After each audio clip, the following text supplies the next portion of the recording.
A sword dances across the vast sea. A sword quakes the heavens. In the ancient realm of the great wilderness, countless cultivators thrive across the 5 continents. After enduring 2 lifetimes, I have attained the status of a sword path emperor. For the sake of an extraordinary beauty, ignoring life and death, I will burn the 5 continents and shatter the shackles of the great Tao. The young Su Qingming, with a sword in hand, battles the strongest warriors across the world. Chapter 1. Rebirth. At the Sword Sect, perched upon a cliff, Su Qingming awoke with a splitting headache. A stunningly beautiful woman looked at him with concern. "Senior brother, what is the matter?" Su Qingming turned to her in confusion, and in the next moment, his gaze fixed intently upon her. Countless chaotic memories surged in his mind. Reborn?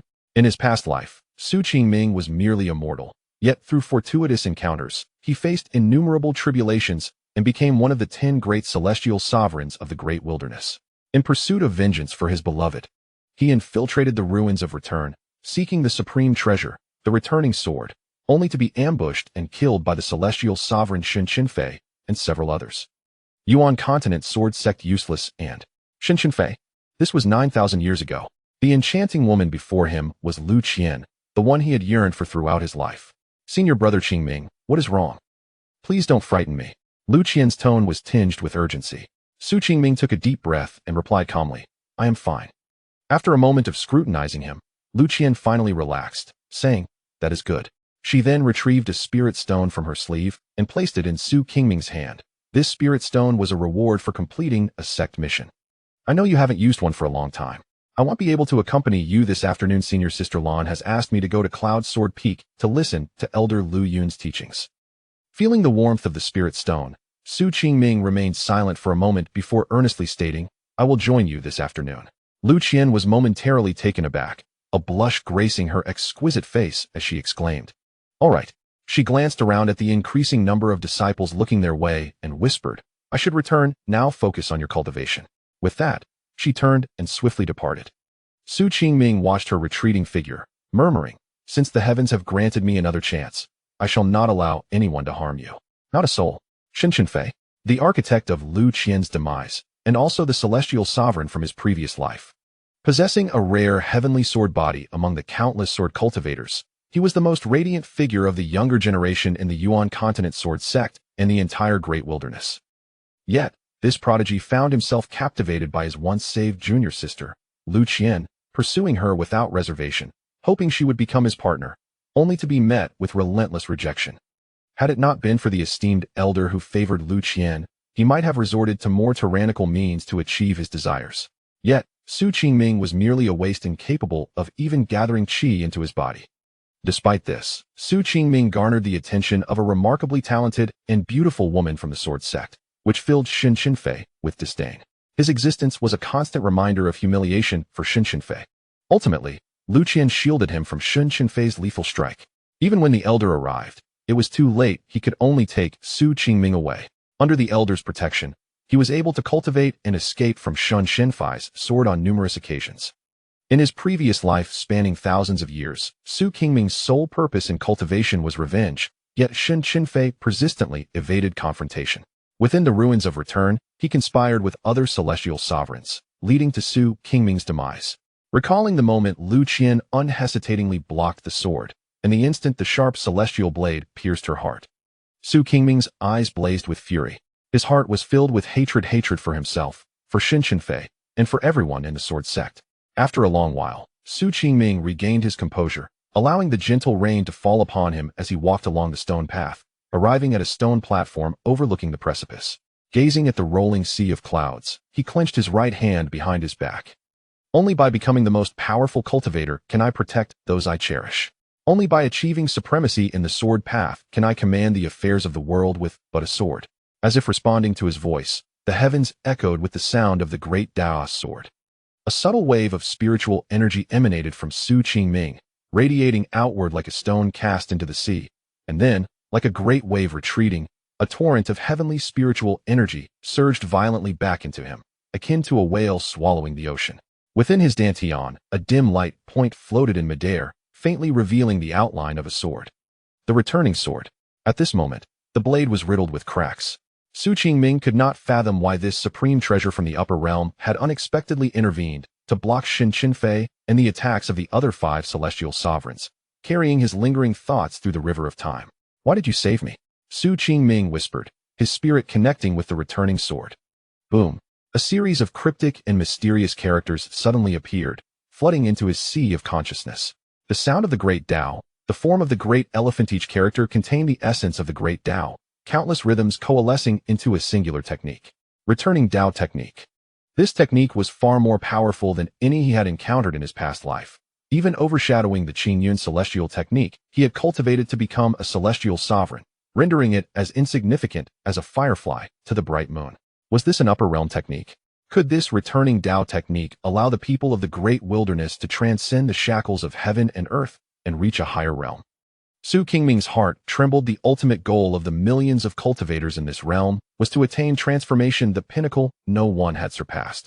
I hope this technique allows me, a mere mortal, to cultivate. Su Qingming thought, his mind once again settling as he began to cultivate according to the guidance of the returning Tao technique. The previously tranquil spiritual energy of the world roiled once more, surging into his body in waves, then transforming into a river that gathered in his dantian. It began to ebb and flow. Excruciating pain pierced his very bones.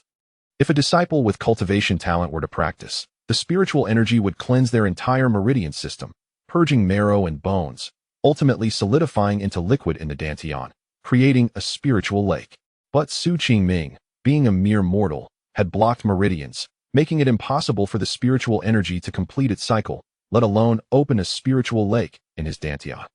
The bone-deep agony nearly caused Su Qingming to lose consciousness, yet his gaze remained resolute, his form standing straight and unyielding like a green pine. I am not a waste. Qinner, in this life, no one shall harm you again. Shen Chenfei, I have been reborn. I will ensure you never attain reincarnation. No one can obstruct my cultivation, not even the heavens. Su Qingming roared to the skies. Boom. As if sensing Su Qingming's indomitable will, a strange transformation began within his body. The once faint spiritual energy gradually thickened. Simultaneously, this mutated energy surged violently against his blocked meridians. Another wave of pain, more intense than before, struck him, and for an instant, Su Qingming believed he was on the brink of death. Time passed, though he knew not how long. Slowly, Su Qingming opened his eyes. Had anyone been present, they would have witnessed a tremendous transformation in him.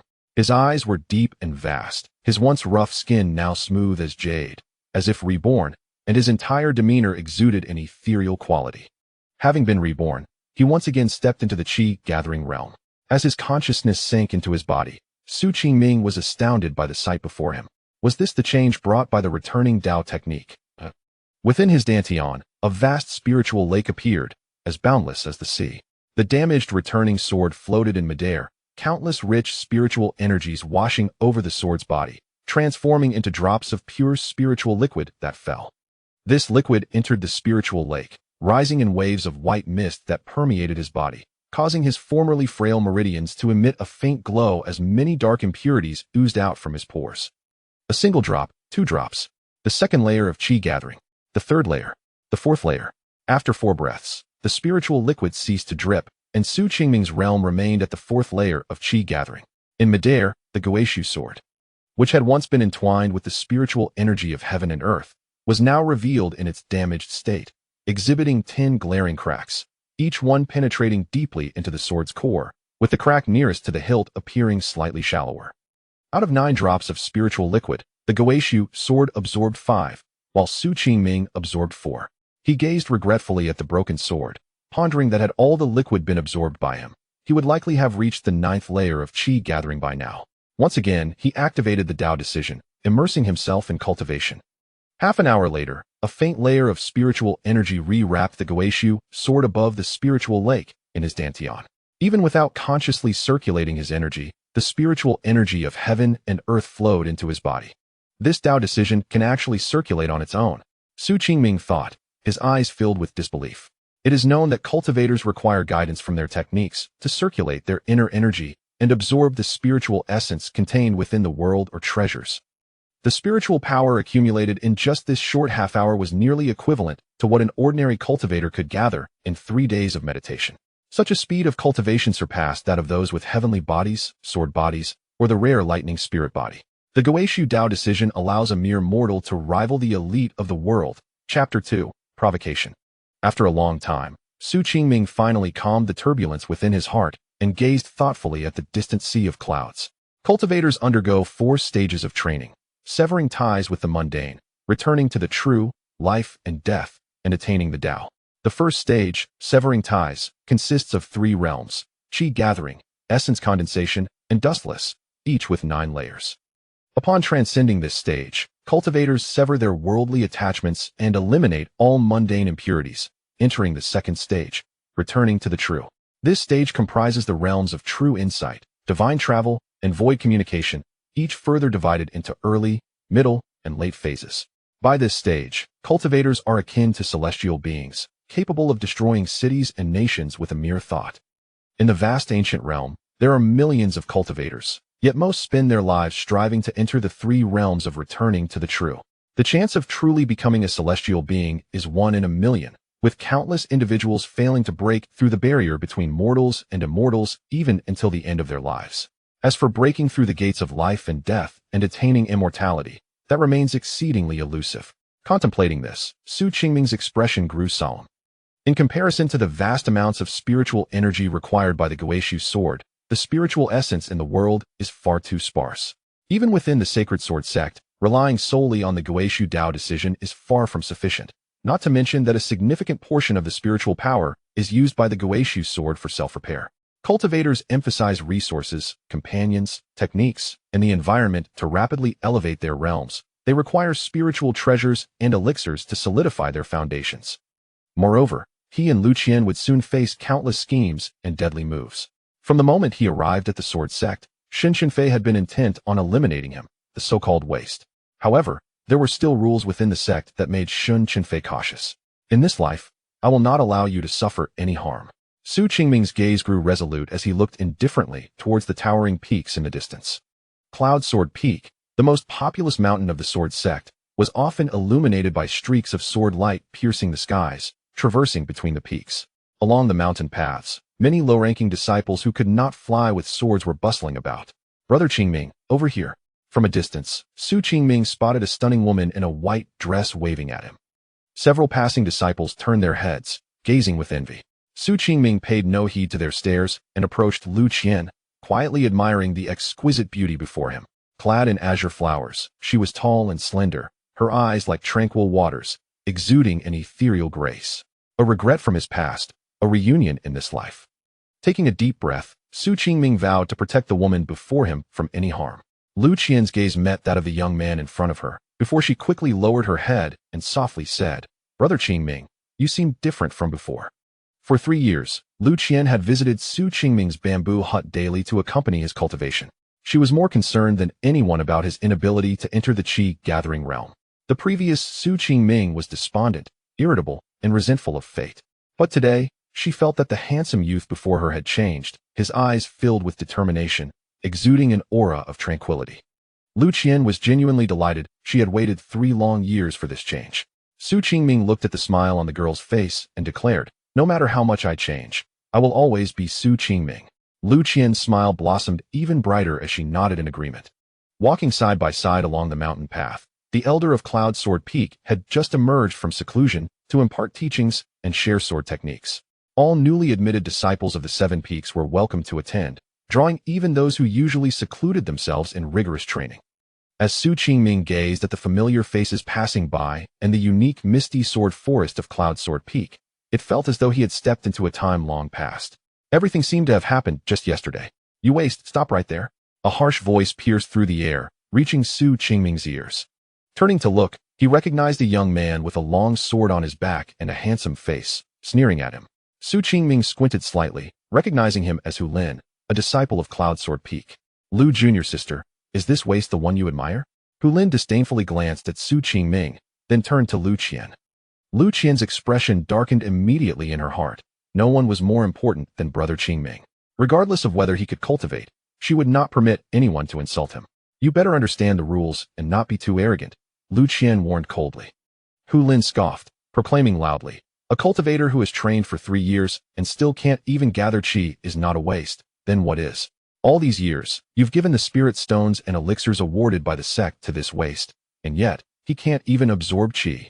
I've heard you secretly ask the sect's steward for leniency, pleading not to expel him. You say he's not a waste, then what is he? Turning back to Lu Qian, he continued, Lu Jr. sister, you possess outstanding talent. If the man you admire were even slightly less than exceptional, I wouldn't mind, but to think you hold affection for a waste, does that not imply we are even worse than waste? I cannot tolerate this. Upon hearing this, Lu Qian's anger surged, her beautiful face flushed. How dare you speak such nonsense? Just as she prepared to scold him, a gentle hand grasped hers. In that moment, Lu Qian stood frozen, her heart racing with excitement. For the first time since arriving at the Sword Sect, Qingming held her hand. Years ago, in the dilapidated temple, Brother Qingming had held her hand for the first time, leading her northward through bandit encounters and countless dangers, bearing her safely to this place on his frail shoulders. Perhaps in the eyes of everyone in the Sword Sect, Brother Qingming was a waste, incapable of cultivation, but so what? She, Lu Qian, simply adored Brother Qingming. Even when he had deliberately distanced himself from her and sunk into despair over the past 3 years, she had never wavered. She had always longed for her senior brother to cease his reckless ways. Qingming gently grasped Lu Qian's delicate hand and softly said, let us depart. After her rebirth, the experiences of her past life rendered Qingming devoid of youthful arrogance. She even found the presence of Hu Lin somewhat ludicrous, feeling that engaging with such a minor character was beneath her dignity. Lu Qian nodded slightly, a rosy hue gracing her exquisite visage as she lowered her gaze and followed behind Qingming, momentarily forgetting Hu Lin's existence. In the next instant, Hu Lin stepped forward, positioning himself in front of the two, and looked down at Qingming, gripping Lu Qian's hand tightly, unable to contain the blazing jealousy within him. His handsome face twisted into a grotesque expression as he barked, who allowed you to leave? At that moment, Hu Lin wished to humiliate the seemingly worthless youth before him and drive him down the mountain, believing that Lu Qian would surely reconsider her affections. Qingming merely raised an eyebrow and replied coolly, get lost. Upon hearing this, the numerous disciples of various peaks who had gathered were utterly astonished. None expected a mere novice, who had yet to embark on their cultivation journey, to dare insult Hu Lin. It was well known that, although Hu Lin was only an entry-level disciple of the Cloud Sword Peak, his elder brother was the chief disciple of this generation, one of the most outstanding youths in the entire Sword Sect. This was precisely why Hu Lin could act so brazenly at the Cloud Sword Peak and within the Sword Sect, despite only possessing the strength of the 3rd layer of Qi induction. Though he appeared somewhat frail, the straight posture of the youth before him was audacious enough to rebuke such a person. Was he out of his mind? Indeed, Hu Lin's gaze upon Qingming was akin to a tiger fixating on its prey as he laughed. Get lost? Are you addressing me? Hu Lin's laughter grew increasingly frigid, transforming the very air into ice. He stared at the young man before him, enunciating each word, a worthless wretch like you. When did you acquire such audacity? Do you believe yourself courageous? I stand right here, what can you do to me? This mountain path was the sole route to and from the Cloud Sword Peak, and the gathering of onlookers continued to swell. All eyes were filled with mockery as they regarded Qingming. It was well understood that the chasm between mortals and cultivators was nearly insurmountable. Though Qi induction was merely the initial stage of cultivation, it allowed one to absorb the spiritual energy of heaven and earth to transform their physique, not to mention employing spiritual power to execute various techniques and sword arts. That worthless individual, had it not been for certain rules of the Sword Sect and Lu Qian, would not even have had the chance to appear at the mountain gate, let alone insult a cultivator. This fool truly seemed to have a death wish. Qingming observed everything before her with an air of indifference. Oh, such a stern gaze. Do you intend to kill me with your eyes? Ha ha. If that were the case, I would likely have perished several times over. Hu Lin cackled with increasing audacity, proudly gesturing to those around him, before extending his right hand, intending to condescendingly pat the head of the youth before him. In the next moment, a surge of spiritual energy stirred, and the previously tranquil Qingming moved. A flash of green light darted by. The strike was so swift and unexpected that Hu Lin, taken aback, did not even attempt to defend himself against a worthless wretch who had yet to begin cultivating. Bang! Hu Lin was hurled backward, clutching his right shoulder with his left hand, where crimson blood began to seep through his fingers. Just one sword strike. The surrounding disciples were left in a daze, disbelief etched on their faces. Throughout the Sword Sect, the rumor that Qingming had not cultivated for 3 years was widely known. Yet today, this youth had actually injured Hu Lin, who was at the 3rd layer of Qi induction, with a single sword strike. Some of the earlier entrants, possessing slightly higher cultivation levels, gazed in shock at the refined young man in the center. He stood with a green bamboo in his right hand, his left hand resting behind him. The gentle breeze swayed about him, lending him an ethereal quality. Meanwhile, not too far from him, Hu Lin hunched over, his complexion pale, clutching his right shoulder in pain, his face twisted with resentment as he glared at the young man before him. Su Qingming appeared oblivious to everything, turning her attention to Lu Qian and calmly stating, "Let us go." Lu Qian's delicate lips formed an O of disbelief as she gazed at Su Qingming, struggling to comprehend how her senior brother had managed to injure Hu Lin with a single sword. When had her brother commenced his cultivation? However, it seemed Su Qingming was reluctant to provide an explanation, and Lu Qian did not inquire further. She simply nodded slightly and followed behind him. Along the mountain path, the onlookers, still in shock, began to regain their senses, each harboring the same thought. How could this be possible? How could such a worthless individual injure Hu Lin, who was at the third layer of Qi induction, in such a manner? Had Su Qingming already entered the Qi induction stage? Su Qingming, just wait. One day, I will make you pay dearly. Hu Lin seethed, glaring venomously at the receding figures of the two. Chapter 3. True disciples on the mountain path. Su Qingming and Lu Qian walked side by side. The stunning beauty was still immersed in the shock of earlier events and could not help but ask, "Qingming, when did you enter the Qi induction realm?" Su Qingming replied, 2 hours ago. Lu Qian widened her eyes in disbelief. 2 hours ago? Su Qingming nodded. Having witnessed too many astonishing feats from him today, she did not dwell on it further and tilted her head to inquire, "What about your swordsmanship?" Su Qingming pondered for a moment before responding earnestly. "I mastered the introductory sword techniques of our sect on my first day. In the Sword Sect, every novice disciple receives a manual of techniques and sword formulas. The former is for cultivation, while the latter is for combat." Upon hearing this, Lu Qian halted in her tracks, expressing concern. "Qingming, while you have stepped into the Qi induction realm, injuring Hu Lin today may lead to more troubles in the future." Su Qingming turned his head and smiled. "It's all right. We are in the Sword Sect." Indeed, this was the Yuanzhou Sword Sect, the most prominent sect for sword cultivators in the vast ancient realm of the Great Wilderness, a sanctuary for all who practice the sword. Although sword cultivators tend to act with pride, there are many rules within the sect. For instance, one may engage in duels, but killing is strictly forbidden. Thus, Su Qingming had merely injured Hu Lin with a piece of green bamboo, sparing his life despite the temptation to do away with the foul-mouthed scoundrel. At least for now. Before reaching the pinnacle of his cultivation, Su Qingming did not wish to break this rule. "Qingming," Lu Qian called out. Su Qingming looked up and followed her gaze to a burly young man standing on the arched bridge halfway up the mountain, his piercing gaze directed toward them. Seeing him, Lu Qian furrowed her brows and whispered, "Qingming, you've injured Hu Lin, and his brother is the chief true disciple of Yunjian Peak. The entire Yunjian Peak dotes on Hu Lin, and that Yuan Tianhe is likely here to seek revenge." Lu Qian's demeanor was far from relaxed. Yuan Tianhe was not like Hu Lin, a novice of lowly rank. He was one of the 10 true disciples of Yunjian Peak, said to have entered the 7th layer of the Qi induction realm at the age of 16, and now, 3 years later, he had likely advanced further. Yuan Tianhe was well known among the disciples of the Sword Sect for having challenged dozens of disciples from various peaks during a sect trial, only to be narrowly defeated by Hu Yujian, the chief true disciple of Yunjian Peak, due to a depletion of spiritual energy.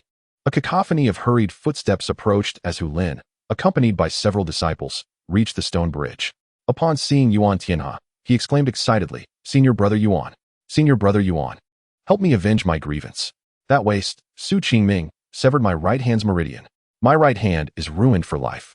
The disciples from Yunjian Peak and those present to learn swordsmanship instinctively turned their gazes toward the elegantly poised Su Qingming, who had rendered Hu Lin's right arm useless. For a sword cultivator, losing one's right arm meant the end of their path in swordsmanship. The eyes of all present were filled with pity for Su Qingming. Not far away, Yuan Tianhe twisted his neck and approached with Hu Lin and the others. Su Qingming remained composed. Yuan Tianhe, though robust, spoke in a rather soft and delicate tone. "Many say you are a waste. Yet this so-called waste has rendered my junior brother's arm useless with but a piece of green bamboo. This implies that Hu Lin is even less capable than a waste." As soon as he finished speaking, Hu Lin's eyes widened in disbelief. "Senior brother Yuan." Ignoring him, Yuan Tianhe continued, "I do not care whether you or Hu Lin are considered wastes. What concerns me is that you have humiliated a disciple of Yunjian Peak. Thus, The honor of Yunjian Peak has been tarnished. At that moment, the disciples on the stone bridge finally grasped Yuan Tian's intent. From the beginning, he had not cared about the feud between Su Qingming and Hu Lin. He was solely concerned with the reputation of Yunjian Peak's disciples. Su Qingming, calm and collected, nodded slightly. Indeed, lost honor must be reclaimed. Nearby, several disciples familiar with Yuan Tian's prowess whispered among themselves. When did Su Qingming enter the Qi induction realm? He has only just started his training. He probably hasn't even mastered sword techniques. How could he possibly be a match for senior brother Yuan? Yes. For the past 3 years, this lad has been aimless. If not for Sister Lu's protection, he would have been expelled from the sect long ago. How dare he provoke a true disciple of Yunjian Peak? I predict that he won't need to be expelled. Soon enough, senior brother Yuan will cripple him, and he will be carried out of the sect. Self-mutilation, then depart from the Sword Sect. Yuan Tian's soft voice rang out again. Not loud, but filled with indifference and ruthlessness. Just as he had stated, Su Qingming, Lu Qian, and even Hu Yujian, that waste of a younger brother, were inconsequential to him. Compared to the reputation of Yunjian Peak, these novice disciples in the initial stage of the Qi induction realm were utterly insignificant. Is he truly that ruthless? Be aware, Su Qingming has provoked Yunjian Peak, the most protective faction in the entire Sword Sect. He should be fortunate to leave with his life. Lu Qian's eyes brimmed with concern, instinctively wanting to step in front of Su Qingming, but her sleeve was tugged back. Su Qingming, indifferent to the chaos around him, merely nodded slightly, casting a reassuring glance at Lu Qian. Never before had Lu Qian seen him with such confidence. For reasons unknown, her worries diminished slightly. Su Qingming held the green bamboo aloft, remaining silent. The 9th layer of the Qi induction realm, almost on the verge of breaking through. Although Su Qingming was merely at the 4th layer, his past experiences allowed him to discern Yuan Tian's cultivation level at a glance. However, he was somewhat surprised to discover that Yuan Tian cultivated a rather subtle energy. Were he practicing the Yunjian Peak's inherited technique, the mountain-breaking technique, he would not have exuded such an aura. It was highly likely that he was employing a different method altogether. After a brief pause, Yuan Tian coldly stated, "Since you are unwilling to cripple your own arms, I shall reluctantly assist you myself." As his words fell, the temperature around them plummeted, and in the next moment, a brilliant blue long sword materialized in Yuan Tian's grasp. In an instant, the air surged, and the sword light, a pure azure, cascaded like a gentle rain, swiftly enveloping the poised young man with the green bamboo. Yuan Tian appeared to hold nothing back. With a single stroke, he unleashed a relentless barrage of water-like arrows made of spiritual energy, rapidly assaulting the young man. Everyone anticipated Su Qingming's dire fate, his arms severed, followed by a pitiful exit from the Sword Sect. Clang! A clear sound of collision rang out, as Su Qingming, seemingly at ease, effortlessly deflected Yuan Tian's sweeping sword strikes with grace. Simultaneously, the green bamboo in his hand emitted a radiant blue light, transforming into several strands that ensnared Yuan Tian. Ah, Brother Yu, you are also in the 9th layer of the Qi induction realm. Look at how Su Qingming accomplished this. Has his spiritual energy already grown so profound? Despite just entering the Qi induction realm, a short, stout boy on the mountain path exclaimed in disbelief. Brother Mu, when have we sword cultivators ever cared about realms? Replied a similarly aged boy beside the stout one, his tone unperturbed. It is the Qinglian sword technique. Someone recognized Su Qingming's swordplay.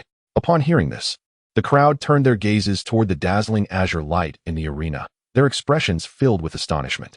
In the next heartbeat, the blue light shifted to red. When did the sect's introductory sword technique become capable of such transformation? A few newly initiated disciples gasped in confusion. The Qinglian sword technique was said to be authored by the first patriarch of the Sword Sect, the Qinglian Sword Immortal. It is a sword technique that every novice disciple must practice, and its variations are well known, yet no one has ever been able to wield such extraordinary transformations. A waste who has failed to channel energy into his body even after 3 years of cultivation surprisingly matched a true disciple of Yunjian Peak in combat, relying solely on the introductory sword technique. A sharp sound pierced through the air as a weapon struck flesh, and the mist began to dissipate, revealing the true scene of the duel. A handsome young man, holding a green bamboo, appeared as if he were a celestial sword immortal descended to the mortal realm.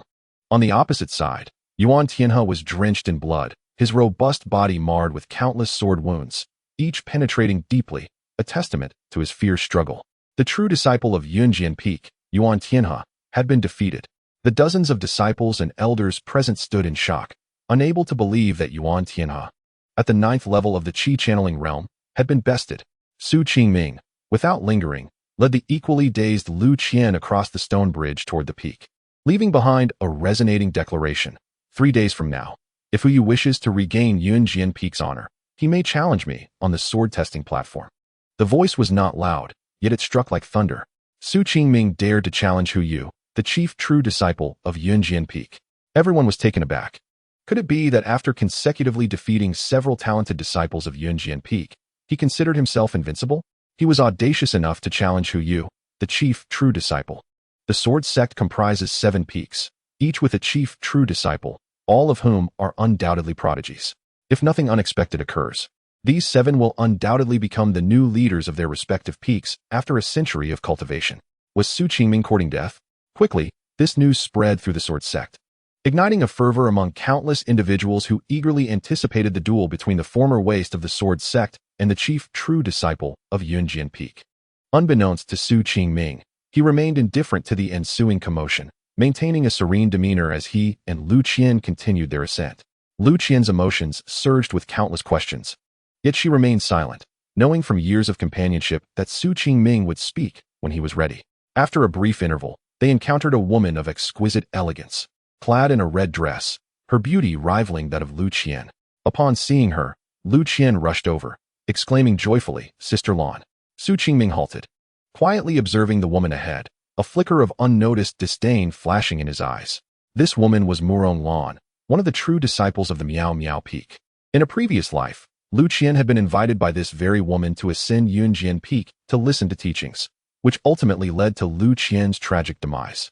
In both this life and the last, Su Qingming had never encountered her. However, in his past investigations into Lu Qian's death, he had overlooked her. Now, reflecting upon it, he could not dismiss the suspicion that she was somehow involved in Lu Qian's fate. Murong Lan possessed considerable cultivation talent, and her background was exceptionally profound. It was rumored that she was the legitimate daughter of the peak master of Miao Miao Peak, her cultivation level far exceeding that of the earlier Yuan Tianhe. Su Qingming gazed at the 2 women engaging in animated conversation, his profound eyes resembling a vast expanse of stars, concealing his thoughts from all. "Junior Sister Lu, is he Su Qingming?" Murong Lan inquired, feigning ignorance as she had previously observed the 2 arriving hand in hand. Lu Qian's cheeks flushed deeper as she softly replied, "Yes, this is senior brother Qingming." Murong Lan, of noble birth, had heard much about this notorious waste of the Sword Sect over the years, yet she had never met him, prompting her curiosity to linger as she studied him. His demeanor was extraordinary, his presence ethereal. Although the handsome youth merely stood silently, she sensed a hint of aloof danger emanating from him. Was it merely an illusion? Furthermore, the way he looked at her seemed as if he recognized her, even though this was their first encounter. What puzzled Murong Lan most was that Su Qingming's gaze seemed to pierce through everything, leaving her feeling inexplicably exposed, as though she had no secrets before him. "Senior brother Qingming, this is Sister Lan from Miao Miao Peak," Lu Qian introduced. Su Qingming remained silent, seemingly uninterested in acknowledging her. However, Murong Lan smiled gently, undeterred by his rudeness, and said, "Your personality seems quite reserved, Junior brother Su." After a pause, she shifted the conversation, adding, "Since there is still ample time before Uncle Lu Yun's lecture on sword transmission, Junior Sister Lu, shall we visit the sword washing pool on the peak? Several fellow disciples await us there, and it would be a good opportunity to exchange insights on our cultivation." Lu Qian turned to Su Qingming, her eyes filled with anticipation. Gifted with exceptional talent, she had already reached the 6th level of the Qi channeling realm after just 3 years of practice, the highest among the outer disciples. The esteemed master of Ziwang Peak, who was rumored to take her as a true disciple, had been wandering outside, causing her cultivation to stagnate and leaving her with many unanswered questions. As a true disciple of Miao Miao Peak with a cultivation level of the 9th level of the Qi channeling realm, Murong Lan was undoubtedly among the elite disciples of the Sword Sect, capable of engaging in profound discussions with her. "Senior brother," Lu Qian called sweetly. Su Qingming gently patted her hand, responding calmly, "Let us proceed together." The 3 of them traversed several cliffs and soon arrived at the renowned sword washing pool of Yunjian Peak. Beside the pool stood a pavilion, where a dozen young disciples were already engaged in animated discussions. Outside the pavilion, small clusters of individuals gathered, mostly early-stage Qi channeling disciples. Clearly, Those within the pavilion were the most talented youth from each peak. As they entered, a dozen unfriendly gazes turned toward them. Lu Qian, Su Qingming. Murong Lan casually announced to the crowd. Lu Qian's extraordinary beauty and high aptitude drew no objections from the others, even if they believed that. Had they come from the outer sect, they could not have achieved such rapid progress. Soon, several eager voices rang out. Junior Sister Lu, I am Lin Hong, an inner disciple of the Winda Peak, my master being the esteemed Qing Jinjinren. Ah, so you are the famous Junior Sister Lu from the outer sect. I am He Wensi, hailing from the He family of Shanhai Peak. I have long heard of your exceptional talent. It is a pleasure to finally meet you. Come, Junior Sister Lu, there is a spot for you here. I am but a humble disciple of the Law Enforcement Hall. It is an honor to meet you. Qing Jinjinren is a renowned master of the Winda Peak, his cultivation unfathomable. It is rumored that he is in seclusion and may soon emerge as a sword immortal of the Dongjin realm. The He family of Shanhai Peak is one of the 5 surnames and 7 families of the Sword Sect, with countless disciples, half of whom hail from the He family, and their patriarch being a peak master. The Law Enforcement Hall oversees the sect's regulations and holds dominion over countless disciples' lives and deaths. These individuals, whether of illustrious lineage, esteemed sect backgrounds, or powerful connections, all possessed at least late-stage Qi channeling cultivation, with He Wensi and Lin Hong being at the 9th level. The eager young men exuded exceptional charisma, their gazes upon Lu Qian burning with intensity. Yet, curiously, these individuals dared not show the slightest disrespect toward Murong Lan, who matched Lu Qian's beauty and grace. Although Lu Qian had spent years training alongside many fellow disciples, encountering these young men with ulterior motives made her feel a sense of aversion, and she instinctively positioned herself behind Su Qingming. Junior Sister Lu, is this waste accompanying you? Su Qingming. A harsh voice broke the air. Subsequently, a strikingly handsome and tall man approached and stood before Su Qingming, gazing at the two with an air of arrogance. Lu Qian recognized this individual and, feeling displeased, remarked, Brother Hu, please show some restraint. Were it not for this man's status, she would not have been so accommodating. In her eyes, Brother Qingming had never been a waste of talent. Moreover, just a short while ago, he had wounded Yuan Tianhe, the true disciple of Yunjian Peak, with a single sword strike. Nearby, Lin Hong, who had long harbored disdain for Su Qingming, stepped forward and mocked, after 3 years of cultivation. You still cannot even channel your qi. What right do you have to stand here? Do you see those people outside? He gestured towards the low-ranking disciples gathered outside, continuing. All of them are at the qi refinement stage, yet they lack even the qualification to approach within 3 zhang of this pavilion. So, you should hurry and leave to avoid disgracing this place. Throughout this exchange, Su Qingming maintained an unperturbed demeanor, perhaps due to the unique properties of the Gui Su Dao Ju, which concealed his true cultivation level. These individuals failed to discern his strength. Additionally, the news of his victory over Yuan Tianhe on the mountain path may not have reached this location. Otherwise, these few would surely not dare to act so haughtily. At this moment, Lu Qian's face was already flushed with anger as she declared loudly, Brother Lin, even though you are an inner sect disciple, if you continue to insult, I shall demand satisfaction with my sword.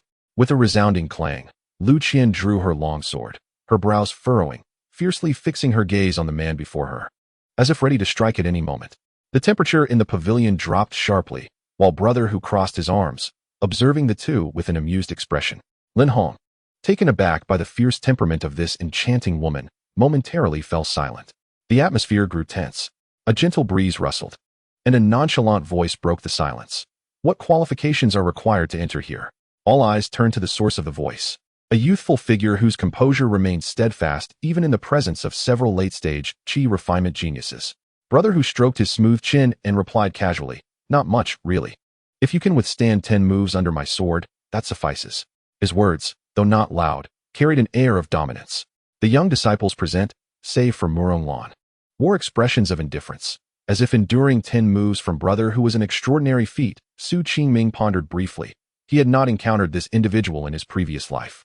His cultivation was indeed commendable, at the 9th level of qi refinement, merely a step away from condensing his divine consciousness. However, he fell slightly short of Yuan Tianhe. Just as Su Qingming was about to speak, Lu Qian interjected with a cold snort, disdainfully stating, Brother Hu, I heard that not long ago. You dueled with Brother Yuan Tianhe on the sword testing stage and were defeated by his autumn water sword technique. She surveyed the surroundings, raised her voice, and continued haughtily. On the way here, Brother Yuan Tianhe was defeated by Brother Qingming's sword. Upon hearing this, a dozen individuals exchanged incredulous glances, disbelief etched on their faces. One of the top 10 true disciples of Yunjian Peak had actually fallen to the sword of what they deemed a waste. Everyone stood in a daze. Even the previously disinterested Muron Lan widened her eyes, re-evaluating the young man before her. After a long pause, Brother Hu regained his composure, his expression somewhat awkward. Over half a month ago, he indeed had a duel with Yuan Tianhe, both being at the 9th level of Qi refinement. However, their understanding of swordsmanship differed vastly. Thus, after 100 exchanges, Yuan Tianhe exploited a flaw in his technique, leading to his regrettable defeat. In terms of strength, Muron Lan was undeniably the best among them, with Brother Hu following closely behind. Although they were regarded as the talented youth of their respective peaks by outer sect disciples, they understood the underlying truths of their standings. At the very least, they could not compare to a true disciple like Yuan Tianhe, having initially perceived Su Qingming as a mere waste without any cultivation. The revelation that Yuan Tianhe had been bested by him rendered their previous taunts akin to resounding slaps across their faces, leaving them feeling stung. Lin Hong and several others who had spoken before lowered their heads, awkwardly staring at the ground. Meanwhile, Muron Lan felt an urge to challenge Su Qingming, but, upon seeing Lu Qian's expression, suppressed her desire for a duel. Brother Hu, Brother Lin, do we have the qualifications to enter here? Lu Qian broke the silence. Lin Hong lifted his head and awkwardly replied, yes, we do. Lu Qian huffed, her heart brimming with excitement. Everyone had claimed that Brother Qingming was a talentless waste. Yet she had always believed him to be a prodigious sword genius. Today, her faith was vindicated. Su Qingming felt somewhat helpless. In 2 lifetimes, having once reached the pinnacle of the transformation stage, he had encountered countless so-called young geniuses like these. Engaging with them was quite tedious. Were it not for Lu Qian's desire to exchange insights with her peers, he would not have bothered to come at all. After cultivating for 9,000 years, the challenges Lu Qian faced were trivial in his eyes. Yet, he was reluctant to reveal too much of his secrets. The Sword Sect was vast, filled with exceptionally gifted individuals, including those like Shen Chenfei lurking within. He faced foes not only at the Qi refinement stage, but even at the condensation stage. One misstep could lead to a cascade of errors. Disregarding the others, Su Qingming casually took a position in a corner, while Lu Qian engaged in conversation with Muron Lan about their cultivation experiences. After a brief moment of awkwardness, the atmosphere in the pavilion grew lively once more, as the young disciples began discussing various issues they encountered during their training. In the realm of cultivation, wealth, partners, techniques, and land are paramount. The term partners encompasses not only romantic companions, but also fellow cultivators. Progressing along the path of enlightenment requires more than mere solitary practice. Su Qingming, with his extensive experiences across 2 lifetimes, deeply understood this truth. Brother Su, a voice imbued with complex emotions rang out. Su Qingming opened his eyes to find Brother Hu standing before him, his expression somewhat unnatural. Is there something you need? Brother Hu appeared nervous, speaking softly. Brother Su, I was somewhat arrogant earlier, please forgive me. I have a question I would like to ask you, if that is all right. Surprised, Su Qingming regarded him, not expecting this man to be so down-to-earth, willing to set aside his pride to seek counsel. Most sword practitioners are indeed straightforward in nature. Su Qingming nodded and smiled. Of course. Without further ado, Brother Hu introduced himself. I am Hu Yinjin, not from the 5 clans and 7 houses, but a disciple of Xinjiao Peak. Due to some trivial matters, I had a dispute with Yuan Tianhe, which led to our duel on the sword testing platform. Though my cultivation level is comparable to his, after 100 exchanges, he maintained his spiritual energy while I found myself inexplicably pausing after executing my sword techniques. Ultimately, I lost. Su Qingming contemplated for a moment before responding earnestly. Your practice of the Xinjiao Jing is sound, and your swordsmanship is correct. The issue lies in your understanding of the relationship between spiritual energy and sword techniques. When you duel, you charge forward without holding back, whereas Yuan Tianhe always leaves room for maneuver. Hence, during your swordplay, the continuity of your techniques differs significantly. When your old energy is exhausted and new energy has yet to arise, a sense of stagnation naturally occurs, leading to your defeat. Brother Hu fell silent, deep in thought. Nearby, Lu Qian and Muron Lan also overheard this exchange, their exquisite faces reflecting astonishment. This truly was a prodigy. A shared thought surged within the hearts of the 2 individuals. Is this person merely stepping into the Qi induction realm? It is worth noting that even many masters who have attained the condensation realm might not be able to pinpoint such matters with such precision. Another disciple stepped forward, presenting Su Qingming with a sheet of paper made from an unknown material. Without looking at him, Su Qingming cast a glance at the content of the paper and exclaimed, "This sheet is crafted from the hide of the wind spirit beast from the southern wilderness. And the arcane script inscribed upon it is the Si Luo script from the far west of the Yuanzhou. It documents a cultivation technique. But to claim it can summon heavenly thunder to open a spiritual lake is sheer nonsense. Who could be so foolish as to propagate such a method? The heavenly thunder in this world is akin to a heavenly tribulation. One cannot simply summon it without courting death." Then, someone else spoke up. "He Wensi from the He family of the Shanhai Peak. You misunderstand. The spiritual lake is finite. Consuming copious amounts of elixirs in the Qi induction realm could lead to your demise before you even advance to the condensation realm. Talent merely pertains to the speed of absorbing spiritual energy. True cultivation follows a gradual process of accumulation and release. Although you are currently at the 7th layer of the Qi induction realm, your internal spiritual energy is less than half that of others, far too insubstantial. From the beginning to the end, you have been misguided. It can be amended. Abandon this sword technique and choose a simpler one from the sword pavilion on the peak." Only Su Qingming's voice resonated within the sword washing pavilion. A dozen young disciples listened in silence, their expressions shifting as the youth's words fluctuated between caustic, gentle, and matter-of-fact. They could hardly fathom that a reputed waste within the Sword Sect possessed such profound knowledge, effortlessly elucidating many perplexing concepts with mere phrases. Those who had spoken disparagingly of Su Qingming earlier now bore expressions of respect, their previous arrogance vanishing entirely. Sunlight streamed into the pavilion, illuminating the young man's fair visage and casting a glow throughout the room. The talented disciples from various peaks encircled him quietly, not daring to utter a word, even their breaths becoming measured, fearful of disturbing the young man's discourse. The sword-washing pavilion fell into a deeper silence. "What are you doing here?" A commanding voice echoed. An elderly man, his visage weathered as if carved from stone, entered. He gazed at Su Qingming, surrounded by the gathered crowd, and frowned. "What are you up to now?" Disciples pay their respects to Elder Lu Yun. The crowd bowed to the elder, while Murong Lan hastily explained that Su Qingming was assisting everyone in resolving some cultivation dilemmas. Elder Lu Yun hailed from the Cloud Sword Peak and had entered the condensation realm 30 years prior. However, with only average talent, he had barely managed to reach the 2nd layer of the condensation realm over the years, destined to remain at this plateau for life. As his lifespan waned, he extinguished his own aspirations and devoted himself to guiding the younger disciples. Today, after a few days of seclusion, he felt inspired and invited some outer and inner disciples to come and listen to his teachings, only to find a disciple so audaciously offering explanations in the sword-washing pavilion. A frostiness settled on Elder Lu Yun's face, clearly perceiving Su Qingming's actions as misleading to the students. Suddenly, he recalled that he had heard this name before, eventually remembering that this individual was the so-called waste who had failed to induce qi into his body even after 3 years of cultivation, as remarked by many disciples. "What nonsense!" the elder exclaimed. What questions did he answer? Su Qingming had sensed the elder's sharp divine since the moment he entered the pavilion, a capacity only possessed by those in the condensation realm. Although this divine sense was keen, it lacked vitality, akin to a flickering candle in the wind, poised to extinguish at any moment. Even so, the pressure exerted by a sword cultivator of the condensation realm was formidable. Practitioners at this level had transformed their spiritual energy into magical power, generating divine sense within their sea of consciousness, capable of detecting any subtlety within a 100-foot radius. Su Qingming chose silence.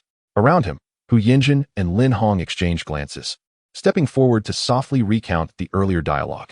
Elder Lu Yun squinted slightly, his expression darkening. The sword-washing pavilion became even quieter. Initially, Elder Lu Yun had not paid much attention, but as he listened, he felt a growing astonishment. The techniques practiced by disciples in the Qi induction realm were merely introductory, not even reaching the yellow grade level. If they hailed from esteemed family lineages or were true disciples of a master, they would naturally receive guidance when encountering cultivation obstacles. Yet the individuals before him, aside from Murong Lan, were all sideline disciples from noble families or inner disciples whose lineage had been severed, relying solely on their own comprehension for cultivation. Even if these difficulties seemed trivial to him, for disciples in the Qi induction realm, navigating them independently was exceedingly challenging, let alone instructing others. Elder Lu Yun's bewilderment deepened. Murong Lan stepped forward to clarify. "Elder Lu Yun, Su Shidi has just entered the Qi induction realm today. Previously, Yuan Tianhe was also defeated by his sword." Elder Lu Yun turned his head, incredulity etched on his face as he gazed at the calm youth before him.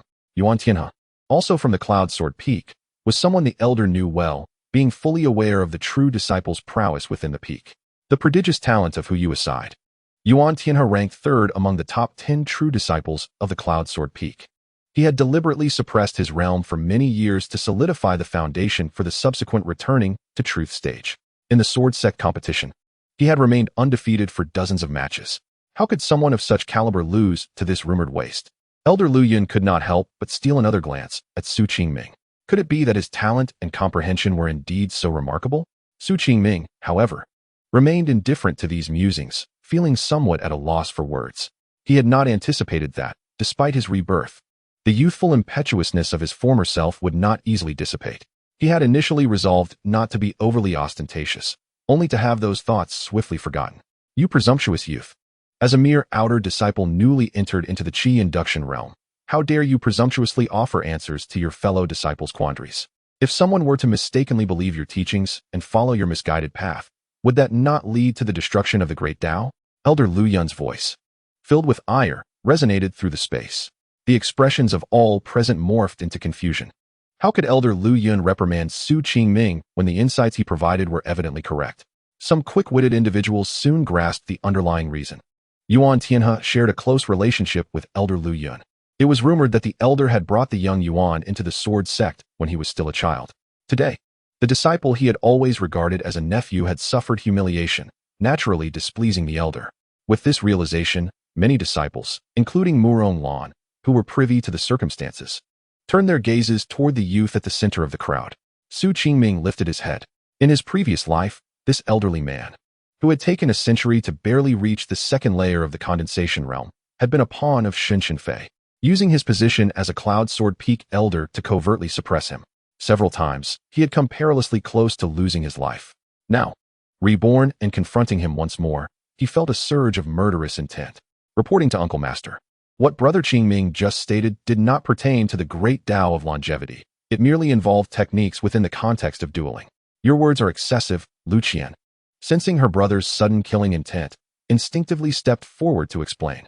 Elder Lu Yun, encountering the youth's indifferent gaze, felt an inexplicable chill in his heart, akin to being scrutinized by a feral beast. Just a waste of the Qi induction realm. Elder Lu Yun shook his head, becoming even more enraged. With a wave of his sleeve, an immense pressure from the condensation realm emanated from his body. Bang! Bang! Those like Lin Hong, who were near the edge of the pressure, found themselves unable to maintain their footing and involuntarily retreated several steps. Even the formidable Murong Lan, under the piercing pressure akin to a blade, could not help but circulate her internal spiritual energy in a desperate attempt to resist. The young man, whose presence alone could render disciples of the Qi gathering realm immobile, stood resolutely with Lu Qian behind him, his not-so-imposing stature effectively shielding her from the overwhelming divine consciousness. Unlike the others who found themselves in disarray, Su Qingming, despite a slight flush on his face, remained upright and unyielding. A practitioner who has toiled for a century yet has merely reached the condensation realm. What insight could you possibly have into the complexities of their cultivation? He declared, his voice resonating throughout the sword-washing pavilion amidst the immense pressure. Suddenly, an eerie silence enveloped the space as countless individuals stared in astonishment, pondering the audacity of their senior brother to openly ridicule an elder from Yunjian Peak. Elder Lu Yun, initially taken aback, soon erupted with a mix of fury and derision. This impudent youth was not merely reckless. It had been years since any outer sect disciple dared to provoke him with such insolent words. Unfazed by the elder's wrath, Su Qingming continued, Yuan Tianhe has been adversely influenced by individuals like you, losing his once fervent spirit at such a tender age. What a pity to see a promising disciple molded into this state under your guidance. Murong Lan and her fellow disciples were left speechless. They were acutely aware of the relationship between Yuan Tianhe and Elder Lu Yun. Indeed, the 17-year-old Yuan Tianhe seemed weighed down by an air of lethargy. Such words could be uttered by the head of Yunjian Peak or certain elders from other peaks, but not by a junior disciple of the Qi gathering realm. Yet today, Su Qingming had dared to speak them. With a gaze as lethal as a serpent, Elder Lu Yun fixed his eyes upon the young man, his voice dripping with malice. Has Mo Changqing not taught you the importance of respecting your elders? Do you believe that a mere understanding of the sword allows you to challenge the condensation realm? Earlier, a disciple had recounted their sword duel. making it clear to Lu Yun where his disciple had faltered. Yuan Tianhe had indeed lost due to a lack of comprehension in the sword arts. The Sword Sect had its methods for cultivating energy and its techniques for combat. Every disciple began practicing swordsmanship from their first day, gradually grasping the intricacies through countless drills. The path of the sword is vast, and one might only scratch the surface in a lifetime. Yet, each insight gained would enhance their prowess in battles against peers of the same realm. Su Qingming's victory stemmed partly from Yuan Tianhe's deliberate suppression of his internal energy, fearing that an awakening might disrupt the refinement of his foundation. But the more significant reason lay in Yuan's inferior understanding of the sword, which Su Qingming immediately recognized and exploited, leading to his defeat. The elder casually drew a long sword, stating coldly, "If Mo Chongqing has not taught you to adhere to the rules, then I shall." Chapter 7. Suppression. A chilling aura enveloped the sword-washing pavilion, emanating from the condensation realm. Murong Lan and Hu Yinjin exchanged concerned glances, sighing in resignation as they stepped back. This man was truly courting death. Lu Qian clutched the sleeve of the young man in front of her tightly, shaking her head. Senior brother quickly apologized to elder Lu Yun. Su Qingming shook his head, smiling lightly. "No, junior sister, do not worry. Circumstances will shift." Lu Qian stared at him in disbelief, perhaps overwhelmed by the incredibility of Su Qingming's demeanor today, yet ultimately chose to trust him. Within the sword-washing pavilion, the young man remained silent. Su Qingming was acutely aware that, with his cultivation at the 4th level of Qi gathering, challenging someone at the condensation realm was a fool's errand. Even with the profound techniques from his previous life, it was impossible. His provocation of Lu Yun was merely to gauge the disparity between their strengths. He could not wait for the condensation realm to arrive, so he might eliminate this man. In his past life, this individual had caused much suffering, including Lu Qian's demise. "I have heard you possess a deep understanding of the introductory Qingming sword technique, which you employed against Yuan Tianhe," Elder Lu Yun remarked, his expression frigid. Pointing his sword, he commanded, "Then I shall use this very technique to teach you the meaning of discipline." As his words fell, a cascade of verdant sword shadows descended upon the pavilion like a celestial curtain, enveloping it in a storm of blade light.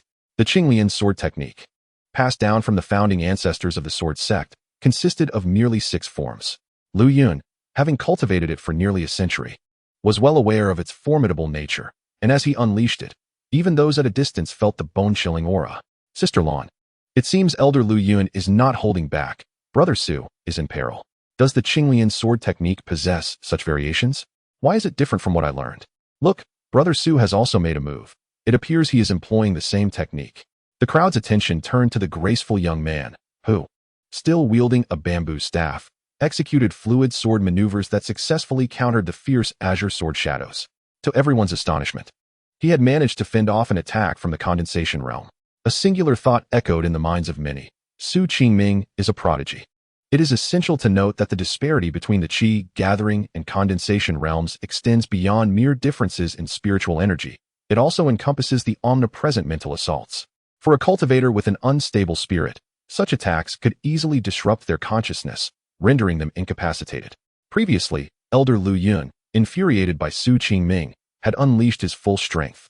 The pavilion was filled with a flurry of sword shadows, and within this tempest, Su Qingming continuously swung his bamboo staff, each strike colliding with the long sword. Bang! The intertwining sword lights clashed and quickly dispersed. Having practiced for thousands of years in his past life, Su Qingming was more familiar with the Qingming sword technique than anyone else. This technique was indeed one of the most treasured sword arts of the Sword Sect.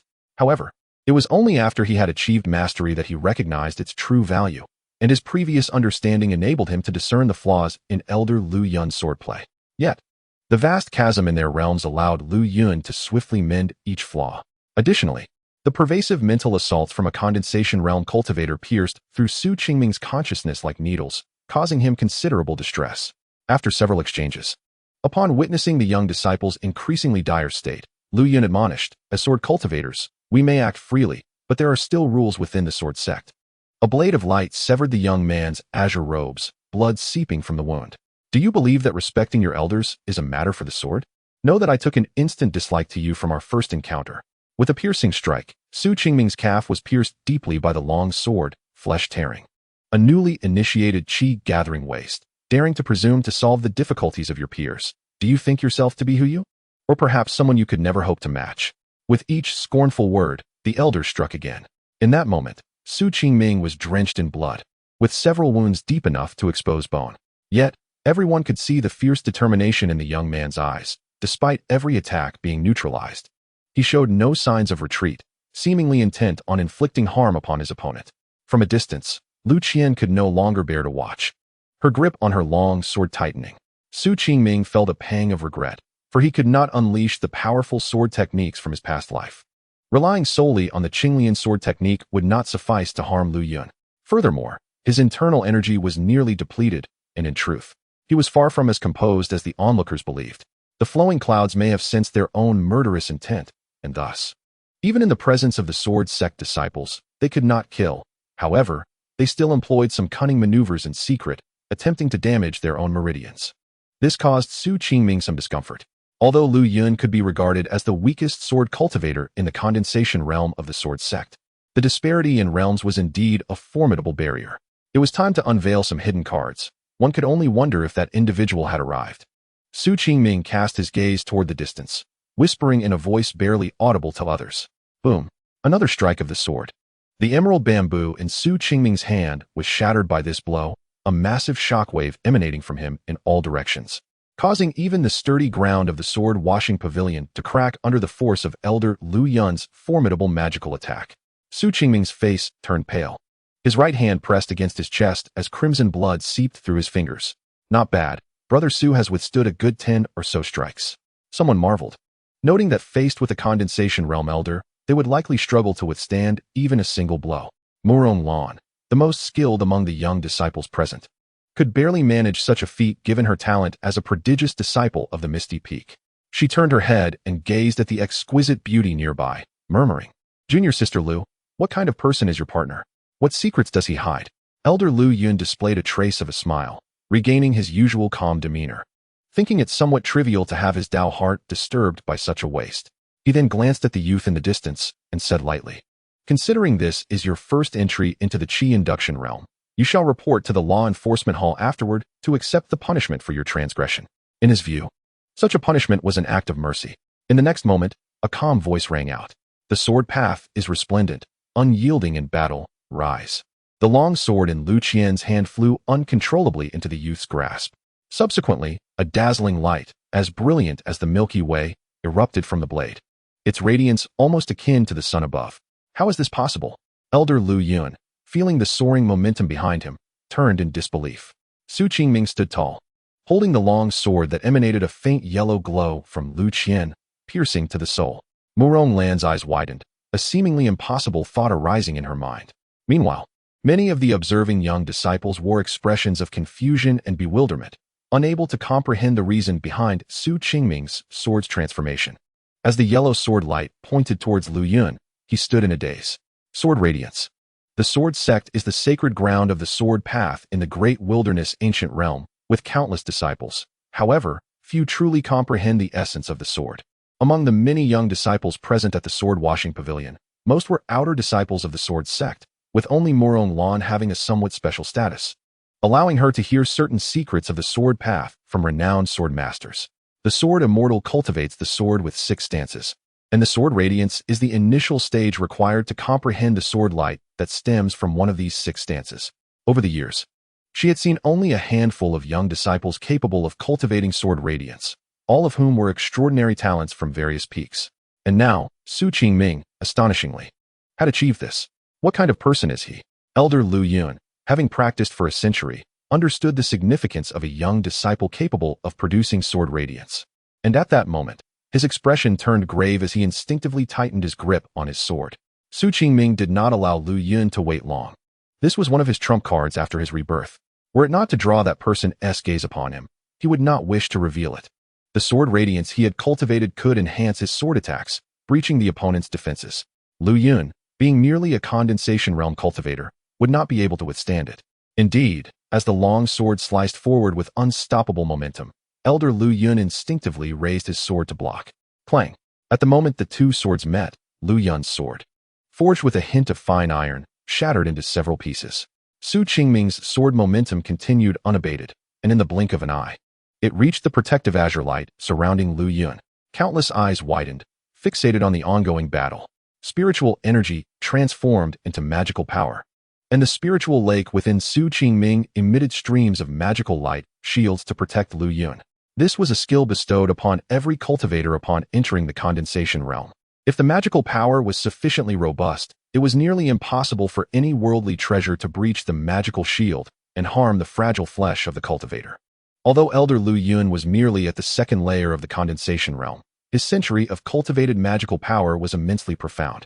At this moment, Su Qingming's previously relentless sword halted, the tip still firmly embedded in the magical shield, creating a slowly deepening indentation. Is Brother Su really this formidable? Qian exclaimed in astonishment. Is he not just a disciple of the Qi induction realm? When will I be as graceful as he? Surely he had reached his limit. There was no way to break through the magical shield of a condensation realm cultivator.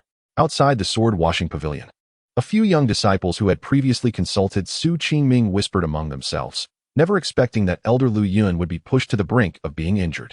Su Qingming maintained a calm demeanor, having exhausted all his spiritual energy with this strike. Even the Gui Su sword was faintly trembling.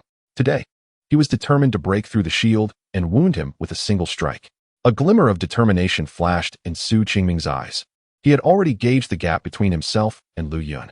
Once he advanced to the 7th layer of the Qi induction realm, he could find the opportunity to slay him. More importantly, that person had already arrived. Break! Su Qingming roared.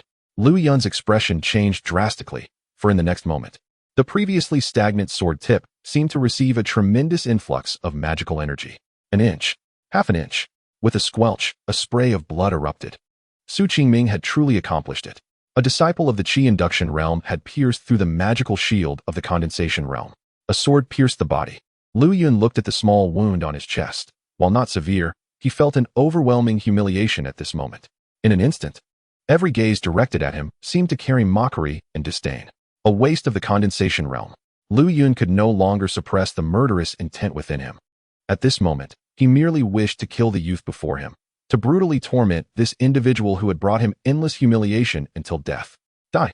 Lu Yun's long sword suddenly soared into the sky, propelled by his profound magical power, piercing the heavens. The cloud sea above seemed to churn under the influence of this sword energy, rolling tumultuously. Muron Lan and others could not help but exclaim, "Sword mastery!" A practitioner of the condensation realm could wield a long sword for attacks. Previously, Elder Lu Yun had held back, but now he disregarded his surroundings within the Sword Sect, intent on killing Su Qingming with a single strike. The few exchanged glances, simultaneously shouting, "Elder Lu Yun, no!" In the next moment, the sword momentum remained relentless. The sword, infused with Lu Yun's fury and rage, tore through the sky, the azure sword light hurtling toward the youth in the sword-washing pavilion. At this moment, Su Qingming had exhausted all his spiritual energy. On the other side, Lu Qian, witnessing the inevitable killing blow, could no longer hold back and attempted to dash in front of Su Qingming. However, her arm was seized by another person. Lu Qian turned to see it was Muron Lan. She struggled fiercely, glaring at her in anger, and exclaimed, "Senior Sister Lan, why do you obstruct me? Brother cannot withstand this sword." Muron Lan shook her head and sighed. "I did not expect your feelings for him to run so deep. Rest assured, the one who will save him has arrived." Just as her words fell, a beam of sword light soared forth. Boom! A resounding clash echoed from the sword-washing pavilion, followed by a tremendous surge of spiritual energy that shattered the entire pavilion, sending countless fragments and dust flying in all directions. Some disciples close to the pavilion were caught off guard, struck by the debris, and let out agonizing cries. Hu Yinjin instinctively asked, "Brother Su, is he still alive?" Lin Hong, He Wensi, and others exchanged glances, silently shaking their heads. Under such an onslaught, how could a disciple at the Qi gathering stage survive? Not to mention the fierce collision of spiritual forces that followed, nor the sword filled with murderous intent from Uncle Lu Yun. How could Su Qingming possibly evade it? Elder Lu Yun harbored deep hatred for him, and without hesitation, unleashed the sword techniques only available to cultivators at the origin gathering stage, along with that sudden sword light. Many present involuntarily displayed expressions of regret. Even though Su Qingming appeared to them as naught but a waste, he was still a disciple of the Sword Sect. What a pity! At that moment, Lu Qian felt as though her heart had ceased to beat, the once vibrant scenery fading into shades of black and white. She had never felt such heartache before. Memories of the past 3 years with Brother Qingming flooded her mind, knowing him, befriending him, accompanying him. After waiting for 3 long years, She had believed that today he would finally begin to cultivate and open his heart to her. But in that instant, all hope was obliterated by a single sword. She pushed Murong Lan aside and dashed madly toward the sword-washing pavilion. As the dust gradually settled, all eyes turned to the ruins. A handsome young man smiled at Lu Qian from afar. Meanwhile, Lu Yun's aged face seemed to wither even further, a palpable aura of despair enveloping him. He looked up the mountain path and coldly uttered, "Imo Changqing." Soon after, a figure clad in dark robes appeared, advancing step by step into the sight of the crowd. Chapter 9. Imo Changqing. The Yuan Continent Sword Sect consists of 2 academies, 4 halls, and 7 peaks. Among these, the Outer Academy houses the Outer Disciples. Every newly initiated disciple must refine their foundation there, with only a select few exceptional talents rising to become inner disciples of the 7 peaks. The rest may remain at the Qi gathering stage throughout their lives, serving as miscellaneous workers or being dispatched by the Sword Sect to various medicinal gardens and mines across the Yuan continent. Traditionally, the path of advancement for Sword Sect disciples was from outer disciples to inner disciples, then to the true disciples of the 7 peaks, and finally to the elders of the 4 halls. However, after a cataclysmic event a millennium ago, various factions within the Sword Sect became deeply intertwined, gradually dividing into familial and master-disciple lines. Excluding the headmaster's faction, nearly all members belonged to these 2 lines, which also dominated the 4 halls and 7 peaks. Only the Outer Academy has maintained its independence throughout the millennia, remaining ungoverned by either faction. The Outer Academy of the Sword Sect is overseen by a dean and an administrator. The dean, who enjoys wandering the world, has long been absent, leaving the administration of the Outer Academy in the hands of Imo Changqing. Dressed in a dark robe, with a fair complexion, a long sword on his back, and a gourd at his waist, he exudes an air of elegance. Upon his arrival at the sword-washing pavilion, all the young disciples bowed in respect, some outer disciples even lowering their heads, afraid to breathe. Only Lu Yun glared coldly at the middle-aged man ahead. Earlier, his furious sword strike had been thwarted by this man, allowing that despicable waste to escape unscathed. Imo Changqing paid no heed to Lu Yun's gaze and walked directly into the arena. As he passed by Lu Qian, he paused, frowning, and remarked, 3 years of cultivation. And with so many spiritual stones and elixirs, how are you still at the 6th layer of the Qi gathering stage? Lu Qian, obedient as ever, replied softly, Master Imo. The disciple is dull-witted. Imo Changqing snorted, admonishing her, if one is foolish, one must practice more. Spending all day caught up in emotions, what can you achieve? Go back. Lu Qian, the most talented disciple in the Outer Academy and highly regarded by Imo Changqing, had received far more spiritual stones and elixirs than other outer disciples over the past 3 years. She held great respect for this middle-aged man and dared not defy him in the slightest. Casting a worried glance at Su Qingming and receiving an assuring look in return, she bowed once more to Imo Changqing before departing from the Cloud Sword Peak. The other outer disciples followed suit, and soon the sword-washing pavilion was left with only a handful of individuals. Lu Yun observed everything with cold indifference, though both were at the origin gathering stage. Their circumstances were worlds apart.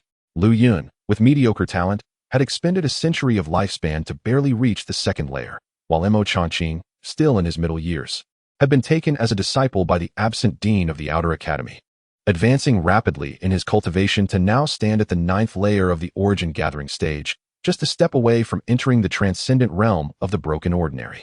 Junior brother Imo, since you are here, there are some rules that need to be taught, Lu Yun spoke up. Imo Changqing turned around and replied coolly, hasn't he already taught you some rules?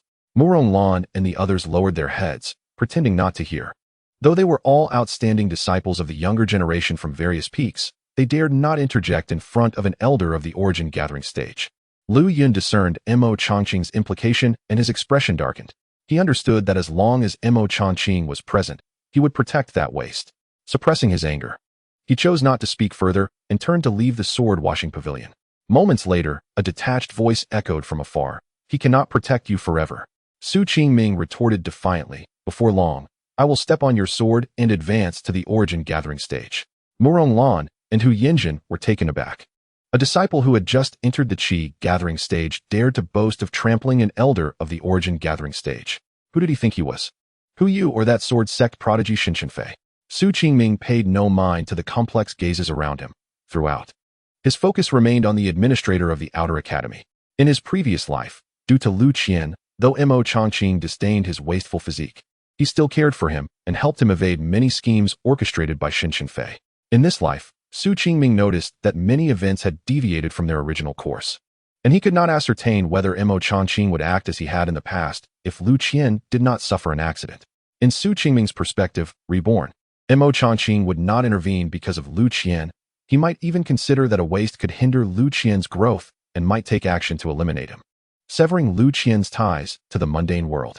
Mo Changqing's ninth layer of the origin gathering stage made him one of the most outstanding disciples of the Sword Sect in a century, rendering Lu Yun's decayed presence before him utterly insignificant. Thus, Su Qingming seized this opportunity to demonstrate his talent to Mo Changqing, hoping to establish a foundation within the Sword Sect. For what lay ahead, the master-disciple faction and the familial faction would be embroiled in ceaseless conflicts over the position of headmaster. Su Qingming felt an urgent need to enhance his strength to protect Lu Qian. Unbeknownst to Mo Changqing, the handsome youth before him harbored such intricate thoughts. He was merely passing by Cloud Sword Peak when the sword light from the sword washing pavilion caught his attention. A disciple capable of manifesting sword light at the Qi gathering stage could be deemed a genius of the sword path, rivaling even those with heavenly sword physiques. What surprised him further was that this disciple was notorious among the outer disciples for being a waste. Curiosity piqued, Mo Changqing chose to intervene. He approached the youth and casually remarked, 3 years without channeling energy into the body, yet upon entering the path, one can wield the sword's brilliance. Are you a genius? Su Qingming understood the underlying meaning of the words. True genius does not emerge abruptly. At the very least, it reveals hints in certain aspects. After contemplating for a moment, Su Qingming replied earnestly, first, cultivate the sword, then the path. I have fallen into a maze. Mo Changqing nodded, acknowledging that certain individuals, when obsessed with a particular avenue, become ensnared in their own thoughts. In the central continent, there once was an immortal cultivator who was infatuated with the strategy of chess and experienced a similar predicament. He patted the young man's shoulder and said gently, in the future, should you encounter difficulties in your cultivation, feel free to seek my counsel. Subsequently, Mo Changqing's figure vanished from sight, only to reappear 100 paces away in the next moment. The pressure that had been palpable dissipated gradually as Murong Lan and the others watched until his silhouette was entirely gone. Incredible. Is this what it means to be a true condensed essence cultivator? Lin Hong murmured. Murong Lan had seen many elders and seniors of the condensed essence realm on Miao Miao Peak, but the aura they emitted was incomparable to that of Mo Changqing. Of course, a genius ranked among the top 5 in the sect possesses such strength, she explained. When will I be able to reach such heights as Mo Ji? Hu Yen sighed deeply. While the group discussed, Su Qingming also turned to leave the now ruined sword washing pavilion. Time was of the essence. He needed to elevate his strength rapidly, at least to the latter stages of the energy channeling realm, to contend with Lu Yun's forthcoming lethal moves. The enmity between them, stemming from past lives and their recent confrontation, had escalated to an irreconcilable grudge. Whether Lu Yun acted personally or orchestrated schemes through his family's lineage, it would be challenging to cope with his 4th-level energy channeling cultivation. The swiftest means to elevate his strength was through elixirs, energy channeling pills. Chapter 10. Sect tasks. Returning to the bamboo hut where he had lived for 3 years, Su Qingming found it quite humble. Just a table, a bed, and a bookshelf filled with mundane sword techniques collected from the foot of the mountain. Surrounded by bamboo groves, the place was serene. Su Qingming sat cross-legged and began to circulate the return to the void Dao formula, allowing the spiritual energy of the world to surge into his body. After an hour, he opened his eyes. Although he had restored a significant portion of the expended spiritual power, he was still far from reaching the 5th level of the energy channeling realm. Even though the return to the void Dao formula absorbed spiritual energy at several times the rate of an average person, it was still insufficient for both the return to the void sword and Su Qingming.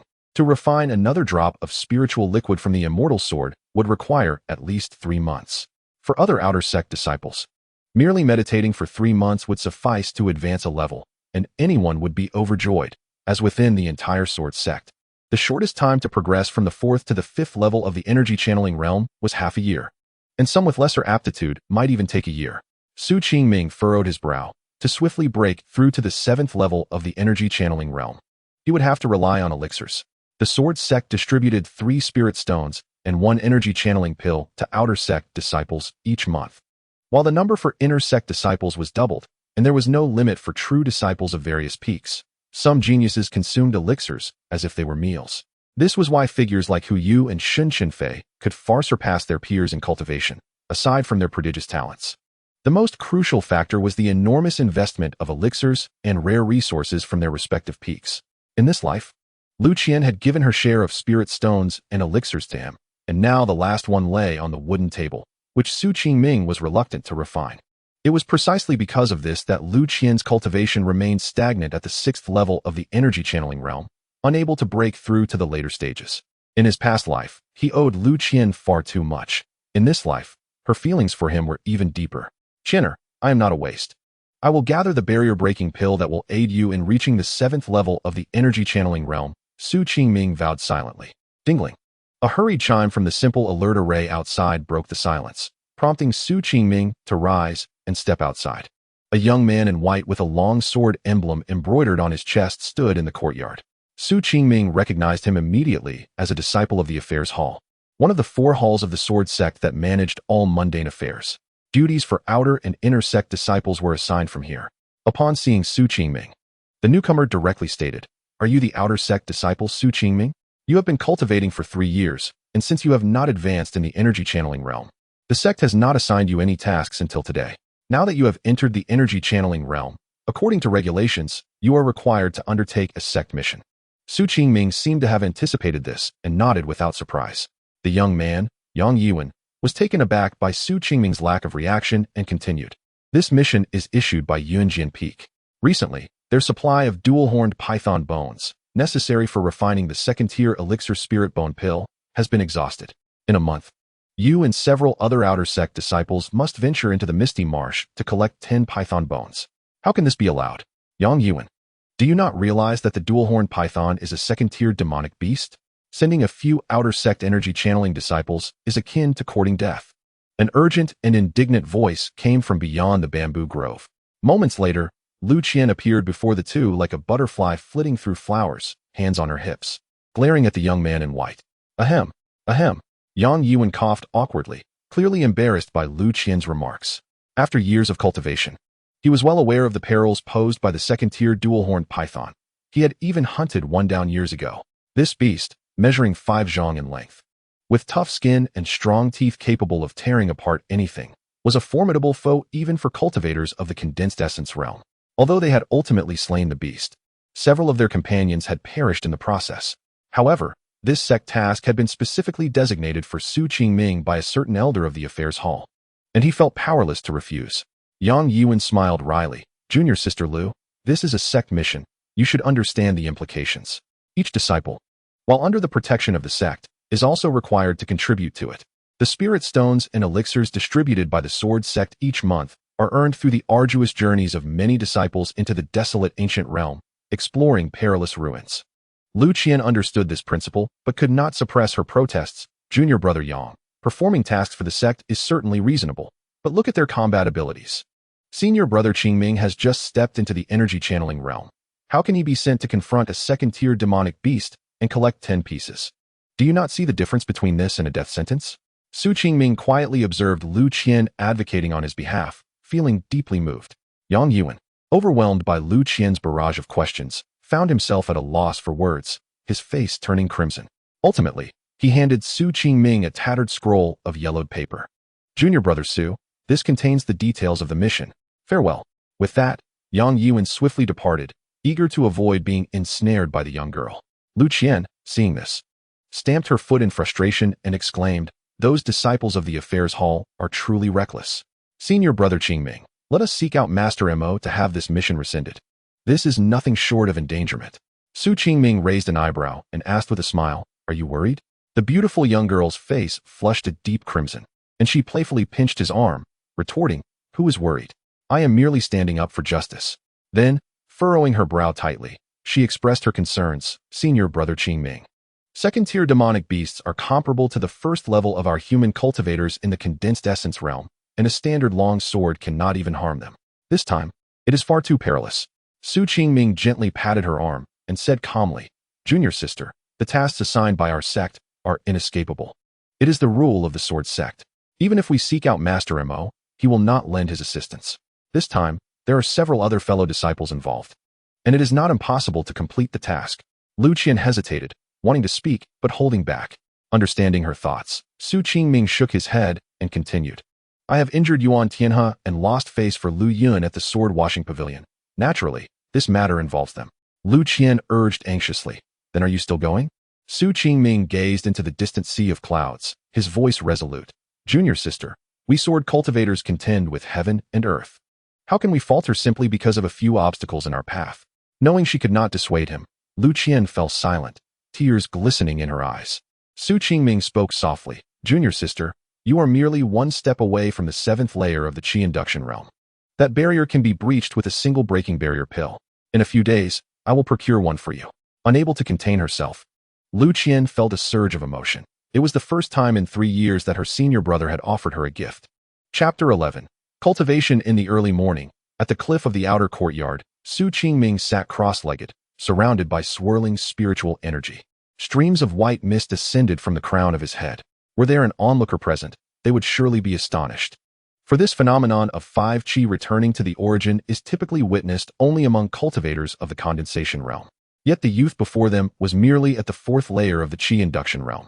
Unfortunately, this secluded spot was silent aside from the calls of a few spirit birds. Su Qingming focused inward, channeling the return to the void Dao decision.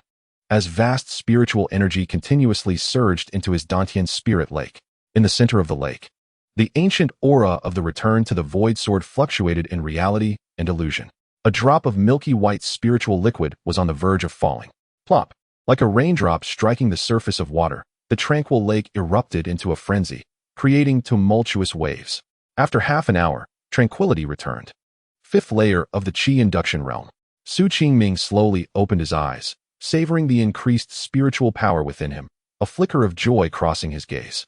With the gradual restoration of the first crack in the return to the void sword, the mysterious spiritual liquid he had condensed now contained even greater power. That single drop had propelled him to the 5th layer. Although his cultivation realm advanced rapidly, his combat strength remained stagnant. And his only trump card was the sword light that proved lethal only against lower-tier cultivators. He was still too weak, not to mention Lu Yun. Even against several inner sect disciples at the 9th layer of the Qi induction realm, he had little chance of victory.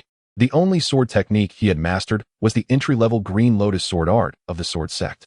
While this technique was not as simple as it appeared, it was still incomplete. In his previous life, Su Qingming had achieved the status of a Taoist immortal, standing among the pinnacle of the great ancient realm. Revered for his accomplishments in the sword path, those formidable sword techniques and spells were, in his eyes, mere trifles. Yet now, his realm was still too low, rendering those extraordinary sword techniques utterly inaccessible. Su Qingming furrowed his brows, his mind flooded with memories from his past life. After a long while, a smile crept onto his lips as he recalled a certain individual, an unparalleled existence, radiant like the sun in the vast heavens. That person was carefree and unruly, relishing combat, famously berating the 3 highest-ranking Taoist masters atop Kunlun Mountain. In the realms of demonic cultivation, the 7 demonic ancestors had been left bloodied by his hand. In the Yaoqi fairyland, the most beautiful woman in the world had waited 3,000 years for him in vain. His name was Yin Haoyan, the foremost practitioner in the great ancient realm, often proclaiming that for martial artists, challenging those of higher realms was as simple as eating and drinking. However, few knew that Yin Haoyan was not invincible. He had once visited the Sword Sect and fought Su Qingming, who was then reclusive in the inner courtyard's back mountains. In a match that ended in a narrow loss for Su Qingming, this battle forged a deep bond of mutual respect between them. Later, Yin Haoyan gifted Su Qingming his lifelong research on body refinement techniques, the 9 turns body refinement method. Upon reviewing it, Su Qingming remarked, for martial artists, this technique is truly unrivaled in the world. In this reincarnation, Su Qingming not only sought to protect Lu Qian, but also to sever the shackles of the heavenly path and ascend beyond realms. Thus he needed to become more formidable than in his past life. To achieve this, he required not only mastery in the sword path to shatter the heavens, but also a powerful physical form capable of withstanding the fragmentation of the world. Only then could he tread the unparalleled path of the great ancient realm. Inside the bamboo cottage, mist rose gently. Su Qingming sat naked in a medicinal liquid, the body refinement technique in operation, as the spiritual energy and medicinal potency permeated through his pores. His previously refined body emitted a faint yellow glow. A piercing pain surged through him, as if countless heavy hammers were relentlessly striking his entire being. nearly rendering him unconscious.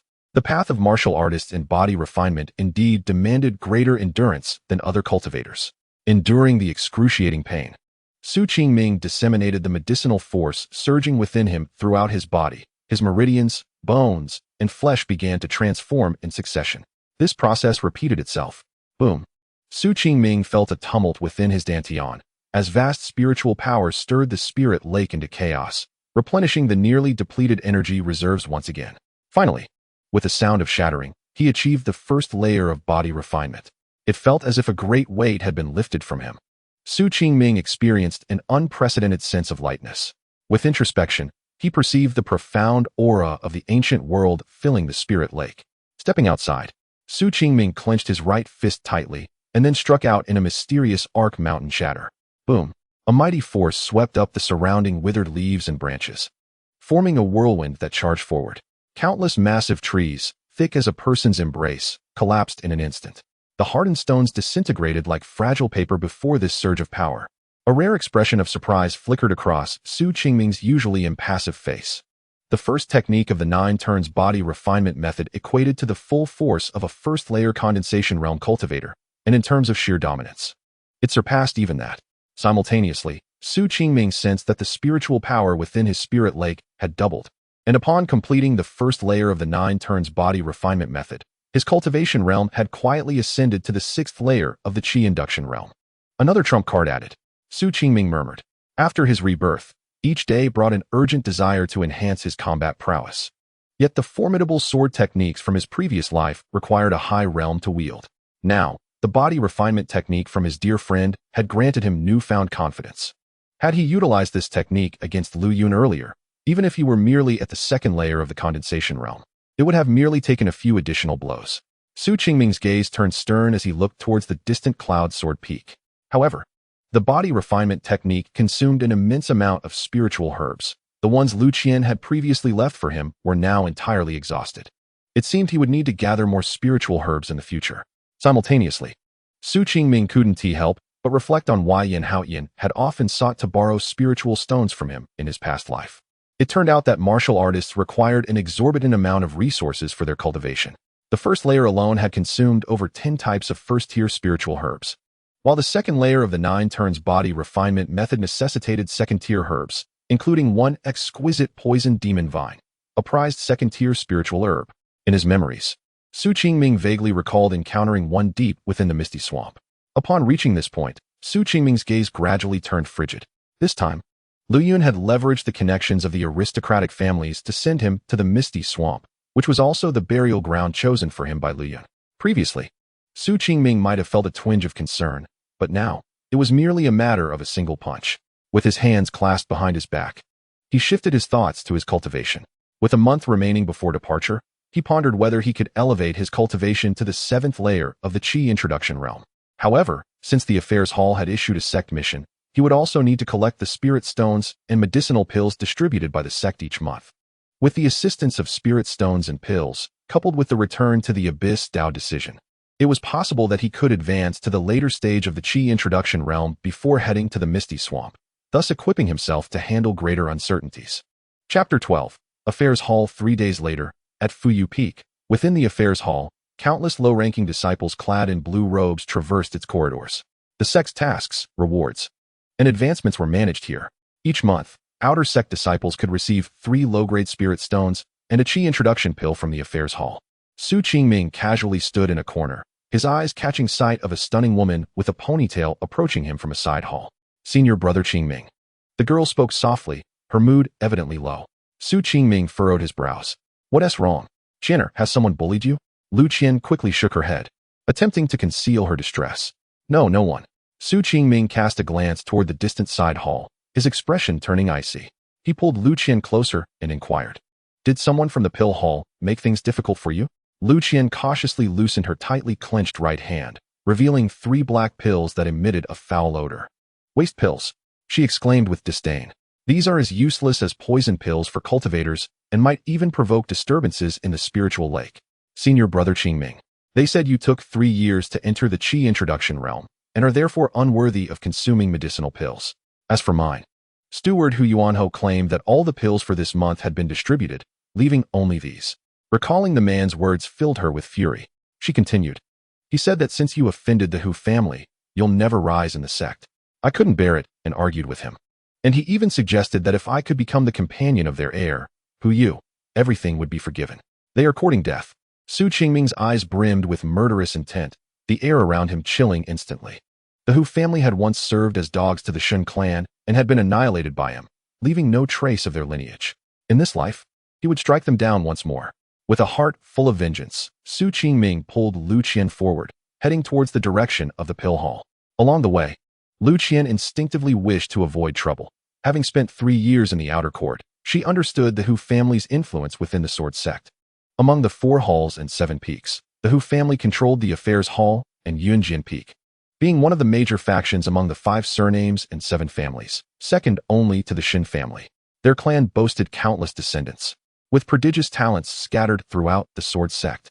There were several sword immortals at the True Insight realm, and rumors circulated that a reclusive elder still lived, a formidable being on the brink of transcending life and death. Such a colossal entity meant that Su Qingming, merely an outer sect disciple at the Qi introduction realm, could never contend with them. Lu Qian grasped Su Qingming's sleeve, whispering, "Senior brother Qingming, let it go. It's just some idle talk. The Hu family's power is immense. And with their other affiliated families, offending them would make your path to cultivation even more arduous." Su Qingming halted, his gaze resolute, stating each word with conviction. "I care not for any aristocratic family. Whoever dares to insult you, even if they are a Taoist ancestor or a Confucian sage, I shall eliminate them." With that, he swiftly maneuvered through the crowd and entered the pill hall. As he stepped inside, he was confronted by a corpulent middle-aged man with a greasy smile, Hu Yuanho, the steward of the pill hall. Upon noticing the cold demeanor of the youth, Hu Yuanho paused momentarily before his gaze shifted to Lu Qian, grinning broadly. "Lu disciple, what is this? Have you come to your senses? Ah, I forgot to mention, with your lowly background, you are only suited to serve as a minor companion to our young master. Fortunately, our young master is kind-hearted and will not mistreat you." Without a moment's hesitation, Su Qingming delivered a punch directly to Hu Yuanho's face. Boom! The man's corpulent body was sent flying, crashing through tables and chairs along the way. He actually dared to strike someone from the Hu family in the pill hall. The surrounding disciples, who had come to collect their pills, were left in disbelief, their minds racing with the thought that the Affairs Hall was the Hu family's domain, where all rewards and contribution points were controlled by them. No one dared to act here, not even those from the same disciple lineage. Yet Su Qingming, this outer sect disciple, had brazenly attacked in public. In the midst of countless shocked gazes, Su Qingming drew his sword, pointing it menacingly at Hu Yuanho, declaring, "What are you? What is the Hu family?" As his words fell, he unleashed a sword strike. Puff!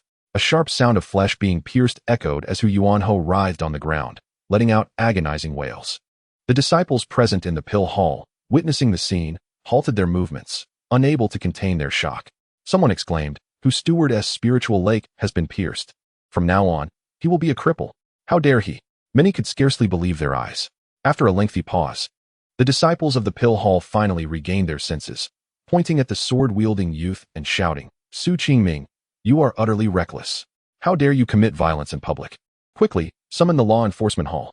Su Qingming, sword in hand and left hand behind his back, regarded Hu Yuanho with the indifference one might reserve for a corpse, ignoring the furious shouts around him. The reason he refrained from murder was that this was the Sword Sect. He had already severed Hu Lin's hand previously and today had rendered Hu Yuanho's spiritual lake useless. Su Qingming was not particularly concerned about the sect's retribution, for the law enforcement hall, which oversaw punishments, belonged to the same disciple lineage. They would be more than willing to witness a conflict between the outer sect and the aristocratic families. Sure enough, a group of disciples dressed in blue pushed through the throng and swiftly arrived at the pill hall. Leading them was a young man in his 20s, with starry brows and sharp eyes, exuding a formidable aura, a cultivator at the Qi condensation realm. "What happened?" the young man inquired, frowning. Disciples from the pill hall pointed at Su Qingming, raising their voices. "Uncle Qingchen, it was him. He committed violence in public and crippled Hu steward's spiritual lake." Qingchen was a disciple of the law enforcement hall, hailing from the same lineage. Despite his youth, he had already attained the Qi condensation realm, and within the Sword Sect, his reputation was second only to Hu Yu, the chief disciple of the aristocratic lineage, at Yunjian Peak. Without even glancing at the writhing Hu Yuanho on the floor, Qingchen approached the sword-wielding youth, asking with curiosity, "You are Su Qingming? Were you not unable to cultivate qi for 3 years?" Su Qingming met his gaze, replying calmly, "I recalled some matters and suddenly found I could." "Ah," Qingchen responded, "you harmed a fellow disciple. Do you plead guilty?" Su Qingming pondered for a moment before earnestly asking, "What is the punishment?" 10 days of heavenly punishment at the thought-reflection cliff. Qingchen replied casually. The surrounding disciples collectively gasped in astonishment. The Cliff of Regret serves as the designated place for the Sword Sect to punish disciples who violate the sect's rules. Meanwhile, the heavenly punishment entails enduring the fierce winds of the 9 heavens atop the mountain.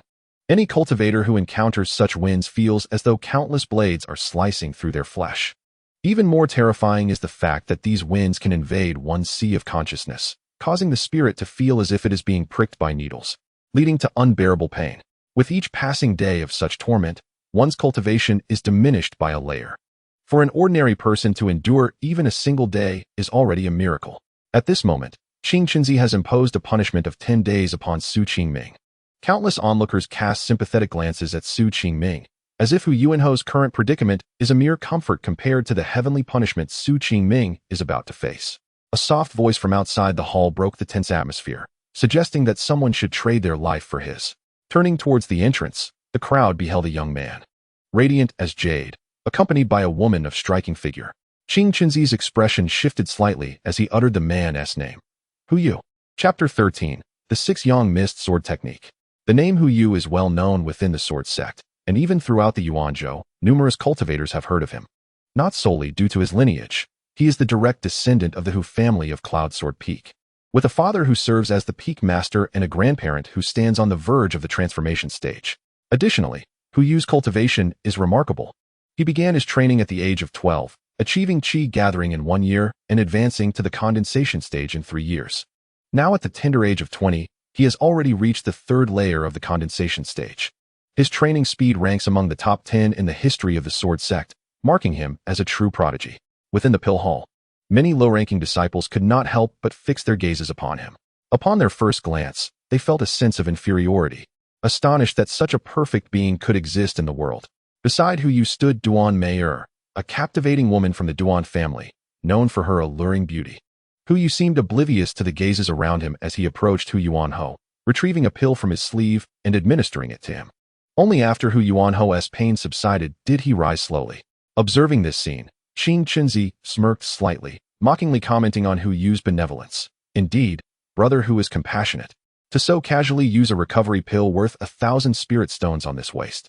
I am truly impressed. Hu Yu replied with calm indifference. Junior brother Qing, do you believe that the law enforcement hall has left you with nothing but the sword? Or do you see everyone as mere stepping stones on your path to immortality? Many low-ranking disciples displayed puzzled expressions, as their own cultivation levels were too low to grasp the meaning of Hu Yu's words. Su Qingming felt astonished.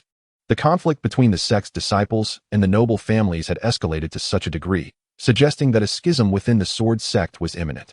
Qingchen surveyed the surroundings and proclaimed loudly, "Heaven and earth are unkind. The great Tao is emotionless." The path of cultivation has always been one of severing mundane ties to attain truth. Brother Hu, do you truly believe that merely relying on numbers will lead you to the end of the great Tao? Hu Yu responded with serene composure. The contest between our 2 factions has persisted for nearly a millennium. There is no need for further discussion today. He paused, directing a provocative gaze at the sword-wielding youth. I intend to take Lu Qian as my concubine. Do you have any objections? The crowd gasped in astonishment, including Qingchen, who had initially thought that Hu Yuanho's words were mere bravado to elevate the Hu family standing.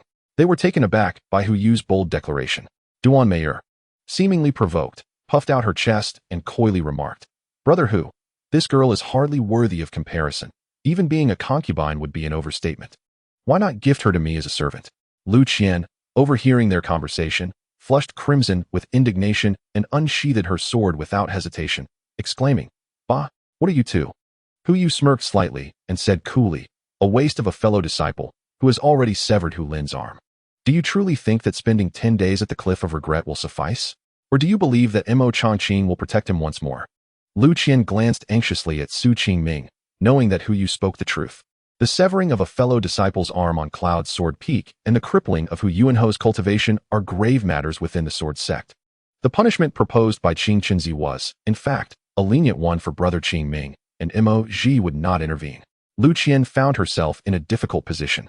She realized that if the Hu family did not pursue the matter, her brother would be safe. However, if they pressed on, the consequences for Qingming could be dire. In the eyes of the noble families, a cripple holds little value.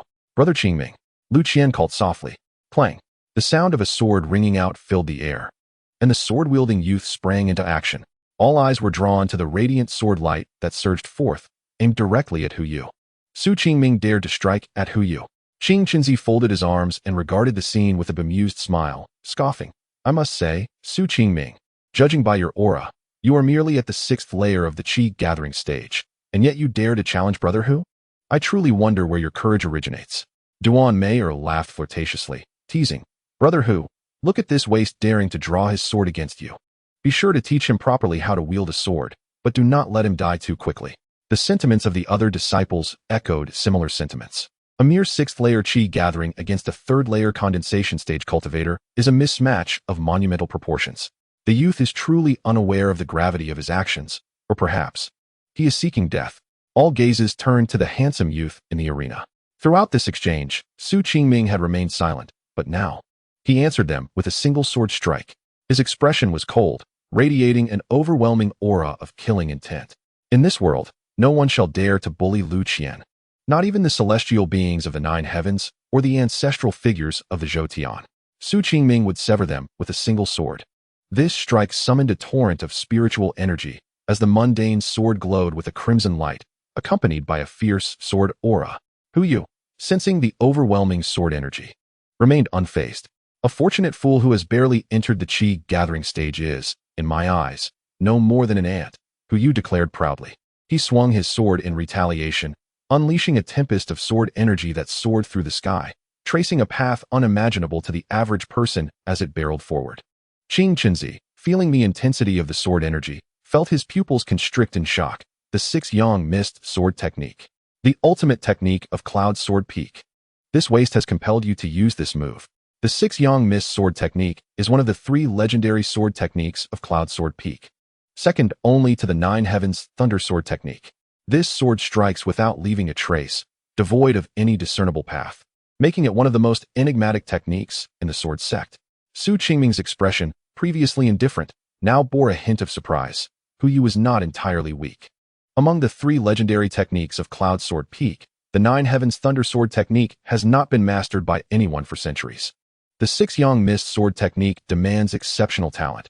Only those with a terrestrial level sword body may qualify to practice it. In his past life, Su Qingming knew that only 3 individuals from Cloud Sword Peak had successfully learned this technique. To his astonishment, Hu Yu had mastered it in this life as well. However, his cultivation level remains too low. Boom. The air crackled with a series of explosive sounds, and a massive pit formed in the ground between the two. Sword energy surged forth, and the violent currents radiated outward in all directions from their epicenter. The pill hall, vast as it is, saw tables and chairs topple under the force of this tempest. Dozens of low-ranking disciples, mere spectators, were forced to retreat a few steps by the force of the sword energy, including Qing Chenzi, who also staggered back slightly. All eyes turned towards the figure of the sword-wielding youth emerging from the dust. Su Qingming appeared unscathed, save for a slight pallor and some dust on his clothes. He had actually withstood the attack. A wave of disbelief washed over the crowd. Qing Chenzi smirked and mockingly remarked, "Oh, Brother Hu, the 3 swords of your Yunjian peak are not all that impressive. Even a mere waste of the Qi gathering realm can block them." Humiliated by the ridicule of the gifted disciple from his sect, Hu Yu's previously calm demeanor finally shifted, and he felt a tinge of shame. A typical disciple of the Qi gathering realm would have been crushed beneath his sword. He fixed a cold glare on Su Qingming and declared, "I shall first sever one of your arms, then destroy your spiritual reservoir, and afterward, I will bring Lu Qian back to Yunjian Peak, forcing her to be my family's servant for eternity." Su Qingming remained silent. In this life of rebirth, his enmity with the Hu and Shen families would not end until one of them perished. Even though his current cultivation was still too low, he would not show weakness. A sword cultivator must forge ahead unflinchingly to cut through all obstacles.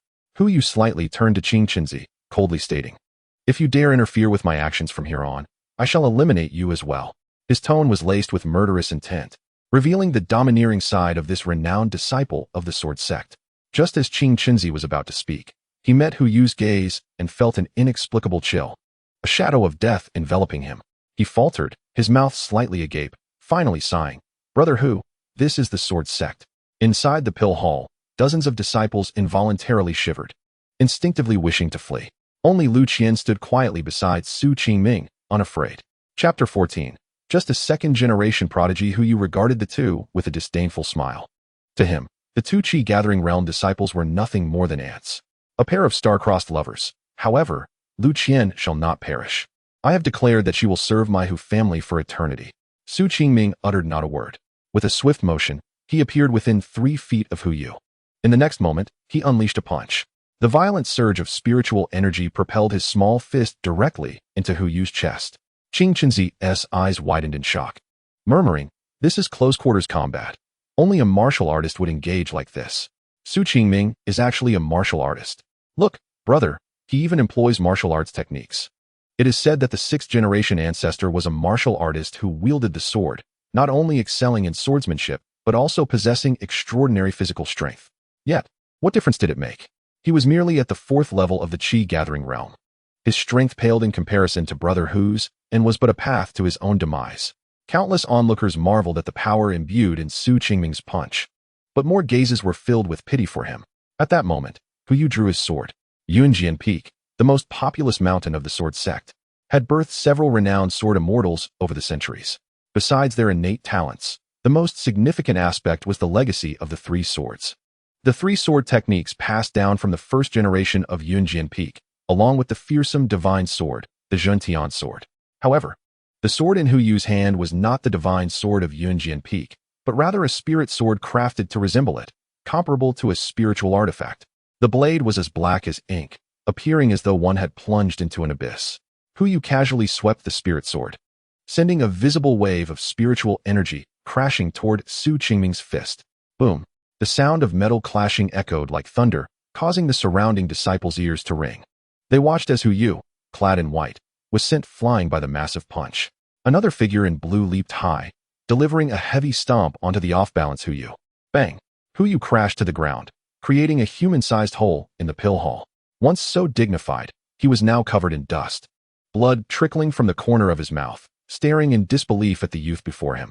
Su Qingming planted his foot on Hu Yu's head, resembling a celestial being descending to the mortal realm, stepping upon mere ants.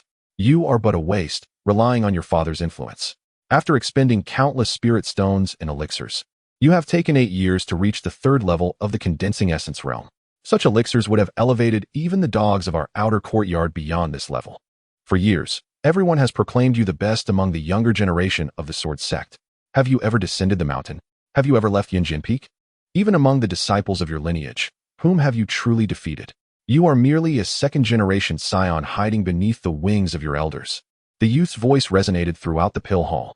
Countless low-ranking disciples stood in shock, captivated by the scene and the calm words of the youth. In Yunjian Peak, or even in the Sword Sect, no one dared to trample upon this proud scion, nor would anyone so casually belittle Hu Yu's esteemed lineage. While some may privately share this sentiment, none would dare to voice it in the face of the aristocratic family's oppression. Yet, Su Qingming had reduced him to the status of an ant, audaciously stripping away the vibrant facade of his identity. Qing Chenfei opened his mouth, but ultimately remained silent. He knew that in terms of combat prowess, he was somewhat inferior to Hu Yu. Yet now, Hu Yu lay beneath the foot of that youth. Qing Chenfei felt his face flush with heat, as if he too were being stepped upon by Su Qingming, feeling humiliated. However, he dared not draw his sword. The disciples of the pill hall, the enforcers, and others from various peaks stood in stunned silence, the atmosphere thick with tension. Su Qingming picked up a mundane long sword and slowly aimed it at Hu Yu's spiritual reservoir. 3 inches, 2 inches, 1 inch. Spare where one can. An aged voice resonated from the back of the hall. All turned to see the approaching figure of Ru, bowing and greeting in unison. "We greet Master Ru." Su Qingming remained impassive. The elder, with a head of white hair, strode forward, berating, "A bunch of rascals. This is the sacred ground of the pill hall. Look at the state of it after your brawl." The disciples dared not utter a word, for this man's status was so high that they could only look up to him. Within the Sword Sect, where countless elders and disciples resided, all were sword cultivators. Cultivators must not only refine techniques, but also require a foundation supported by their realm. Aside from harnessing the natural spiritual energy, Only through the consumption of elixirs can cultivators rapidly elevate their realms. Thus, in the vast ancient world, the status of alchemists is exceedingly high. Among the sword-obsessed lunatics of the Sword Sect, alchemists hold even greater significance. The Master Ru, revered among the populace, is currently the only 5th-grade alchemical master of the Sword Sect. All 3rd-grade elixirs and above within the sect originate from this unassuming elder's hands, and no one dared to offend him lightly. Moreover, Master Ru, aside from being a 5th-grade alchemical master, was also a sword cultivator. The elder scratched his ear, his gaze landing on Su Qingming, a glint of unnoticed brilliance flashing in his eyes. You are Su Qingming? It appears that the rumors circulating within the outer sect are nothing but fabrications. Among the younger generation of the Sword Sect, aside from a few exceptional individuals in the cave realm, none can rival you. The elder spoke as if engaged in casual conversation. Upon hearing this, a wave of murmurs erupted among the disciples present. Had anyone else uttered such words, they might have dismissed them, but coming from this venerable elder of high status, it bore the weight of truth. Su Qingming, has he truly ascended to such heights? The elder disregarded the astonished, envious, and bewildered gazes from the crowd, making his way directly to Su Qingming's side. With a serious tone, he warned, he is the scion of the Hu family. Should you incapacitate him, his father and that ancient one will undoubtedly seek retribution. Su Qingming remained silent. The elder and all those in the alchemy hall gazed at him with anticipation, and many believed that Master Lu's words were indeed factual. In the Sword Sect, the influence of the Hu family was overwhelmingly powerful. After a prolonged silence, Su Qingming finally lifted his head and calmly replied, I do not care. In the next instant, his sword plunged downwards. A piercing scream escaped Hu Yu, who was pinned to the ground, followed by his body curling into a ball as he rolled in agony. The elder shook his head slightly, letting out a sigh. King Qinzi looked at the sword-wielding youth in the arena, his eyes filled with terror, as if he were witnessing the descent of a god of death. Countless disciples were left in shock. Su Qingming had indeed rendered Hu Yu, a rare prodigy of the Hu family, utterly incapacitated. From a distance, Duan Meyer felt weak all over. She understood Hu Yu's standing within the Hu family and the esteem in which he was held by the elder. Yet at that moment, she dared not utter any defiant words. After a long pause, Master Lu finally spoke, take him back to Yunjian Peak. Several disciples of the Hu family, along with Duan Meyer, snapped back to reality and hurriedly lifted the howling Hu Yu off the ground, fleeing the alchemy hall. Chapter 15. The sect's mission in recent days. Two significant events have been circulating among the countless disciples of the Sword Sect. The first involved the transmission hall finally securing a victory in the conflict with the water demons of the Bailing Pond, reclaiming the long-coveted marsh mine. Albeit at a great cost, with numerous casualties, including several core disciples at the out-of-body stage, who fell to a mystical serpent from the Bailing Pond. The second event was the astonishing news that Su Qingming, a disciple of the outer sect at the Qi gathering stage, had incapacitated Hu Yu, a true disciple already at the 3rd layer of the essence condensation stage. Compared to the Bailing Pond incident, the news of Su Qingming's actions resonated even more profoundly within the Sword Sect. Many pondered how long the youth who had incapacitated Hu Yu could survive. Similarly, Lu Qian harbored endless worries for the man before her, yet upon witnessing his nonchalant demeanor, her frustration grew. Unable to contain herself, the young girl exclaimed, Brother Qingming, do you truly not comprehend the depth of hatred the Hu family harbors for you? Once you step beyond the mountain gates, they will undoubtedly seek your life. Su Qingming smiled and replied, I am aware. Lu Qian raised her voice in urgency. If you are aware, why venture into the marsh? What if you, Su Qingming, unwilling to let her worry persist, spoke softly. Qin'er, you must understand that in our current state of weakness, isolation will not serve us well. Within the Sword Sect, the conflict between the families and the disciples intensifies. We must choose a side. He paused, gazing into the distance, and continued earnestly to condense essence. A cultivator needs not only the protection of their elders, but also a copious supply of medicinal pills. Most importantly, one must seek a spirit pool rich in spiritual energy to refine their meridians. Before long, both you and I will reach the essence condensation stage. Upon hearing this, Lu Qian fell silent. The protection of the sect's elders was one thing, but the medicinal pills and spirit pools were monopolized by those from the powerful families.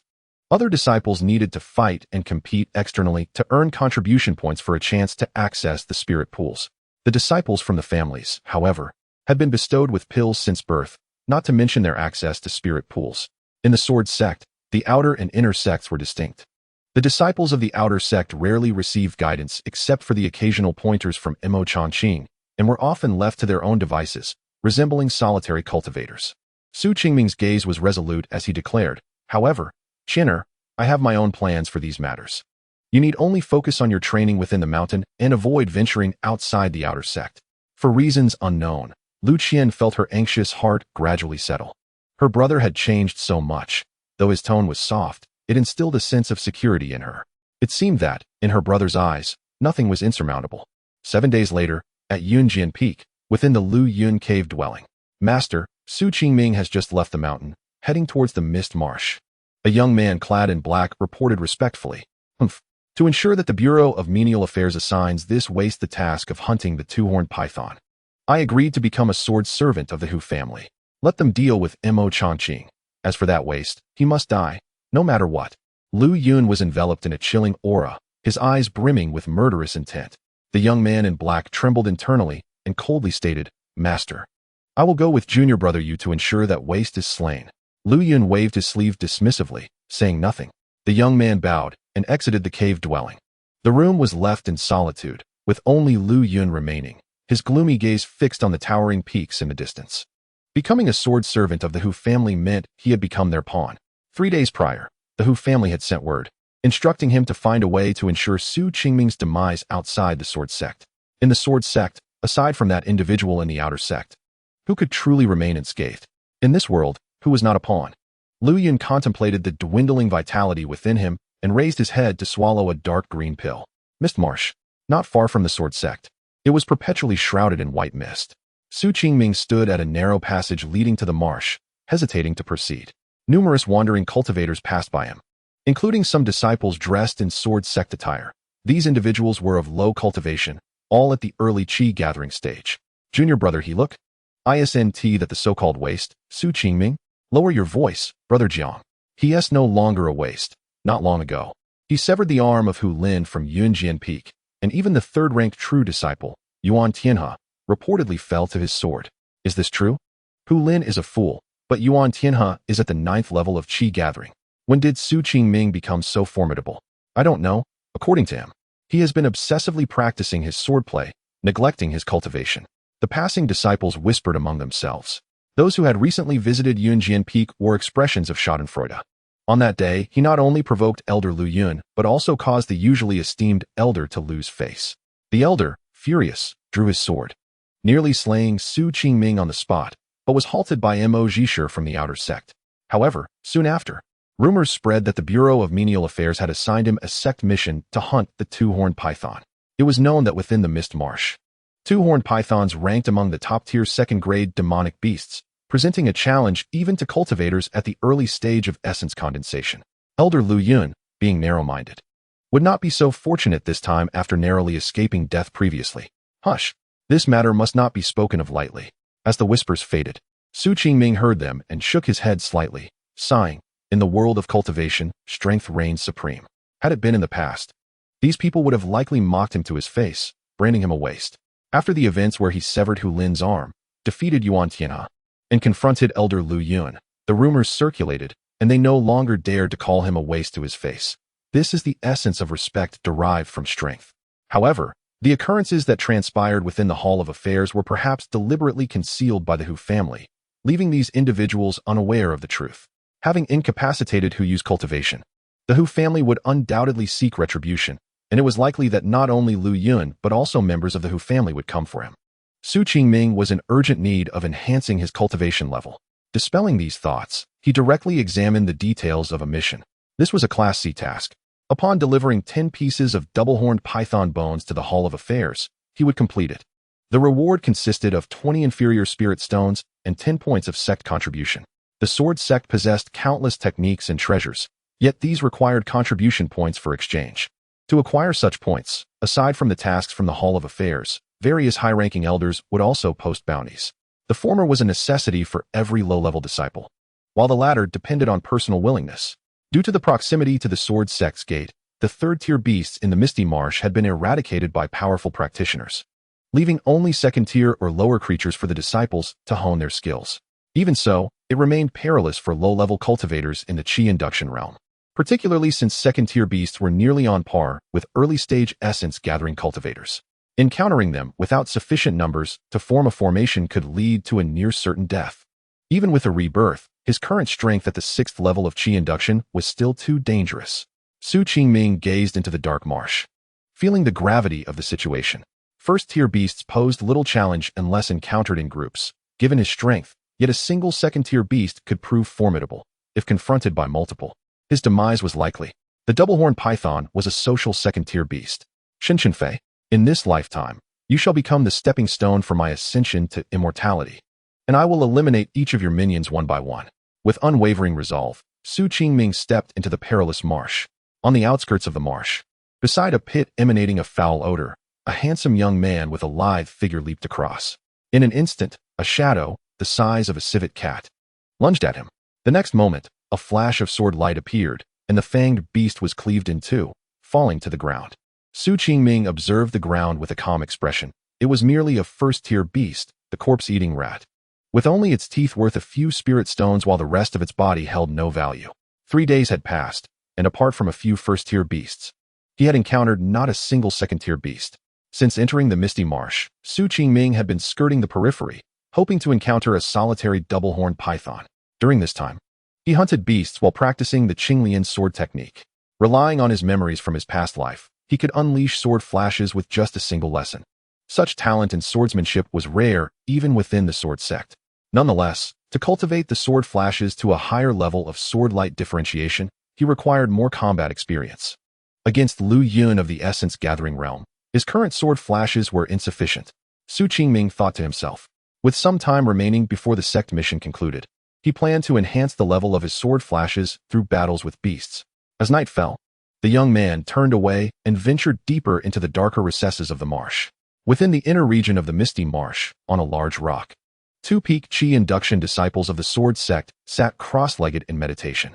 Brother Huang, is it truly necessary for us both to deal with a mere waste of the 6th level of Qi induction? The master seems to hold him in too high regard. You must not underestimate him. Junior brother Yu, Qingming is no mere waste. Even Yuan Tianhe fell to his blade. Humph. Had Brother Yuan not suppressed his strength and merely measured sword techniques, the victor would have been uncertain. Focus, or you may find yourself in a precarious situation. It's only a matter of a few sword strikes. The two conversed, with the elder being Huang Chengwu and the younger, Yu Tanyuan. They were disciples of Lu Yun. Unfortunately, the vastness of the misty marsh caused them to lose Qingming's trace upon entering. Just as Huang Chengwu was about to speak, he suddenly turned to a direction in the darkness, his expression shifting slightly. He then stood, extending his spiritual sense outward. Yu Tanyuan, age 17 or 18, also stood and inquired, Brother Huang, what is the matter? There is an unusual fluctuation in the spiritual energy of heaven and earth. Someone is fighting in the southwest. Fighting? Upon hearing this, the two exchanged glances, each perceiving a hint of sinister intent in the other's expression. Humph. Today marks the day of that brat's demise. With a higher cultivation, Huang Chengwu soared towards the source of the energy disturbance. Chapter 16. Counterattack. This marked the 4th second-tier beast Qingming had encountered. The double-tailed fierce crocodile ranked among the top 5 creatures in the misty marsh. Even Qingming found it challenging to contend with its thick hide. After more than 10 days of battle, Qingming's sword flashes had matured significantly, and he could faintly discern several bifurcations emerging.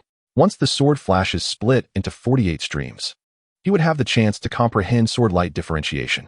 At that point, with a rain of swords, even ordinary essence-gathering cultivators would find it hard to resist. Its weakness lay beneath its jaw. If he could force the beast to flip over, he could pierce it with his sword flashes. Qingming pondered. After engaging in combat with the double-tailed fierce crocodile for half an hour, he had grasped its vulnerabilities. However, the creature consistently guarded that spot, denying him any opportunity and nearly splattering him with its venom on multiple occasions. Holding his sword, Qingming's gaze shifted.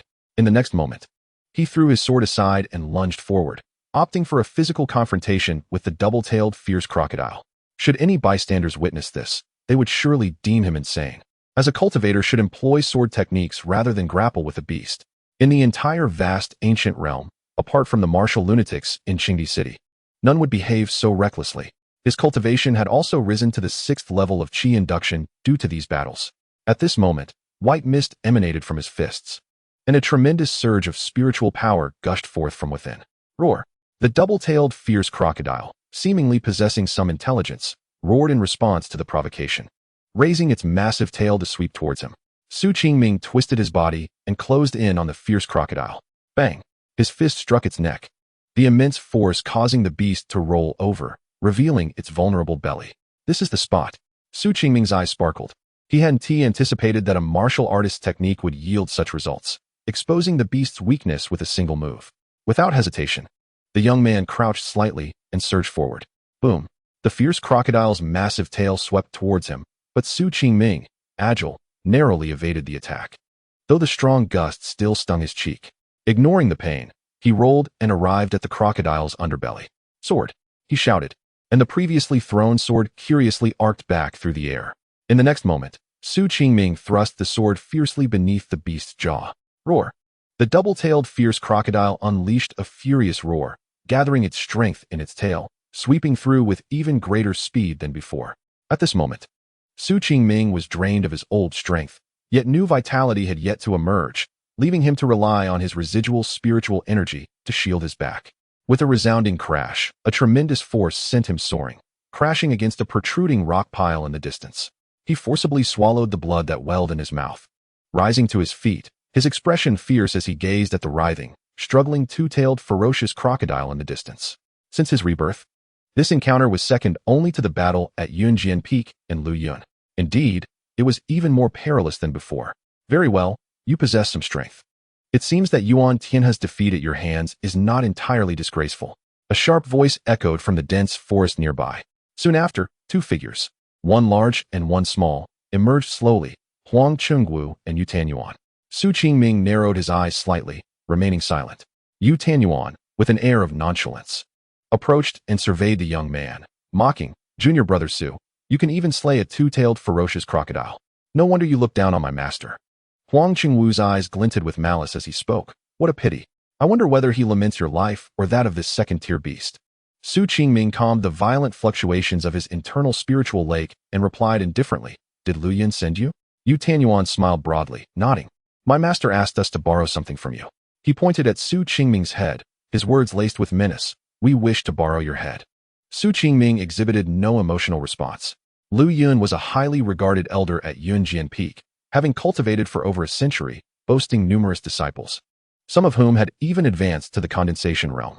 When the master is insulted, the disciples naturally seek to reclaim their honor. One was at the peak of the Qi induction realm, and the other at the 9th level of the Qi induction realm. The two sent by Lu Yun were among the most outstanding inner disciples, even at Yunjian Peak. Su Qingming observed calmly, "Just the two of you?" "Ha ha." Yu Tanyuan laughed maniacally. "Huang, this waste thinks that defeating the fool Hu Lin and narrowly beating senior brother Yuan makes him invincible." Huang Chengwu scoffed. "I heard he's been relying on Lu Qian from the outer court to avoid being expelled from the mountain. A leech like him is unworthy to be our peer." Both were at the 9th level of the Qi induction realm, and together, even the chief true disciple Hu Yu would regard them with caution. "Is the conversation over?" Su Qingming's cold voice extinguished their mirth. Just as Yu Tanyuan was about to speak, a brilliant sword light, dazzling like a river of stars, sliced through the night sky, aimed directly at his face. "Humph, a mere 4th level Qi induction waste dares to attack us. It seems you are eager to meet your demise." Yu Tanyuan remained unflustered, drawing his sword and positioning it defensively before him. Clang! The sound of metal clashing echoed through the clearing as the radiant sword light erupted violently. "How is this possible?" Huang Chengwu exclaimed in disbelief from a distance. "This is sword radiance. When did Su Qingming comprehend such a fearsome sword principle?" Yu Tanyuan, expecting to easily fend off the attack due to his cultivation, found his sword shattered upon contact with the overwhelming force. In the blink of an eye, the opponent's sword had already thrust toward him. Uffed.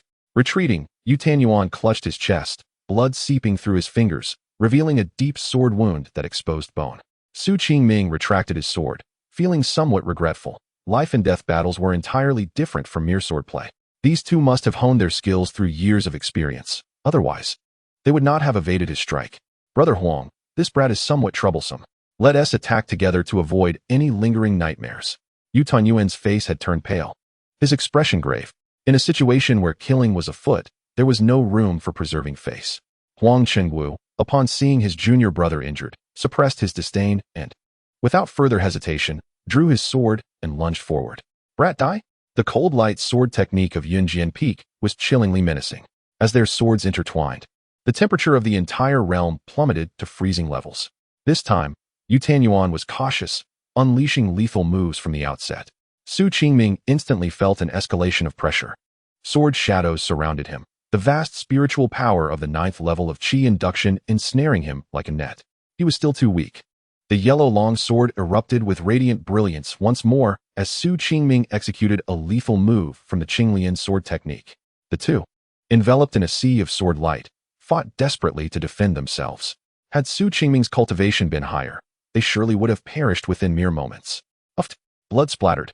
Yu Tanyuan, already injured, was struck again by Su Qingming's sword light. Brother, my hand. A piercing scream erupted. Huang Qingwu turned, only to see his junior brother's right hand severed by a sword, the blade and hand sinking into the murky mire. Impossible, impossible. Yu Tanyuan, drenched in blood, frantically searched with his left hand for his severed hand in the muck. Just as Huang Qingwu was about to speak, a swift sword light came flying, targeting his senseless junior brother. No, junior brother, be careful. In the next instant, the sword light pierced through his chest. Brother, Yu Tanyuan's sturdy form collapsed. His words left unspoken. Huang Qingwu's face was etched with horror as he looked at the indifferent young man before him. This person is a prodigy. No wonder even the protective barrier of our master was shattered by him. Who would have thought that we, two brothers, would be foolish enough to attempt to kill him? No, I do not wish to die. Huang Qingwu gathered all his spiritual energy, hurling his long sword into the distance. In the next moment, he abruptly turned to flee. Throughout, Su Qingming maintained an impassive expression, even when faced with the two inner disciples at the 9th level of the Qi induction realm. Several days prior, he had already split his sword radiance into several forms, having thoroughly comprehended the hidden moves of the Qinglian sword technique. More crucially, he had broken through to the 6th level of Qi induction. As long as they were not cultivators of the condensation realm, no one could pose a threat to him. Watching the fleeing figure not far away, Su Qingming murmured, "Here, you cannot escape." Blocking the incoming long sword, Su Qingming pursued, for in the realm of cultivation, once one chose to kill, they must be prepared to be killed in return. Huang Qingwu, in a panic, fled deeper into the marshes. Along the way, countless second-tier demonic beasts were stirred, unleashing frenzied roars. In a harrowing encounter, Huang Qingwu faced relentless assaults, narrowly escaping being devoured by the monstrous beasts on several occasions. Finally, by a serene pond, he found himself devoid of any spiritual energy, collapsing onto the ground in despair.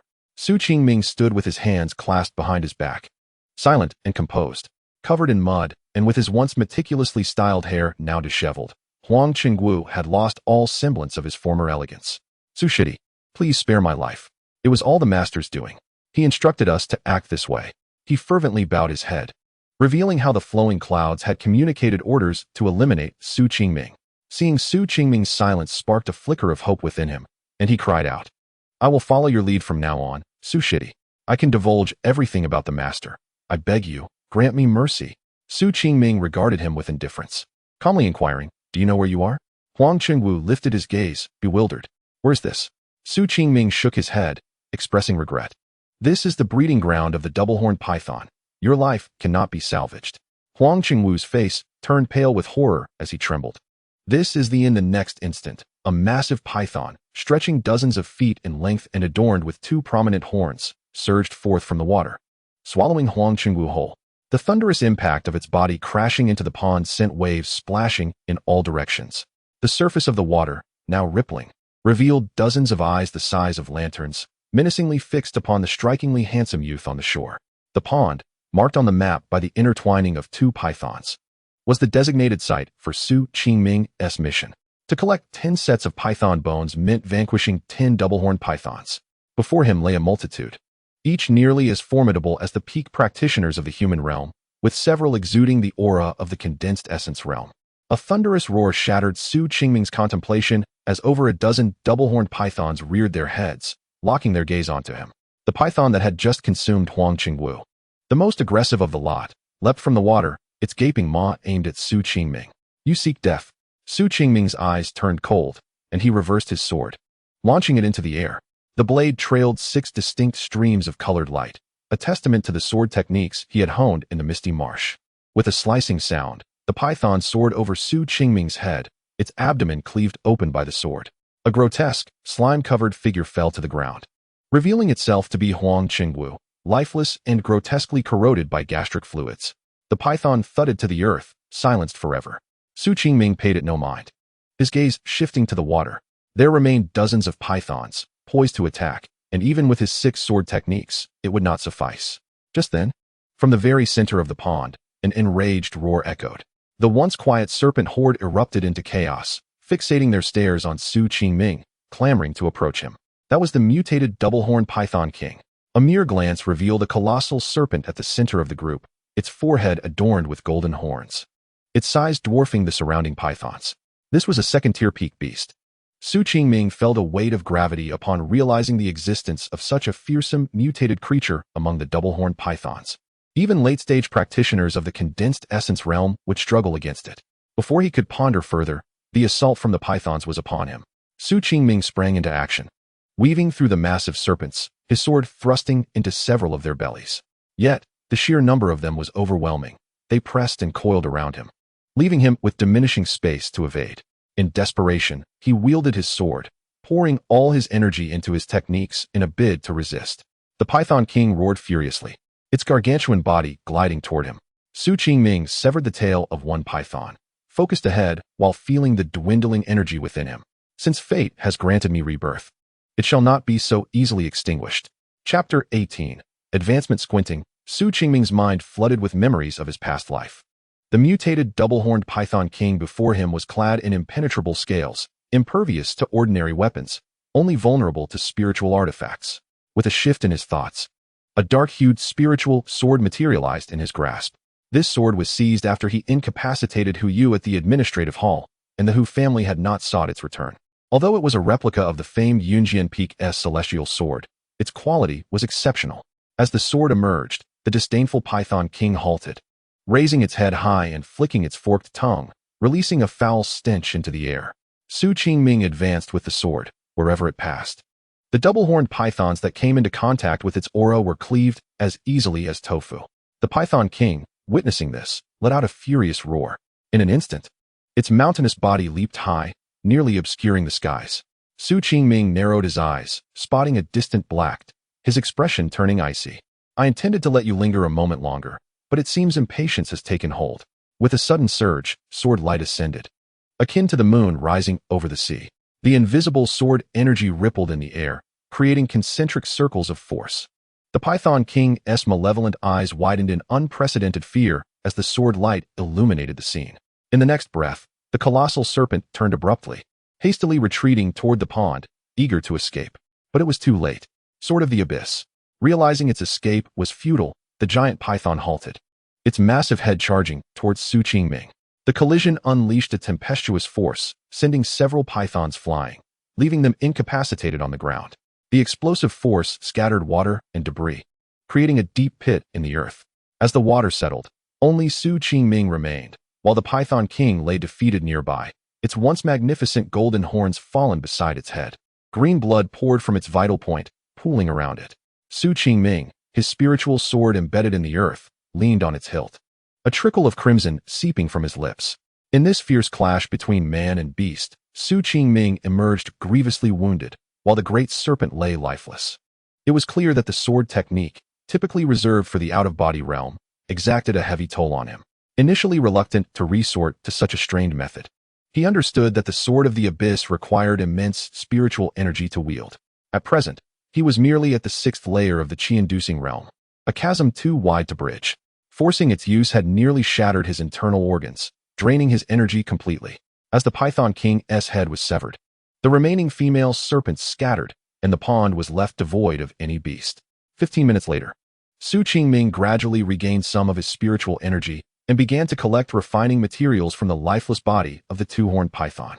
The most significant harvest, of course, was the 2 golden yellow horns of the Python King, which could fetch over 1,000 low-grade spirit stones in the market. Su Qingming casually tucked the horns into his sleeve and, upon examining the belly of the snake, discovered a green orb the size of a chicken egg emitting a faint glow. A demon core.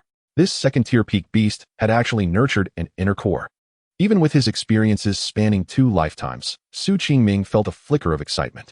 The ancient wilderness was home to countless demon tribes. However, aside from those possessing the bloodline of ancient divine beasts, only 5th-tier demons capable of transformation could produce demon cores. Their power was comparable to that of most human realm cultivators at the true cave stage. It could be said that such occurrences were 1 in 100,000. The mutated 2-horned python king, although merely at the peak of 2nd tier, had rarely produced an inner core. This inner core had numerous uses. It could be fed to spirit beasts to elevate their rank, and many alchemists utilized it for potion crafting. The elixirs made from this demon core, due to their high grade and potent efficacy, were among the most vital for many great cultivators at the true return stage. Su Qingming could hardly contain his excitement as he held the chicken egg-sized inner core in his hand. A refreshing sensation washed over him, and rich spiritual energy seeped through his pores. In an instant, the injuries he had sustained from battling the Python King had nearly healed. It was indeed a rare treasure from the heavens. No wonder the human and demon races had been in constant conflict from ancient times to the present, and now they had been warring for a century in the wilds, each side claiming victories. Having gathered the 10 bones of the 2-horned python to be submitted to the Sword Sect, Su Qingming surveyed his surroundings and was just about to leave when a faint medicinal fragrance wafted by. He halted, following the scent until he arrived beside a deep water pool. This pool was formed by the accumulation of a waterfall, with a drop of over 10 zhang, and the fragrance emanated from within the waterfall itself. Without hesitation, Su Qingming crossed the pool and entered behind the curtain of water. Poisonous demon vine. Upon entering the cave, a winding spiritual herb clinging to the stalactite caught Su Qingming's eye. It was a 2nd-tier premium spiritual herb. No wonder a python king capable of nurturing a demon core resided here. It was guarding this poisonous demon vine. Overjoyed, Su Qingming realized that not only had he completed his sect mission, but he had also gathered the most crucial main ingredient for cultivating the 9 revolutions body refinement technique. Once he procured the other necessary ingredients from the market, he could begin his cultivation. The 2nd level of body refinement allowed one to temper their internal organs, enabling them to withstand damage from various artifacts and swords solely with their physical body. Su Qingming calmed his thoughts and cautiously approached the base of the poisonous demon vine. Spiritual herbs possess their own consciousness. Not only do they have traps, but they are also guarded by powerful spiritual beasts. Clearly, the Python King had served this purpose, but it had already been slain by Su Qingming. The medicinal fragrance it emitted could ensnare individuals in illusions. While such illusions could be perilous for less experienced cultivators with unstable minds, Su Qingming, with his 2 lifetimes of experience, paid little heed to such trifling illusions. After a few moments, Su Qingming located the herb's root system. After a brief half-hour, he carefully stored the poisonous demon vine in a jade box. Looking around the cave, he noticed the rich spiritual energy present, with some spiritual liquid nearly dripping from the stalactites to form a small spiritual pool on the ground. This place could be considered a small spiritual haven. Su Qingming contemplated briefly before waving his hand to set up a simple array at the water curtain to conceal the cave's aura. He then retrieved several emerald green porcelain vials from his sleeve. These items were acquired from the 2 disciples of Luyan he had previously slain. 2 vials contained qi-gathering pills, along with several vials of healing elixirs. Su Qingming sat cross-legged, intending to heal in this spiritually rich water cave, as his internal energy had been completely depleted from recent battles. After consuming a qi-gathering pill, a refreshing medicinal power swiftly transformed into spiritual energy, flowing gently along his meridians. The return to the ruins technique automatically began to operate, and the surging spiritual energy eventually converged above the spirit lake in his dantian, where the return to the ruins sword resided. Radiance burst forth. Countless sword energies erupted into the air. On the sword's body, 10 ancient cracks trembled in unison. At the pinnacle, where it had almost begun to repair, a droplet of spiritual liquid gradually coalesced before falling into the spirit lake, causing ripples to form. Countless images rose upon the lake's surface. What is an immortal? Is it eternal and indestructible, or is it devoid of emotion? The path of the great Tao is one of solitary competition. The echoes of profound inquiries plagued Su Qingming, causing cold sweat to bead on his forehead, compounded by the remorse over Lu Qian's death in his past life, with countless thoughts intertwined in an unshakable sense of regret. As time passed, the return to the ruins sword gradually dimmed, and the spirit lake began to cloud. Su Qingming's life force waned. Were there anyone present, they would be astonished to witness the ordeal Su Qingming was enduring at this moment. He was ensnared in the greatest obstacle faced by Qi gathering realm cultivators, the obstruction of the Dao heart. However, unlike the common struggles of life and death, wealth and fame, and earthly attachments that most faced, Qingming was confronted with a trial that only those with extraordinary talents encountered, the Dao heart tribulation. Such tribulations were rare, occurring only among the thousands. Yet, upon overcoming it, the path of the great Dao would be smooth sailing. The cave's aura fluctuated obscurely. Qingming was now deeply immersed in his plight, his handsome face reflecting a myriad of emotions: regret, anger, nostalgia, and sorrow. Chapter 19. Liu Yun's reluctance. Time flowed swiftly. Dozens of miles away from the water pool, Liu Yun stood with his hands clasped behind his back on a cliff, his 2 jade pieces already shattered in his hands. 2 useless fools. After so many years of cultivation, they were actually killed by a mere 4th-layer Qi gathering disciple. Liu Yun couldn't help but curse under his breath. The shattered jade pieces represented the life tokens of Huang Chengwu and Yu Tanyuan, signifying their demise. Liu Yun knew well the combat prowess of these 2. They were second only to true disciples like Yuan Tianhe on Yunjian Peak. Yet now, they had perished at the hands of that waste. Despite having prepared for such an outcome, he was still somewhat angered, gazing at the ever-changing sea of clouds in the distance. A cruel smile crept onto Liu Yun's lips as he uttered, "I will tear your soul apart, ensuring you endure endless torment in every lifetime." Further away, the spiritual energy between heaven and earth suddenly shifted, converging towards a specific area in the marsh. The multicolored clouds resembled a flowing river. In the marsh, countless individuals looked up at the sky, their eyes filled with shock. Who could be breaking their tribulation here, able to invoke the resonance of heaven and earth? Such phenomena were typically only witnessed by those with heavenly Dao bodies who comprehended the great Dao. Could it be that such a prodigy had arrived here as well?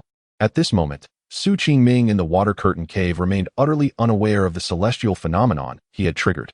The overwhelming spiritual energy surged through his meridians, causing them to feel as if they were on the verge of rupture. Even with the 9 revolutions body refinement technique enhancing his physique 100-fold compared to ordinary individuals, he still seemed insignificant against this force. A deluge of spiritual energy surged from all directions, converging upon the return to the ruins sword. Ding!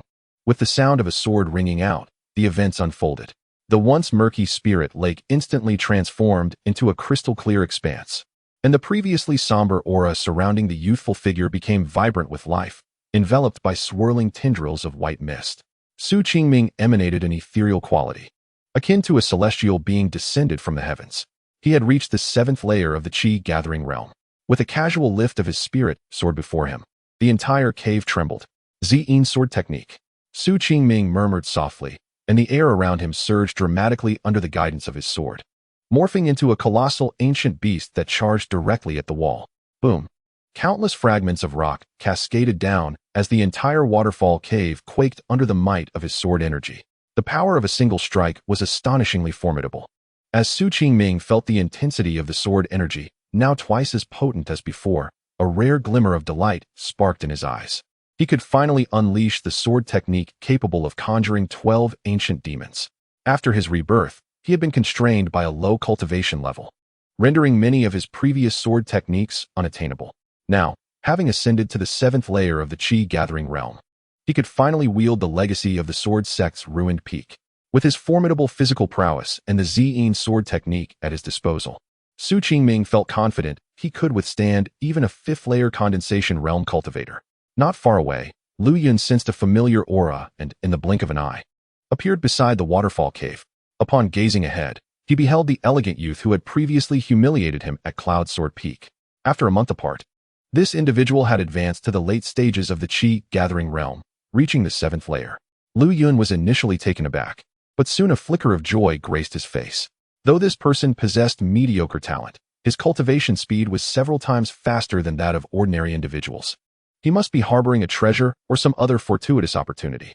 If I can seize these chances, my path to immortality shall not be hindered.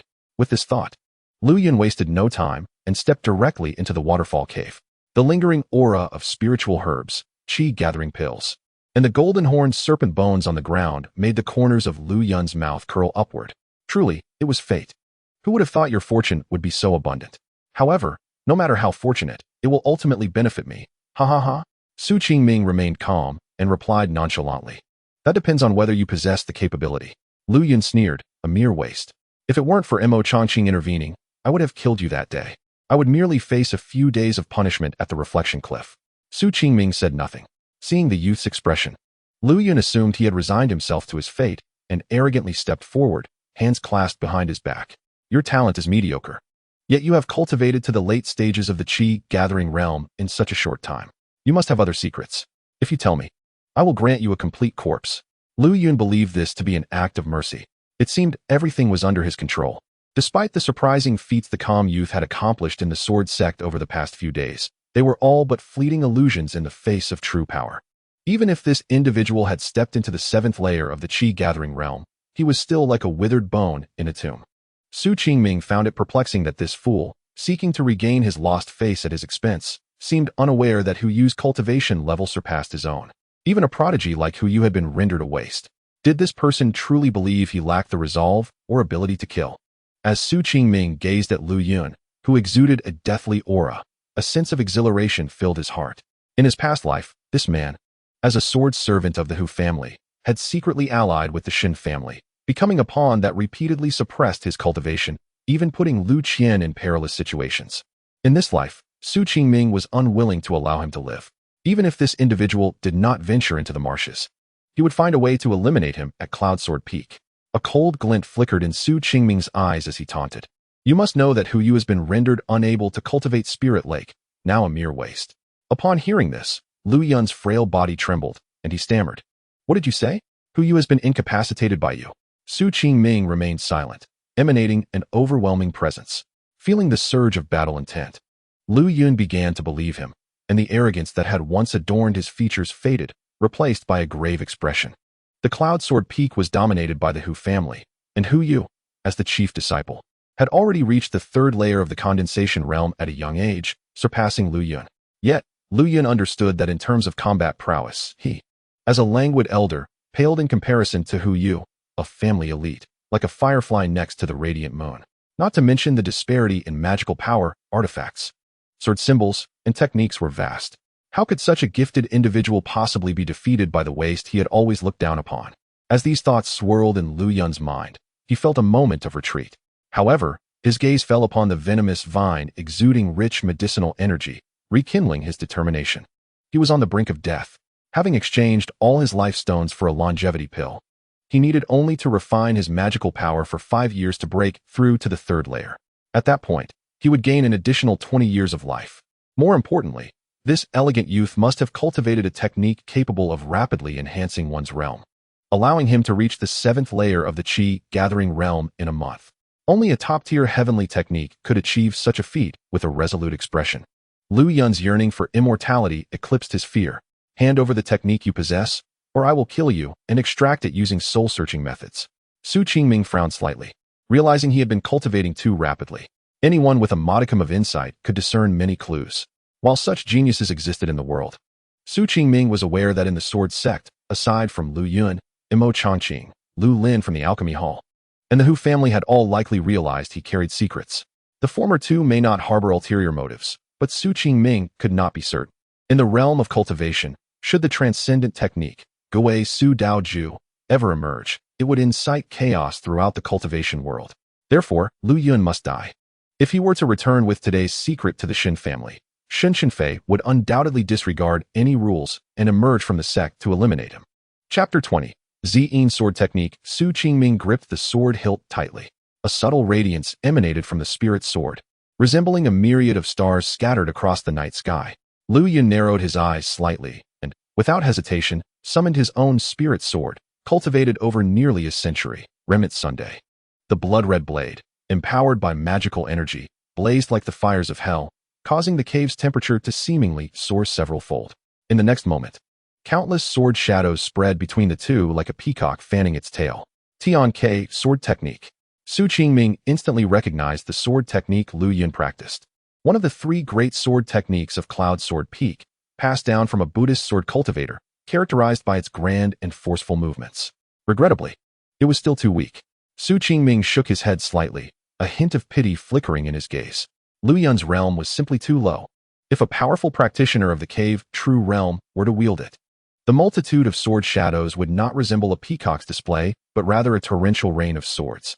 Too weak. With a disdainful tone, Su Qingming unleashed his spirit sword, which transformed into countless beams of sword light, twisting through the air in irregular trajectories, converging and dispersing before finally gathering into a resplendent river of sword energy that surged toward the approaching sword shadows. Boom! The cave's hardened walls were suddenly marked with sword scars several inches deep, as countless fragments of rock shattered, filling the entire cavern with dust. Su Qingming stood with his hands clasped behind his back, sword in hand.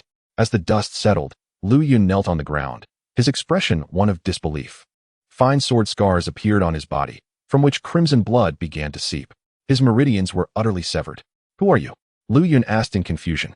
In that recent strike, he had witnessed this refined youth unleash a sword momentum that only a sword immortal, who had stepped into the returning truth stage, could wield. The sword light divided. The vast expanse of sword light was composed of innumerable scattered and fused beams, capable of shattering any defense shield of a cultivator.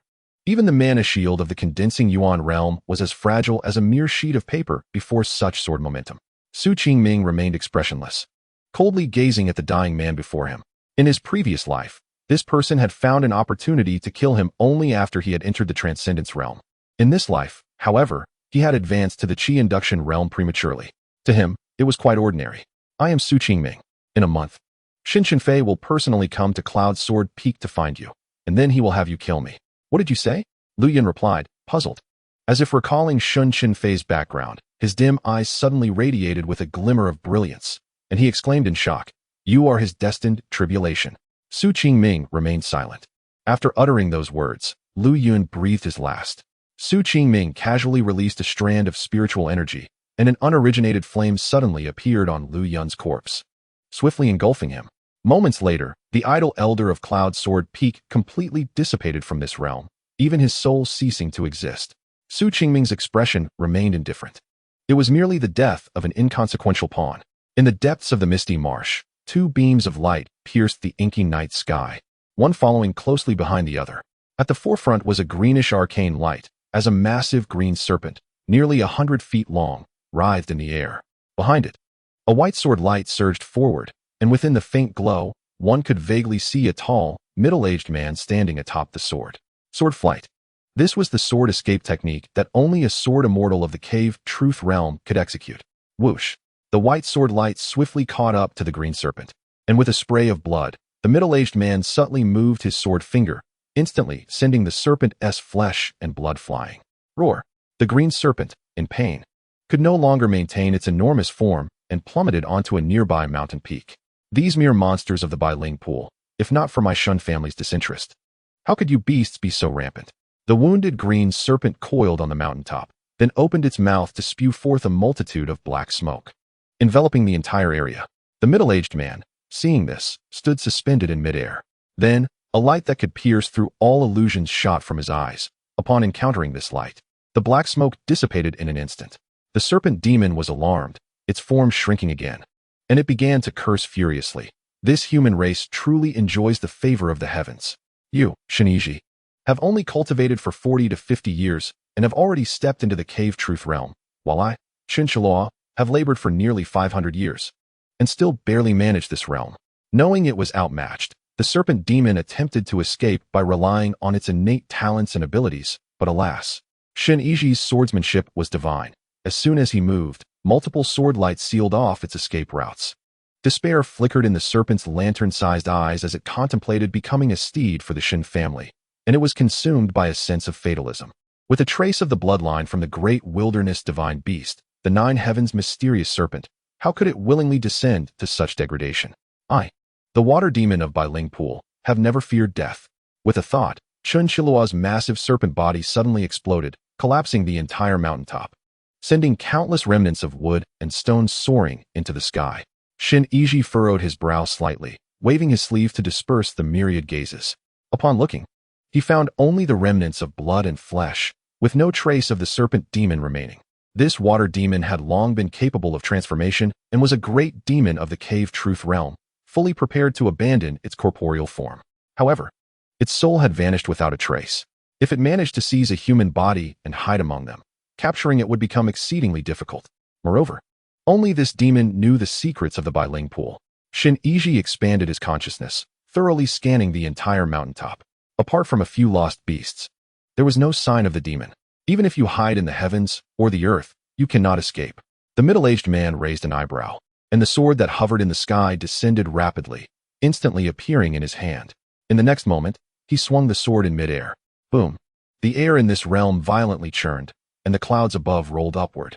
A wave of spiritual energy, akin to a colossal tidal wave, radiated from this mountain, spreading in all directions across the misty marsh.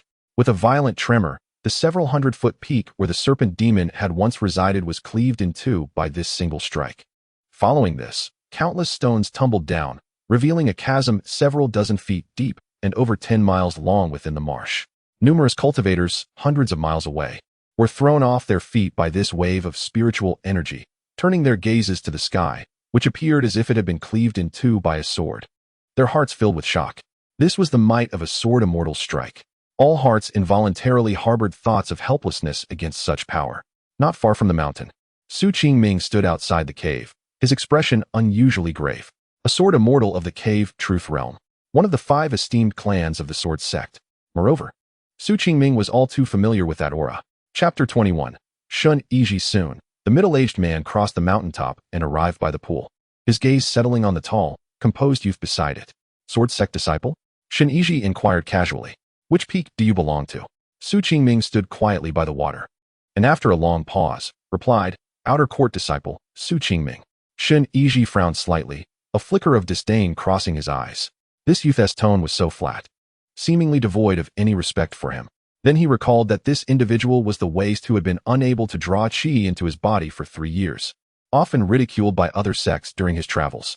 Upon encountering the true self, Shen Chenfei expressed his disdain. You are that waste? I am Shen Chenfei from the inner court. I ask you, did you discover anything unusual just now?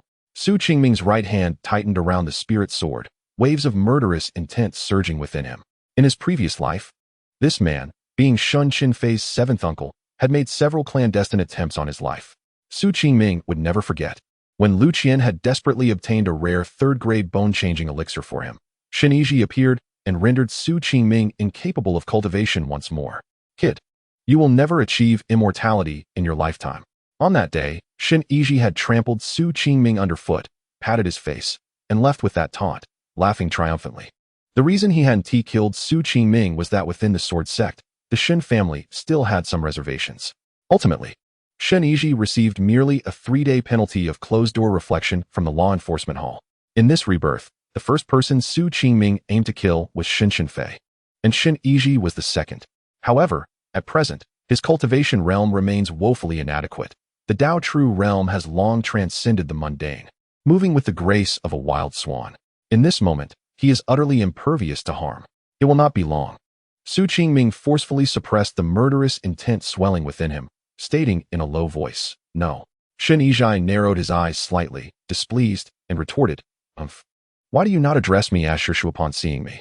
Hasn't Mo Changqing from the Outer Sect instructed you in proper decorum? Qingming replied coolly, Outer Sect disciples behave this way. It is impossible for me to call an enemy Shirshu. I shall not bow my head, whether in this life or the next, not even in death. Indeed, as his words fell, an immense pressure radiated from Shen Chenfei. Qingming felt as though a colossal hammer had violently struck his chest, nearly scattering his internal organs.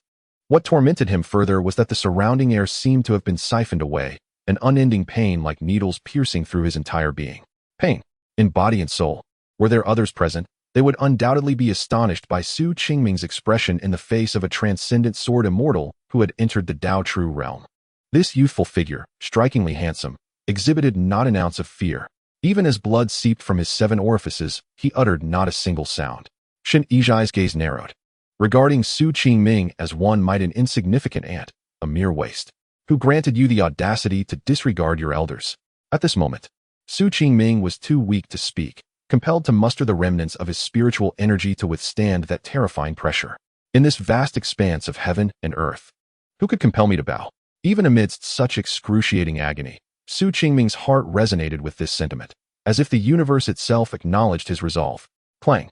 On the spirit lake, the rusted Guishu sword suddenly emitted a resonant cry. In the next instant, countless formidable sword energies surged forth, shattering the magical pressure that confined Su Qingming. How could this be possible? Shen Yizhai's expression shifted to one of astonishment, staring incredulously at the young man who regarded him with indifference. It is known that the chasm between realms and cultivation is a divide nearly insurmountable, especially between the Qi induction realm and the Dao True realm, which differ by 3 significant levels. The powers of the 2 realms are simply incomparable, akin to an ant confronting a fearsome beast. Yet this so-called waste is capable of withstanding his might. Shen Yizhai's complexion darkened. How dare such an insignificant creature resist him? This incited within him a fury, as he was accustomed to the subservience of other disciples. Since your back is so straight, let me bend it. With a flick of his sleeve, a gust of sword wind erupted. Countless withered leaves and branches were swept into the air, only to be instantly sliced into dust by the sword wind. Above, a long sword of spiritual energy appeared silently, propelled by the man's wrath, hurtling directly towards Su Qingming. An insignificant Qi induction realm waste, with a straight back. Let him witness that in this world, all is ruled by strength. Without power, your back cannot remain unbent. Not far off, several disciples clad in azure from the Sword Sect gazed skyward, their expressions shifting dramatically. That is the flying sword of a Dao True Realm Sword Immortal. It belongs to Shu Shun. Quickly, let us go see. Leading the charge was a young man of 27 or 28, exuding an aura of remarkable vitality. He had already reached the ascended realm among the transcendent tiers. Who should he hurry? If Shu Shun is making a move, there must be a formidable demon in the Misty Marsh. Such a battle is a rarity for decades. However, regarding the matter of the Bailing Pond, since Shu Shun oversees it, we should first investigate there. This group of disciples hailed from the inner sect of the Sword Sect, dispatched to the marsh to replace several ascended realm disciples injured in a recent confrontation between the Shen family and the Bailing Pond. The leader, Zhou Yuanqing, came from the Zhou family among the prominent clans and was a rare genius of the Sword Sect's younger generation. As they approached the pond, they beheld Shu Shun pointing his sword forward, facing a strikingly handsome youth. Though covered in blood, he stood as upright as a pine tree. Upon witnessing this, the disciples exchanged glances, astonished that a Qi induction realm disciple could provoke action from a Dao True realm sword immortal. The surrounding air turned icy, and countless sharp sword energies sliced through the atmosphere. In the next moment, a whirlwind of sword energy surged forth, sweeping directly toward the Qi induction realm youth. Boom! Without a hint of suspense, the youth was sent flying by the overwhelming force, disappearing amidst the dust. Zhou Yuanqing gaped, his gaze shifting to the indifferent Shen Yizhai, who stood calmly with his hands behind his back. After a prolonged silence, he approached respectfully and inquired, "Disciple Zhou Yuanqing pays his respects to Shu Shun. May I ask why Shu is punishing this Qi induction realm disciple?" Shen Yizhai gave a slight nod, gesturing toward the swirling dust ahead, and replied coolly, "A disciple of the outer sect who knows not the rules." Outer sect disciple, Zhou Yuanqing, hailing from an esteemed family, understood the long-standing tensions between the outer sect and the inner sect, and thus refrained from further comment, turning instead to regard the youth. Subsequently, the 10 or so disciples from the noble families revealed expressions of disbelief. As the dust settled, the striking young man remained standing in the clearing. Aside from his pale complexion and a trickle of crimson at his lips, there was no sign of weakness. He had actually withstood it. Though it was possible that Shu Shun had not exerted his full strength, surviving a blow from a Dao True Realm Sword Immortal was already an extraordinary feat.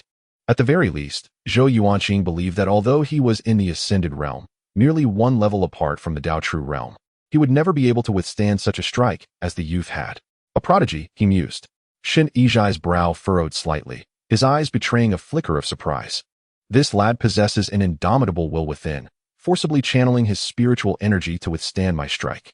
Is he unafraid of death? Shen Yizhai's eyes narrowed, his expression dark and indecipherable. Chapter 22. The Secrets of the Bailing Pond. Given his status, he was far removed from a lowly disciple of the Qi induction realm, and ordinarily, he would not even spare such insignificant creatures a glance. Had there been no witnesses present, he would have simply killed him. Yet with the arrival of the Zhou family disciples, he found himself in a predicament. Zhou Yuanqing, of noble lineage, noted the grim expression on his master's face and hastily shouted at Su Qingming. Upon meeting an elder of the sect, "Why do you not pay your respects? How dare you strike at Shu? Hurry and apologize to him." The other disciples joined in the admonishment. Su Qingming's spirit surged. Had it not been for the timely intervention of the Guishu sword, he would have been sent flying by Shen Yizhai's strike. After steadying his breath, he remained silent, gripping his sword with renewed determination. Regardless of the past or this present life, he would never bow to an enemy, nor could he feign respect. Fearless and undaunted, this is the essence of his heart's path. Should he submit today, he would lose the courage to confront Shen Chenfei, the Shen family's ancestors, and that figure who stands at the pinnacle of the cultivation world, Shen Zhangjiao. Shen Yizhai's expression darkened further, a glint of murderous intent flashing in his eyes. The temper of these outer sect disciples mirrors that of their master, stubborn and obstinate.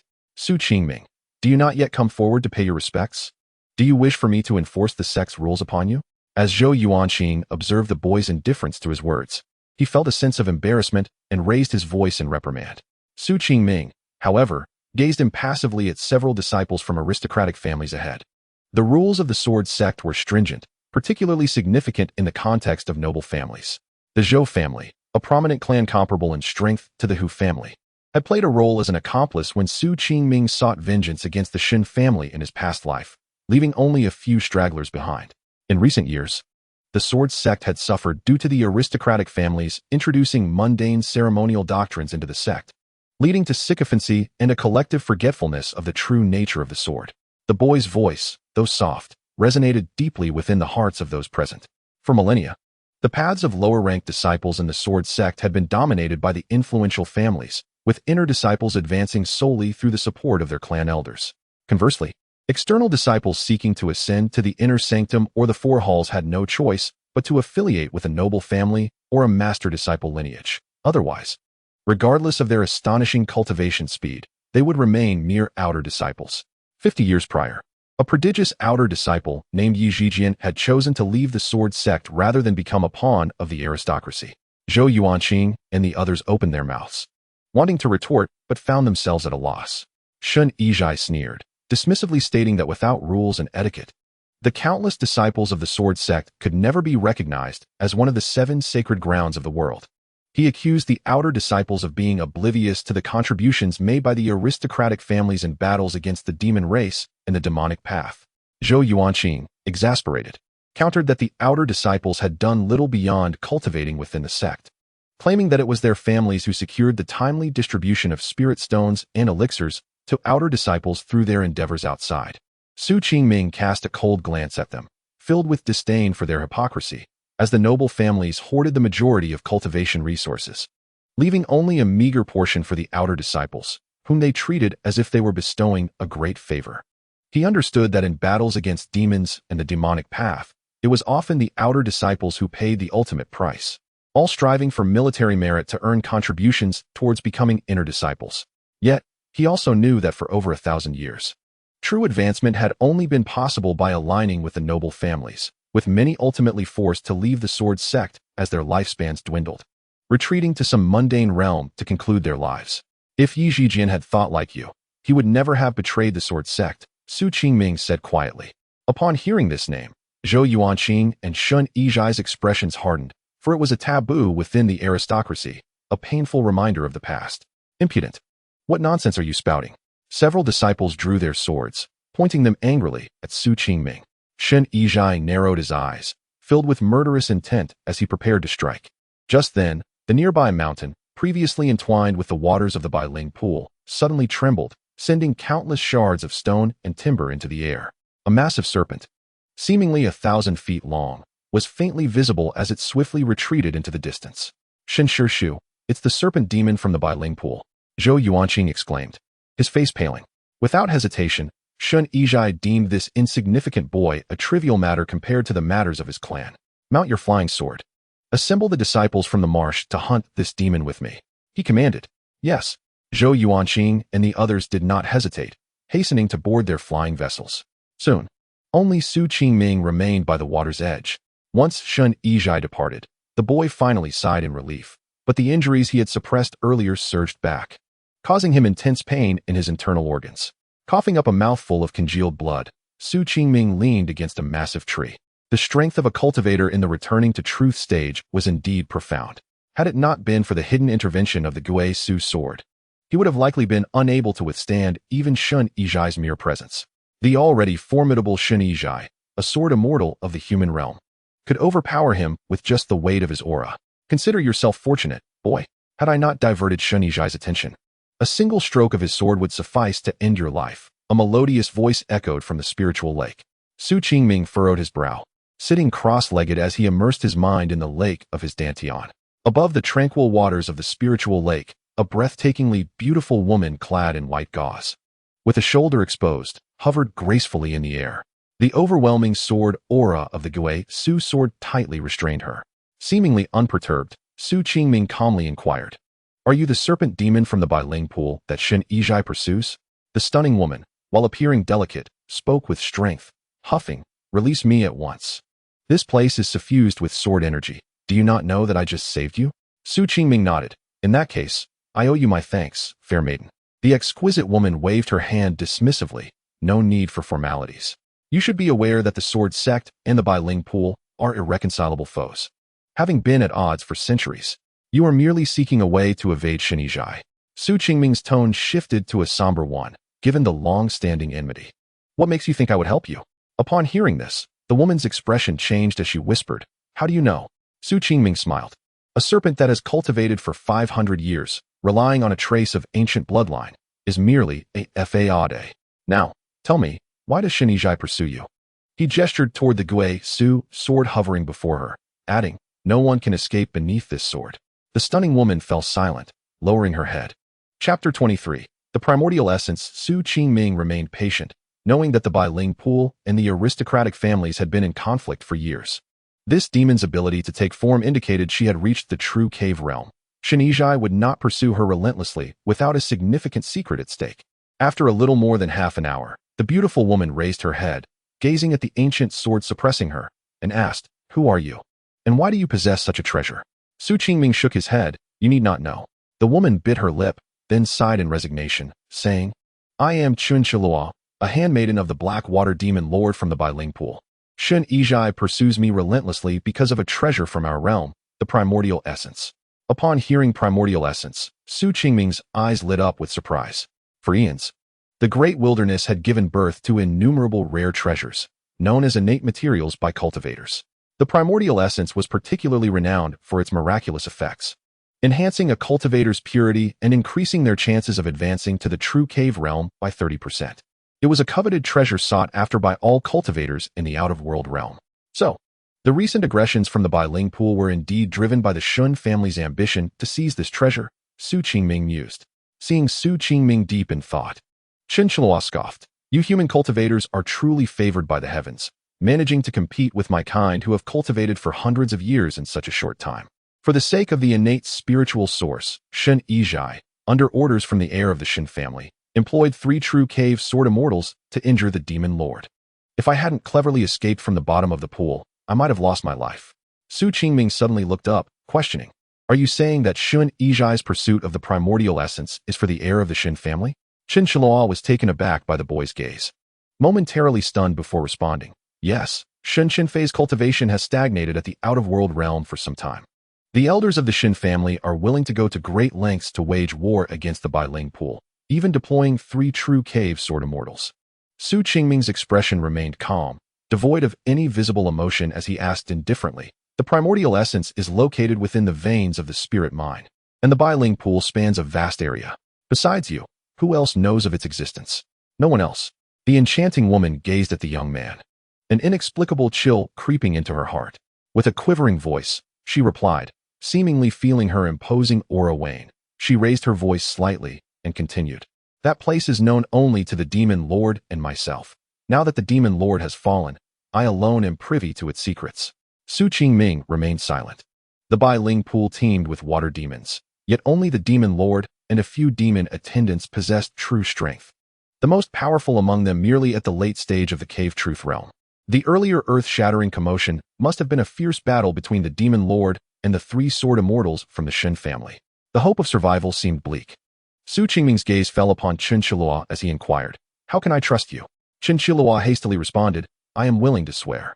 The woman cast a furtive glance at Su Qingming and then softly added, "I am willing to establish a pact with you." "You know of the pact, but it is too cumbersome," Su Qingming replied. In his previous life, having reached the pinnacle of creation, he was well aware of such contracts sworn on the path of the Tao. However, this type required special paper. And this location was not the sacred temple of Tsangqiang Mountain, so he promptly dismissed the idea. The stunning woman grew anxious and retorted, "Then what do you propose?"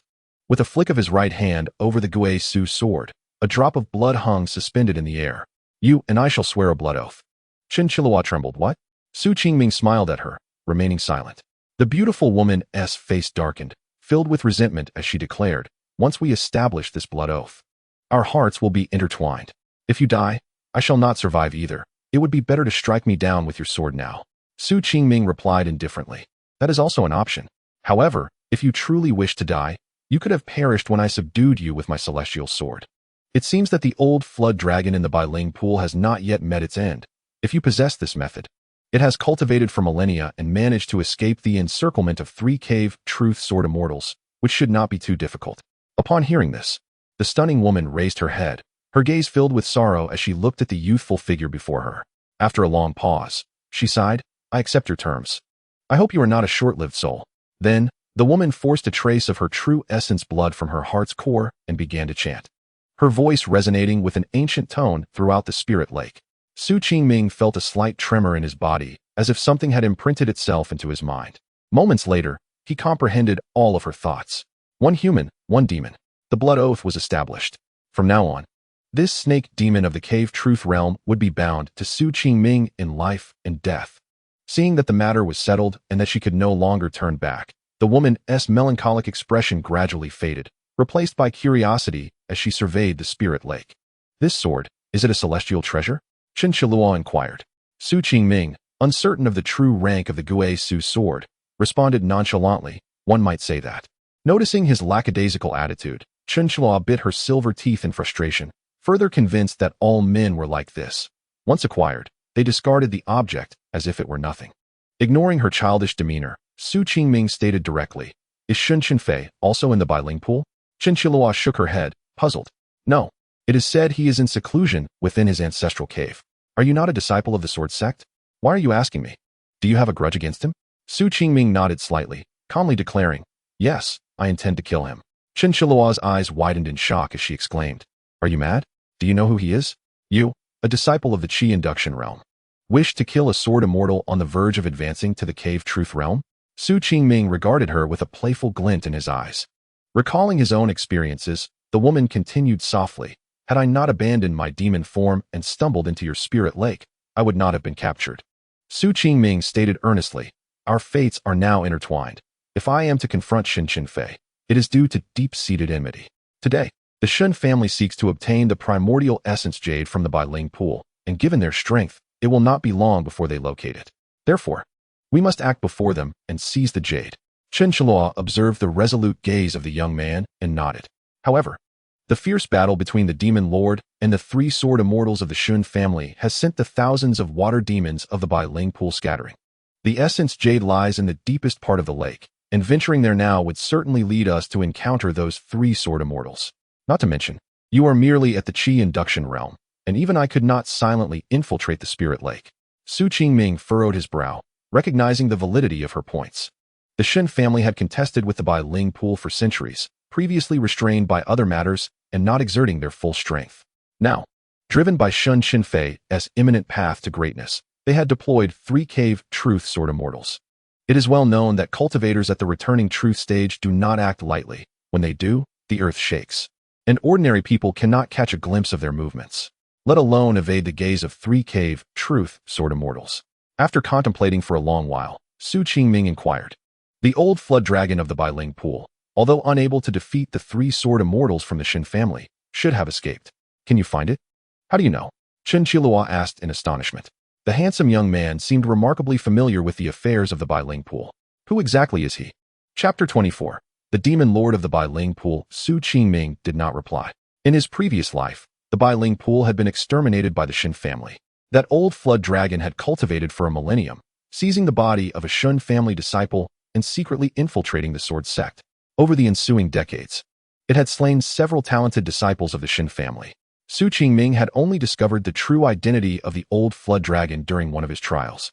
But since both shared common enemies, he had never exposed it. Now, if they could locate that old flood dragon, leveraging its abilities might allow them to evade the gaze of the 3 sword immortals. Seeing Su Qingming wear that inscrutable expression once more, Chen Chenfei could not help but stomp her foot in frustration.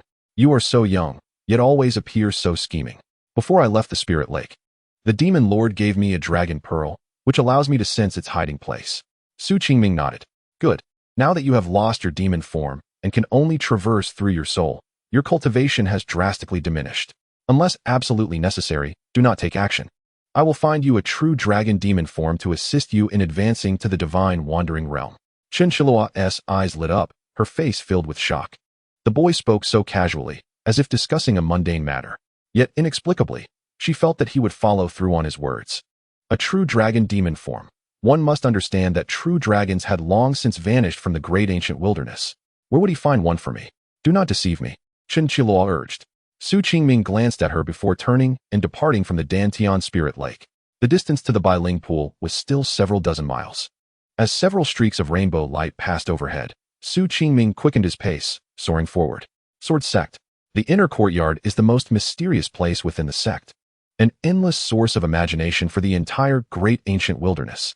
For here lies the cave heaven of the Sword Sect. Within the cave heaven, the spiritual energy of heaven and earth is 100-fold denser than outside, allowing for the observation of the evolution of heaven and earth and the comprehension of the transformations of the Tao. The 7 sacred lands stand at the pinnacle of the great ancient wilderness precisely because they occupy 7 cave heavens. Only within a cave heaven can those in the cave void realm grasp the profound mysteries of life and death and advance to the realm of life and death within the 3 stages of creation.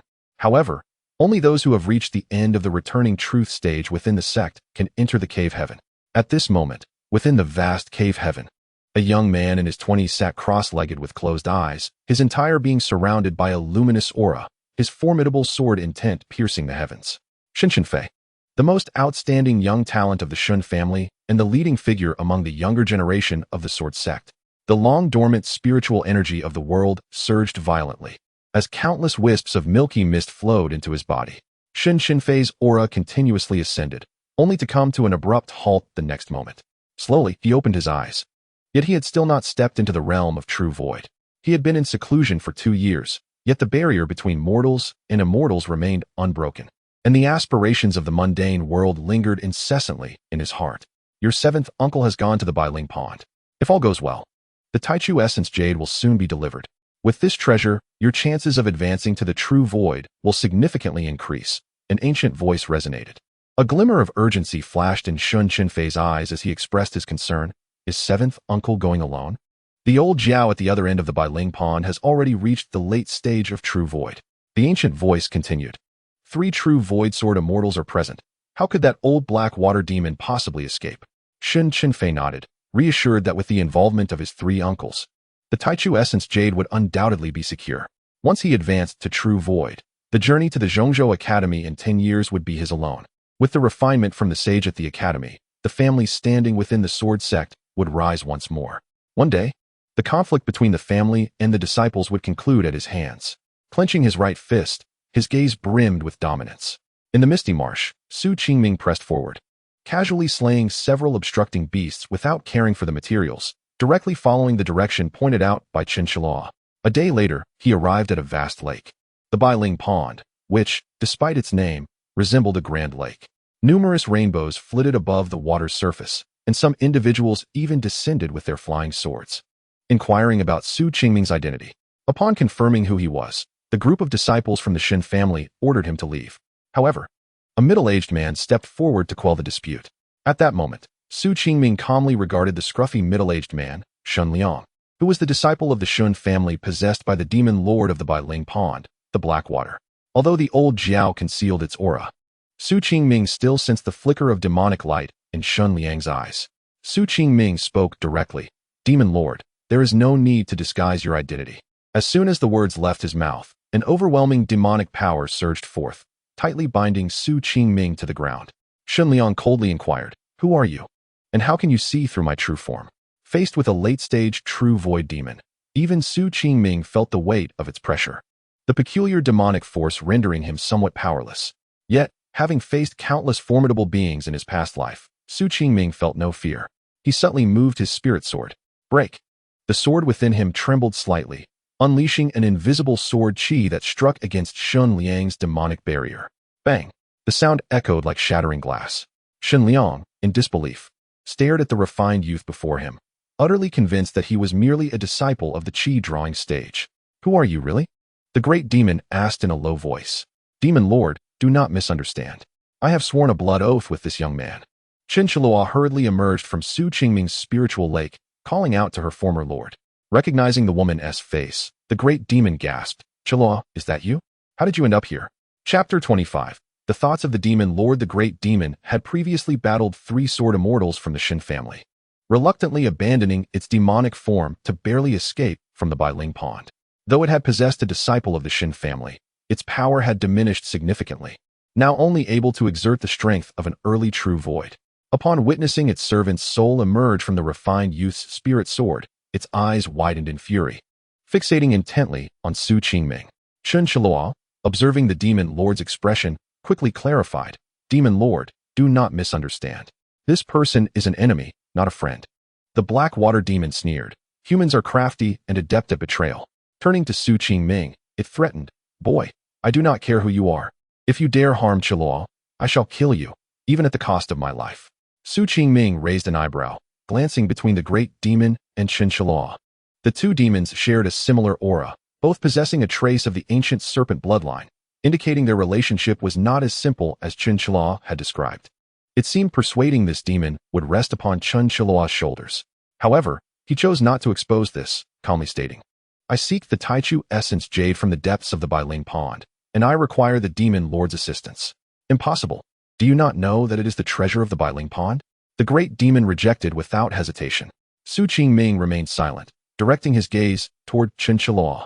She shot him a fierce glare before whispering to the great demon, Demon Lord, I have made a blood oath with him. If you do not assist him, sending him alone would be akin to delivering him to his death. If he dies, I fear. Before she could finish, a formidable wave of demonic power erupted, crashing towards Su Qingming. Bang! Chen Chenfei stood in front of Su Qingming, her expression resigned. The great demon raised its hand high, enveloping both of them in overwhelming demonic energy, yet it did not spill over. The control the late-stage true void demon had over its energy was astonishing. With the blood oath established, their fates entwined. After a long pause, the great demon sighed, its expression one of desolation. Its painstakingly cultivated foundation at the Bailing Pond had been destroyed in an instant, and now even its bloodline descendants were tied to humanity. Fate was indeed capricious. Seeing the demon lord devoid of its prior domineering presence, reduced to a fragile human form, Chen Chenfei felt a pang of sorrow. A century ago, she had discovered her true identity, yet the reason for the demon lord's concealment remained a mystery. Su Qingming lifted his gaze to the increasingly numerous rainbows overhead and remarked, The number of Shen family disciples is growing. The treasure deep within the Bailing Pond will soon be uncovered. If the Shen family finds it first, retrieving it will be an insurmountable challenge.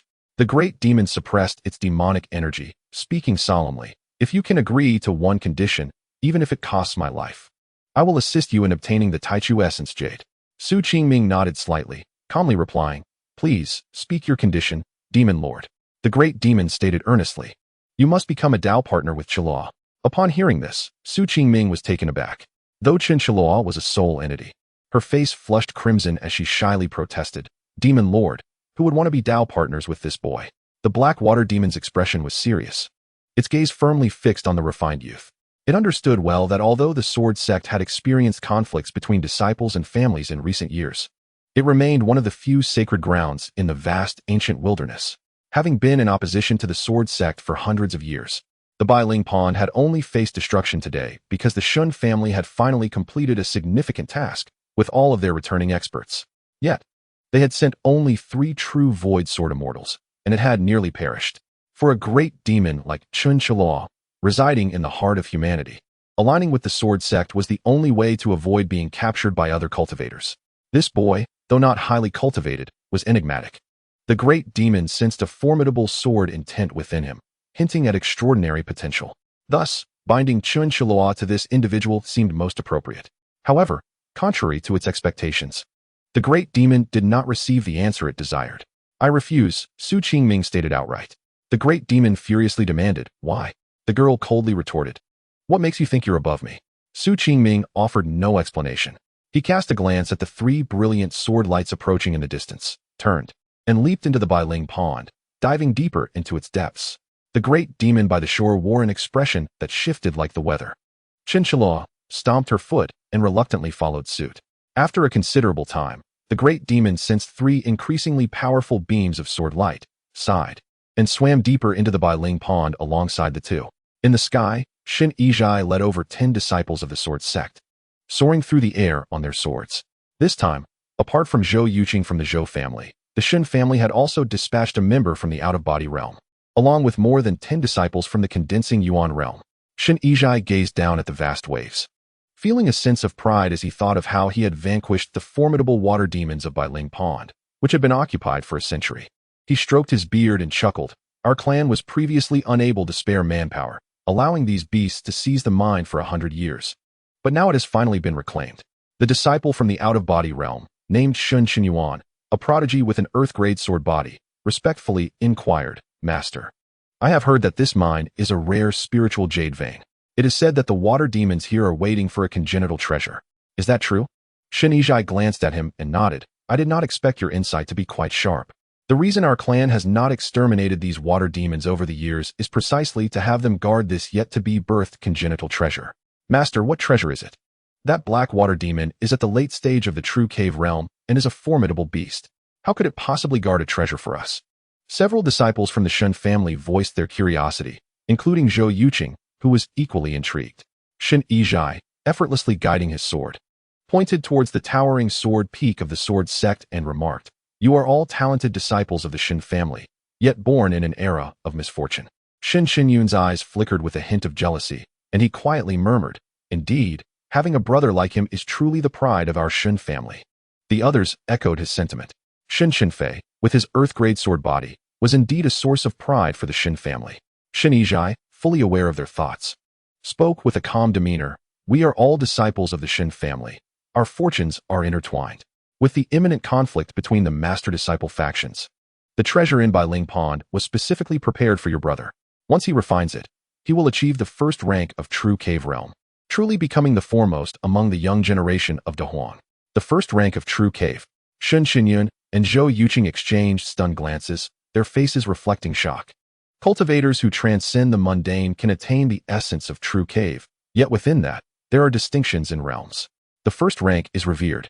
Shen Chenfei, with his earth-grade sword body, if he refines that congenital treasure, will achieve the first rank of true cave. At such a young age, he would likely have no rivals among the young generation of the 7 sacred lands, the demonic sects, the Buddhist paths, and the northern demon territory. In the pursuit of the Tao, strength is paramount.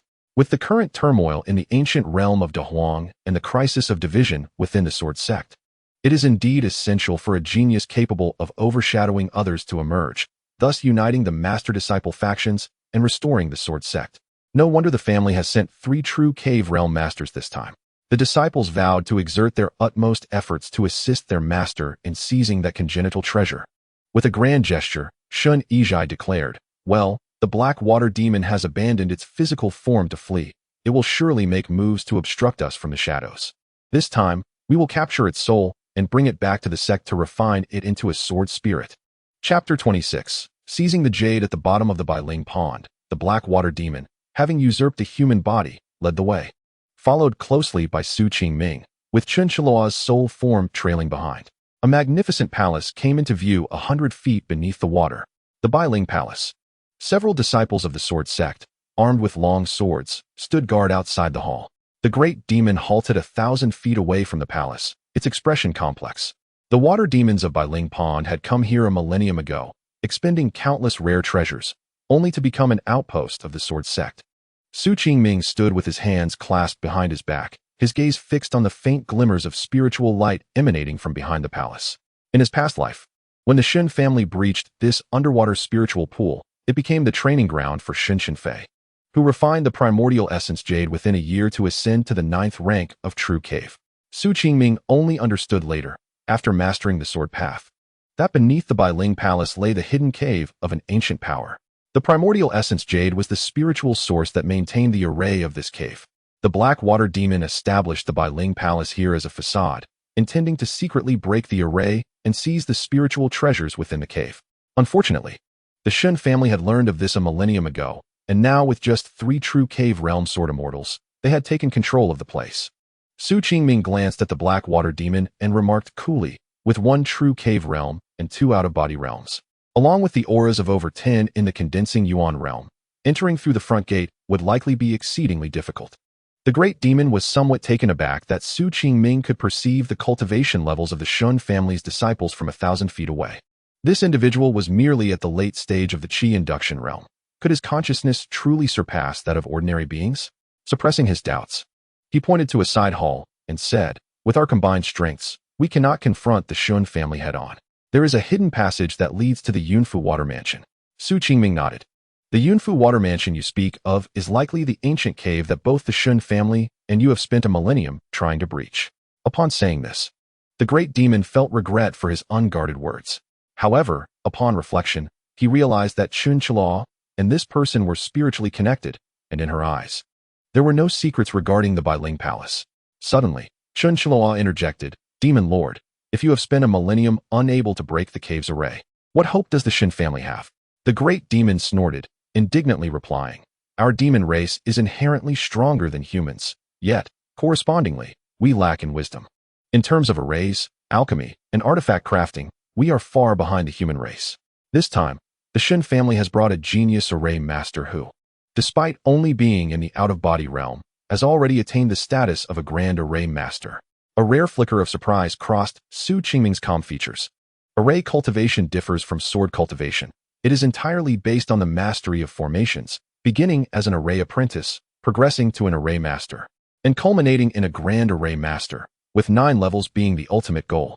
However, throughout history, no one has ever achieved the 9th rank in array cultivation. The complexity of array cultivation often sees practitioners spending a century only to remain at the apprentice stage. Conversely, sword cultivators and path cultivators can ascend to the condensing yuan realm within a century, with some prodigies even reaching the out-of-body realm. Yet, even in battles of the same realm, array cultivators, with their powerful formations, can often easily defeat multiple cultivators. Of course, sword cultivators are famed for their ability to break through myriad methods with a single strike, sometimes simply requiring a few additional strikes. As Su Qingming wandered through these thoughts, he felt a slight movement in his sleeve. Turning his head, he found Chen Chenfei's stunning gaze fixed upon him. Even with his 2 lifetimes of experience, Su Qingming felt a momentary flutter within his heart. "What are you thinking about?" Chen Chenfei softly inquired. The black water demon also turned its attention in that direction, displaying curiosity. With an expression of calmness, Su Qingming replied, "It is worth noting that this water mansion was first discovered by the Shen family, yet they tacitly allowed you to occupy it due to the master-disciple dynamics." The demon lord appeared embarrassed, sheepishly admitting, "1,000 years ago, when I wandered here, I encountered a disciple of the Sword Sect attempting to unravel the Great Array. In a moment of miscalculation, I accidentally killed him with a single strike." Chen Chenfei's eyes widened in disbelief, unable to fathom that the origin of the Bailing Palace was such a tale.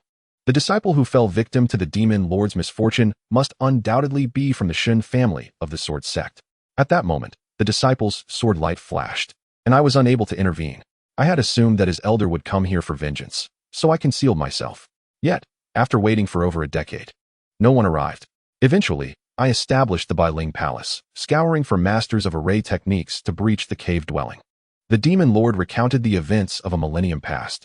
Su Qingming remained indifferent to the matter. Whether the Yunshui cave belonged to the Blackwater demon lord or the Shen family was of no concern to him. His sole desire was to seize the primordial essence jade, thereby delaying Shen Chenfei's breakthrough. Boom! A radiant beam of light surged from the Bailing Palace into the sky. Su Qingming frowned slightly. The Shen family had begun to dismantle the array. Let us follow behind them and observe how this prodigy of array techniques breaks through. Deep within the Bailing Palace, the protective array of the Yunfu Water Mansion emitted a faint yellow glow. At the forefront, Shen Yizhai stood with his hands clasped behind his back, his brow furrowed. Zhou Yuanqing and several disciples from noble families were stationed at the periphery, tasked with vigilance. They were not disciples of the Shen family and lacked the qualification to explore the Water Mansion. "Brother Zhou, the Shen family has concealed themselves so deeply. Shen Qinyun's identity as a third-tier array master has only now been revealed," whispered a disciple from the Zhou family. Zhou Yuanqing's expression wavered as his gaze returned from the young man at a distance who was manipulating the array to dismantle it. The 5 surnames and 7 families of the Sword Sect are not as unified as outsiders perceive. Each family and clan has its own interests. The Shen family ranks first in strength and thus harbors greater ambitions. However, as a mere disciple of the out-of-body realm and not a core member of the family, his presence in the misty swamp at Bailing Pond was merely coincidental. Zhou Yuanqing cautioned, "Speak not too freely. The matter of the water demon at Bailing Pond is overseen by Uncle Shen. We are merely serendipitous participants." "Indeed, brother." Meanwhile, Shen Chenfei was channeling his entire essence, wielding a circular array disc as he traversed the perimeter of the grand array.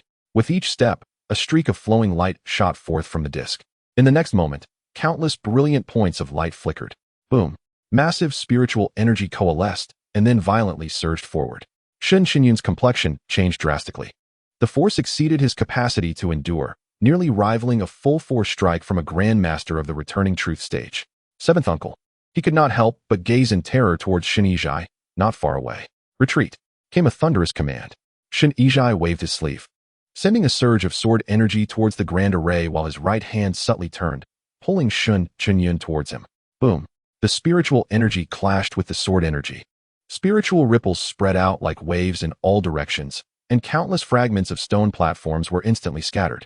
Even Su Qingming and his companions, 1,000 feet away, were affected. Fortunately, the Blackwater Great Demon stood before them, preventing them from being toppled by the shockwave. As the dust settled, the Great Demon's expression grew grim, and it spoke in a deep voice. "You fool! Do you truly believe you can snatch treasure from beneath Shen Yizhai's very nose, despite his mid-stage of the out-of-truth realm? It is impossible." It cast a worried glance at the faintly outlined Chun Chua beside it, adding, "Your demise matters not, but do not drag Chua down with you." Su Qingming paid no heed to the demon's words. In his view, no matter how formidable the opponent, retreat was not an option. To think of retreat in the face of adversity is not within my character. The Great Demon and Chun Chua exchanged glances, each filled with resignation. One was bound by shared fate, while the other was concerned for his beloved daughter, compelled to forge ahead. The Yunshui Cave, an ancient immortal's relic, ignited a flicker of fervor in the Great Demon's eyes. This was an abode it had spent hundreds of years attempting to breach. What treasures lay within? Chapter 27. Riches abound in spirit stones. Shen Chenfei was still trembling from the shock. He began his cultivation at the tender age of 10, and with his extraordinary talent, he ascended to the out-of-body realm in just over 20 years. What astonished many was that he was also a natural genius in array techniques, unmatched within the Shen family. However, overshadowed by an even more prodigious talent within the family, he felt somewhat diminished. Today, he risked breaching an ancient array to procure a cultivation treasure for that elder brother, a task he was most reluctant to undertake. Thus, when Shen Chenfei first laid eyes on this grand array, he felt a sense of relaxation, or perhaps unwillingness. Why must Shen Chenfei receive the family's, and even the Sword Sect's full attention? Why was it that he, also an out-of-body realm disciple and an array genius, was overlooked by all? In his dissatisfaction during the array's deductions, Shen Chenfei inadvertently triggered a backlash from the array. Had it not been for Shen Yizhai's timely intervention, he might have perished. "Chenfei, how fares it?" A deep voice resonated. Shen Yizhai stood nearby, concern etched on his face. Shen Chenfei pondered for a moment before replying earnestly. "Seventh uncle, this array is called the 9 Curves Array. The core of the formation connects to the main vein of this mine, providing a continuous flow of spiritual energy. My power is insufficient to sever the vein's energy." Shen Yizhai's gaze sharpened as he looked ahead, murmuring, "To sever the vein, is it?" His right hand formed a sword gesture, and with a gentle breath, a dark yellow spirit sword materialized in his grasp. Shen Chenfei and the surrounding disciples of the Shen family gasped in astonishment, exclaiming, "The Sword of Enlightenment." The ancient spirit sword began to emanate waves of yellow sword energy, which then transformed into spiraling serpents coiling around the sword body. After 3 breaths, the fragments of stone that had fallen to the ground began to tremble slightly, and even fine dust seemed to levitate. In the distance, the Blackwater Great Demon sensed the overwhelming sword energy, its expression shifting as it murmured, "A sword of the out-of-truth stage, capable of severing all." A hint of admiration flickered in Su Qingming's eyes as he beheld Shen Yizhai's sword intent. It was already approaching a profound mastery. Chen Chua stood beside him, her ethereal form captivating, equally astonished by Shen Yizhai's sword intent. "Su Qingming, I do not believe you will survive beneath this man's blade to seize the primordial essence jade. Had he unleashed this sword when pursuing me, I would not have had the chance to discard my demonic form and escape. The striking beauty recalled her earlier conflict with Shen Chenfei, her heart fluttering with apprehension. The great demon snorted derisively, retorting, "If you cannot see reason, do not drag Qilua down with you." Su Qingming remained silent. In the distance, Shen Chenfei had completed his preparations. Suddenly, he opened his eyes wide and declared, "Sword of the dragon and serpent." The spirit sword cleaved downward. A colossal serpent erupted from Shen Chenfei's right hand, surging toward the ground that connected to the grand array. The immense sword energy swiftly enveloped the entire cave. The giant serpent emerged with an intensity of sword energy and intent that represented the utmost limit attainable by a swordsman of the out-of-truth realm. Boom! The sword energy collided with the ground, and in that instant, the serpent entered the earth, creating a deep chasm. Soon after, a thunderous rumble echoed from beneath the ground. Shen Chenfei bellowed, "Qian, what are you waiting for?" Countless individuals jolted from their astonishment, and Shen Qian dared not delay, casting the array disk skyward. The connection between the grand array and the subterranean vein had been severed. The once ceaseless influx of spiritual energy abruptly ceased, and the countless floating lines above the circular arch dimmed. With a single sword strike, the ancient grand formation, which had stood for millennia, lost its foundation. The sword was undeniably formidable. Soon, Shen Qian tirelessly attempted to decipher the formation, managing to unravel 8 layers of the 9 curves array. However, he found himself at an impasse with the final layer. Impeccable. Even though this layer had lost the spiritual energy from the underground veins and suffered damage, it remained unshaken. Shen Chenfei struggled to control the subterranean spiritual sword. Even for him, suppressing the spiritual veins was somewhat taxing. Upon witnessing Shen Qian suddenly halt, he inquired sharply, "What is happening?" Cold sweat beaded on Shen Qian's forehead as he replied, "Seventh uncle, the final formation is too perfect. I cannot find its weaknesses." Shen Chenfei furrowed his brow in urgency. "Think of a way quickly. I cannot hold on much longer. Once the spiritual veins reconnect with the formation, the backlash will be doubled, and we shall all perish here." As his words fell, the distant Zhou Yuanqing and the disciples of the Shen family turned pale, unable to fathom the severity of the situation. Shen Qian's mind raced as he rapidly analyzed the formation's alterations, yet he remained unable to break through. 1,000 feet away, Su Qingming stood with hands clasped behind his back, a transparent dragon bead emanating a white light that enveloped the 3 of them. To onlookers, apart from some faint water vapor, they would not be detected. This was a concealment technique of the water spirits of the Bailing Pool. Su Qingming glanced at the distant formation, deep in thought. The great demon smirked, mocking, "The Shen family is nothing extraordinary." Su Qingming remained silent, familiar with the grand formation before him. In a previous life, the Shen family had relied on Shen Qian to dismantle it, allowing Shen Chenfei to obtain the primordial essence jade. Yet in this life, it seemed this individual could not unravel the final layer. Was it inability or unwillingness? Moments later, with a slight motion of his right hand, a transparent sword energy shot forth from his sleeve, directed at a specific point above the grand formation. Boom. Soon, the sword energy collided with the formation. A violent tremor ensued, and Shen Qian stared in disbelief as the formation melted away like the first snow, ultimately transforming into streams of celestial spiritual energy. The formation had been shattered? Zhou Yuanqing and numerous Shen family disciples gaped at the dimly lit entrance of the cave. Shen Chenfei, with a look of confusion, surveyed the entire subterranean cave, his vast consciousness scanning ceaselessly. Meanwhile, the great demon stimulated its demonic energy, maximizing the power of the dragon bead. After a short while, when the divine sense receded, it finally sighed in relief. Its gaze turned to the delicate youth beside it, now filled with a hint of wariness and astonishment. Su Qingming had actually dismantled the final and most formidable layer of the 9 curves array of the Yinshui cave. How had this disciple, merely at the 7th layer of the Qi induction realm, accomplished such a feat? Su Qingming cast a glance at him and spoke calmly. The art of formations in this world is akin to countless circles interlocking with one another, intricate yet orderly. Yet within these circles, there is always a flaw. Once discovered, those circles can be shattered.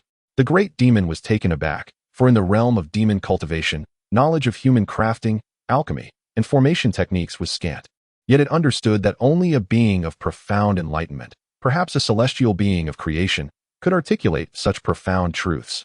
Yet the youth before it was merely in the late stage of the Qi induction realm. After a moment, the great demon sighed, shaking its head to itself, another prodigy. Although Chen Qilua was also at the realm, Having never ventured out of the Bailing pool, she was unaware of its implications. Her beautiful eyes constantly fixed on Qingming, seeking any semblance of youthful pride on his face. However, throughout, Qingming maintained a tranquil demeanor, seemingly engaged in an ordinary task. Let us proceed. They have entered the cave. Qingming took the lead. Shen Chenfei scanned the entire cave with his divine sense, detecting no other presences. Yet he knew the malevolent dragon of the Bailing pool must be lurking nearby, unwilling to allow what it had guarded for centuries to be easily seized. Humph! Should you dare to reveal yourself, I shall surely crush you beneath my heel. The treasures of the Shen family are not to be coveted. With that, he vanished at the cave's entrance, closely followed by Shen Chenfei and over a dozen Shen family disciples. Zhou Yuanqing, however, did not enter but turned to inform his family of the matter. Inside the cave, Shen Chenfei and the dozen or so Shen family disciples stood upon a high platform, their gazes fixed forward, all displaying expressions of avarice. Spiritual stones. A ground covered with countless spiritual stones. The cave, spanning several acres, shimmered with the brilliance of various spiritual stones, akin to a sea of stars. Master Uncle, this cave is built upon a vein of spiritual stones. Shen Chenfei's breath grew heavy, even though he hailed from a prominent family. He had never beheld such an abundance of spiritual stones. This was not in the thousands or tens of thousands, but over 1 million. Seeing the greed in the eyes of the Shen disciples, Shen Chenfei admonished, "Clear your minds. This vein belongs to the clan. No one is permitted to take anything for themselves." At his words, the crowd jolted in surprise, responding, "Yes, seventh uncle." In the darkness, Shen Chenfei clenched his fists, secretly vowing, "One day, I shall seize this cave."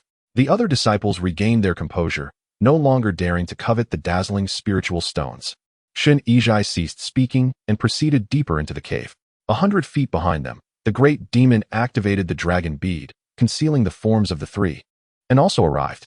Qingming appeared indifferent to the surrounding spiritual stones, continuing forward. Chen Chenfei hesitated, then followed closely behind. The great demon watched the youth's retreating figure with contemplation, feeling immense shock. It was known that this vein contained countless spiritual stones, and an ordinary person would have long since lost their wits upon seeing such wealth. Yet Qingming had not even glanced at them. What remarkable composure! Could this lad be a reincarnated celestial? The great demon mused, then shook its head and strode forward. Perhaps the guardian formation had indeed been dismantled, for the cave offered no further impediments. After half an hour, the group traversed a dark passage, which suddenly opened to reveal a vast valley. Lush greenery surrounded a crystal-clear lake at its center. The most captivating sight was a floating emerald spiritual jade suspended in midair. Utterly true, utterly pure.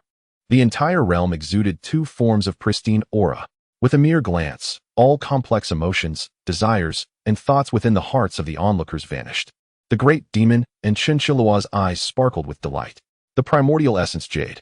Only such innate treasures could cleanse the distractions from a cultivator's heart, thus clarifying their Dao heart. Qingming stood calmly with hands clasped behind his back. In his previous life, as a celestial being of creation, he had encountered many such innate treasures and felt no surprise. At this moment, Qingming's mind was solely focused on strategizing how to seize this treasure from Shen Chenfei. By the lakeside, the Shen family members were scattered, vigilantly encircling the modest lake. At the forefront, Shen Chenfei was engaged in conversation with Shen Chenfei. Who dares intrude upon the cave of a celestial being? A chilling voice suddenly resonated. In the next moment, from the depths of the primordial essence, a figure clad in armor and wielding a long spear gradually ascended, his demeanor icy and his gaze sweeping over everything as though it were mere lifeless matter. This man emanated an overwhelming aura. Shen Chenfei turned to look, his expression shifting dramatically. The god travel realm. The mysterious figure before him had actually entered the second stage of the returning to truth realm. Insight into truth, god travel, and void insight. For cultivators, comprehending the true essence requires visualizing the cultivation of the primordial spirit, ultimately achieving the status of an earth immortal, a realm commonly referred to as a deity among mortals. Every gesture he made could induce cataclysmic upheaval, and the myriad paths he wielded bore immense power. Shen Chenfei, merely at the initial stage of insight into truth, stood a vast distance from the enigmatic figure before him. With a single glance, he contemplated retreating from this place. Shen Chenfei, being of a lesser cultivation, felt somewhat less pressure, and upon seeing his master's grave expression, couldn't he help but inquire, "Seventh uncle, who is this person?" Shen Yizhai parted his lips slightly, but found himself speechless, as the man's aura had firmly locked onto him. Nearby, at the entrance, Su Qingming's calm countenance unexpectedly revealed a trace of seriousness. Dao soldiers, Chen Chenfei and the Great Demon, both hailing from the demon race, were not well versed in many matters concerning the human race. Hearing Su Qingming speak of the individual's origins, they displayed confusion. Chen Chenfei inquired, "What are Dao soldiers?" Su Qingming furrowed his brow and explained, "Among the human Taoist sects, there exists a spell known as all things as soldiers. In ancient times, certain Taoist masters with profound realms could, with a mere gesture, awaken stones and plants, allowing them to cultivate successfully. Such non-humans are referred to as Dao soldiers, serving various purposes, some for combat, others for alchemical refining, and some merely for guarding caves." Chen Chenfei's eyes widened. Despite her hundreds of years of cultivation, it was her first encounter with such an astonishing Taoist technique. The Great Demon snorted in disdain, remarking, "They are merely lifeless objects." Su Qingming shot him a glance, implying, "The Eastern Sea Dragon clan perished at the hands of a certain Dao soldier, with only a few escaping. You seek death." The Great Demon exuded a menacing aura, his eyes bulging as he glared fiercely at Su Qingming. This was a secret he had concealed for nearly 1,000 years, and to have it revealed by a mere ant of the Qi-drawing realm was utterly unacceptable. "Demon Lord." Sensing the overwhelming killing intent, Chen Chenfei interjected. Concurrently, the mysterious figure's gaze shifted toward them. Seizing this opportunity, Shen Yizhai swiftly maneuvered his spirit sword, severing the oppressive aura that had ensnared him, and retreated 100 paces in haste. "Thank you, Demon Lord, for the intervention," Shen Yizhai called out to the entrance. With his identity exposed, the Black Water Demon no longer concealed himself. Su Qingming remained unfazed. Earlier, he had attempted several times to secretly seize the primordial essence under Shen Yizhai's watchful eye, but was thwarted by the emergence of the Dao soldier guarding this cave, unable to evade his scrutiny. There was no choice but to contend openly. Indeed, as the three figures appeared, Shen Yizhai bellowed, "Old Black Water Demon, you seek death for daring to seize a disciple of the Shen clan." Clearly, Su Qingming had utilized the moment when the Dragon Pearl lost its concealment to activate the 9 turns body refinement technique, altering his appearance. Even with Shen Yizhai's extraordinary cultivation, he could not discern his true identity, mistaking him for a water demon from the Bailan pool. As the Great Demon was about to speak, the mysterious figure moved. "Trespassers in the Immortal's abode shall perish." The words dripped with lethal intent as the man's spear transformed into a translucent dragon, with countless streams of spiritual energy surging and rolling, causing the tranquil lake surface to suddenly erupt into a towering water curtain. In an instant, myriad spear shadows, like dragons, enveloped Shen Yizhai, the Shen disciples, Su Qingming, and the Black Water Demon. Chen Chenfei was drawn into Su Qingming's spirit sword. Boom! Several spear shadows collided with the Shen disciples. "Ah, Master! Save me! Brother Shen! Help! No! I don't want to die!" With the anguished cries abruptly silenced, over 10 disciples of the Shen clan at the condensing Yuan realm perished beneath the onslaught of the man's spear. Shen Yizhai's spirit sword blazed with radiance, barely shielding the area 10 paces in front of him, protecting Shen Chenfei. Damn it! As he gazed upon the fallen disciples of his clan, Shen Yizhai was consumed by fury. Meanwhile, the Black Water Demon, though possessing a human form, found his cultivation severely diminished, struggling to withstand the force of the man's spear. After a few breaths, the demon gasped for breath, leaning on a large staff, his eyes filled with trepidation. Su Qingming had retreated swiftly before the spear shadows arrived, despite having lived 2 lives and discerning the weak point of the strike. The power of the Dao soldier in the God Travel realm was still overwhelmingly formidable. With a splatter, blood erupted from his mouth. Enduring the pain, Su Qingming steadied himself with his sword. The mysterious figure floating above the lake displayed no change in expression, raising his spear once more. As torrents of spiritual energy surged into the valley, Shen Yizhai looked up, feeling the urge to retreat. Even after countless years of slumber, the assault of a cultivator in the God Travel realm was beyond his capacity to withstand. Yet, to depart so easily would mean the loss of over 10 disciples from his clan, and as one of the 7 elders of the Shen family, he would certainly face repercussions. Moreover, upon departure, the sect leader had sternly commanded him to retrieve the primordial essence. Faced with not only the Dao soldier guarding the cave, but also the water demon who had lost its form, along with a God Travel realm cultivator and a great demon at the insight into truth realm, Shen Yizhai found himself in a state of indecision. Qingming, nursing his internal injuries, furrowed his brow, contemplating a way to break the deadlock. The emergence of this Dao soldier had taken him by surprise. He had initially believed that after millennia, the formations and guardian beasts of the cave would have deteriorated beyond recognition without the support of spiritual energy. Little did he know that this place was connected to a vein of ore, allowing even a Dao soldier casually awakened by the previous master of the cave to ascend to the god travel realm over countless years. Although lacking a primordial spirit, its immense magical power had ensnared him in a predicament. Not to mention, Shen Yizhai would undoubtedly not retreat so easily. The attempt to seize the primordial essence amidst this turmoil was indeed a formidable challenge. Chapter 29. The mustard seed space. The Blackwater demon regained his breath, surveying the fallen disciples of the Shen clan around him, a grin splitting his face as he laughed heartily. Old Shen, look at your clan's fate today. Just look at these corpses strewn about. Even your clan leader would be pained to see this, wouldn't he? Ha! He harbored deep resentment towards the Shen clan for seizing the Bailan pool, and his words dripped with scorn. Shen Yizhai's countenance darkened as he coldly replied. Aside from this little demon, all the water demons from the Bailan pool have perished. Soon, you too shall be captured, and I shall ensure you endure the torment of thunder tribulations for eternity within the sword prison. It was evident that Shen Yizhai attributed the deaths of his clan's disciples to the great demon, fueling his wrath. Suddenly, Shen Qinyun, standing behind him, spoke up. Seventh uncle, as we descended the mountain, the sect leader bestowed upon me a family treasure, the Qingming immortal pouch, but my cultivation is too low to control it. As he spoke, he retrieved an unassuming cloth pouch from his bosom. Upon seeing this treasure, Shen Yizhai's heart raced. This celestial-grade spiritual treasure was far from ordinary. Despite its plain appearance, the Qingming celestial bag, a treasure of paramount significance, ranks within the top 3 of the Shen family's spiritual artifacts. This extraordinary item contains its own cosmos, capable of encompassing vast expanses while drawing in beings from the realms of humans, demons, and monsters alike. The most terrifying aspect for countless cultivators is its ability to generate celestial flames spontaneously. Any ordinary cultivator ensnared within would be reduced to ashes in less than an hour. To everyone's astonishment, the sect leader has produced this formidable artifact. With this treasure in hand, even a man of the divine wandering realm would be no match, for it would allow him to refine his opponent. Very well, Shen Yizhai nodded repeatedly, accepting the celestial bag, and then commanded. The Taichu essence jade is crucial for Fei's cultivation. Once I have restrained those two, seize the opportunity to retrieve it. A flicker of something unnoticeable flashed in Shen Qinyun's eyes as he replied, Yes, Master Uncle. The two made their arrangements. And Shen Yizhai then cast the celestial bag into the sky. Chanting a secret incantation, a wave of mysterious yellow light enveloped the entire valley, even obscuring the Taichu essence jade.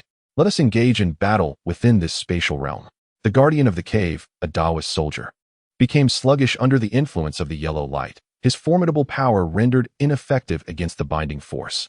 Within moments, the man vanished into the celestial bag. Meanwhile, the great demon's countenance shifted dramatically. Just as it attempted to retreat, a powerful suction drew it in, and it too disappeared from sight.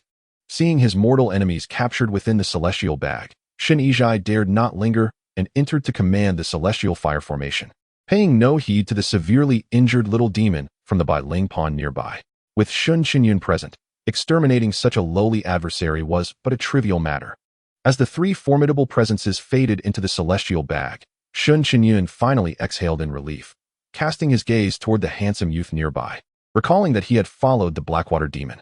Foolish creature, do not linger. At that moment, Shen Qinyun's thoughts were solely fixated on seizing the Taichu essence jade. Utterly disregarding the little demon at the Qi drawing realm, he ascended step by step into the air, approaching the coveted innate treasure that any soul would covet. The light shimmered and sparkled enchantingly. Shen Qinyun's eyes gleamed with avarice as he murmured, This treasure is mine. My aptitude rivals Shen Chenfei's.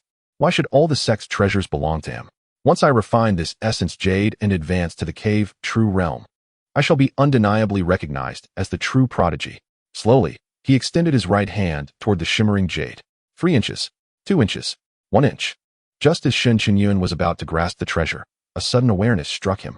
As he attempted to gather his power, he was met with a thunderous impact to the back of his head, causing darkness to envelop him as he collapsed. A phantom-like figure floated in midair. her smile radiant as a flower. It was Chinchilla, though she existed only as a soul. Her cultivation at the cave true realm allowed her to strike when Shen Chenfei was wholly focused on the Taichu essence jade, rendering him defenseless.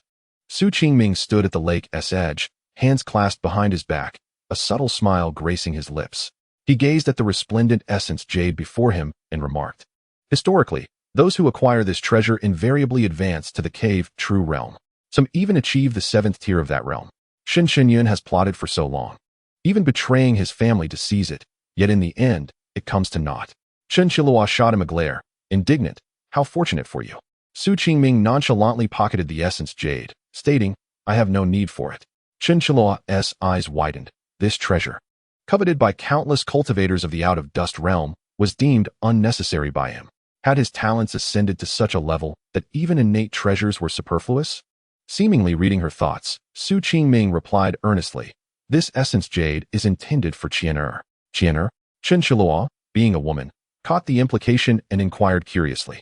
Su Qingming offered no response, instead gesturing toward the unconscious Shen Chenfei to see what valuables he possessed, sparing his life in the process. With him around, Shen Chenfei's path within the Shen family would not be smooth sailing. Chinchilla's eyes glinted mischievously. Thievery and murder were her favorite pastimes. She approached Shen Chenfei and bent down to relieve him of his ring.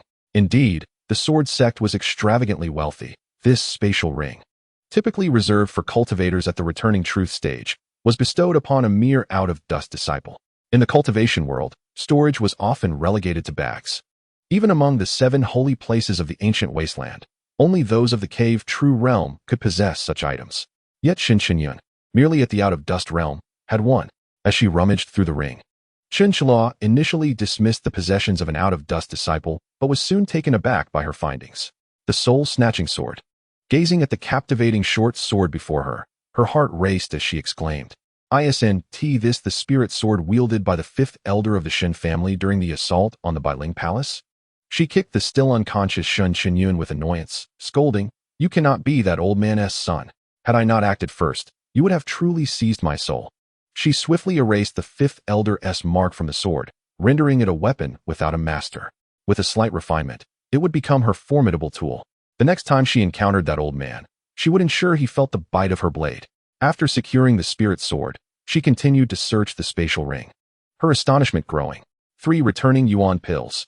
Such a wealth of treasure. This lad was indeed affluent. A cloud-soaring shuttle. He even possessed a flying spiritual treasure. Surely pilfered from some unfortunate soul.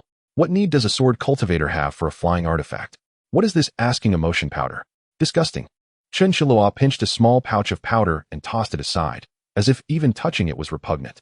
After a considerable time collecting the scattered pills and treasures, she looked up only to find a pair of clear, bright eyes watching her.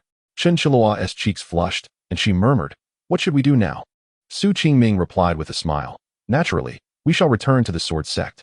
Chinchilla glanced at the distant celestial bag, still emitting intense celestial flames, and expressed her concern, "What about the demon lord?"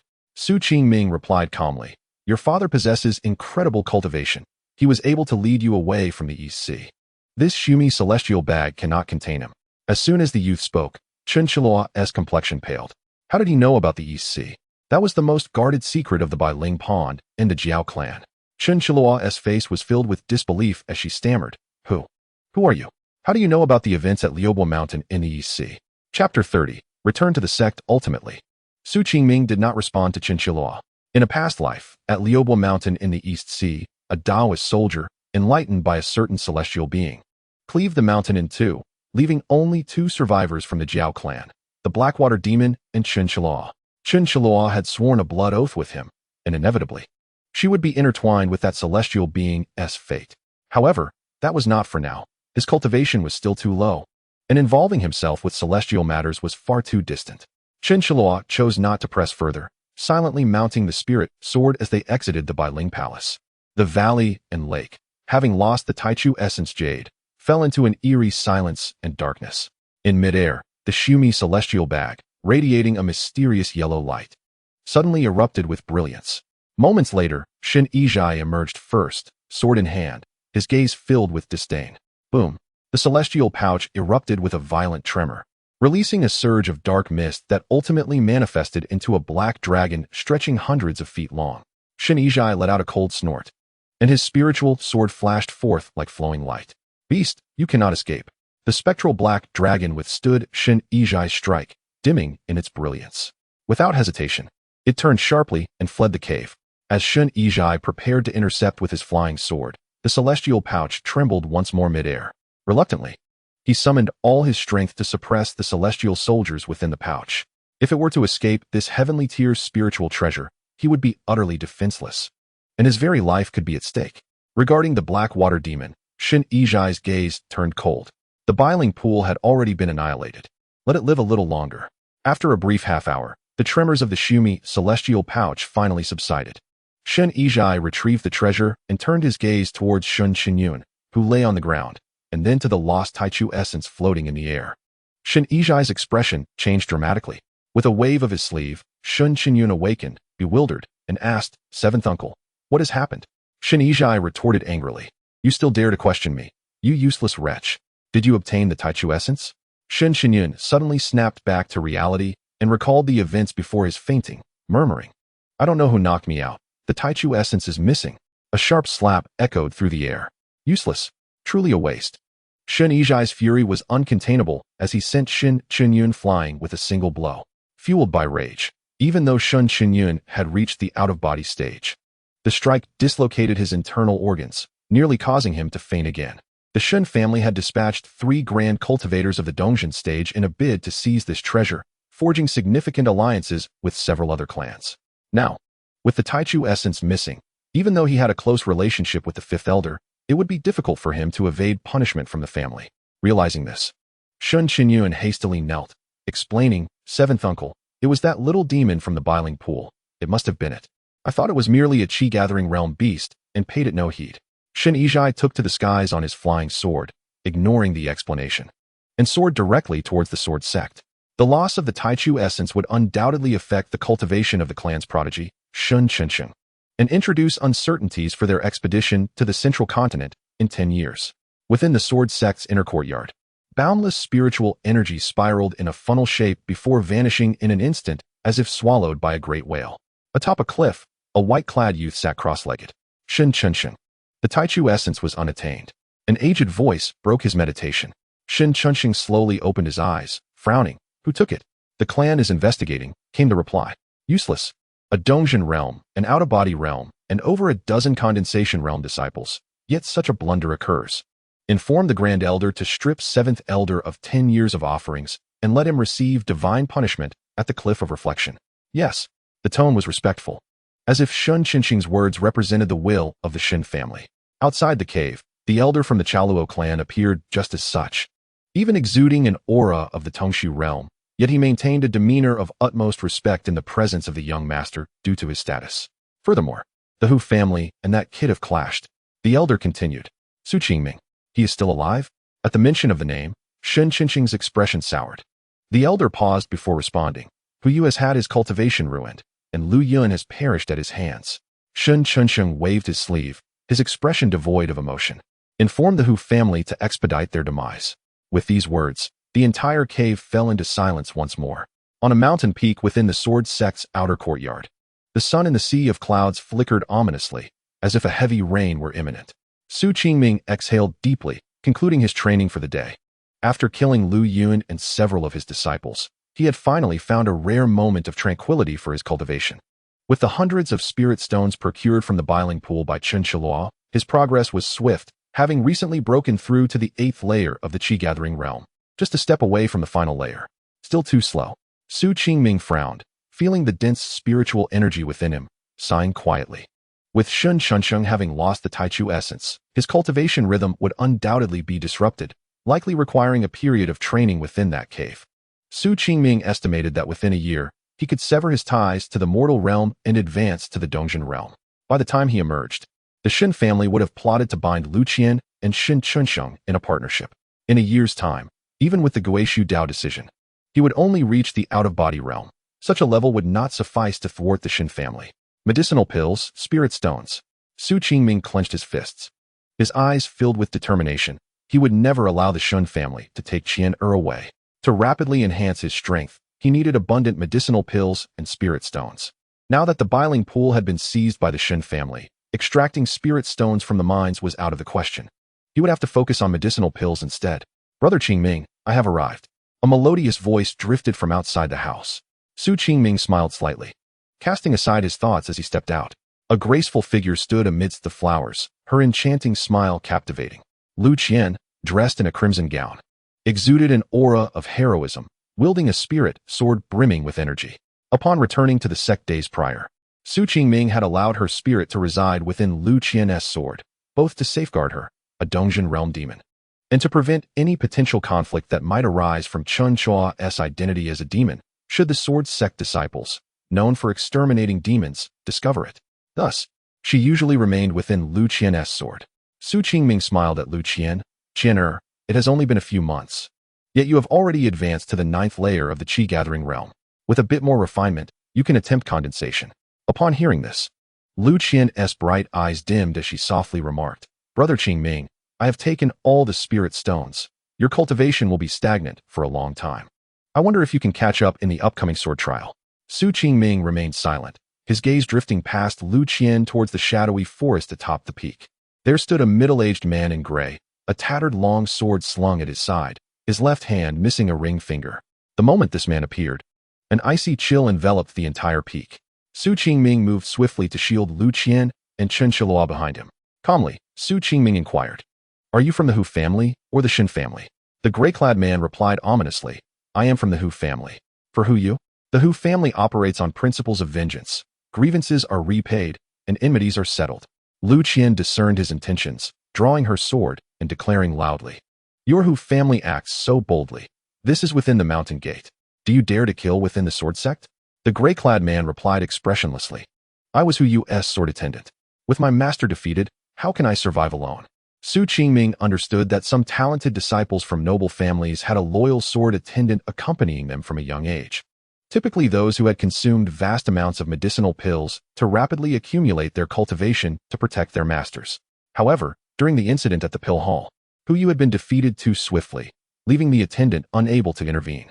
With his master dead, the sword attendant could not hope to survive. Thus, Qingming said nothing further but slowly drew out the imitation dantian spirit sword belonging to Hu, an out-of-body realm sword attendant. The disparity between the two great realms is pronounced, and given that this is the Sword Sect, he dares not reveal Chenchua's identity.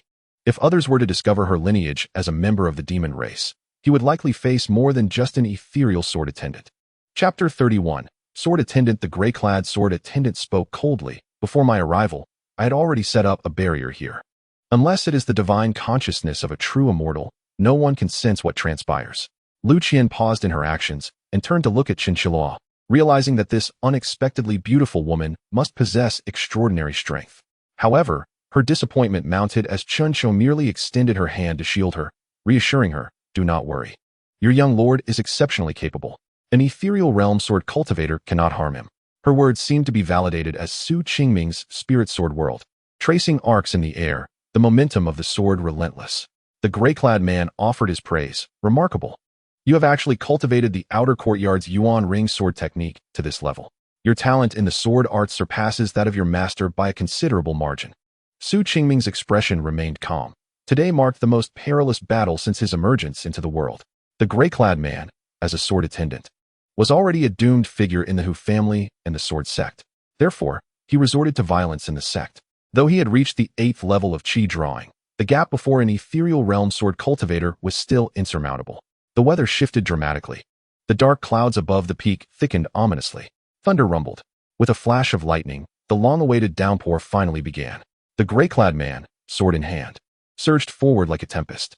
His azure sword wove a curtain of blades in the sky, with beams of light echoing through the cloud sea. The wind and thunder sword technique of Cloud Sword Peak was indeed formidable. Moments later, the sword curtain fell, and several beams of light pierced through Qingming's body. Qian, witnessing the crimson stains rapidly soaking his garments from behind, cried out anxiously, "Qingming, Qilua, you must intervene. Sword cultivators possess their pride.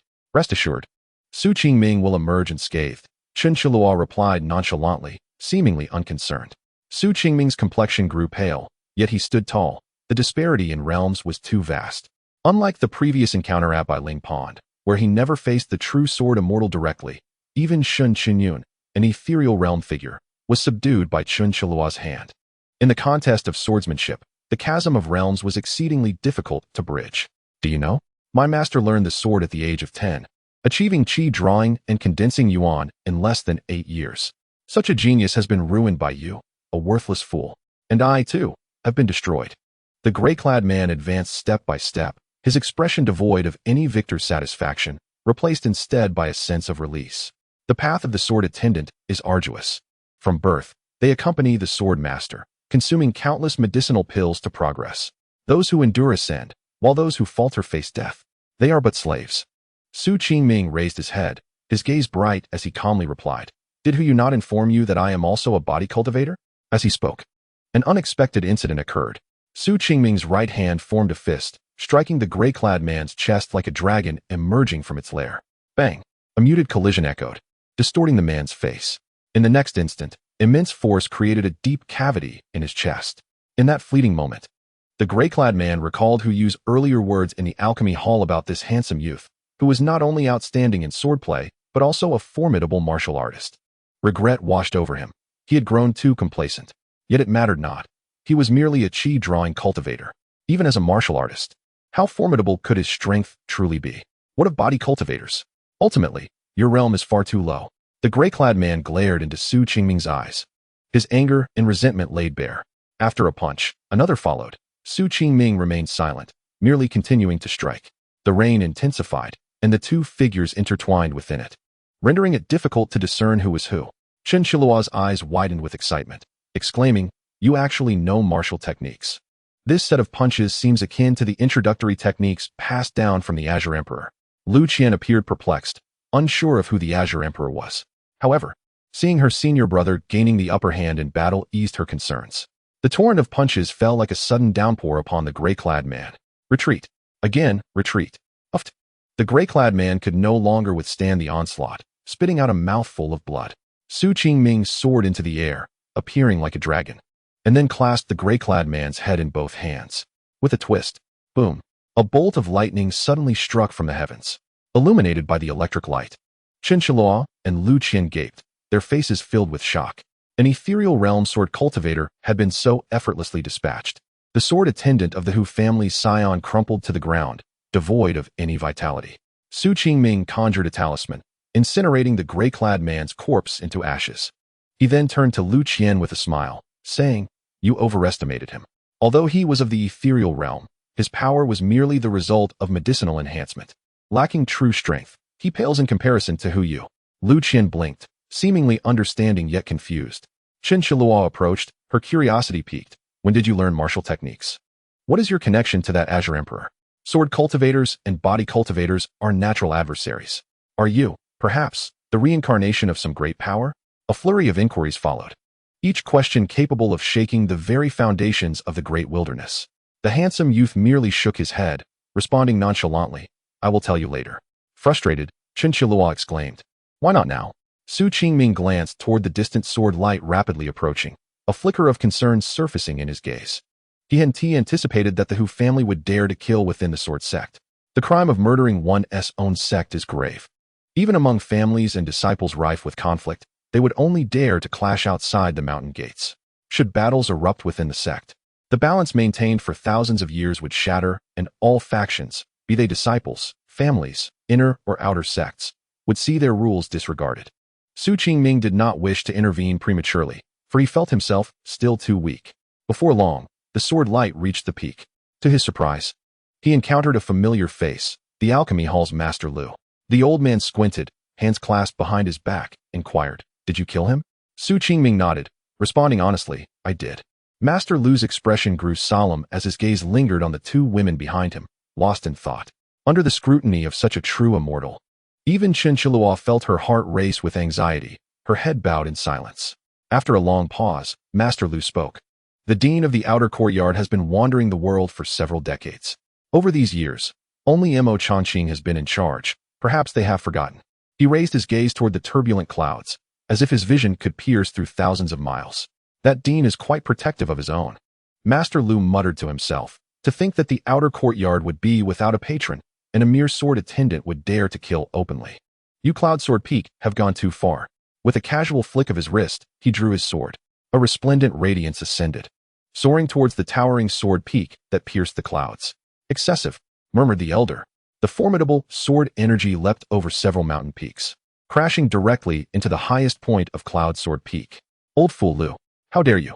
An aged figure materialized before the sword energy, brandishing his sword in defiance, while simultaneously issuing a furious rebuke. A deafening roar echoed, reminiscent of mountains crumbling and earth splitting.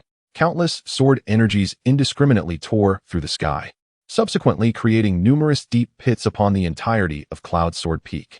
At the pinnacle, a resounding crash reverberated as the towering summit, standing dozens of feet high, collapsed under that single strike. Within the Sword Sect, countless disciples stared wide-eyed, incredulous at the sight of the summit's fall. A single strike has toppled the peak. Chapter 32, The Seven Peaks Inheritance. In the outer courtyard's valley, numerous young disciples engaged in animated discussion. What is happening? How could Master Lu appear in the outer courtyard? Look, isn't that Su Qingming and Sister Lu? Could it be that the one who severed Cloud Sword Peak with that strike is Master Lu? Enough. Do not pry into the affairs of the elders. Some reprimanded, others were astonished, while some felt envy.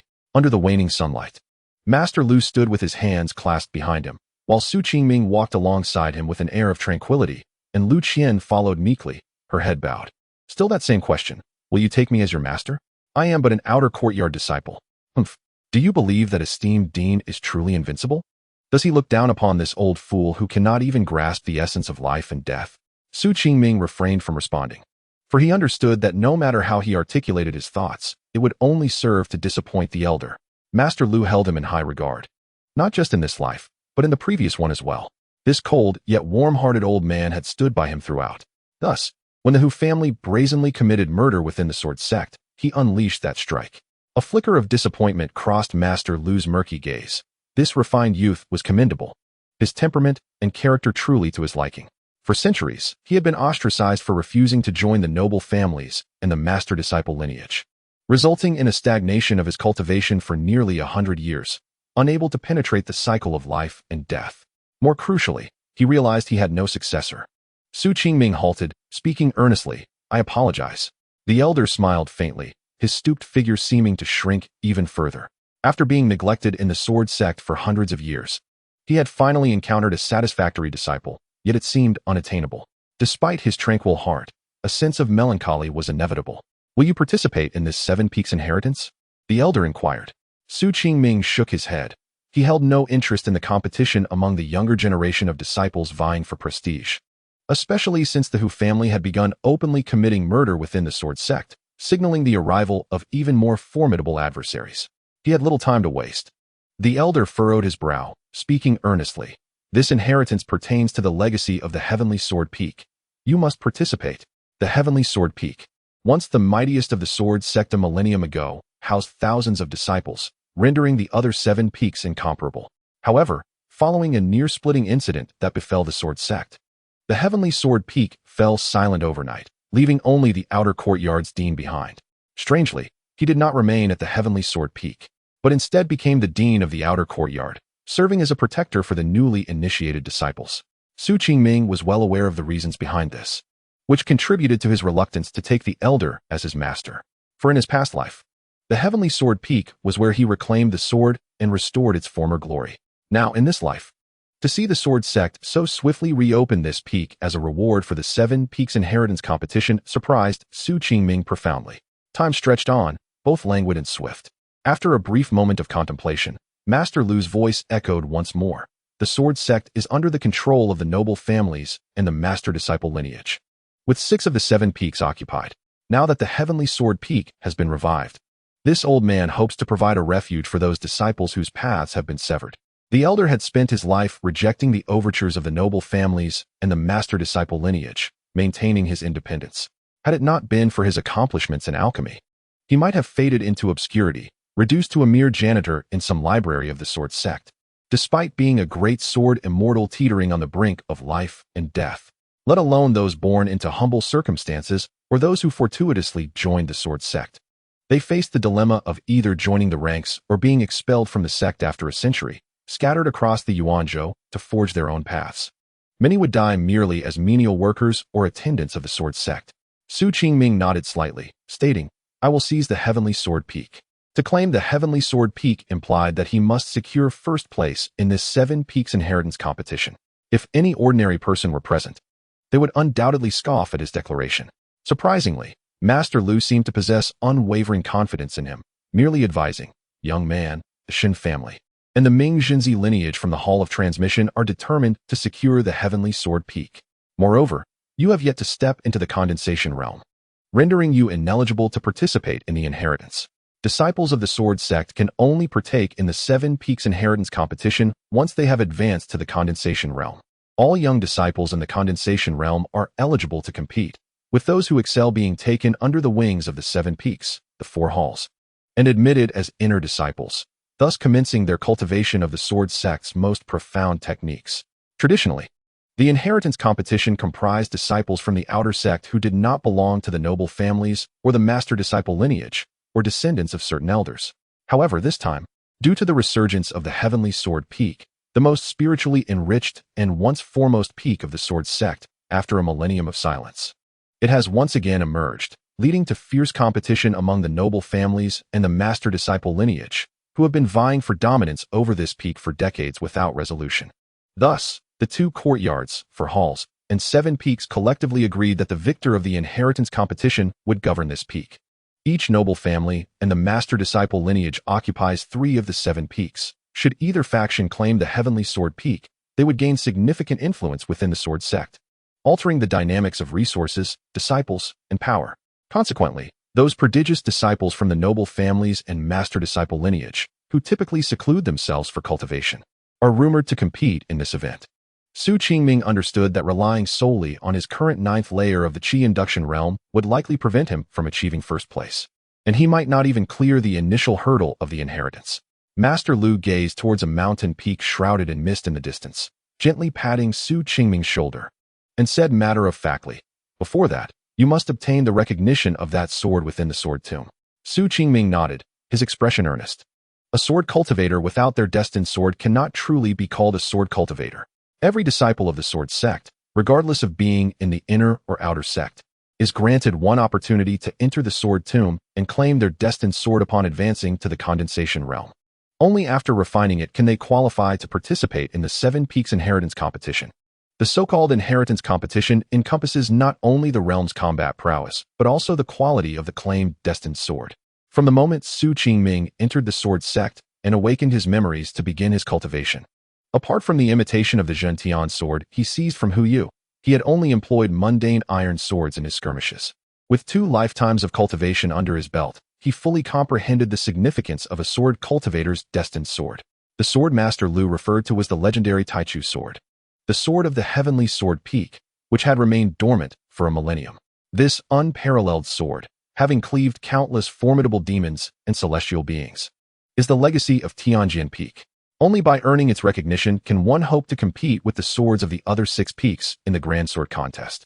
Unbeknownst to the elder, within Su Qingming resides a sword of his own destiny, the Gui Su sword, which reincarnated alongside him. Despite its severely damaged state, marred by 10 deep fissures, Su Qingming shares a symbiotic existence with this sword. As his realm advances, he faintly perceives the sword's profound mysteries and immense power.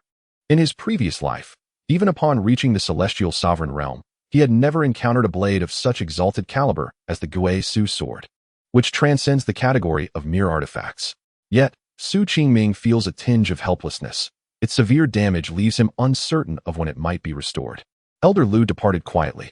On a small path between the peaks, Su Qingming stood silently beneath a green pine.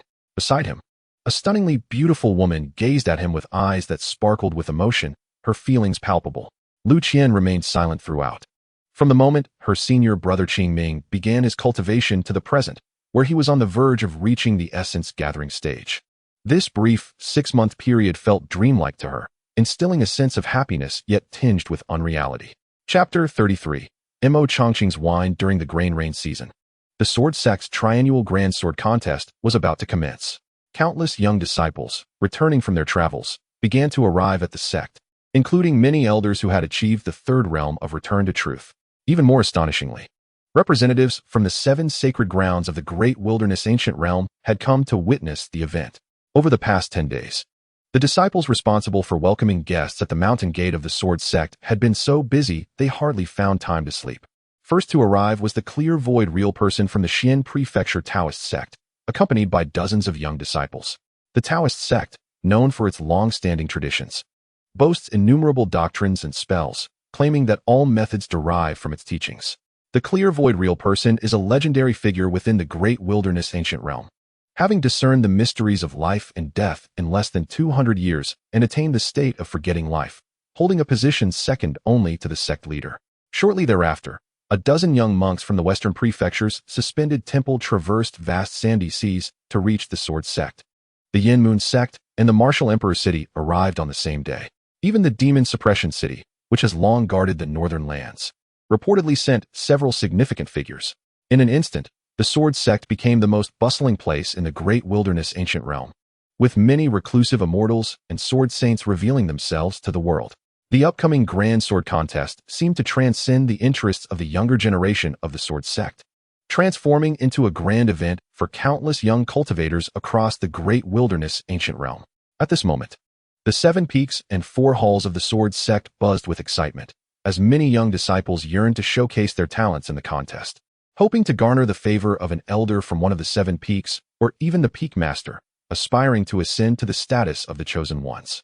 On a secluded mountain peak within the outer courtyard, Qingming sat cross-legged, an overwhelming influx of spiritual energy surging into his body like a tidal wave. The spiritual lake within his dantian resonated with the ancient and weathered aura of the Gui Su sword, from which a drop of milky white spiritual liquid slowly dripped. Boom! The previously tranquil lake's surface erupted, unleashing towering waves. Had there been onlookers, they would have been astounded by this extraordinary phenomenon, as such a surge of spiritual energy rushing into one's body is typically witnessed only by cultivators of the true cave realm. As his momentum soared, the young man's cultivation gradually reached its pinnacle. At the moment of calm within the spiritual lake, the surrounding spiritual energy was depleted. He had reached the 9th layer of the Qi induction realm. Qingming exhaled slowly, opening his eyes and gazing toward the distant sea of clouds. In less than half a year, a mere mortal body, incapable of cultivation, had achieved what others might take 5 or even 10 years to accomplish, the peak of the Qi induction realm. The Gui Su Dao technique was indeed extraordinary. Qingming sighed inwardly, recognizing that such a pace of cultivation could rival the most elite of celestial bodies or sword bodies. If only his physique were also of the celestial sword body caliber, and he practiced the Gui Su Dao technique, which accelerates the absorption of spiritual energy. What astonishing speed might he achieve? Feeling the overwhelming spiritual energy within him, almost tangible in its essence, Qingming was confident he could contend even against cultivators of the 7th layer of the essence-gathering realm. Coupled with his formidable physique, should he encounter Hu Yu, the drug-enhanced swordsman from the out-of-body realm again, he would not find himself in such perilous straits. Yet, it was still insufficient. Qingming's expression remained grave. The Hu family's brazen act of murder within the Sword Sect was undoubtedly sanctioned by the Shen family. Otherwise, they would not dare to act so recklessly. After Elder Lu's warning, the Shen family might resort to more subtle tactics. For instance, during the Grand Sword Contest, they could feign an accidental killing. Faced with the prodigious disciples of prominent families, relying solely on his robust spiritual power and formidable physique would not suffice to secure the first place in this contest.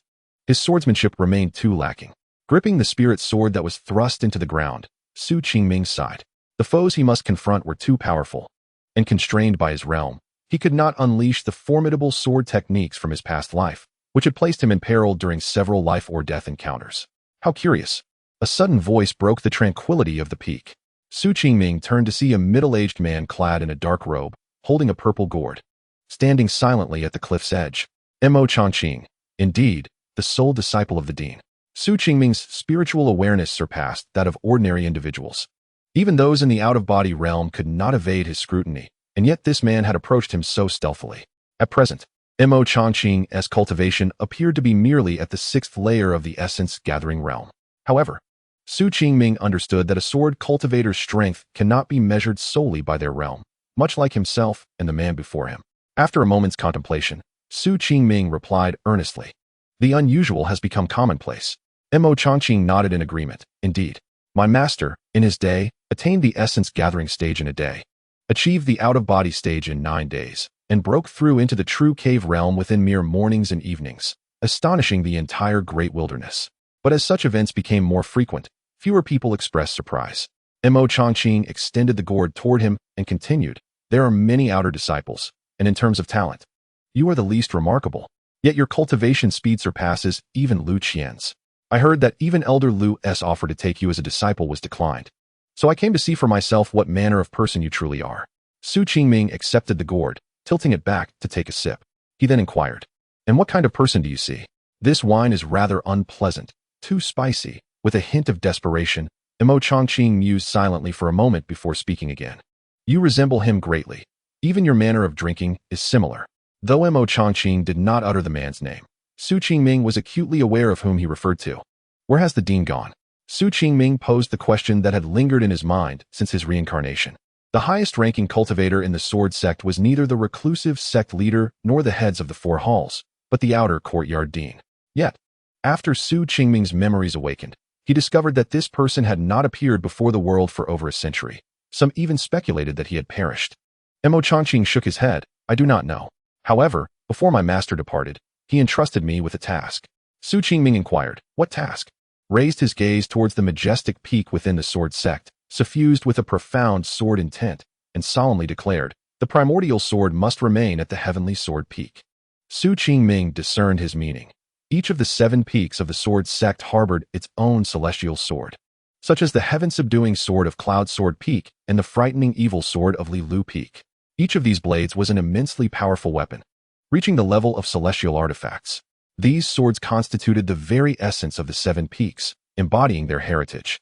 Now, after a millennium of sealing, the heavenly sword peak was compelled to unseal under the pressure from the noble families and the master-disciple factions.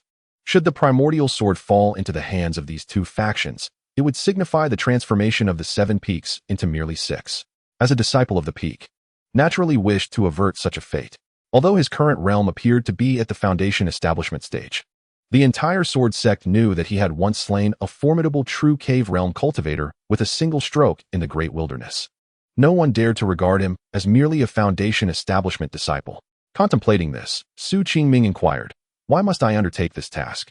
Smiled lightly and replied, if I were to send Lu Qian, would you acquiesce? Qingming's expression became momentarily blank before he sighed in resignation, I will do it. Then reattached the gourd to his waist, his gaze drifting towards the horizon where the clouds met the sky, lapsing into silence. Under the setting sun, the middle-aged man's countenance bore the weight of years, and his demeanor was imbued with profound loneliness. Qingming turned to leave. With half a month remaining before the sword tomb was to open, countless young disciples of the Sword Sect were diligently training. Among them, Lu Qian stood out with her exceptional talent, her cultivation level rightly deemed the highest. Even Qingming, in terms of training speed, lagged significantly behind her. A few peers of his age also displayed commendable physiques. Having practiced for merely 3 years, they had already reached the 8th level of the Qi induction stage, surpassing the disciples from the noble families and master-disciple lineages of the 7 peaks. Qingming understood that after this sword competition, they would all be courted by the noble families or master-disciple factions, either becoming disciples of the latter or sword attendants of the former, losing the freedom of the solitary path. Others might choose to serve as stewards for the Sword Sect, never to return to the mountain gate for the rest of their lives. On that morning, Qingming stepped out of his wooden cabin and wandered casually along a peak in the outer court. As disciples from several major sacred sites were present, he encountered many unfamiliar faces. Some exchanged greetings, while others, with heads held high, dismissed him, an outer disciple, with disdain. In the ancient realm of the great wilderness, outer disciples of a sect were perpetually at the lowest echelons. Those with exceptional talents and physiques were typically hidden away and meticulously nurtured by the sect's elders. Mist shrouded the mountains, and soon, a young man clad in green approached, his expression despondent. Upon seeing Qingming, his eyes brightened, and he exclaimed, Brother Su, I didn't realize you were here. Sister Lu, Qingming furrowed his brow and asked in a deep voice, Chenlin, what happened? Chenlin, a genius disciple in the outer court second only to Lu Qian, now also at the 9th level of the Qi induction stage, was somewhat familiar to Qingming. I was practicing swordplay at the trial stage with a few junior brothers when we encountered the arrogant Shen Yuan from the Taoist moral sect. He boasted that he would crush us outer disciples. My junior brothers had no choice but to engage him, but none could withstand his sword. Sister Lu intervened later. Yet she was injured. Chun Lin recounted the events in one breath, only to realize that the figure before him had vanished. The Taoist moral sect, being the closest sacred site to the Sword Sect, was among the first to arrive. Qingming had heard about Shen Yuan challenging the young disciples of the Sword Sect. Having already faced off against those from Qianchuan Peak, Libai Peak, and Shurha Peak, with many unable to withstand even 3 strokes from him. It was known that the Taoist moral sect was a major sect of the Taoist tradition, practicing Taoist arts, while the Sword Sect was the holy land of sword cultivators. Now, Shen Yuan had come to observe, yet he managed to defeat the talented disciples of 3 peaks, leaving many disciples humiliated. Despite the most prodigious talents of the Sword Sect remaining inactive, everyone claims that your Sword Sect is the holy land for sword cultivators, yet after 3 days, not a single capable opponent has emerged. On the trial stage, a fair-skinned man donned in a moon-white robe with a high crown surveyed the multitude of Sword Sect disciples with his arms crossed. Qingming narrowed his eyes, his expression cold. Chapter 34. Shen Yuan on the high platform. Lu Qian stood before Shen Yuan, her complexion pale and hair disheveled. Several outer disciples were filled with righteous indignation, yet they knew their limitations and strength, merely glaring angrily at the youthful figure in the arena. Shall I be concerned, Qian? Qingming gently pulled Lu Qian closer, scrutinizing her. Lu Qian shook her head. Brother Qingming, what brings you here? I am fine. Earlier, when she had sparred with Shen Yuan, perhaps due to the location being the Sword Sect, he refrained from using full force, merely leaving her with some superficial injuries. Her expression was one of restrained anger as she continued. He is a disciple of the Qingshu real person lineage, relying on the immense power of his Dao sword, dismissing everyone. If it weren't for Zheng Yu from Bowang Peak and Liu Bei from Li Lu Peak not wanting to intervene, he wouldn't be so audacious. Among the younger generation of the 7 peaks, aside from Hu Yu from Cloud Sword Peak, a few others were also exceptionally gifted, and in terms of cultivation levels, they were not weaker than Shen Yuan. However, as both had already stepped into the Foundation establishment realm, there existed a disparity in realms. And since the disciples of the Taoist moral sect were merely guests, they were reluctant to take action. Among the inner disciples of the other peaks, hardly anyone had a cultivation level surpassing Lu Qian. Qingming gently patted the young woman's arm and said softly, "You should rest for now." He then stepped forward, standing at the center of the high platform. At this moment, Shen Yuan, reveling in his triumph, glanced forward and sneered. "Oh, a fool has come forth. Who are you? And from which peak do you hail?" As soon as the words fell, countless young disciples from various peaks displayed expressions of sympathy. Some kind-hearted individuals shouted, "Qingming, come down. How long have you been cultivating? You don't even possess a sword. Don't embarrass yourself." Indeed, even Lu Qian, the strongest among the outer disciples, could not defeat him. How could you? Humph, who does he think he is? We dare not take action, yet he boldly steps up. Amidst the clamor, Shen Yuan's face was filled with contempt.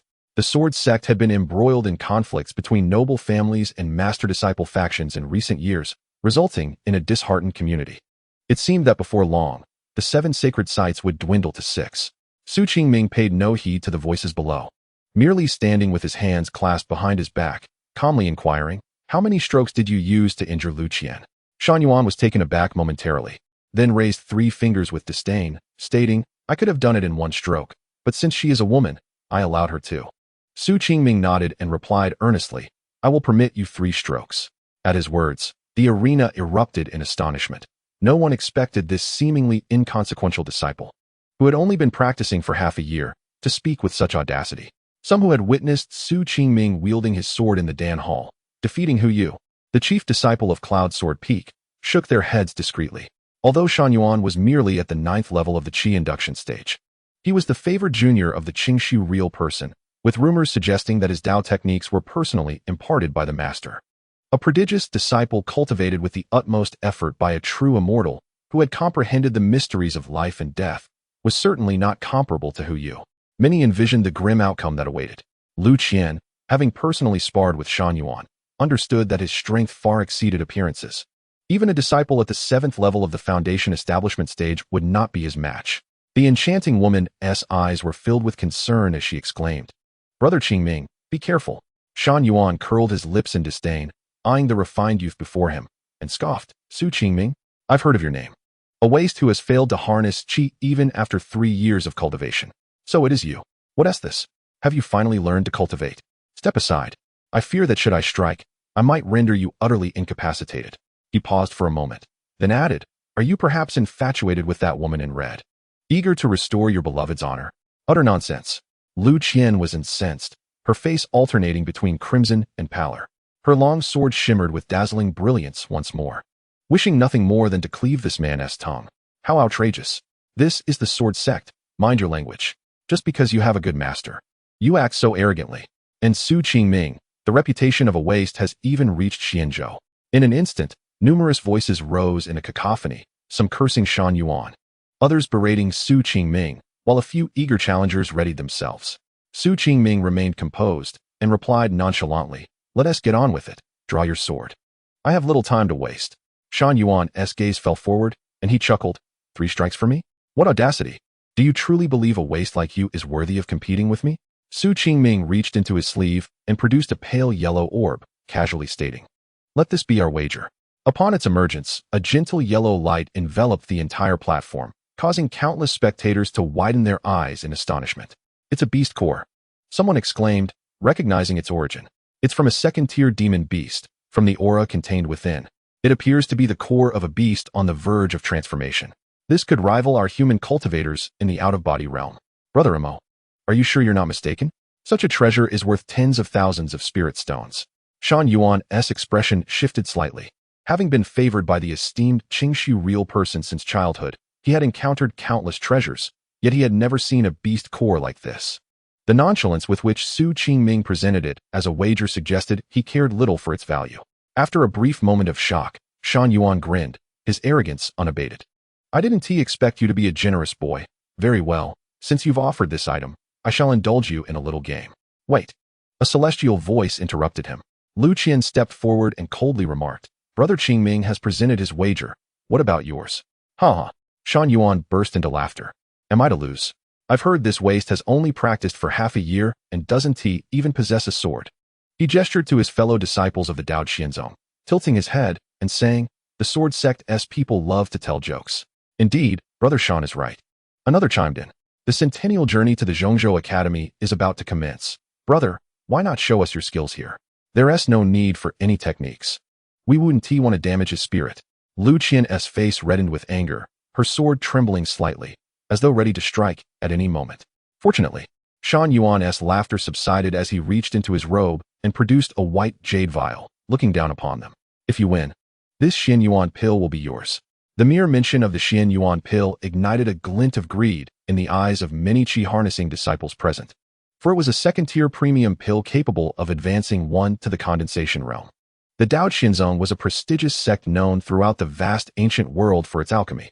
Such a pill was no less valuable than the previously displayed second-tier demon beast core. Shan Yuan disdainfully regarded the envious glances from those around him and beckoned to Su Qingming, Draw your sword. Above the Sword Sect's cloud sea, an ancient pavilion lay nestled within. Inside, 2 elders were engaged in a game of chess. One was the Qingshu real person, a true immortal visiting from the Dao Qianzong, exuding an ethereal presence. Opposite him sat Lu Lin from the alchemy hall. Qingshu stroked his white beard and chuckled. Old Lu, the youth today are brimming with vigor. Do not take offense. Lu Lin raised an eyebrow slightly and replied, What a waste of a vial of pills. Qingshu expressed surprise. Oh, old Lu. That young lad from the Sword Sect appears rather composed, though it's a pity his aura is unstable. I've heard he has only been cultivating for 6 months. He still pales in comparison to my disciple. Lu Lin casually placed a piece on the board and inquired, I hear you recently acquired a sword pill from the overseas ruins? The real person paused, then, realizing Lu Lin's intent, nodded, You wish to wager with me. Old Lu, I've coveted that purple celestial grass for decades. With a flourish of his sleeve, Lu Lin produced a vibrant spirit herb, the 5th-tier premium herb. The purple celestial grass. This was one of the 3 primary ingredients for concocting the life and death pill, which allowed peak Dongshu cultivators to experience a life and death illusion, thereby enhancing their comprehension of the path of life and death, significantly improving their chances of advancement. Although Qingshu hailed from the Dao Qianzong and was a true immortal, he still found himself somewhat lacking in alchemical prowess compared to Lu Lin. Should he obtain this herb and successfully concoct the life and death pill, His alchemical skills would ascend to new heights, even with his serene heart. He couldn't help but feel a moment of surprise at Lu Lin's keen interest in the refined youth. Your esteemed disciple seems quite promising. Yet he is merely a decorative pillow. I wonder how you have instructed him over the years, Lu Lin remarked coolly. Qingshu chuckled. Perhaps I have spoiled him a bit. But compared to that mediocre lad, he is indeed exceptional. A silence fell over the pavilion once more. On the trial sword platform, Lu Qian and other outer disciples had retreated to the sidelines. Countless young disciples of the Sword Sect hung their heads in despair. For a sword had manifested in the arena, one radiating with an overwhelming aura of malevolence. The Taoist Spirit Sword. This was a unique sword forged by the Dao Qianzong, having slain countless demons and absorbed their malevolence. In terms of power, it far surpassed ordinary spirit weapons. Yet the refined youth standing quietly at the center bore no weapon at all, merely wielding the mundane sword handed to him by the enchanting woman as she departed. Chapter 35. I am stronger than you. Shan Yuan slightly twirled the Taoist sword in his hand, feeling reluctant to strike. Not only was his cultivation technique immensely powerful, but the swordsmanship he had diligently studied over the years was also formidable. Coupled with the sealing sword bestowed by his master, he could contend with cultivators at the 7th layer of the condensation realm. Yet this refined youth stood before him without even a proper sword. I've heard you struggled for 3 years without harnessing qi.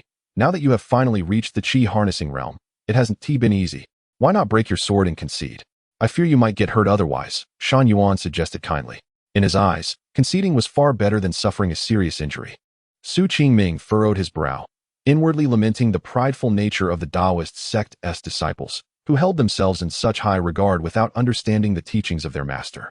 The venerable Shozhua, the foremost figure in the Taoist realm and the head of the Dao Qianzong. In his past life, Su Qingming had visited the Dangyang mountain after achieving mastery in the sword arts and had conversed with that venerable figure, thus becoming somewhat acquainted. Now, in this new life, witnessing his disciples' arrogance filled him with a sense of melancholy. Seeing Su Qingming fall silent, Shan Yuan's handsome visage gradually darkened as he coldly stated, "Since you refuse to concede, I shall use my sword to subdue you." As his words fell, the inky black Taoist sword suddenly ascended and began to spin. In the next moment, the temperature around them plummeted, a chilling aura enveloping the area. Malevolence. The demon-slaying sword has vanquished countless fiends.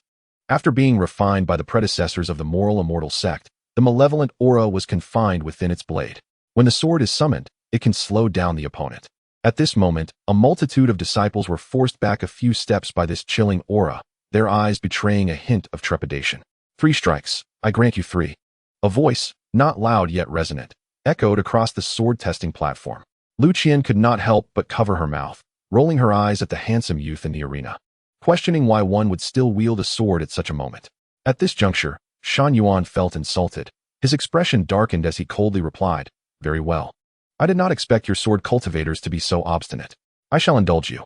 He drew his hands through the air, weaving an intricate and peculiar technique.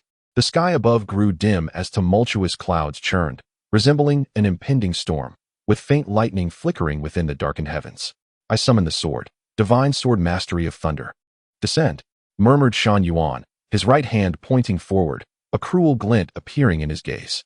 The moral immortal sect, a prominent faction of the Taoist lineage, is renowned for its mastery over various arts, including swordsmanship. This divine sword mastery of thunder is one of their proudest techniques. With a single stroke, winds and thunder are summoned. Be it fiends or deities among mortals, all shall be obliterated amidst the cacophony of thunder. It is said that a true immortal of the moral immortal sect once wielded this technique in the Eastern Sea, vanquishing myriad demons with a single strike, instilling fear in the demon race, preventing them from crossing the Eastern Sea ever again. Shan Yuan, filled with outrage, felt disdain for the calm demeanor of the handsome youth before him, whose serene expression seemed indifferent to everything. Indeed, Shan Yuan perceived himself as nothing more than a blade of grass beneath this person's feet. Shan Yuan, what is the meaning of this?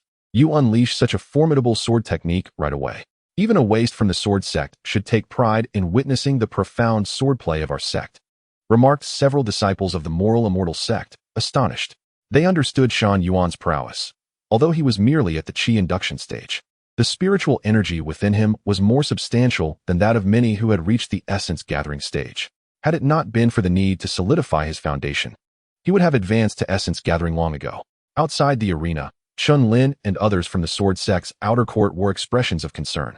Despite the impossibilities that Su Qingming had presented in recent days, could they evade such a powerful sword technique?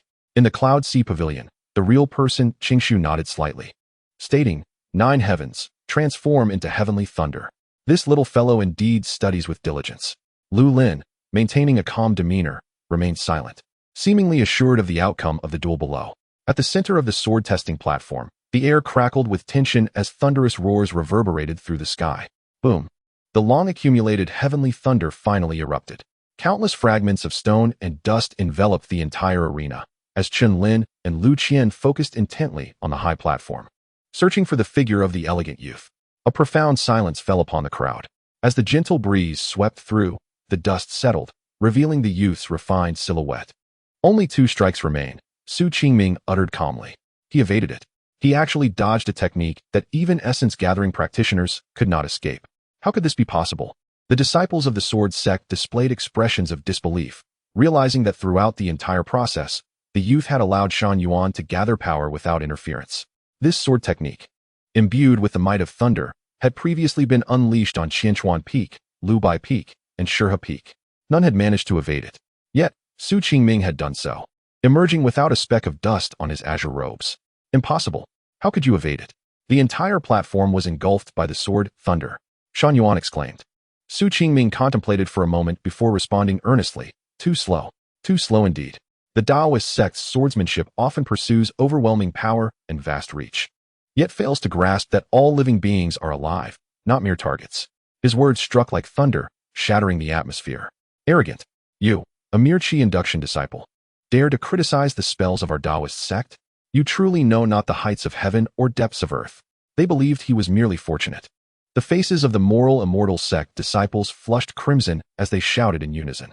In the Cloud Sea Pavilion, real person Qingshu displayed an unprecedented hint of admiration, remarking, Lu, this disciple has not allowed his sword practice to cloud his mind. His understanding of the true essence of the Tao is beyond my expectations.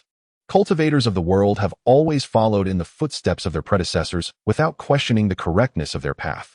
Whether the youth's assertions hold truth is yet to be determined, but his audacity to inquire about the Tao surpasses that of many. Lu Lin lowered his gaze, meticulously pondering the pieces on the board, seemingly indifferent to the events unfolding outside. On the high platform, Shan Yuan's expression darkened. He had presumed that this was merely a waste from the Sword Sect, a matter easily resolved with a single strike. Yet this refined youth had seemingly dodged with ease. Though the moral immortal sect excels in Taoist spells, their swordsmanship for subduing fiends is equally formidable. The divine sword mastery of thunder was created by the 7th-generation patriarch of the sect, possessing immense power. Even he had only qualified to practice it due to the favor of real person Qingshu. This person could not possibly be a mere waste. Shan Yuan solemnly inquired, Who are you? Among the younger generation of the Sword Sect, aside from Hu Yu of the Cloud Sword Peak, Ling Jianzi of the Transmission Sword Hall, and Gu Qing of the Baoang Peak, no one has managed to evade my strike. Su Qingming replied coolly, Outer Court, Su Qingming. Shan Yuan pondered for a moment before asking again, How did you evade that strike? Su Qingming casually retrieved an object from his sleeve, saying, A simple spell. A spell? The assembled crowd exchanged puzzled glances, their confusion evident. The disciples of the Sword Sect typically do not practice spells, focusing solely on swordsmanship, for they believe that all methods can be overcome by a single sword.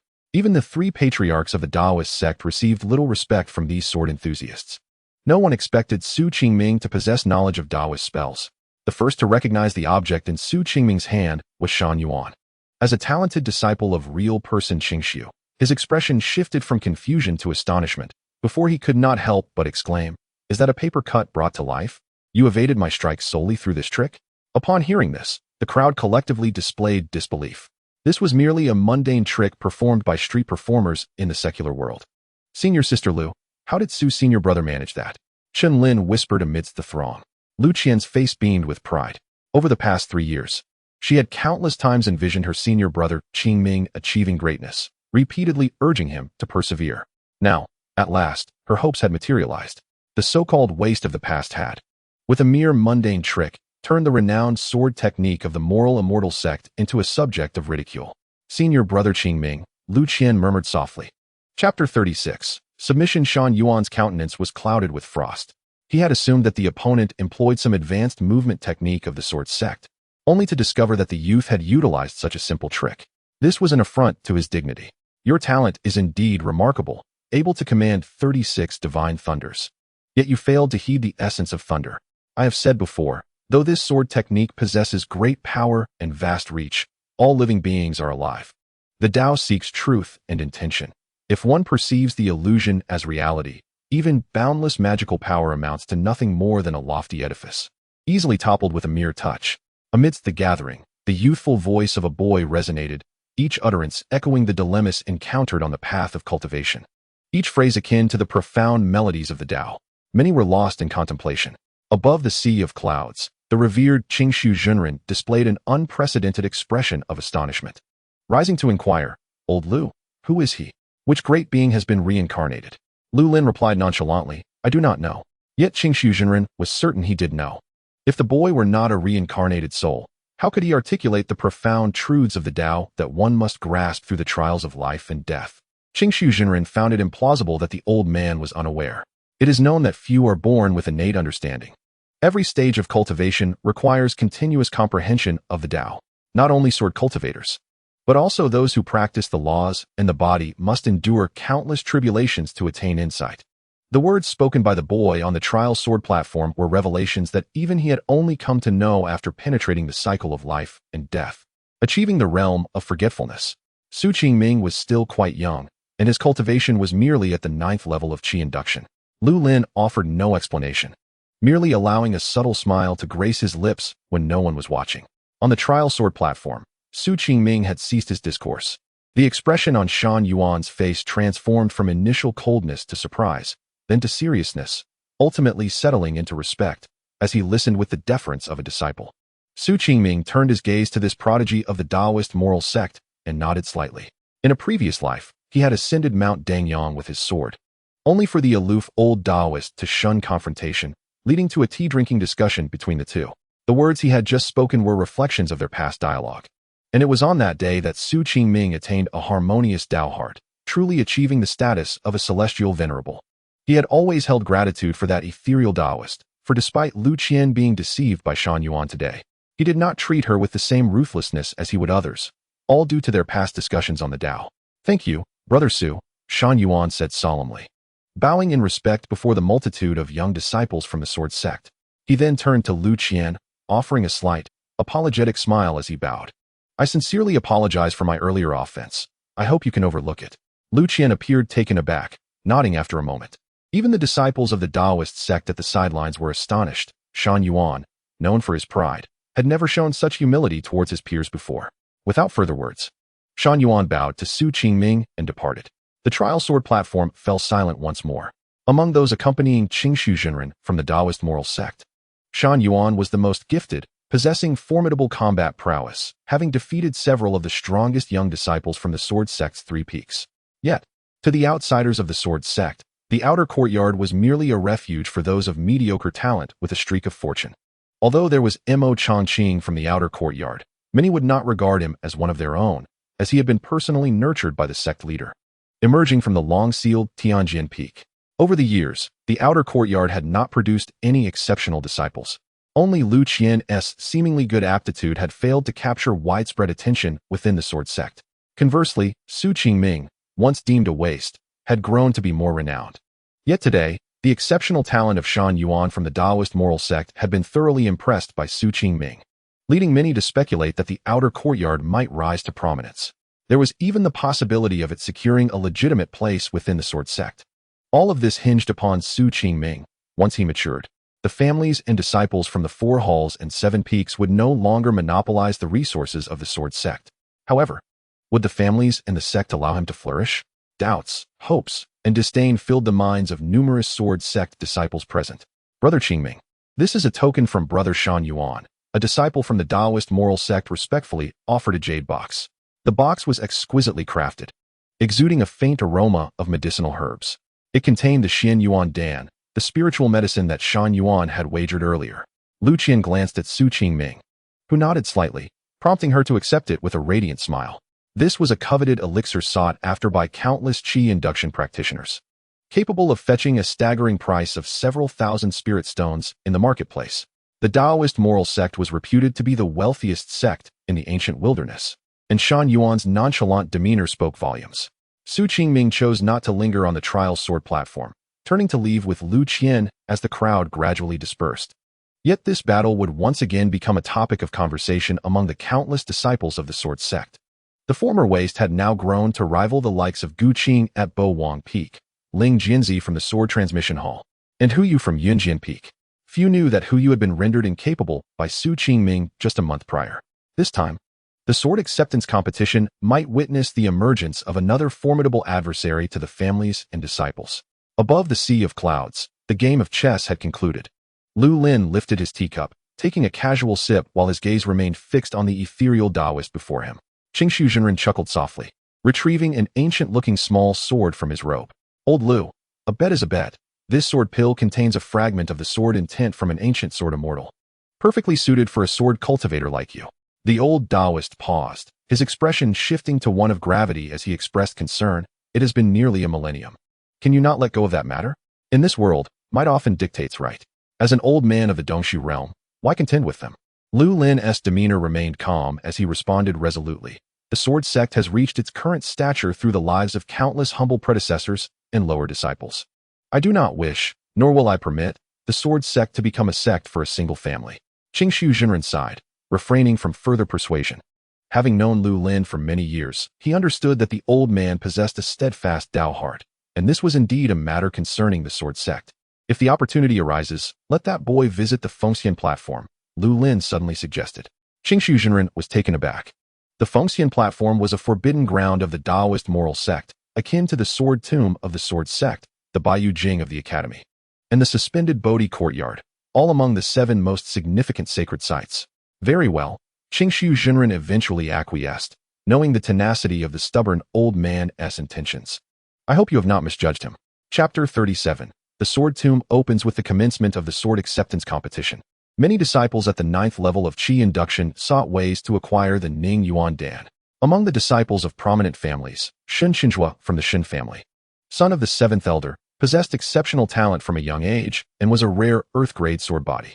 Having cultivated for merely 3 years, he had already reached the threshold of Ning Yuan. Disciples from prominent families and sects did not easily attain Ning Yuan.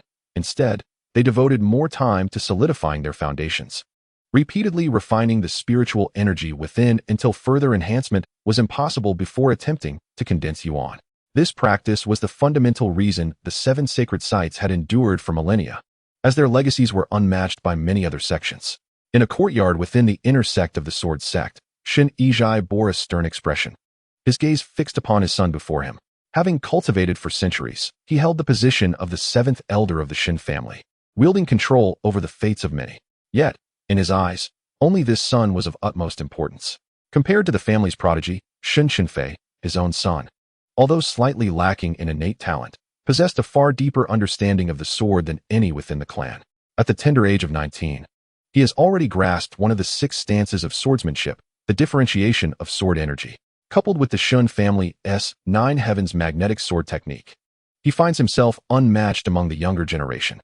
Perhaps the youth is in a transformative phase, his voice somewhat rough. Shen Yizhai kindly inquired, "How has your training been of late?" Shen Chenfei lifted his head, pride illuminating his features as he replied, "Father, I have long since refined my spiritual energy to its utmost limit. A month ago during my training, I ceased to make further advancements." Shen Yizhai nodded. He had never had to worry about his son's cultivation. In this upcoming sword acceptance tournament, our 5 clans and 7 families will dispatch their most outstanding disciples. We must not allow the heavenly sword peak to fall into the hands of the master-apprentice lineage. Therefore, the sect leader has specifically decreed that you, as a disciple at the 9th level of Qi induction, shall proceed to the sword tomb to temper your body with the myriad sword intents of ancient swords and refine your spiritual liquid. This event at the heavenly sword peak holds great significance for both the aristocratic families and the master-apprentice lineage, as those hidden prodigies from the 5 clans and 7 families will emerge to compete fiercely against the master-apprentice sect. Shen Chenfei could hardly contain his excitement, exclaiming, "Father, this is wonderful. The spiritual energy within the sword tomb is not only more potent than that of our family's spiritual pool, but also infused with the ancient sword intents left by our forebears over millennia, allowing for even purer refinement of spiritual liquid." Typically, young disciples of the aristocratic families, upon reaching the 9th level of Qi induction, would be arranged by their elders to cultivate in the spiritual pool, while the master-apprentice lineage roams the world in search of cultivation opportunities.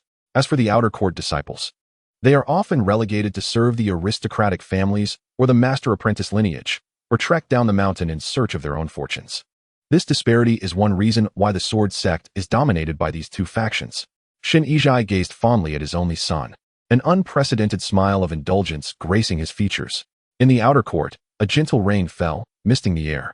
Lu Qian rested her chin upon her hand, seemingly lost in thought.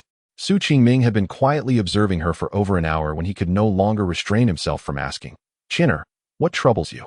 Lu Qian sighed, her gaze drifting towards the distant green mountains, and melancholically replied, "Brother Qingming, these past few days while practicing my sword in the mountains, I have often seen Master Mo standing alone at the cliff's edge, as if confronted by some dilemma. Since arriving at the Sword Sect, Mo Changqing had shown her great kindness, treating her as a disciple. Thus she remained particularly attentive to his movements." Su Qingming frowned slightly. Although Mo Changqing was currently at the Qi condensation stage, his true combat prowess was beyond mere speculation, even for one who had cultivated over 2 lifetimes. As that man's sole disciple, it was inconceivable for him to be so weak. "Qinner, do not fret. Perhaps he is merely facing some cultivation uncertainties. Given his talent, it will not be long before he overcomes them," Su Qingming reassured her. Lu Qian nodded, though her eyes betrayed her lingering concern. The following day, the rain began to ease. Su Qingming opened the door and strolled slowly through the woods, soon spotting the slender figure at the cliff's edge. The spiritual energy coalesced, and the sword intent seemed to stagnate. For an ordinary disciple at the Qi condensation stage, this situation would be of little consequence, but for Mo Changqing, it signified a grave issue. His state of mind was in turmoil. Su Qingming could discern his condition, having noticed it during their first encounter at Yunjian Peak. The clarity of his sword heart had become clouded. Every sword cultivator encounters this dilemma in their journey, and each individual's obstacles differ. If left unresolved, their cultivation will be forever stunted. In a past life, after Lu Qian's demise, Mo Changqing had watched over him for many years. In this life, Su Qingming was unwilling to witness him falter once more. "What is the name of your sword?" Su Qingming suddenly inquired as he approached the cliff. Mo Changqing was taken aback. Then, a brilliant light manifested at the cliff's edge, revealing a sword as dark as ink. Mo Changqing gazed vacantly at the spirit sword, Moyang, bestowed upon him by his master long ago. Following his gaze, Su Qingming remarked softly, "You have always sought to emulate him, yet you are not he." Mo Changqing remained silent. After a moment of contemplation, Su Qingming boldly asserted, "In my view, that man has become your inner demon. Perhaps it is time for you to sever that bond with a single stroke." Mo Changqing's anger flared at such a blasphemous suggestion. While he may have excelled in swordsmanship, as a sword cultivator, he had always harbored unparalleled pride and refused to be overshadowed. The Confucian school emphasizes respect for teachers and upholding the path, establishing rigorous rules to maintain order. Yet we, as sword cultivators, must shatter these shackles and traverse our own path. Over the years, you have been heavily influenced by that man, imitating his demeanor, his attire, even the very sword you wield. To return to one's true self, to see one's heart clearly, one must align oneself with the heavens, allowing for uninhibited expression. Su Qingming gazed earnestly at him, stating, "You are Mo Changqing, not him." Mo Changqing's complexion turned pale, for he realized that he could not refute a single word spoken by Su Qingming. A profound silence enveloped the peak. Mo Changqing raised his head, fixing his gaze upon the youthful figure before him, his lips tinged with pallor as he asked, "What should I do? When the heart's lake is ensnared in confusion, it must be severed." Su Qingming stepped down the mountain, saying, "Of course, I do not mean for you to slay that man."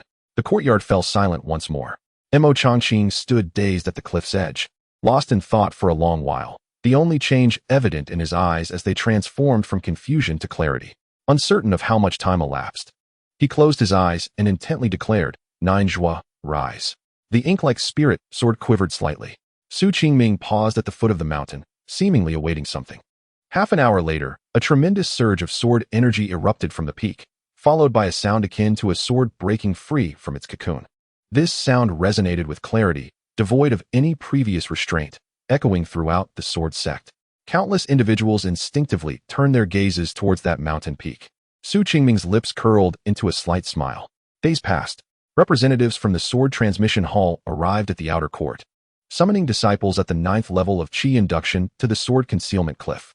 In 3 days, the Sword Tomb would open, and the sect leader had decreed that disciples at the 9th level of Qi induction could commence their training in advance at the Sword Concealment Cliff. This news filled several outer court disciples with uncontainable joy, as it had previously seemed impossible for them to refine their essence in such a short time due to their qualifications. However, the Sword Concealment Cliff, being on the periphery of the Sword Tomb, posed significantly less danger than the sword intents within that surged with murderous intent. Provided they were cautious not to trigger any restrictions, they could endure its challenges.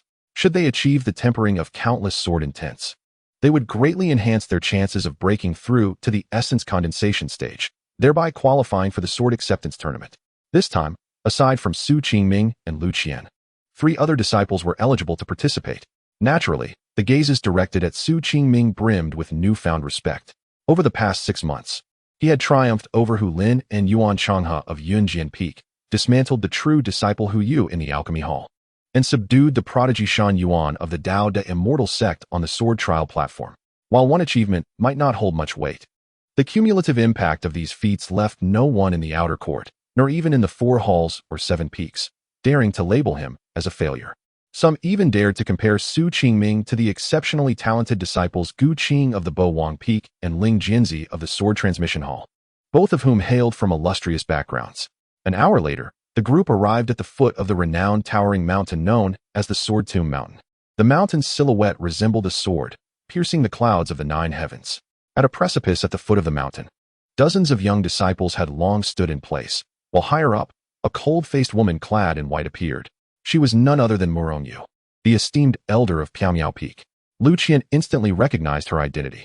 Although female disciples of the Sword Sect were few, they held dominion over one of the 7 peaks, with the peak's leader being a female sword immortal who had attained the Void Realm.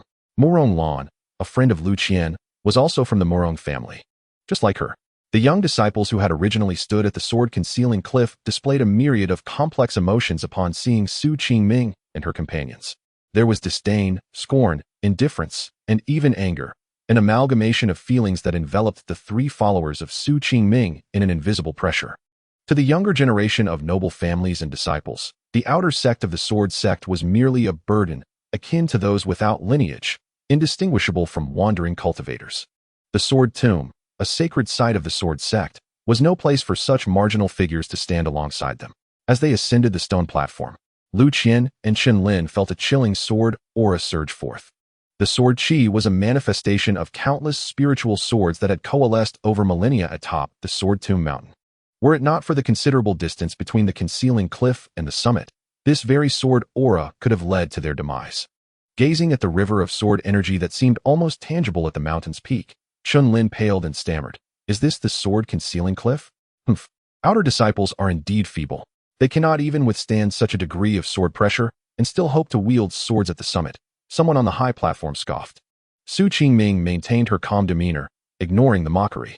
Lu Qian, Chen Lin, and their companions felt a surge of indignation, desperately channeling their internal energy, standing tall, and glaring at the richly dressed noble disciple before them.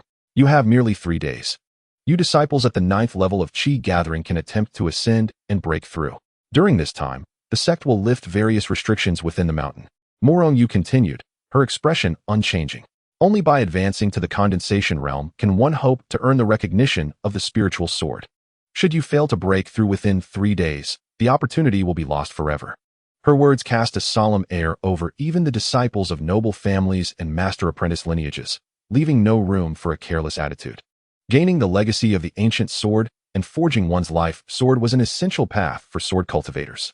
The quality of the ancient sword would signify the heights of their future achievements. Even those like Lu Guqing and Ling Jianzi, paragons among the gifted, had tempered their previous arrogance.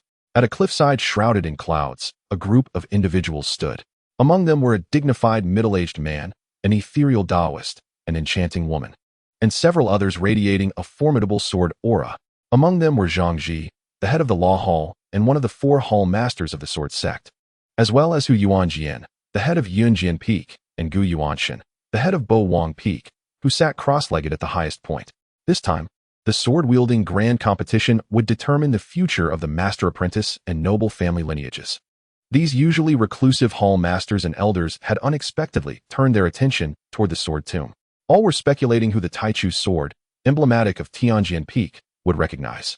Zhang Ji, clad in a green Taoist robe, sat cross-legged with closed eyes, appearing like a serene Taoist under the warm sun.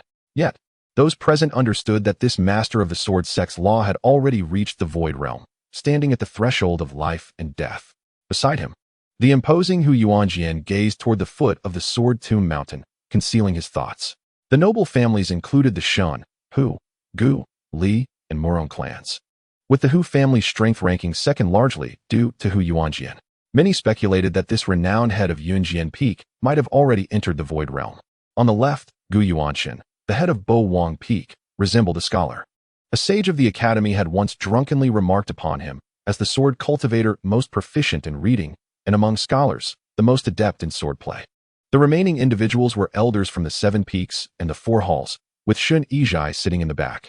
Zhang Ji glanced at him and said nonchalantly, "Let Elder Shen preside over the sword tomb formation." With those words, the gazes of several individuals on the cliff involuntarily turned toward Shen Yizhai. Hu Yuanjian and Gu Yuanshan remained composed, while others exhibited expressions of envy. To preside over the sword tomb formation not only allowed one to comprehend the true essence of the sword amidst the myriad ancient swords, but also to wield the formidable sword aura within that grand formation. By merely imparting a hint of that sword essence to a particularly fated young disciple, one could bestow upon them immeasurable benefits. This time, Shen Yizhai's son was among the young disciples, a fortunate circumstance that naturally brought a hint of pride to Shen Yizhai. Without further contemplation, he stood and departed the cliffside. Hu Yuanjian and Gu Yuanshan exchanged glances, both sensing a hint of wariness from one another. Everyone knew the 5 surnames of the noble families were not a united front. The Shen family was currently formidable, led by one surnamed Shen, along with a prodigy named Shen Chenfei, who had reportedly practiced within the Sword Sect's cave for 9 years. In recent years, the other noble families had almost become vassals to the Shen family, such as the Yang and Jiang families among the 7 houses. This dissatisfaction had caused the Hu and Gu families to harbor grievances against the Shen family. With the opening of the Sword Tomb, allowing Zhang Ji from the master-apprentice lineage to have Shen Yizhai oversee the formation, it was clear that the Shen disciples would reap the greatest benefits within the Sword Tomb. Rumor had it that Shen Yizhai's son was also among this batch of young disciples. Was the Sword Sect truly destined to become the Sword Sect of the Shen family? On the cliffside, various individuals harbored differing thoughts, remaining silent as they all turned their gazes toward the foot of the Sword Tomb Mountain. Chapter 39. The Immortal Sword at the foot of the Sword Tomb Mountain. The moment long awaited by countless young disciples finally arrived. A figure stood suspended in midair. Sword Tomb, activate. As a resonant voice echoed throughout the mountain, the imposing mountain began to tremble slightly. From the depths of the Sword Tomb, a brilliant light soared upward, tracing an arc across the sky. Moments later, the radiance dissipated. Everyone looked skyward, where an ancient, ethereal sword stood prominently. A shimmering sword light, reminiscent of flowing silk, cascaded down from its tip. It was the Taishan sword. Countless young disciples gazed up in awe at the sky. The Sword Sect's emblematic sword, a legendary artifact, Taishan. The ground trembled violently as the dense fog that had enveloped the Sword Tomb Mountain for centuries began to clear, revealing its true form. Sword Mountain. Countless ancient swords were embedded within the peaks, their overwhelming sword aura palpable, causing everyone to instinctively close their eyes, unable to bear the sight. Su Qingming's expression remained impassive as her gaze fell upon the resplendent, immortal sword high above. Within her spiritual lake, the long-dormant Guishu sword seemed to respond to some provocation, beginning to tremble faintly. In the next moment, a sword intent spanning eons surged forth. Sensing this sword intent, the ancient swords atop Sword Tomb Mountain quivered violently, while the brilliance of the immortal sword in the sky shifted from gentle to sharp. What is happening? Shen Yizhai, presiding over the Sword Tomb formation at the mountain peak, sensed the anomaly of the immortal sword, and his expression shifted slightly. He had been in the Sword Sect for centuries and had never witnessed anyone able to provoke the Taishan sword into such movement. Even during the war between humanity and the demon race, when facing the formidable sky-eating demon lord at the level of creation, the Taishan sword had only shone a little brighter. And now the celestial sword that had annihilated countless demons in the ancient wasteland now appeared to be facing a formidable foe. Su Qingming gazed blankly at the sky for an extended period. In his previous life, It was with this very sword that Shen Chenfei had orchestrated his downfall in the return to Ruins Immortal Realm. This sword had also left 3 deep fissures on the return to Ruins sword.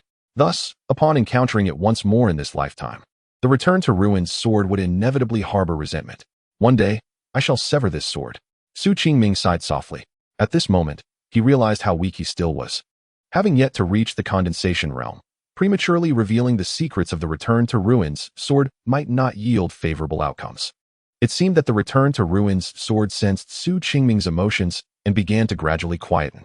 Above, the sharp radiance of the celestial sword Qian softened. Shen Chenfei channeled his inner power, exerting every effort to control the Sword Tomb array, shutting down the formidable restrictions. At the foot of Sword Tomb Mountain, the tomb had only been open for 12 hours. It would close at this time tomorrow, and they needed to seize the opportunity. Murong stood at the forefront of the crowd, speaking earnestly. I shall reiterate, once we enter, each of you must reveal your innate sword aura. If an ancient sword responds, it will signify a successful bond. Moreover, there are countless ancient swords within the mountain. Reaching the summit is not a necessity. With the descent of the celestial sword Qian, the restrictions within Sword Tomb Mountain were lifted. Although the oppressive sword aura that had rendered everyone breathless had diminished significantly, the overwhelming air of desolation and antiquity only grew heavier. Lu Qian and Chun Lin, along with others, looked towards the mountain peak with excitement. After 3 years of cultivation, they finally had the chance to acquire a lifebond sword and become true sword cultivators. The other disciples from the 7 peaks and 4 halls felt similarly. Though they had all received quality swords from their elders since childhood, these pale in comparison to the ancient swords within the tomb. Everywhere in Sword Tomb Mountain, swords were embedded in the ground, yet the crowd understood that the higher they ascended, the more intense the sword aura, and the higher the quality of the ancient swords. Shen Chenfei, standing tall, glanced around before stepping into the sword tomb. Following him was a robust young man with a dark complexion. Qingming recognized him as Ling Jianzi from the Sword Transmission Hall, a prodigy from the master-disciple lineage. Qingming turned to Lu Qian beside him and said, "Let us proceed directly to the summit." Lu Qian blinked, about to speak when a sudden, sharp voice interrupted. "Halt!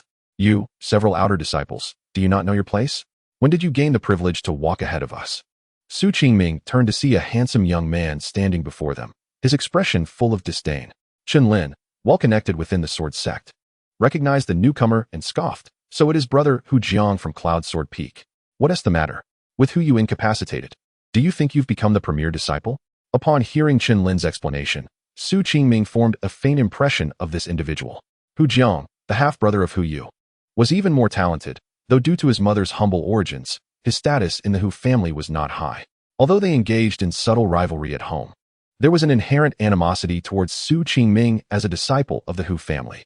Hu Jiang cast a dismissive glance at the shorter Chen Lin and remarked, "Tell me, Chen Lin, do you truly believe you've become formidable simply because that waste from the outer court has grown stronger?" He stepped forward, challenging Qingming. "Anyone who harms a member of the Hu family shall not go unscathed." Qingming remained silent. Though Hu Jiang appeared slightly stronger than Hu Yu, he had already reached the 9th layer of the Qi induction realm, rendering the disparity between them vast. Only the likes of Shen Chenfei and Shen Chenfei were truly his rivals. Seeing Qingming's calm demeanor, Hu Jiang's face flushed with anger. Had they not been at the foot of Sword Tomb Mountain, he would have drawn his sword. After a long pause, Hu Jiang spat. "During the sword bonding competition, I shall surely cripple your spiritual lake." With only 12 hours left, a sharp voice rang out. It was Murong, who had appeared beside them without notice. "Yes, Master Murong." Hu Jiang suppressed his fury, bowed to Murong, and turned to enter the sword tomb. "Brother Qingming," Lu Qian whispered. "Ever since brother could cultivate, I've noticed that you seem to bear a deep grudge against the aristocratic families, which often leaves me feeling inexplicably worried." Qingming looked at Lu Qian with gentle eyes, apologizing. "Qianer, I apologize for causing you concern." Lu Qian did not respond, but anyone could sense her worry. After contemplating, Qingming spoke earnestly. "I shall not allow anyone to harm you again. In the Sword Sect, the aristocratic families do not wield absolute power." Lu Qian fixed her gaze on Qingming, sighing softly after a long moment. "Qianer, once we enter the mountain, proceed directly to the summit. What about you?"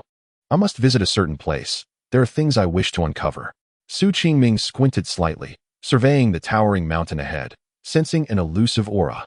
Thinking perhaps today could be the day the first fissure of the return to Ruins sword would be mended. Chapter 40. The Quest for the Sword. Qingming stood upon the brown rocks, surrounded by countless broken swords thrust into the ground. The sword aura was overwhelming.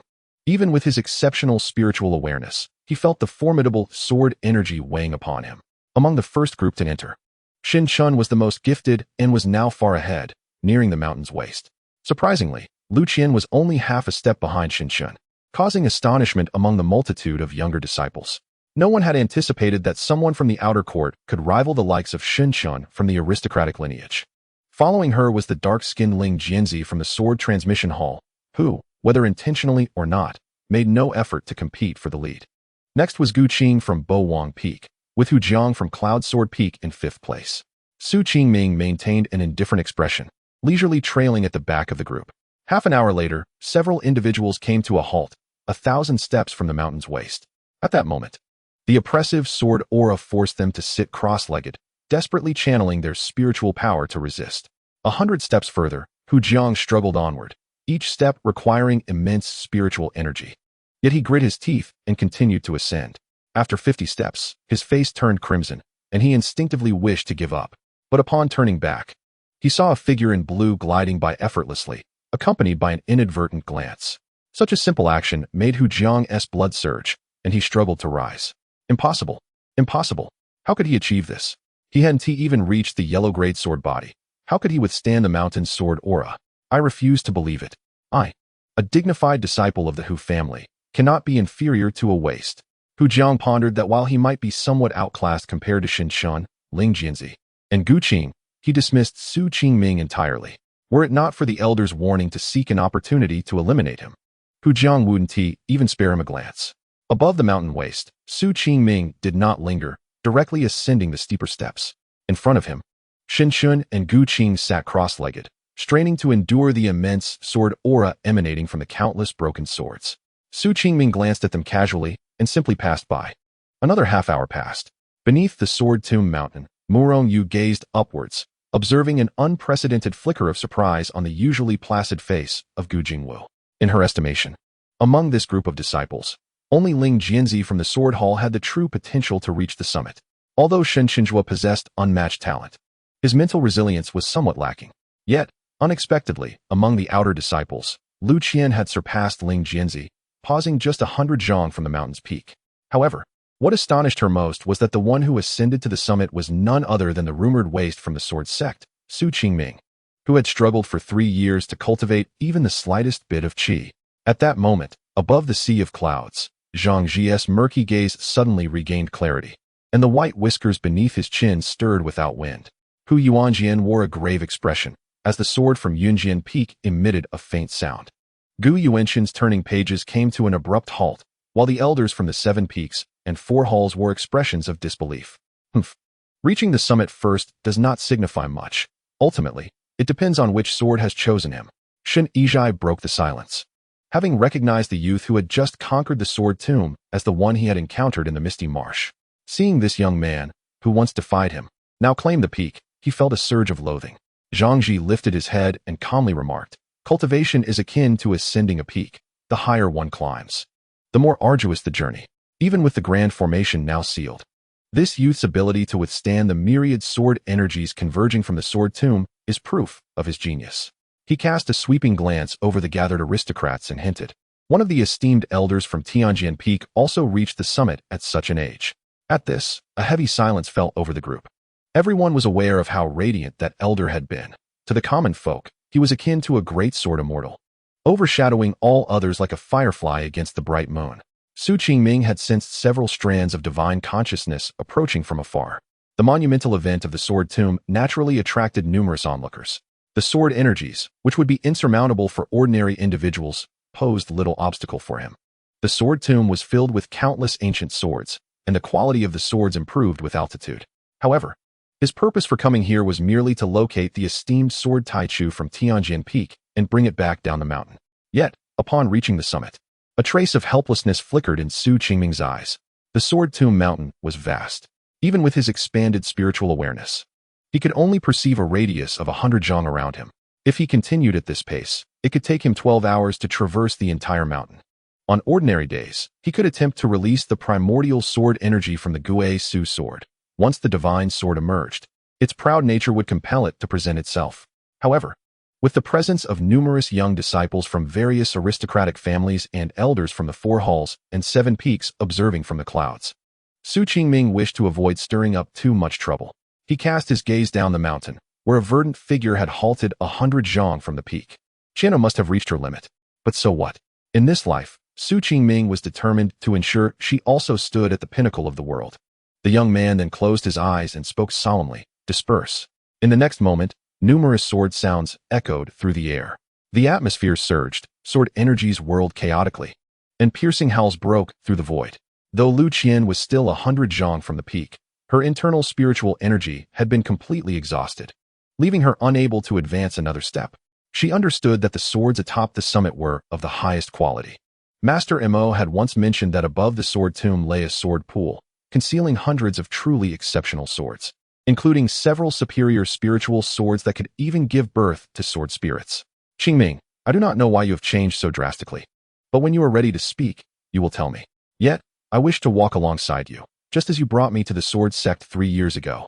Lu Qian gathered her remaining spiritual energy, laboriously rising to her feet, her eyes filled with determination. She was aware that the talented scion of the Shen family had coveted her for a long time, causing her brother Qingming to endure countless suppressions.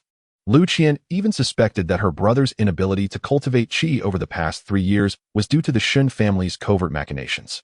I refuse to be a burden to brother Qingming. She clenched her delicate fist and took another step forward. 1 step, 2 steps. The surging sword energies drenched her forehead in sweat, with wisps of sword energy piercing through her consciousness. Pain. Excruciating pain. Yet, Lu Qian did not halt her progress. Her gaze resolutely fixed on the summit, her frail form appearing remarkably grand at that moment. After 50 steps, she finally found herself utterly drained, gazing at the azure figure atop the peak, murmuring, "Brother Qingming, I truly wish to stand with you at the summit." Chapter 41. The sword pool of condensed essence. A subtle wave rippled through the air. In an instant, the palpable sword energy dissipated, and a breathless Lu Qian lifted her head to gaze towards the summit. There, she beheld the youthful figure smiling gently at her, reminiscent of the moment she first saw him in the dilapidated temple 3 years prior. It seemed that any challenge in the world could be effortlessly resolved by brother Qingming. Without a moment's hesitation, Lu Qian stepped forward once more, ascending the staircase toward the peak. In the heights above, Shen Chenfei wore a sullen expression, his resentful gaze fixated on the youth standing against the wind at the summit. This glory should have belonged to his own son, now instead claimed by this so-called waste. A mere outer disciple. What does it matter if you reach the summit first, as long as you have not achieved the condensed essence stage? The primordial sword energy cannot resonate with any of the divine swords of the sword tomb. A cold smirk played at the corners of Shen Chenfei's mouth, and then he directed his spiritual sword with a surge of immense spiritual power crashing down towards Shen Chenfei, who was striving to climb the mountain. Boom! As the spiritual energy infused into him, Shen Chenfei slowly opened his eyes, exclaiming in delight, "Father!" He understood that this time, his father was leveraging his control over the sword tomb's grand formation to assist him in breaking through the pressure of the sword energy. Once he reached the sword pool at the summit and successfully condensed his essence, he would undoubtedly attract the resonance of the divine swords. Taichu's sword. It is mine. No one can take it from me. With a radiant expression, Shen Chenfei proudly ascended to the summit. At that moment, the elders from the aristocratic families above the sea of clouds nodded in approval, their faces brimming with satisfaction. 3 individuals had reached the peak this time. Aside from the 2 outer disciples, one was Shen Chenfei from the Shen family. The crowd regarded the outer disciples with disdain. The head of the outer sect had not returned to the sect in a century, and as for Mo Changqing, he had yet to advance to the transcendent realm. To them, he was merely a fleeting phenomenon. Once the sword was accepted, they would casually impose conditions, and those 2 would become subservient to the aristocratic families and their disciples. Over the years, the outer sect had produced its share of talented disciples, but ultimately, they all fell under the influence of the aristocratic families and their disciples. At the summit, Qingming stood before a pool surrounded by thick layers of clouds. Countless ethereal ancient swords shimmered within the dense cloud layers, their sword intent palpable. The sword pool awaited. Within the depths of the sword tomb lies the true resting place of ancient high-grade swords, a location fervently yearned for by countless disciples of the Qi induction realm. Here, the sword pool gathers essence, transforming swords into one's destiny. This marks the initial step for sword cultivators, and it is the most crucial stride towards becoming a sword immortal. The superior the quality of one's destined sword, the more profound the gathered essence becomes. Upon arriving at this sacred site, Qingming felt the dense spiritual energy of heaven and earth uncontrollably surge into his being, revitalizing the previously stagnant spirit lake. As his mind delved into the lake, the Guisu sword was enveloped in a milky mist. With the operation of the Guisu Dao Ju, droplets of spiritual liquid began to cascade down. A magnificent whirlpool of spiritual liquid suddenly surged forth, only to disperse moments later. After 3 breaths, a resounding boom echoed through the heavens, as if the voice of the great Tao resonated in the air, conjuring a scene of immense terror within the sword pool. The rich spiritual energy seemed to be devoured in an instant by some ancient behemoth, before erupting once more. Countless spiritual swords, hidden amidst the clouds, soared into the sky. Standing amidst the sword pool, Qingming addressed the swirling sea of clouds and swords. "I seek a sword." Silence enveloped the surroundings. "A sword far superior to any of yours."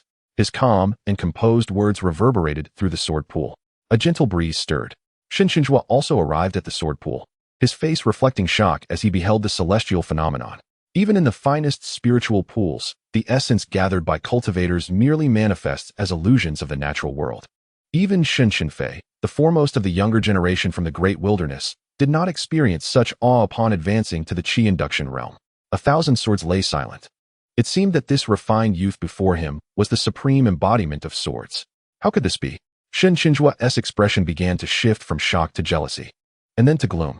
How could an outer sect disciple like him stand beside the sword pool to claim a sword?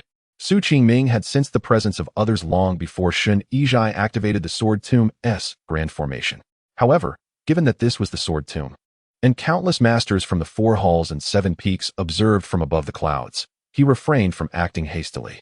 Thus, after releasing a trace of his intrinsic sword energy, he patiently awaited the outcome. The Taichu sword would surely sense the aura of the Guisu sword. Indeed, as the mists receded, 3 ancient swords above the sword pool radiated brilliant light. An elder with white hair stood with hands clasped behind his back. A young boy in green stood attentively by the sword, and a woman enveloped in red flames approached gracefully. Without exception, their gazes toward the youth were laced with hostility. At that moment, upon seeing the 3 sword spirits, Shen Chenfei's expression drastically changed. Instantly, the sword energy above the sword pool surged several-fold, overwhelming him with pressure that rendered him speechless. Yet, Qingming, standing at the forefront, remained unaffected by this sword energy, earnestly inquiring, "Have you seen the ancient Taichu sword?" "Humph. You are the outer sect's Qingming? The Taichu sword is the pinnacle sword of Tianjin Peak. How dare you covet it?" A chilling voice cut through the air. The 3 sword spirits exchanged glances, seemingly amused by the speaker's words. Qingming remained silent, his gaze fixed on the center of the sword pool shrouded in mist. Shen Chenfei, feeling somewhat embarrassed, recalled his father's admonition to be wary of only one person in the outer sect, Imo Changqing, and to never underestimate another, Lu Qian. She was the one whom Shen Chenfei valued most. He could not fathom what his elder brother saw in this woman. Suppressing his inner fury, Shen Chenfei bowed slightly to Lu Qian, his tone laced with mockery. "Ah, Sister Lu, my elder brother recently inquired about you, saying that once he emerges from seclusion, he shall visit the outer sect to propose. Huh, soon we shall be family, and I shall call you sister-in-law. What nonsense are you spouting?" Lu Qian's face flushed with anger as she charged forward, throwing a punch at the scoundrel. Shen Chenfei sidestepped, evading the blow, and continued, "Sister Lu, you must understand what an honor it is to be wed to my elder brother. Countless women within the Sword Sect, even throughout the entire Yuan continent, dream of marrying into the Shen family. Nonsense. What is the Shen family to me? I have no interest." Lu Qian retorted angrily. As Shen Chenfei dodged, he cast a scornful glance at the expressionless Qingming, mocking, "This waste would have long been expelled from the Sword Sect were it not for you." At those words, Lu Qian turned to her senior brother, her eyes reflecting a hint of grievance. Qingming advanced, slowly raising his gaze to the high skies above the sea of clouds, softly declaring, "Even if you are here, you cannot protect your son." In the next moment, a tempest arose within the sword pool, and the clouds churned violently. Qingming's tone remained calm, as if he were merely stating a simple fact. However, high above, Shen Chenfei, who presided over the sword tomb's grand formation, suddenly changed countenance, urgently shouting, "Zhir, retreat." It was too late. From the heavens came an indifferent voice. Qingming smiled and proclaimed, "In this world, aside from me, none are worthy to be Qian's partner, nor shall anyone dare to insult her." His tone was as tranquil as water, yet imbued with a chilling, murderous intent. Shen Chenfei felt an involuntary shiver run through him, and moments later, he recognized the absurdity of the situation. For the refined youth before him was merely an ordinary disciple of the Qi induction realm. How could he invoke such a sense of life and death? Boom. Multiple strands of sword energy fell from the sky, crashing into the sword pool and erupting into countless splashes. The next instant, Shen Chenfei's eyes widened in disbelief as he realized this individual had effortlessly broken through to the Qi induction realm in mere moments. The immense spiritual energy within Qingming has coalesced into a liquid form, manifesting as waves of profound power rising from the spirit lake. In the realm of cultivation, the transition from the Qi gathering stage to the essence consolidation stage typically requires several days or even months of refinement. Only a select few prodigies, such as those with an innate sword body, can accomplish this feat in a remarkably brief period. Yet, no one has ever achieved it quite like Qingming. In a mere 3 breaths, 1 breath to gather strength, a second to refine, and the third to break through. Old Shu too. For centuries, aside from that sword fanatic, have you witnessed anyone break through to the essence consolidation stage with such rapidity? "Look at that lad on the sword pool's high platform," exclaimed the youth among the 3 ancient sword spirits. However, before his words could finish, a large hand swiftly grasped the ancient sword beside him, pulling both the sword and the youth forward. The sword light flickered like a shuttle. This ancient sword, which had lain silent in the sword tomb for hundreds of years, was now held in the hands of a handsome young man. The next moment, a chilling scene unfolded that sent shivers down the spine of Shen Chenfei, who presided over the sword tomb's grand formation. The youth appeared to stroll leisurely, wielding the sword, twisting his body, and advancing in an instant to stand before Shen Chenfei. "No, if you kill my son within the sword tomb, I will ensure you find no place to rest." Shen Chenfei's voice brimmed with brutality, fury, and a hint of despair. In the arena, Shen Chenfei stood in a daze, his mind still enveloped in disbelief at how casually Qingming had acquired the ancient spirit sword, completely oblivious to the fact that the striking figure had already approached him. With a sharp sound, the silver-white sword light flashed, and in an instant, Shen Chenfei's form bent like a shrimp, his hands clutching his abdomen. The spirit lake, desperately. Blood splattered everywhere. You actually crippled my spirit lake." Shen Chenfei stammered in disbelief. He pondered that within the entire Sword Sect, given his talent and realm, even his older brother Shen Chenfei, reputed to be the strongest among the younger generation of the Great Wilderness, could not have accomplished this with such ease. Just a single strike, with no discernible trajectory or technique. "You wretch, you're courting death." Chenfei. Above the clouds, Shen Chenfei's face contorted with rage. His gaze fixated on the sword pool. This waste actually dared to cripple Chenfei. The handsome youth raised his head, a slight smile gracing his lips as he declared, "Your Shen family incited Luyan to kill me in the Mist Marsh and brazenly allowed the Hu family's sword attendant to launch a covert assassination in the outer courtyard. Do you truly believe your Shen family holds dominion over the Sword Sect? Your family can kill others without consequence, but when it comes to your own, it is unacceptable? Is there such a principle in this world?" The youthful voice resonated across the summit of the sword tomb. On the mountainside, Ling Jianzi and Gu Qin gazed in shock, astonished at the sight of the handsome youth standing majestically at the peak. A disciple from the outer courtyard actually dared to cripple the only son of the 7th elder of the Shen family before his very eyes. Was he seeking death? A collective thought arose in the hearts of many. Shen Chenfei, holding the ancient sword, cast a sorrowful glance at his son lying on the ground, tears streaming down his face. "You have harmed my son. I will ensure you suffer eternally in the 9 nether." As his words fell, the sky suddenly darkened as if night had descended, followed by the piercing sound of swords. Rain fell like blades. The ancient immortal sword in his hand trembled violently, exuding a faint radiance, before vanishing from several meters away.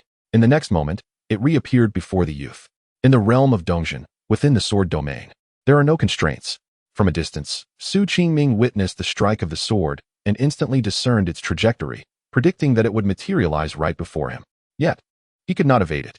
Regardless of his past as the celestial sovereign of creation or the unique fortune and talent he possessed in this life, he was ultimately just a youth at the essence consolidation stage. The disparity between the essence consolidation and Dongjian realms was insurmountably vast, beyond any means of compensation.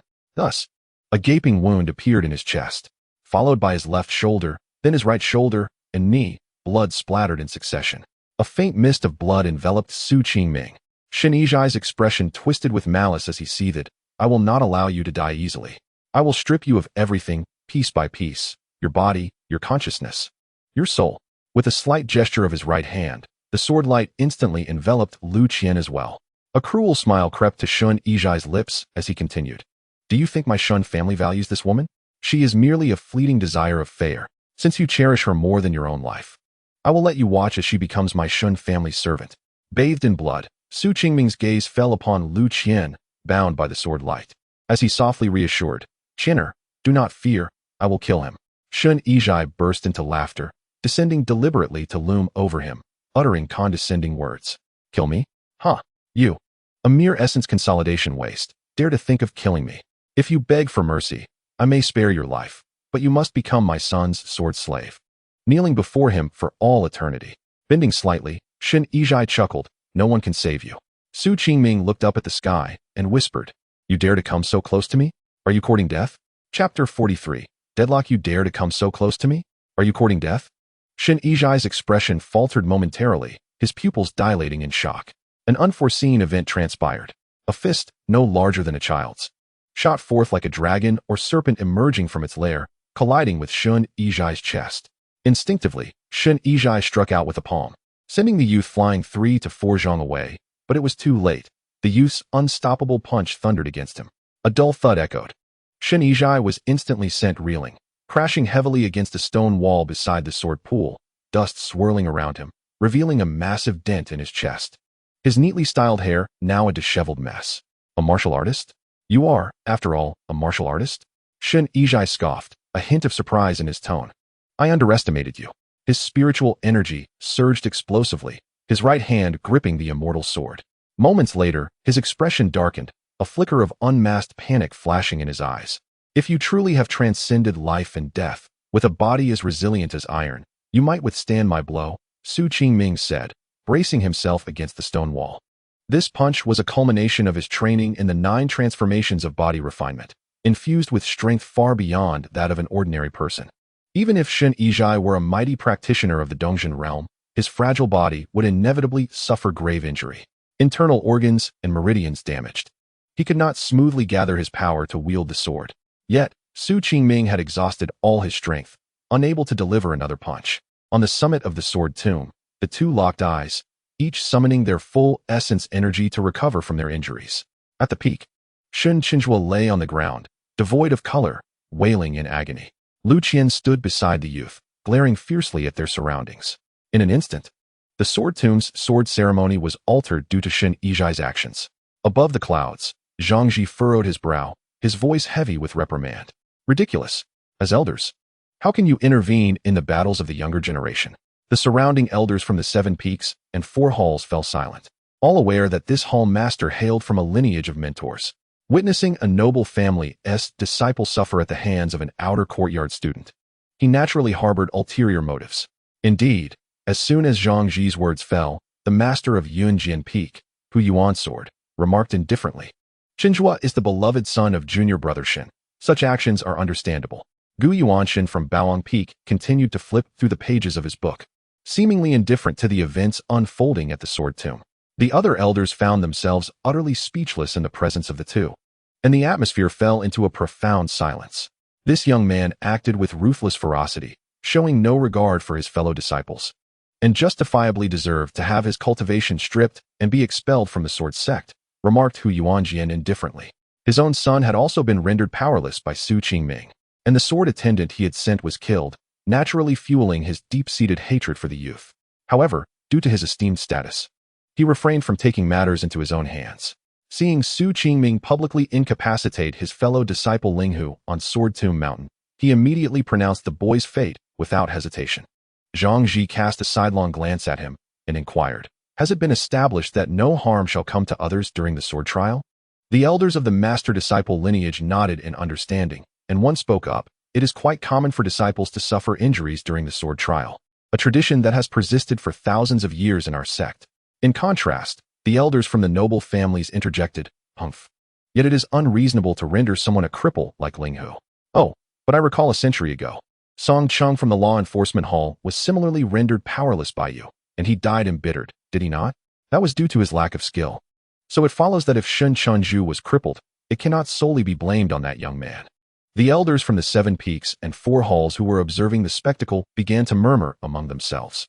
Meanwhile, atop Sword Tomb Mountain, the atmosphere shifted dramatically under the dark, turbulent clouds. Shen Chenfei, with his profound cultivation, gradually began to restore his internal power, and the indentation on his chest began to smooth out. At that moment, his eyes were filled with murderous intent as he glanced at the wailing Shen Chenfei. A surge of hatred welling up within him. For cultivators to unite as partners and bear offspring is a formidable challenge. Shen Chenfei had exhibited immense talent from birth, and had it not been for the presence of an even more prodigious being in the clan, he would have been the likely heir to the Shen family. By the tender age of just over 10, he had reached the 9th level of Qi induction and had even been forced to delay his foundation establishment to inherit a powerful spiritual sword within Sword Tomb Mountain. Yet now, all his hopes lay in ruins before this young man. Die! Shen Chenfei soared into the air, eyes glacial, as the celestial sword in his hand surged with blinding brilliance. He intended to unleash the power of the Great Formation, leaving the youth no chance of escape. Boom! The ominous clouds could no longer contain themselves, and torrents of rain began to fall like beans from the sky. Lu Qian's expression changed drastically as she looked at Su Qingming in despair, murmuring, "Senior brother Qingming, what should we do?" Countless ancient swords, thrust into the ground, began to tremble slightly. Below the mountain peak, the young disciples of Ling Jianzi and Gu Qing were left in shock, having witnessed everything unfold in the sword pool. No matter how they pondered, they could not fathom that Su Qingming would incapacitate Shen Chenfei with a single sword strike. Even more astonishing was that Shen Chenfei, overseeing the sword tomb formation, was brazenly mobilizing its power to erase the youth. The outer disciples, often neglected, were akin to weeds by the roadside, trampled upon by anyone. What a pity! Countless thoughts of this nature arose within many hearts. In just 6 months since his emergence, Su Qingming had consecutively defeated several talented disciples from the noble families of the Sword Sect. Should fortune favor him, he could very well be noticed by one of the elders, or perhaps even the head of the 4 halls, drawing him into the noble families and the master-disciple lineage, marking him as the next prodigy. Yet now, Su Qingming appeared utterly merciless towards the noble families and the master-disciple lineage, having incapacitated 2 remarkably gifted youths, to the extent that even the 7th elder of the Shen family sought his demise. Such a talent, if allowed to fall, would be an immense loss. Boom! Another clap of thunder echoed. Shen Chenfei's celestial sword, Tai Xian, shrank in brilliance before transforming into a chilling ray, its tip aimed straight at Su Qingming's heart. Simultaneously, countless ancient swords above the sword pool surged upwards like shooting stars, following closely behind. With no intention of holding back, the might of the Tai Xian sword was overwhelming. The torrent of sword energy formed an immense river of blades. The youth found himself on the brink of life and death, covered in blood. Su Qingming's eyes remained remarkably clear and bright, showing no signs of emotional turmoil even in the face of the torrential sword rain. He was not seeking death. From the moment Shen Chenfei took command of the sword tomb formation, Su Qingming had perceived the schemes of the master-disciple lineage. Even above the clouds, that exalted hall master harbored hopes that Shen Chenfei would secretly manipulate the sword tomb formation. Thus, Su Qingming had struck down Shen Chenfei with a single sword. It was partly because the latter was Shen Chenfei's only son, and Su Qingming was unperturbed about allowing him to experience the bitterness of loss. Additionally, with the emergence of the celestial sword peak, the noble families and the master-disciple lineage could not merely dispatch Ling Jianzi and Gu Qing, who could only be deemed as talents, to seize the primordial sword. However, there was an unforeseen variable that had caught Su Qingming off guard: the disparity in realms. It seemed overly ambitious to contend against the Tao-seeking realm while still in the foundation establishment stage. Chapter 44. The abandoned disciple of the Sword Sect. Taking a deep breath, Su Qingming extended his arms out to the sides, transforming fists into open palms. Remarkably, he did not give up. It seemed he intended to withstand the deluge of swords with his flesh. Upon witnessing this, Shen Chenfei sneered, seeking death. With a thought, the river of sword energy surged even more fiercely. Su Qingming bore no trace of despair on his face. Rather, he appeared somewhat casual, for in this life-and-death moment, he did not even glance at the ancient swords. Bang! In the next instant, Su Qingming's hands came together in a prayer-like gesture, like a monk from Lingyin Temple bowing in reverence. a stream of light appeared in his palms. Unbeknownst to anyone, an ethereal and shadowless long sword was silently gripped tightly within his hand. The powerful stream of sword energy rushed towards him, yet the youth remained upright, sleeves billowing. As the sharp, abrasive sound of friction echoed across the precipice, the sword body quivered slightly, and soon blood began to drip from the blade. The crimson droplets originating from Su Qingming's palm. He had actually caught a strike from the Dao-seeking realm without a hint of combat strength, merely with his hands. Moments later, a gentle breeze swept across the mountain peak. Countless onlookers widened their eyes in disbelief at the scene unfolding atop Sword Tomb Mountain. That was none other than the celestial sword Tai Qian, the true artifact of Sword Tomb Mountain, governing the sect's forbidden grounds. Shen Chenfei stood in a daze, witnessing the extraordinary display of the youth's palm, a sight he had never encountered in his hundreds of years of cultivation. How could this be possible? How could the Tai Qian sword show such affinity towards this boy?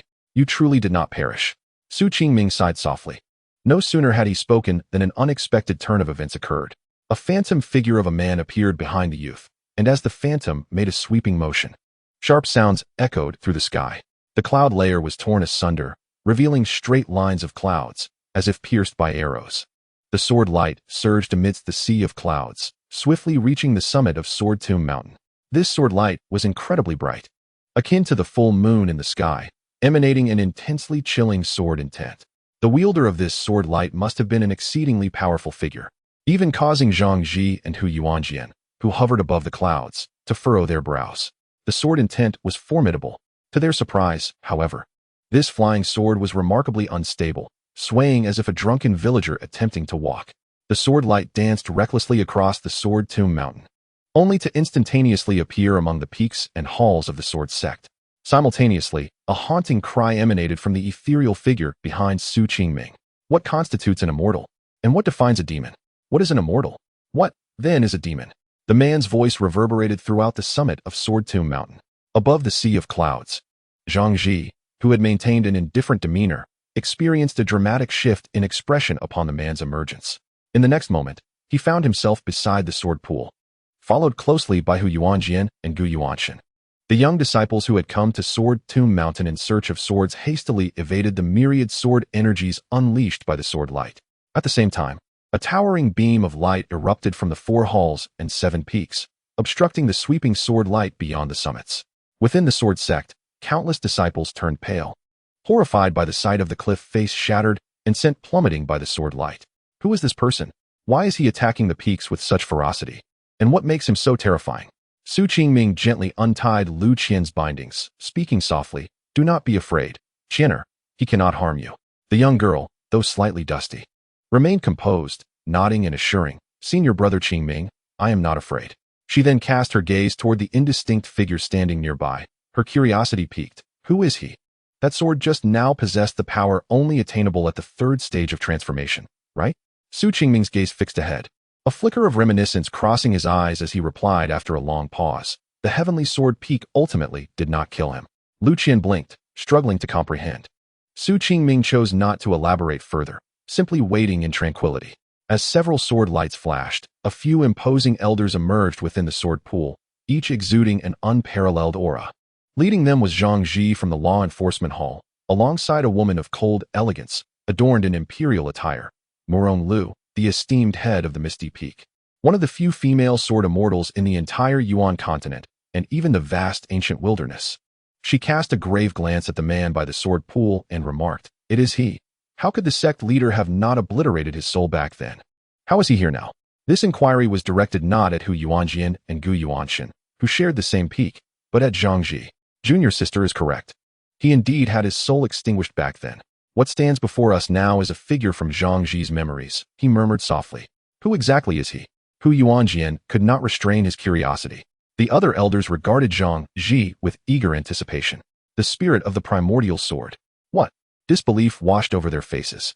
The celestial sword that guarded the heavenly sword peak had remained dormant in the depths of the sword tomb for centuries, with no one sensing its presence. In the realm of weapon forging, swords are classified by rank: mundane, magical, spiritual, immortal, and divine. By the time a sword reaches the spiritual level, it has already birthed a spirit.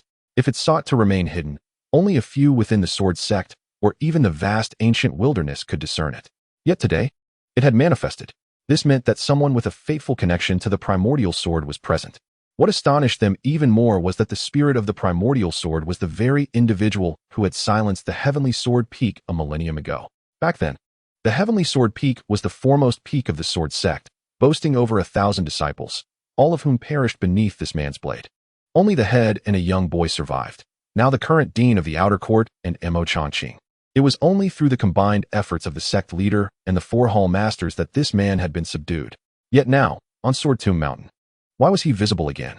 Murong Lu and Hu Yuanjian exchanged glances, both reflecting the same bewilderment. You are not mistaken, Zhang Ji said, lightly waving his sleeve. A sharp cry echoed from the distant peaks, followed by a tumult of clouds. He is Lu Qian, and he is also the spirit of the primordial sword. Whoosh! The sword light flashed and vanished. Before Zhang Ji stood a long sword radiating blinding brilliance. As this sword emerged, the previously dazed, ethereal man suddenly stirred, his eyes sparkling with joy. Ha! So it is you. As soon as the words left his lips, the man extended his right hand, causing the entire sword pool to tremble with spiritual energy. The hardened ground began to quiver. How laughable that someone like you dares to call yourself a sword immortal. Sword energy surged. The man, gazing imperiously ahead, declared, compared to this demonic sword in my hand, you may have claimed more lives. Who is the immortal? And who is the demon? In the next instant, countless sword energies coalesced into a blood-red long sword, hurtling directly towards Zhang Ji. Master Zhang, Murong Lu and the others exclaimed in unison, even though they were already in the realm of divine wandering, with some on the verge of entering the void realm. The overwhelming force of that sweeping sword left them with a sense of insurmountable dread. Zhang Ji's sleeves billowed in the wind generated by the sword energy, and without hesitation, he moved his long sword forward. Boom! The clash of sword energies erupted. The ground cracked instantly upon the collision of the 2 swords. Fissures radiating like a spider's web in all directions.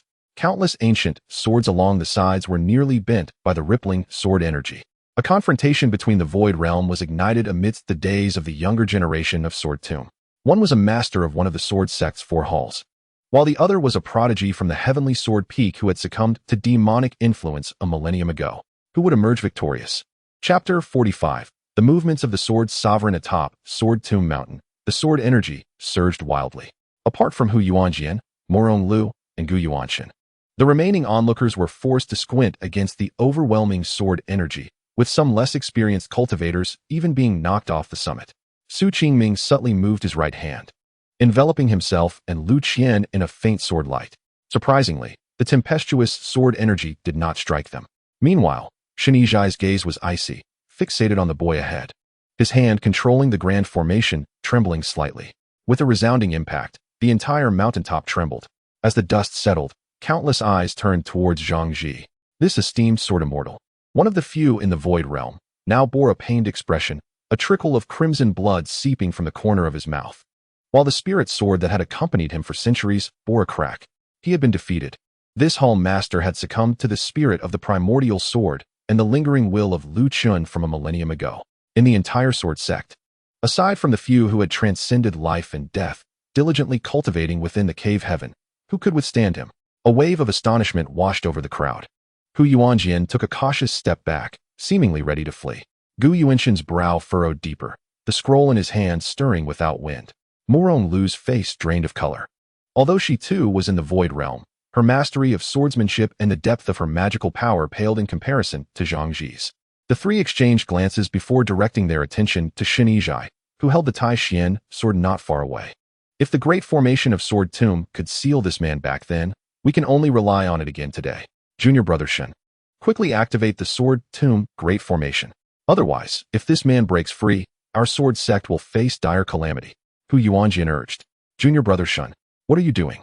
If you do not act, we will surely incur the sect leader's wrath today. Murong Lu's cold voice carried a hint of trepidation. Despite her lineage from a prestigious family, memories of the sect leader caused her to shudder involuntarily. In the distance, Shen Yizhai paid no heed to the words of his companions. Consumed by a singular desire to rend the seemingly carefree youth to pieces, Zhuor had been rendered powerless. Even with a miraculous elixir to restore the spirit lake, she would never hope to enter the true cave realm in this lifetime. After centuries of cultivation, his own progress had stagnated at this level. With all his aspirations resting upon Zhuor, If all proceeded as planned, within a decade, she would surely ascend to the third realm of return to truth. At that time, with her innate talents, she would undoubtedly carve out a place for him in the central continent. In the realm of sword cultivators, none aspired more fervently to attain the pinnacle of creation. It was one thing for him to be shackled by his own mediocrity, but how could Zhuo, with her extraordinary gifts, be so cruelly thwarted today? That waste of a person had extinguished her spirit lake. Die! Shen Chenfei roared to the heavens, his figure soaring high. His immense power almost tangible. The Tai Shen sword, which controlled the great array of the sword tomb, erupted with blinding brilliance, aimed directly at Qingming.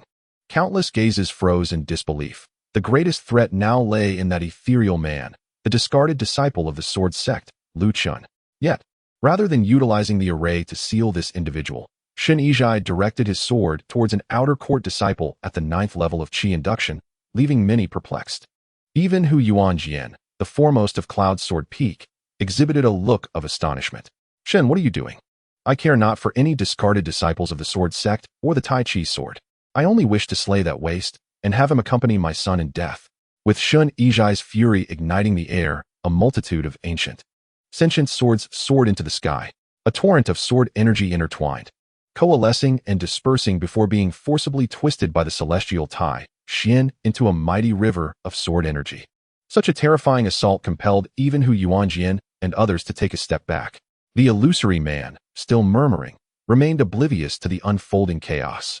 Zhang Ji's expression was impassive, his gaze fixed intently upon a distant spot concealed within the endless sea of clouds. As the sword energy surged forth, Qingming's azure robe fluttered, while Lu Qian, standing beside him, felt the oppressive force of the sword energy constricting her breath. Having just reached the 9th level of Qi induction, she was utterly defenseless against such a formidable conflict, even if only a fraction of its pressure was directed her way.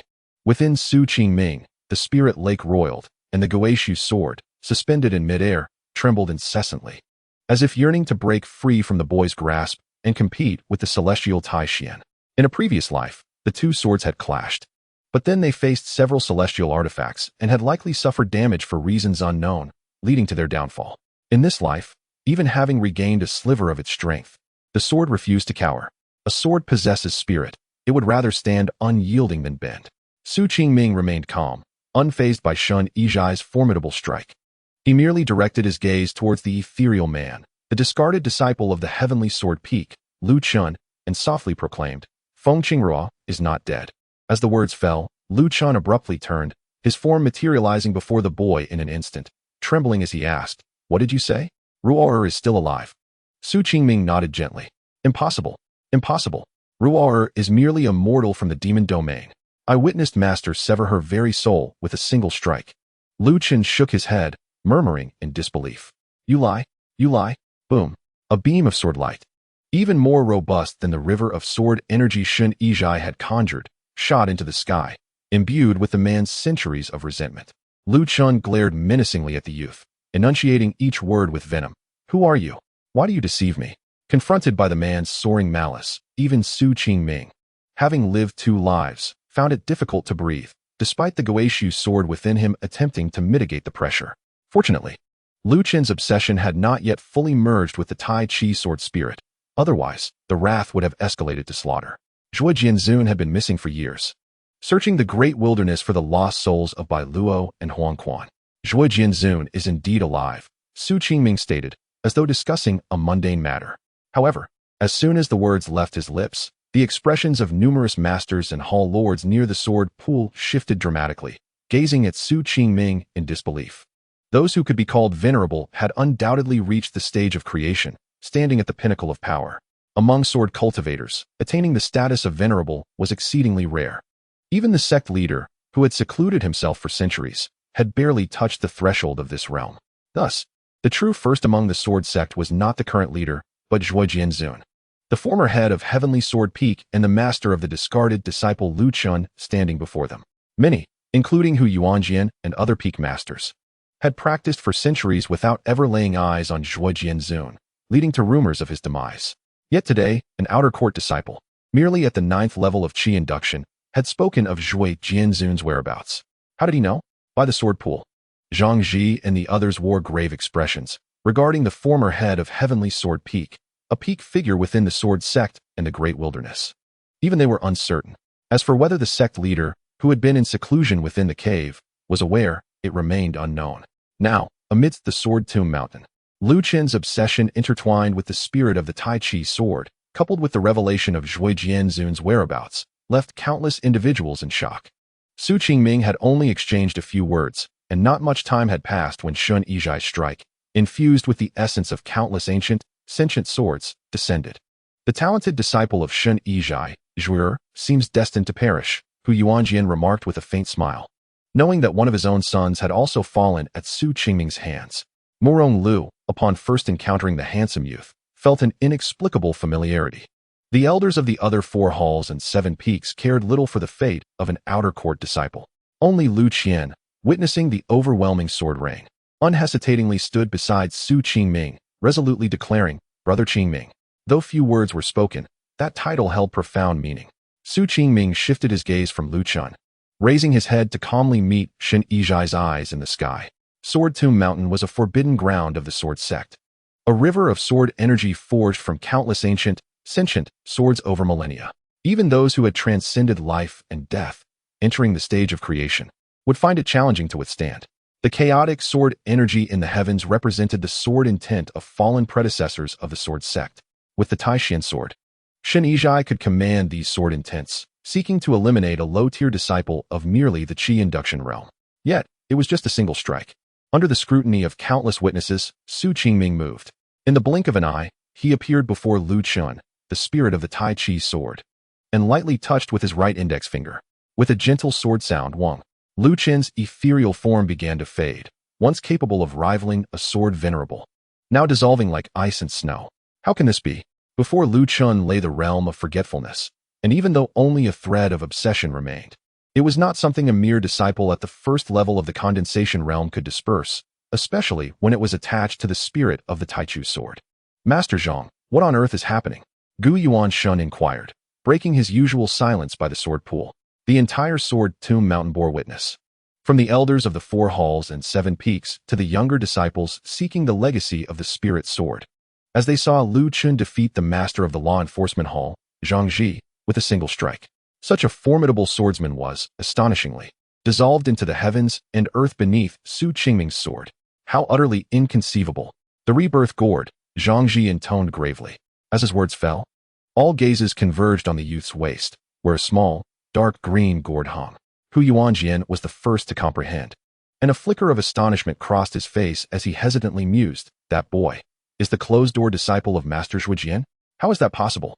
When did Master Zhu take him as a disciple? Even we only learned of the Sword Master's whereabouts through that boy's words. No, if he knows the Sword Master's whereabouts, is it truly possible?" The Sword Tomb Mountain, once echoing with the chilling cries of swords, suddenly erupted with countless exclamations filled with confusion and realization. In that moment, the youth whom many had deemed a waste appeared to gain an entirely different identity. In the arena, Lu Chen's form had completely vanished, replaced by a dazzling white light, which soon twisted and morphed, ultimately assuming the shape of a small sword. The luminous sword floated, and the youth's right hand slowly reached out to grasp the hilt. In an instant, countless rays of light erupted, swiftly intertwining and merging, until a resplendent sword, 3 feet in length, finally emerged. The sword trembled, illuminating the surroundings. "Trust me, one day, you shall no longer be called the demonic sword by the world. The entire realm will regard you as the supreme sword." Su Qingming casually drew a line in the air. Light burst forth between heaven and earth. The Taichu sword appeared. At that moment, Shen Chenfei, wielding the Taishan sword, summoned countless sword intents from Sword Tomb Mountain to descend from above. His mind was consumed by a singular thought: to ensure that this so-called waste would accompany his son in death. The events that transpired seemed to stretch across an eternity. Yet from Su Qingming revealing the Sword Master's whereabouts to Lu Chen's obsession dissipating and the Taichu sword manifesting, it was merely a span of a few breaths. Throughout, Su Qingming remained tranquil, casually directing his sword towards the heavens. There was no sword aura, no sword technique. Yet perhaps the Taichu sword in his grasp was one of the few immortal swords in existence. In the next moment, amidst a brilliant flash of light, the Taishan and Taichu swords, representing the mightiest of the Sword Sect, collided. The air filled with dissipating sword intent, enveloped in an unprecedented silence. Morong Lu inched closer to Zhang Ji and whispered, Master Zhang, is that boy dead? Indeed. Even though that youth unexpectedly gained the Taichu sword's acknowledgement, how could he, with the strength of the ninth layer of the Qi induction realm, withstand Shen Yiji's strike, imbued with the power of the heavens and earth? Even they, standing at that position, would find it impossible to contend with the sword tomb's might. Master Zhuo Jian has not forgotten his discarded disciple after all, Zhang Ji sighed. His answer veering off topic. Morong Lu blinked, taking some time to comprehend. Behind her, Hu Yuanjian and Gu Yuansen, both from esteemed families, wore grave expressions.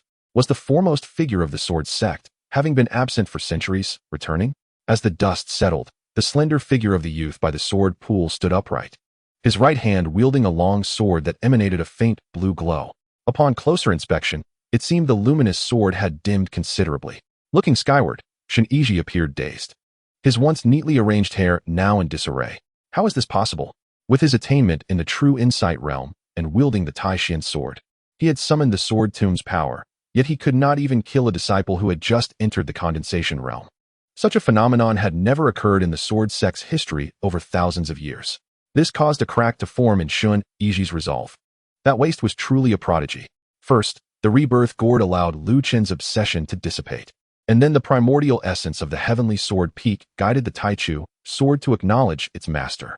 Master Zhuojian, heavenly sword peak, or is it your obsession? Zhang Ji's quiet voice echoed, shaking countless souls, for such knowledge of the Sword Sect's secrets was beyond their grasp. It was only at this moment that Shen Yiji awakened to the truth, the one who had been contending with him, the Taishan sword. And the sword tomb's formation from the very beginning was none other than the esteemed director of the outer courtyard, the foremost figure of the Sword Sect, Master Zhuojian. Only he could render the Taishan sword dull and sap the sword tomb's power. Only he could make that discarded disciple, who had once defeated the master of the law enforcement hall with a single sword, vanish without a trace. Yet, Master Zhuojian was absent from this scene. None knew where this greatest swordsman now resided, but that single dark green gourd had unraveled the schemes of all the sect leaders and disciples of the Sword Sect. The strength of the world was indeed so unpredictable. Chapter 47. The fear of death. Su Qingming remained silent, while beside him, Lu Qian tilted her head, curiously asking, Brother Qingming, when did you meet Master Zhuojian?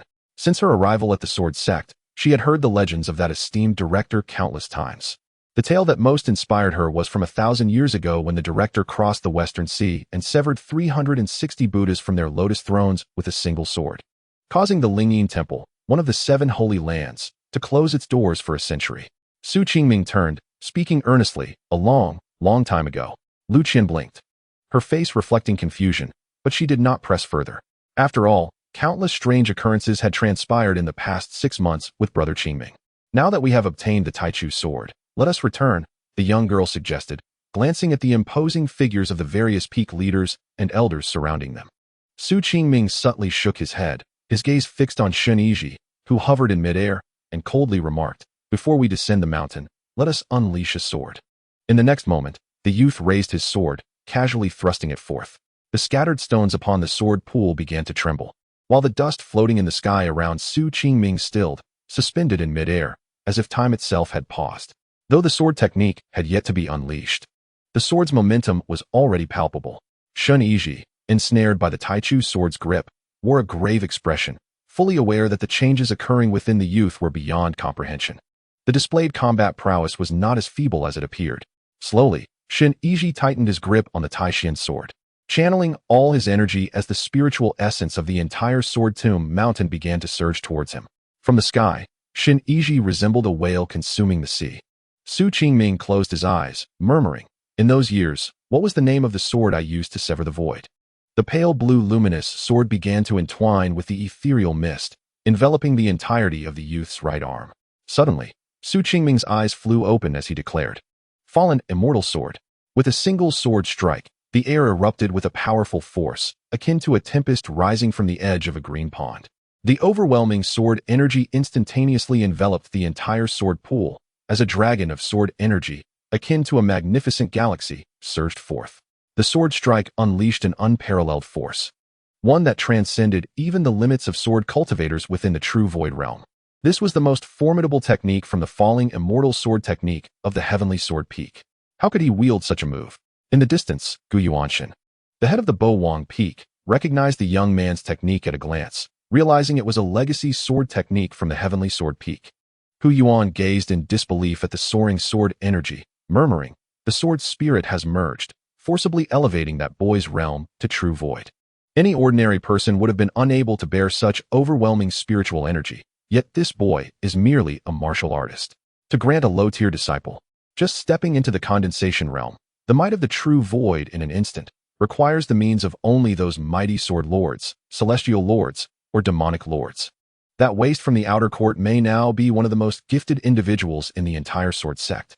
At the foot of the Sword Tomb Mountain, young prodigies such as Ling Jianzi from the Sword Transmission Hall, Gu Qing from Bo Wang Peak, and many other geniuses from noble families displayed expressions of despondency. It turned out that the once downtrodden disciple of the Sword Sect had ascended to such heights that forced them to look up in awe. In the arena, Shen Chenfei did not hold back, channeling all his power as he bellowed. "Even if you have garnered the favor of that sword lord, even if you have obtained the inheritance of the Taichu sword, what does it matter?" The seventh elder of the Shen family appeared almost deranged, his eyes bloodshot, as countless ancient spiritual swords seemed to sense his overwhelming hatred swirling around him. "I care not. Only your death can dispel the torment in my heart. Only your demise will absolve me of the blame for not protecting Zhuo." No one could impede him. The sword energy dragon collided violently with the torrential downpour of sword rain, producing a dazzling brilliance. Boom! The sword energy dragon remained undeterred. Piercing through the heart of the curtain of swords without hesitation and without pausing, it sliced through Shen Chenfei's left arm.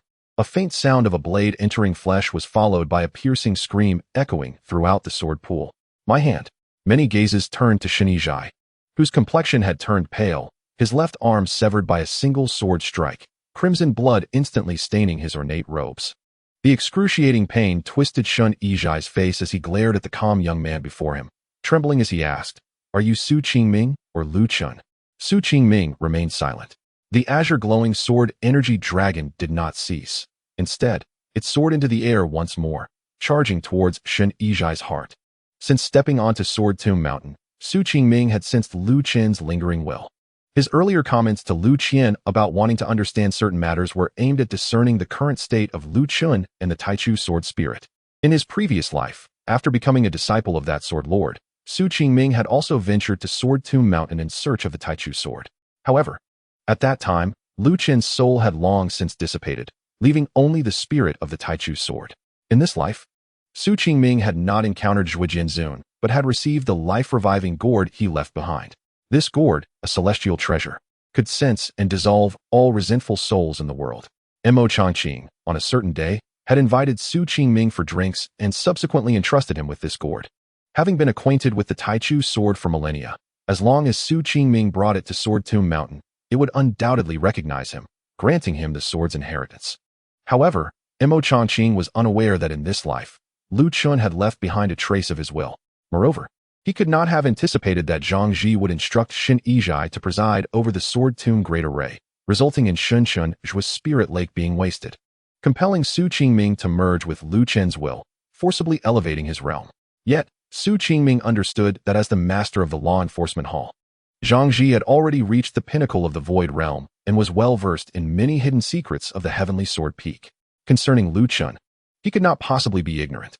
In Su Qingming's view, Zhang Ji's actions were aimed at utilizing Lu Chun to eliminate a true void elder from the noble families. Thus, without hesitation, Su Qingming delivered that sword strike. In a sense, their objectives were aligned. In his previous life, Shen Chenfei had stolen the bone-transforming pill that Lu Qian had painstakingly acquired, even severing his own meridians, nearly leading to his demise. Besides Lu Qian, the individual he yearned to kill the most was Shen Chenfei. "Who I am is of no consequence," Su Qingming stated calmly. "You only need to know that I have come to avenge my past self." As these words fell, the once dim sword energy dragon erupted with brilliant radiance, charging towards Shen Chenfei with a speed several times greater than before. In the sky, Shen Chenfei, having lost his left arm, felt his entire power solidify. His right hand gripping the Tai Xian sword trembling uncontrollably.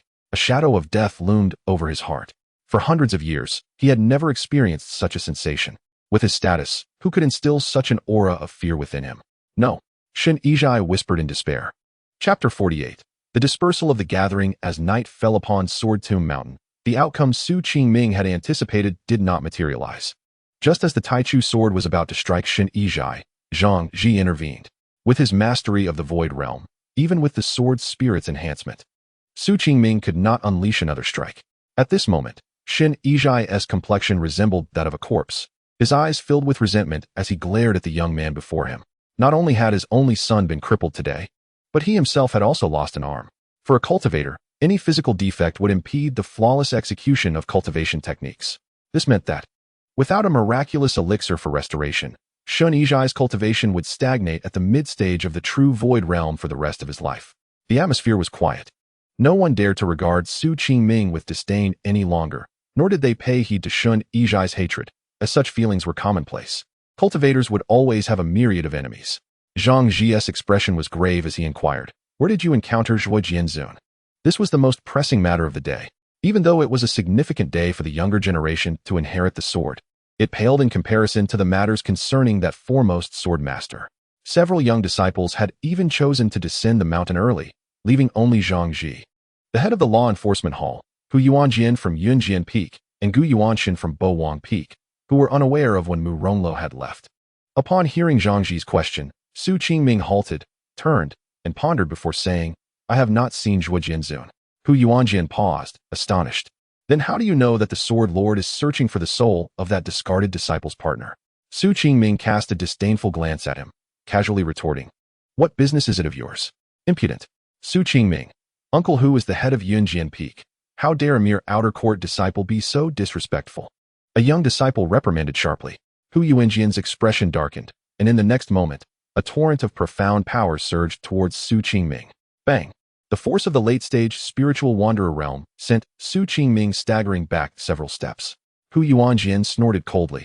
"If it weren't for Zhang Hall Master being present, I would have ended your pitiful existence today. Do you truly believe that winning against Shen Yizhai with the aid of the Taichu sword spirit makes you invincible?" He genuinely wished to strike Su Qingming down. The Hu family had lost a talented son and a transcendent realm sword attendant due to this individual, which left Hu Yuanjian feeling that their family had been insulted. Among noble families, reputation was of utmost importance. Zhang Ji waved his sleeve, dispersing the oppressive aura around him, and spoke softly. "You are a disciple of the outer court, and with the rebirth gourd of Mo Jisher in your possession, neither I nor Master Hu have the authority to intervene." He glanced meaningfully at Lu Qian, who was hidden behind Su Qingming, and added, "The path ahead may prove to be arduous." Having said this, the enigmatic master gradually vanished from sight. Hu Yuanjian's expression fluctuated between gloom and brightness before he snorted coldly and departed from Sword Tomb Mountain. Soon, the mountain peak returned to its previous tranquility. Su Qingming cast a glance toward a corner, causing the spirits of the three ancient swords hiding there to tremble. With a smile, Su Qingming took Lu Qian's hand and descended the mountain. Although the appearance of Lu Qian had disrupted the Sword Tomb ceremony, many still acquired swords that pleased them. For instance, the sword disciple from the transmission hall cradled a brilliant crimson longsword, from which wisps of mist emanated, creating an enchanting sight. Morongyu, who had earlier guided everyone to Sword Tomb Mountain, was astonished to witness this and exclaimed, "Is that the Chilean sword? I haven't seen it since Master Zhu's demise many years ago." The sword disciple beamed with pride, gazing lovingly at the sword in his hands. Shortly thereafter, an elder from the transmission hall approached him with a smile, saying, "To inherit Master Zhu's legacy, you must possess profound fortune, young man." Before long, a scholarly-looking young man descended the mountain, Gu Qing from Bawang Peak. In his grasp was a short sword, less than 3 feet in length, with a blood-red blade. Upon seeing this sword, Murong Yu's expression changed dramatically, and she exclaimed, "Is the killing sword in circulation as well?" Gu Qing lowered his head without pausing and walked directly toward Bawang Peak.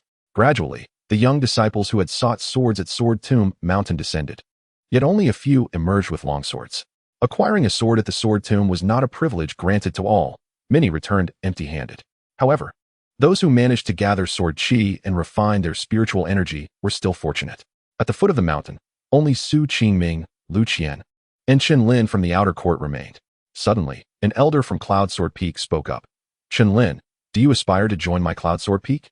Chen Lin turned around, seemingly recognizing him, and respectfully replied, "Master Hu."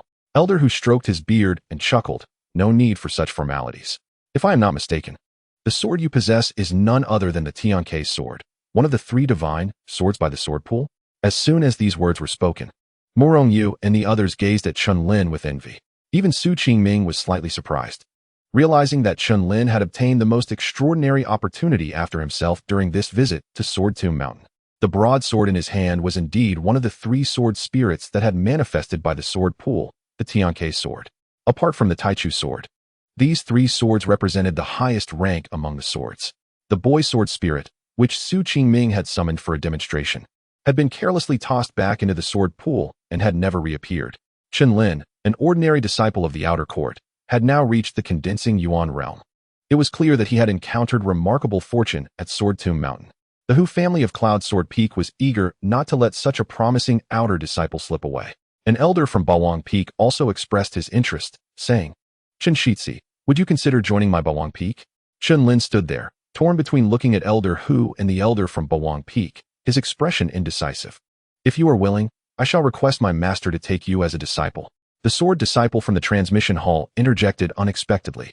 His words left the crowd momentarily stunned. The master of the sword disciple was the head of the transmission hall, one of the 4 halls of the Sword Sect, whose cultivation far surpassed even that of Zhang Ji from the law enforcement hall. He was indeed a pivotal figure within the lineage of masters and disciples.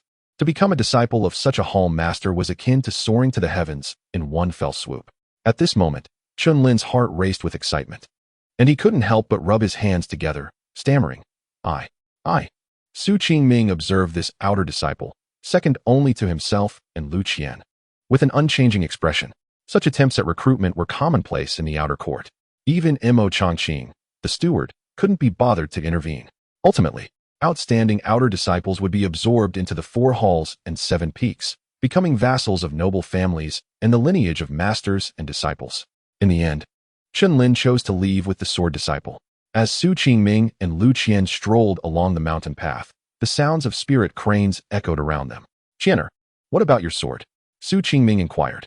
Throughout this entire journey, he had been unaware of which sword Lu Qian had inherited at Sword Tomb Mountain. With an air of mystery, Lu Qian replied, "It won't let me tell you." Su Qingming furrowed his brow slightly and asked earnestly, "Why not?" After pondering for a moment, Lu Qian finally confessed, "It said that you possess a sword, and whenever it draws near you, it cannot help but feel fear, as if it might be consumed at any moment." Su Qingming turned to scrutinize Lu Qian, his gaze inscrutable. Chapter 49. Crisis in the Sword Sect's Outer Court. The waning moon hung high among the branches. Lu Qian had returned to her cave dwelling, while Su Qingming casually seated himself at a stone table, probing his inner being with his spiritual sense. Above the spirit lake, the Goeishu sword was shrouded in a hazy mist, with 9 visibly shocking cracks etched upon its blade. Originally, there had been 10, but the one near the hilt had fully mended. An ancient, desolate aura emanated from the sword, and even with Su Qingming's fortitude, cultivated through his previous life as the celestial sovereign, he felt his mind momentarily falter. It was as if he had been transported to an ancient battlefield teeming with celestial beings and myriad demonic ancestors. Countless beings capable of annihilating the vast ancient realm fell one after another. In the heart of the battlefield, a magnificent and overpowering sword Qi surged into the sky. It was none other than the Goeishu sword. However, the wielder remained obscured in mist, rendering Su Qingming unable to discern their visage. Ding! A sound of the sword resonated. Su Qingming's spirit surged as he returned to the spirit lake, where the Goeishu sword no longer bore the unmatched air of slaughter it once possessed. Now, it was merely a broken blade. This is the true essence of celestial and demonic forces, Su Qingming mused. In his previous life, although he stood atop the pinnacle of the vast ancient realm and achieved the title of Sword Sovereign, he felt utterly insignificant compared to the invincible celestial beings and demons he had witnessed in the prior vision, like a firefly in comparison to the bright moon. This was certainly not a scene from the vast ancient realm, for neither in his past life nor this one had he ever encountered it. Muttering the Taoist chant Goeishu Daoju, Su Qingming invoked the still waters of the spirit lake, which began to ripple as a steady stream of heavenly spiritual energy surged forth. Compared to the energy required for the Qi induction realm, the amount needed for the condensing Yuan realm was vastly greater. Furthermore, the speed of cultivation had increased threefold. After 3 hours, as dawn broke, Su Qingming opened his eyes, emanating an ethereal tranquility, as if he had matured considerably. The power of the condensing Yuan realm was several times more formidable than that of the Qi induction realm. If his previous battle with Shan Yuan had been a close contest, then after advancing to the condensing Yuan realm, It was merely a matter of a single strike. Moreover, it was crucial to note that Shen Chenfei had lost an arm to his sword at Sword Tomb Mountain, rendering any further growth in his cultivation impossible. Once he stepped into the out-of-world realm, he would possess a significant chance to eliminate him. Shen Chenfei and Shen Chenfei, Hu Yuanjian. It won't be long before I send each of you to reincarnation. Su Qingming's gaze was as cold as ice. Although he had recently entered the condensation realm and possessed the Guishu Daoju to accelerate his cultivation, along with the mysterious Guishu sword harboring astonishing secrets, he still felt an insurmountable gap when faced with Shen Chenfei and the formidable 5 clans and 7 families backing him. It was not just the likes of Hu Yuan sword, a sword immortal of the divine wanderer realm, but even the elders of their clan had attained the truth understanding realm. The difference between the condensation realm and the truth understanding realm spanned 3 significant levels. What further disheartened Su Qingming was his limited trump cards. Previously, the 9 turns body refinement technique had granted him a formidable physique, but as a warrior of the first turn, he could only wield an advantage over those below the condensation realm, against great cultivators who had severed their ties to the mortal realm and achieved the truth understanding realm. It was utterly impossible for him to approach within 3 feet of them. Shen Chenfei had arrogantly approached Su Qingming earlier, confident of victory, only to be struck down by a single punch. As for his swordsmanship, Su Qingming had trained for a mere 6 months. Had it been any other disciple, he might have been hailed as a prodigy. However, in Su Qingming's eyes, he was still too slow. Within the cave sky where Shen Chenfei resided, the spiritual energy of the Great Desolation ancient realm was most abundant, complemented by the direct guidance of the Sword Sect's headmaster and access to countless cultivation resources. His pace of cultivation would not be slower than Su Qingming's, perhaps even swifter. With only 7 days until the upcoming sword contest, he had promised Mo Changqing to seize the first place. However, relying solely on his first-turn warrior cultivation and the sword technique known as Sword Light Division, it was impossible to contend with the genuine paragons of the 7 peaks and 4 halls. Yet, time was short, and many sword techniques and secret arts from his past life lacked sufficient spiritual power to support their execution for someone only at the condensation realm. It was indeed a daunting task. Su Qingming sighed softly. His gaze fell upon a stone table beside him, where a long sword emitting a faint glow lay quietly. The Taichu sword. Earlier, during the Sword Tomb's acceptance ceremony, even Zhang Ji had mistakenly believed he had fused with it, making it his life sword. Consequently, none of his enemies, including the resentful Shen Chenfei, Hu Yuan sword, or Zhang Ji from his lineage, dared to attempt to seize the Taichu sword. A sword recognizes its master, and forcefully taking it would only lead to the dissipation of its spirit. Yet, unbeknownst to many, Su Qingming had already acquired a life sword, the Guishu sword. Thus, the Taichu sword remained a sword without a master, albeit sharper than an ordinary long sword. Su Qingming mused quietly. Since it could not become his life sword, he would have to settle for using it as a companion sword. Given its celestial quality, no ordinary spiritual weapon or spirit sword could withstand its might. Buzz. The Taichu sword emitted a resonant tremor, seemingly expressing dissatisfaction.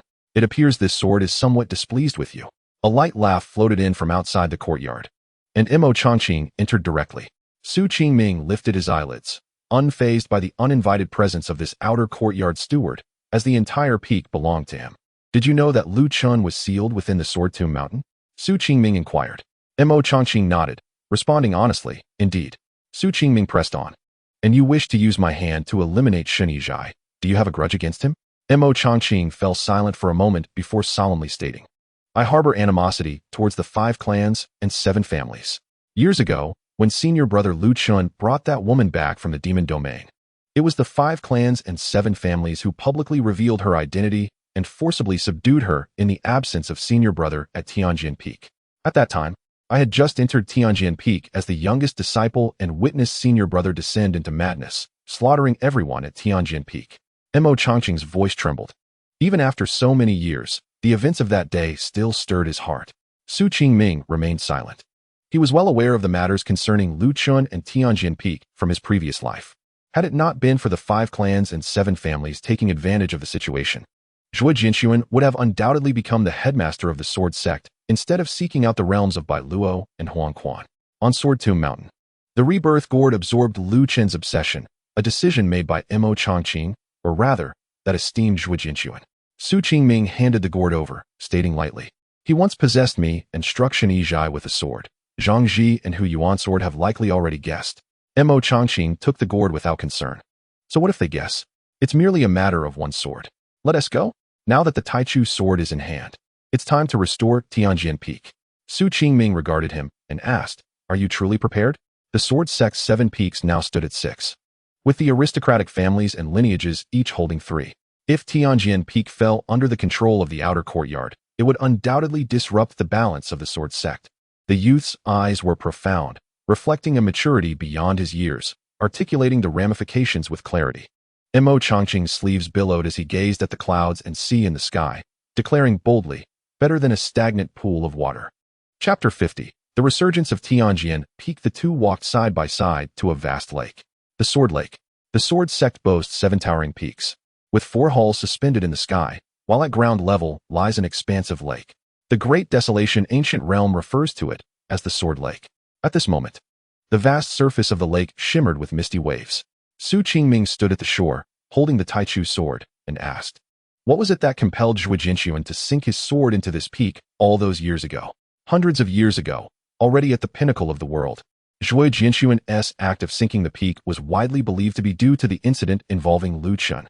Many thought he had failed to protect the disciples of the peak, leading to his despondency and unwillingness to see Tianjian Peak again.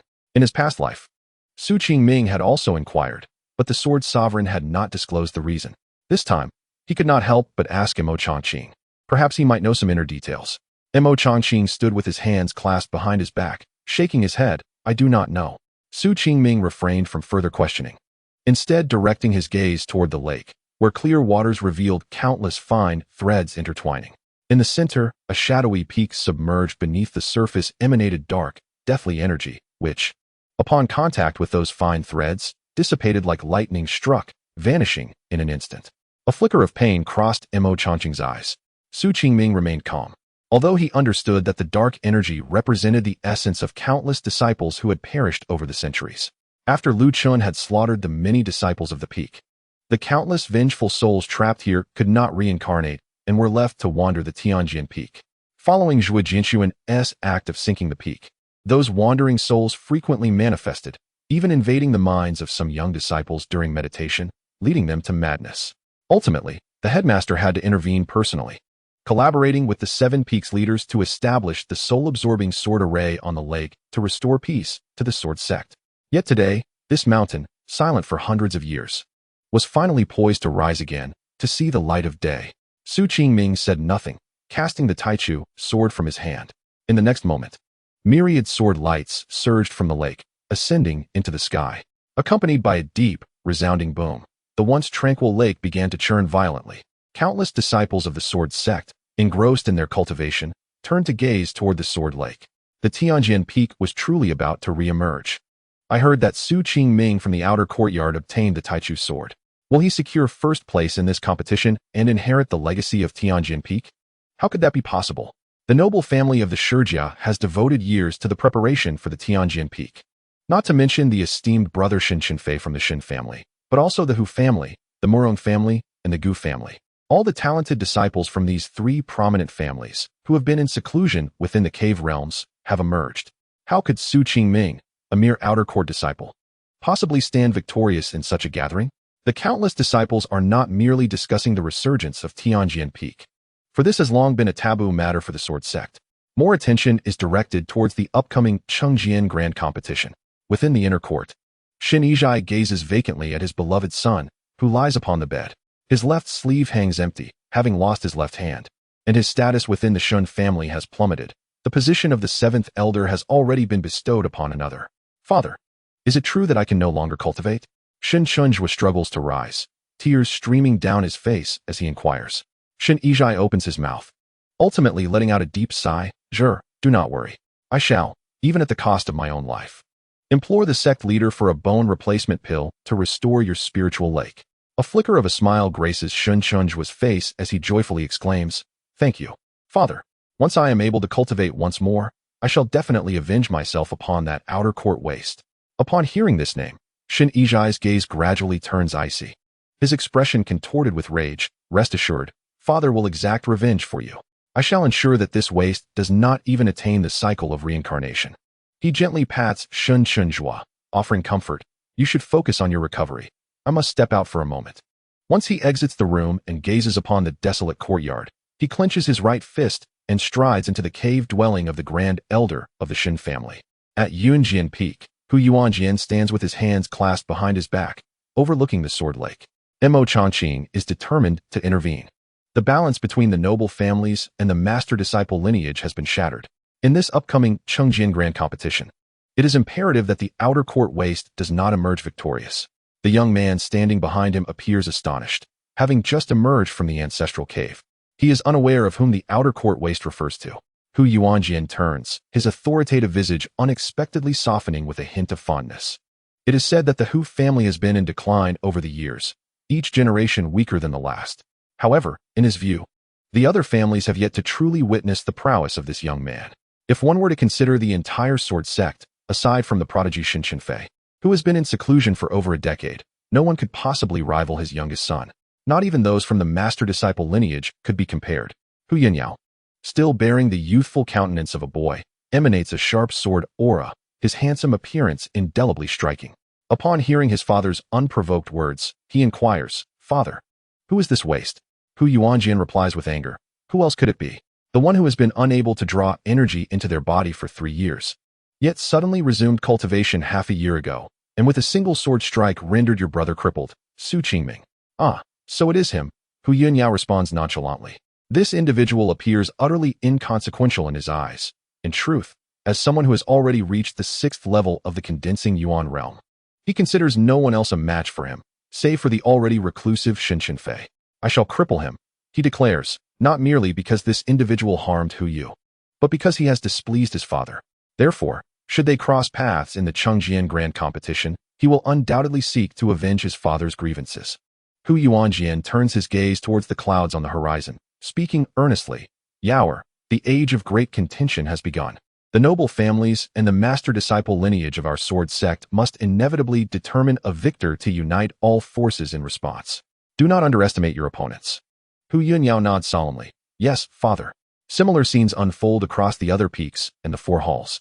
The spiritual sword disciples of the master-disciple lineage, along with Su Yan, who has just emerged from the Dujin Hall, have begun to take notice of the recently renowned outer court disciple. Meanwhile, guests from the 7 great holy lands of the great ancient realm, attending the ceremony, are intensely focused on this Chengjian Grand Competition.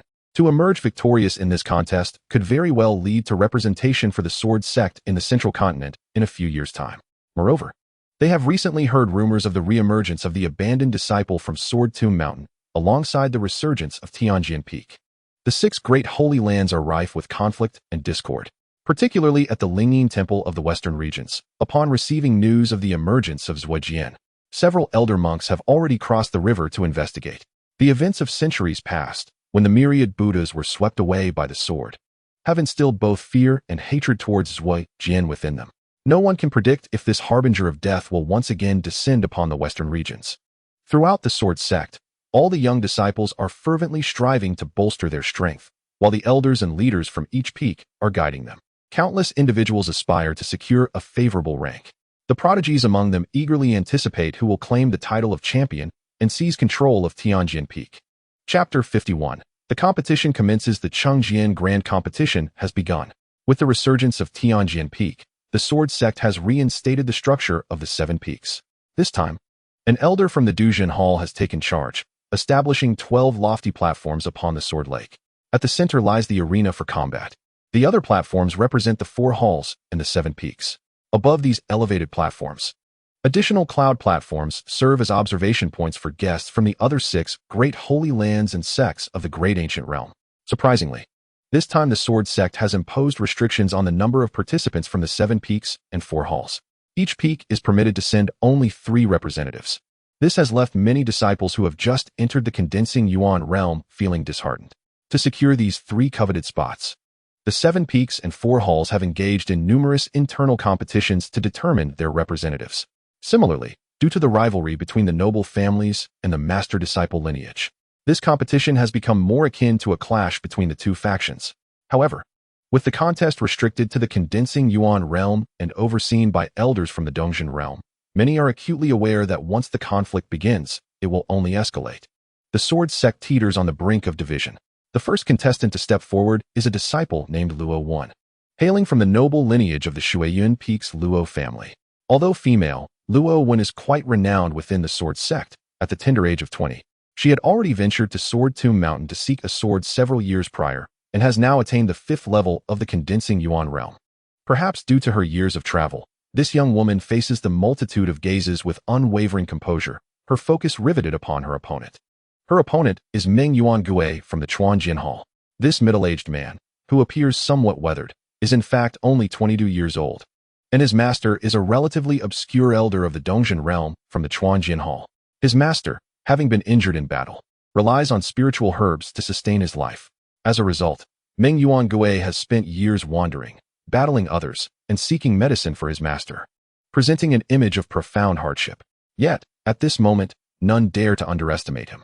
A cold sword light emerges from Luo Wen's sleeve, slicing through the air atop the platform, directly aimed at Meng Yuan Gui.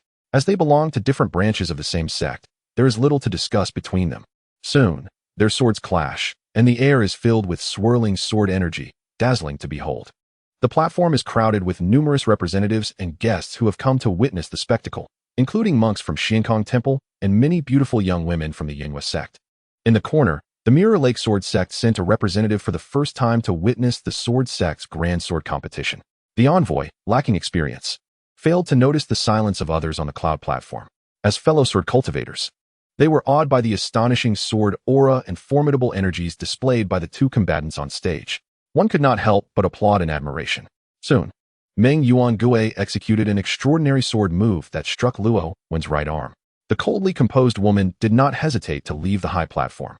Meng Yuan Gui refrained from pursuing her, instead bowing respectfully towards the high platform where the master-disciple lineage stood before descending to await his next opponent. Gradually, other prominent young disciples from various peaks and 4 halls also descended to compete. Contrary to what many had anticipated, most encounters were merely formalities, devoid of any brutal clashes. This puzzled the guests from the 6 holy lands who had come to observe. Was it not said that the factions of the Sword Sect were at odds? Yet, the current scene resembled a mere practice among peers, proving rather dull. In the center of the cloud platform sat a guest from the Concealed Moon sect. A girl, around 13 or 14 years old, gazed at the glassy floor beneath her, feeling increasingly bored. Rubbing her somewhat sore eyes, she yawned. Her delicate earlobes adorned with crescent-shaped silver bells that jingled melodiously. What do you know? A beautiful woman beside her affectionately ruffled her hair and remarked, "The Sword Sect is the pinnacle of swordsmanship in the world. Those who compete are all genius disciples. Although the fights appear simple, the sword energies are unparalleled and quite formidable." The girl from the Concealed Moon sect pouted. "The problem is, their swordplay is terribly uninteresting. One sword comes, another goes. What is there to see?" Fortunately, as this was a gathering of esteemed guests, others merely dismissed her words as innocent childlike banter. Had the disciples of the Sword Sect heard her, it might have stirred some trouble. The woman could only smile helplessly. Suddenly, a commotion erupted from the competition high platform. The girl stood on her tiptoes to catch a glimpse and exclaimed, "Uncle Master, look, is that not the one you just pointed out to me? The one who inherited the primordial immortal sword?" For reasons unknown, among the younger generation of the outer courtyard, only Su Qingming, Lu Qian, and Chen Lin had progressed to the condensation realm. Chen Lin, having been courted by the Sword Transmission Hall, became a disciple of the master-disciple lineage. Su Qingming, however, did not wish for Lu Qian to participate in such a tedious competition. Hence, before Su Qingming's arrival, the outer courtyard was almost entirely empty. Many speculated whether the outer disciples would forego the grand sword competition altogether. Yet, as the handsome young man ascended the high platform, countless gazes converged upon him. High above, the fearful Arhut of the suspended temple opened his eyes, and other envoys from the Holy Lands rose to observe below. The guests in attendance displayed immense interest, or perhaps curiosity, towards Su Qingming. In the Yuan continent, and even in the ancient wilderness, Su Qingming had spent 3 years without being able to draw energy into his body, rendering him a so-called waste, the subject of mockery from these envoys multiple times. It was commonly understood that cultivation required talent, and no ordinary person could exist in a sect of cultivation. Yet, this individual, who had been the butt of their jokes for 3 years, suddenly began to cultivate. In just 6 months, he ascended from the Qi drawing realm to the condensation realm, defeating several renowned genius disciples of the Sword Sect along the way. Most astonishingly, This former waste disciple had claimed the primordial immortal sword atop Sword Tomb Mountain. As fellow Holy Land representatives, they were acutely aware of the power and stature embodied by this supreme Sword of the Sword Peak. It could be said that, throughout the millennia, anyone who had the primordial sword as their life sword ultimately achieved the Forgotten Life realm and attained the title of Sword Master.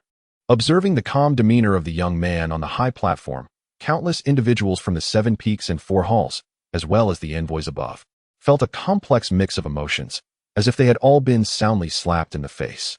Qingming, oblivious to the myriad complex gazes, simply smiled at the chubby boy before him. It is still not too late to concede.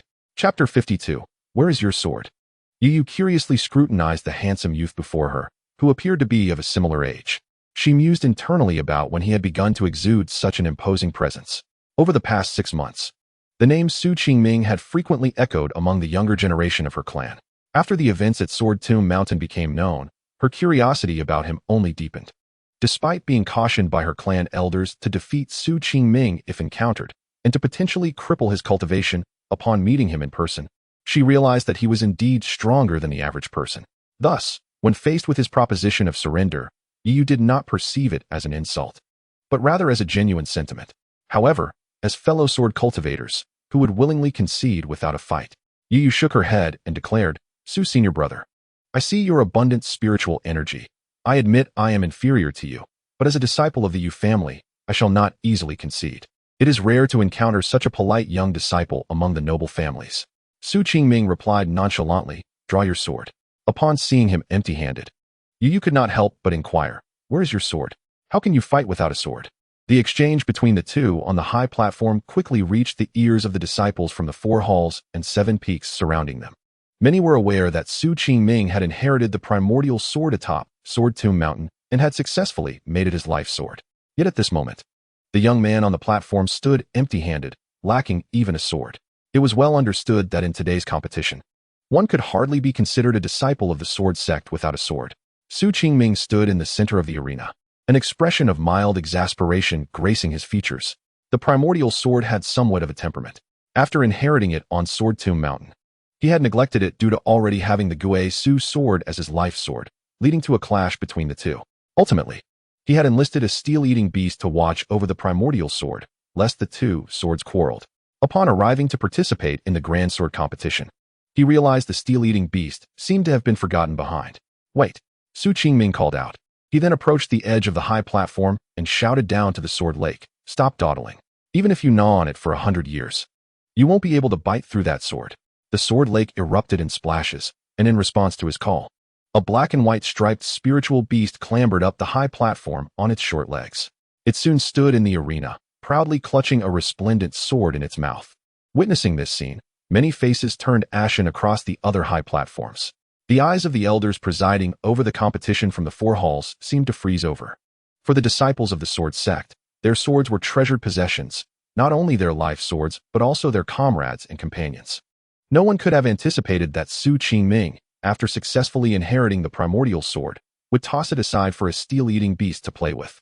Such an act was profoundly disrespectful to the Sword Peak and the Sword Sect. The steel-eating beast shook its head and tossed the sword back.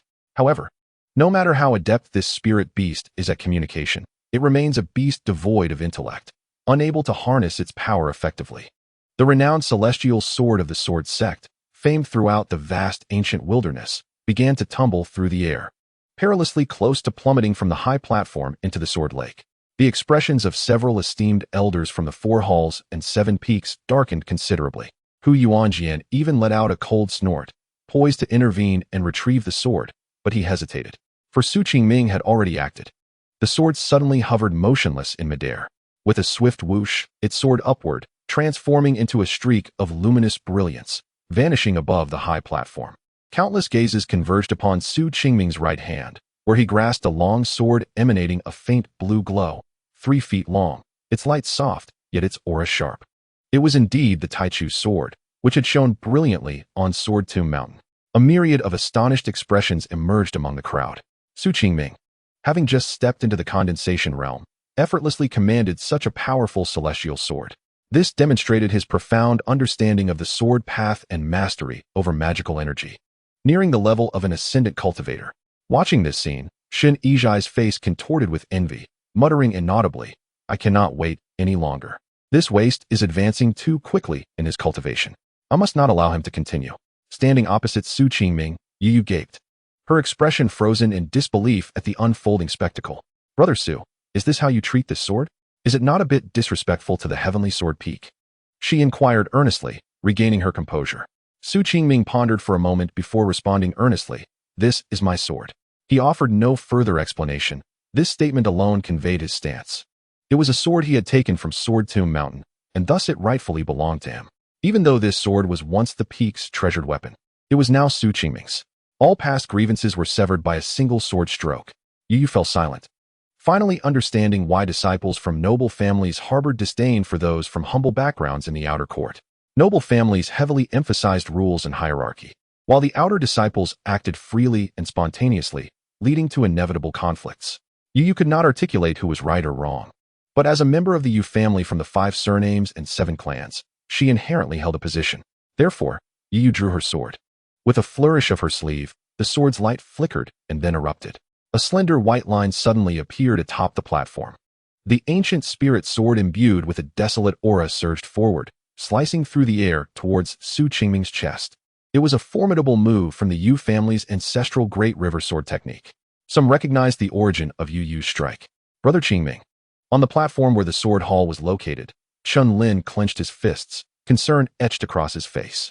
Since Sword Tomb Mountain's acceptance of the sword, he had been taken as an inner disciple by the master-student lineage and had witnessed sword techniques he had never seen before, leaving him increasingly awed by the depth of the master-student and noble family lineages. Just observing Yu's casual strike revealed a technique of great power among the noble families. More importantly, Yu's cultivation was higher than Su Qingming's. Many envisioned the impending scene, where the white line would pierce through Su Qingming's chest and then pivot to strike at the young man's brow. Yu would step forward, gracefully acknowledge her victory, and thus the outcome would be determined. The 5th level of the condensation realm against the 1st, it required only a single strike. Even if that outer disciple wielded a sword of immense renown, no one would believe he could fully control it. After all, he merely had a stroke of fortune. However, the anticipated scene did not unfold as many had imagined. A crisp metallic clash echoed. A gentle breeze stirred. The white line came to an abrupt halt. Chapter 53. A genius is just this. Around the high platform, countless gazes fixated on the long sword, watching as it fell into the sword lake. A deathly silence ensued. Numerous astonished eyes turned towards Su Qingming. How did he achieve this? Yu, born into a noble family, had cultivated within her ancestral cave since childhood and had swiftly advanced to the condensation realm. Moreover, her innate sword was among the top-ranked spiritual swords from Sword Tomb Mountain. Yet Su Qingming was merely an outer disciple, having only recently been rumored to have entered the condensation realm. Even with the profound fortune of acquiring the Taichu sword, his nascent mastery of the condensation realm's energy could not possibly unleash even a fraction of the sword's potential. From the very outset, when Su Qingming announced his intention to participate in the sword acceptance competition, no one held any hope for him. How was it possible? Standing at the center of the high platform, Su Qingming appeared as if he had never moved, casually wielding the Taichu sword. He resembled a cultured scholar strolling by the lake, unperturbed and serene. As Yu's spirit sword approached, the young man merely cast a fleeting glance before effortlessly sweeping his sword. The long sword, imbued with fierce sword energy, tumbled like a kite severed from its string, plummeting into the sword lake. It was eerily quiet, the sound of the splash resonating clearly. Yu stood in disbelief, her mind a blank slate. Only when her gaze settled on the ripples in the sword lake did she grasp the reality of the situation. Her face flushed with heat, growing increasingly pale, her dazed eyes flickering with the flames of indignation. Abruptly, Yu turned to Su Qingming, her eyes filled with shock and fury as she shouted, "Ah!" With a flick of her finger, the sword lake below erupted once more, the fallen spirit sword soaring back into the sky. This time, it moved with greater speed and intensity. The droplets on the blade had not yet fallen, but transformed into swirling mist midair, indicating the fervor with which Yu's innate spirit sword surged. When the spirit sword reappeared above the high platform, it had transformed into a streak of fire. Majestic as a dragon emerging from the flames, aimed directly at Su Qingming. The 9 draining sun sword technique. An elder from the sword hall exclaimed in astonishment. How could he possibly wield this technique? A clamor erupted atop the platform, as countless eyes from the 4 halls and 7 peaks turned toward the disciple of the Yu family. As a disciple of a noble family, Yu had employed a technique from the master-student lineage. Even the guests present understood the enmity between the noble families and the master-student lineages, knowing full well that they would never permit each other to practice their respective sword techniques. In the midst of the turmoil, a deputy hall master from the sword hall, representing the lineage, wore a grave expression. He turned to several elders behind him and inquired in a hushed tone, "What is happening? How did he come to possess this sword technique?" While seemingly a minor issue, it held significant implications. The noble family would perceive the Yu family as having aligned with the master-student lineage, while those from the master-student lineage would suspect treachery within the noble families. This complicated the already volatile internal strife within the Sword Sect. Countless minds began to stir with subtle thoughts. Meanwhile, Yu's pale visage was etched with fury, her sole intent to unleash the most formidable sword technique to vanquish Qingming. In their prior encounter, she had lost too swiftly, too disgracefully. The treasured spirit sword she cherished had been effortlessly felled by an outer disciple of lower cultivation, employing such a simple and nonchalant method, an affront no one could accept. The 9 Xiao Yin Re-Sword technique was personally bestowed upon me by the esteemed ancestor of my family, representing my most formidable strike. In my heart, I am driven solely by the desire to regain my lost dignity. The flaming spirit sword collided fiercely with Qingming, akin to a fire dragon emerging from the heavens. Witnessing this spectacle, the disciples from noble families and master-apprentice lineages observing the sword contest wore solemn expressions. Hu Yunrao from Yunjian Peak contemplated that if he did not wish to evade with his body techniques, he would have to rely on his profound sword aura to forcefully counterattack.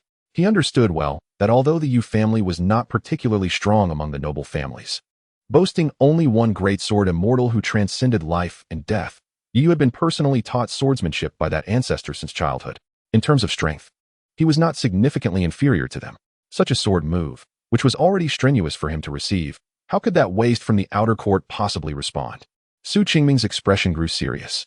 After all, he had just entered the condensing yuan stage, and any slight misstep could lead to complications.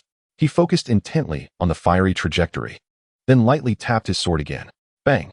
The Taichu sword struck precisely at the forefront of the flame. Sparks erupted, and Yu's spirit sword was once again sent flying through the air, plummeting straight into the sword lake. As the flame sword entered the water, a hissing sound ensued, followed swiftly by a rising mist upon the water's surface. Qingming cast a casual glance at the Taichu sword, feeling a sense of pride emanating from the sword itself. It seemed the Taichu sword possessed a mischievous spirit. Ignoring it, Qingming advanced towards Yu. The guests observing from the 7 peaks, for halls, and cloud platform were rendered speechless in astonishment. Perhaps Yu had initially underestimated his opponent and had not wielded his full strength. But what of this time? Not only had he gone all out, but he had also employed the unparalleled sword techniques from the sword hall of the 4 halls, infused with the might of thunder and fire. Why, then, did he still find himself in such a disarray? How could this be possible? Yu gazed blankly at the sword lake, murmuring to himself. The outcome remained undetermined, yet he summoned immense willpower to calm his mind, once again forming the sword technique to strike at Qingming. Bang!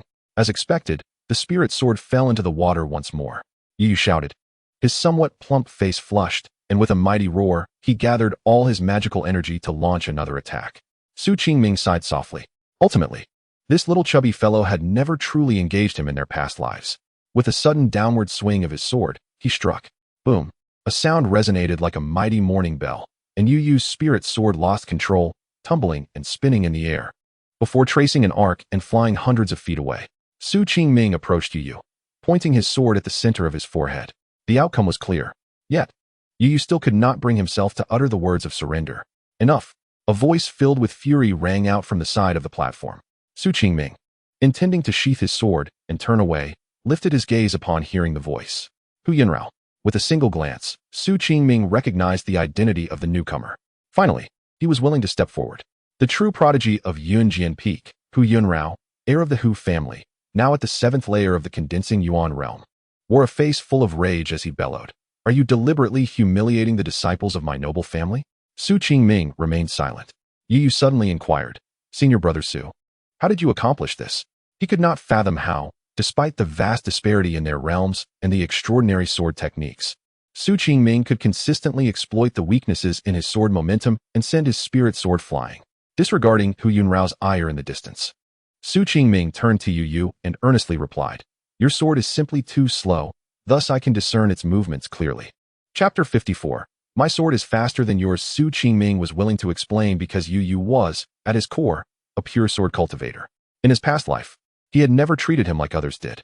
In this life, from the moment he stepped onto the high platform, he had referred to him as senior brother, marking Su Qingming's first encounter with a noble family disciple displaying such courtesy towards an outer court disciple.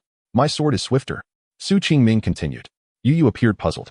For sword cultivators, the essence of swordplay, techniques, and momentum boils down to two fundamental principles: speed and strength. Everything else pales in comparison. Of course, a fine sword is also essential. Su Qingming stated earnestly, "Your sword is commendable, yet when compared to the Taichu sword, it falls short by a tier, as the sword spirit is inherently weaker. Hence, each time your sword approaches me, it instinctively hesitates." Yu Yu reflected on the earlier combat scenes and realized that Su Qingming's assertion was indeed accurate. His spirit sword did exhibit a slight hesitation when confronting the Taichu sword. "Is there anything else?" he inquired. "Nothing more. Is it truly that simple?" It is inherently a straightforward matter. In battles among sword cultivators, possessing a superior sword, moving faster than your opponent, and wielding greater strength will lead to victory. Su Qingming gazed at him and remarked, "Maintain a purer mindset. Clarity of sword heart shall inevitably arise." Yu Yu's eyes gradually brightened as he respectfully bowed to Su Qingming before departing the high platform. In the arena, only Su Qingming remained. Above, whether it was the disciples of the Yin sect, the monks from the Qian temple, or the warriors of the Five Emperors city, they all lowered their heads to whisper amongst themselves as they watched the unfolding scene. The girl from the Yin sect, adorned with a crescent moon earring, gaped in shock at the elegant youth below. Despite the vast difference in realms, how could he win so effortlessly? Was it that battling beyond one's realm was as simple as eating and drinking for him? The young girl secretly clenched her fists, vowing that she too would challenge those already in the transcendence realm once she returned to the Yin sect. Many from the Four Halls and Seven Peaks had not overheard the dialogue between Su Qingming and Yu Yu, and most were bewildered by the events that had transpired. They only knew that this outer court disciple had once again done something astonishing. Just half a year ago, he was merely a laughingstock. Yet now he stood upon the high platform, gazing down at the talented disciples of the Sword Sect's noble families and master-apprentice lineages, wielding his sword to declare who the true prodigy was.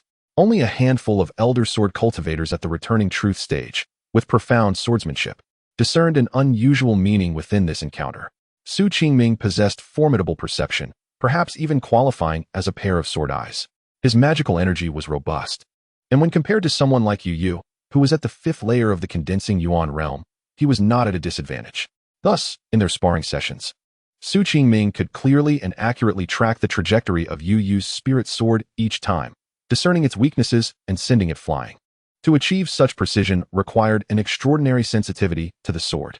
Among the younger generation of the Sword Sect, only a handful could barely match this level of acuity.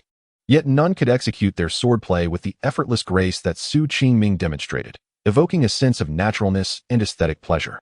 What was most moving was that just half a year ago, Su Qingming had been a mere waste, unable even to draw inky.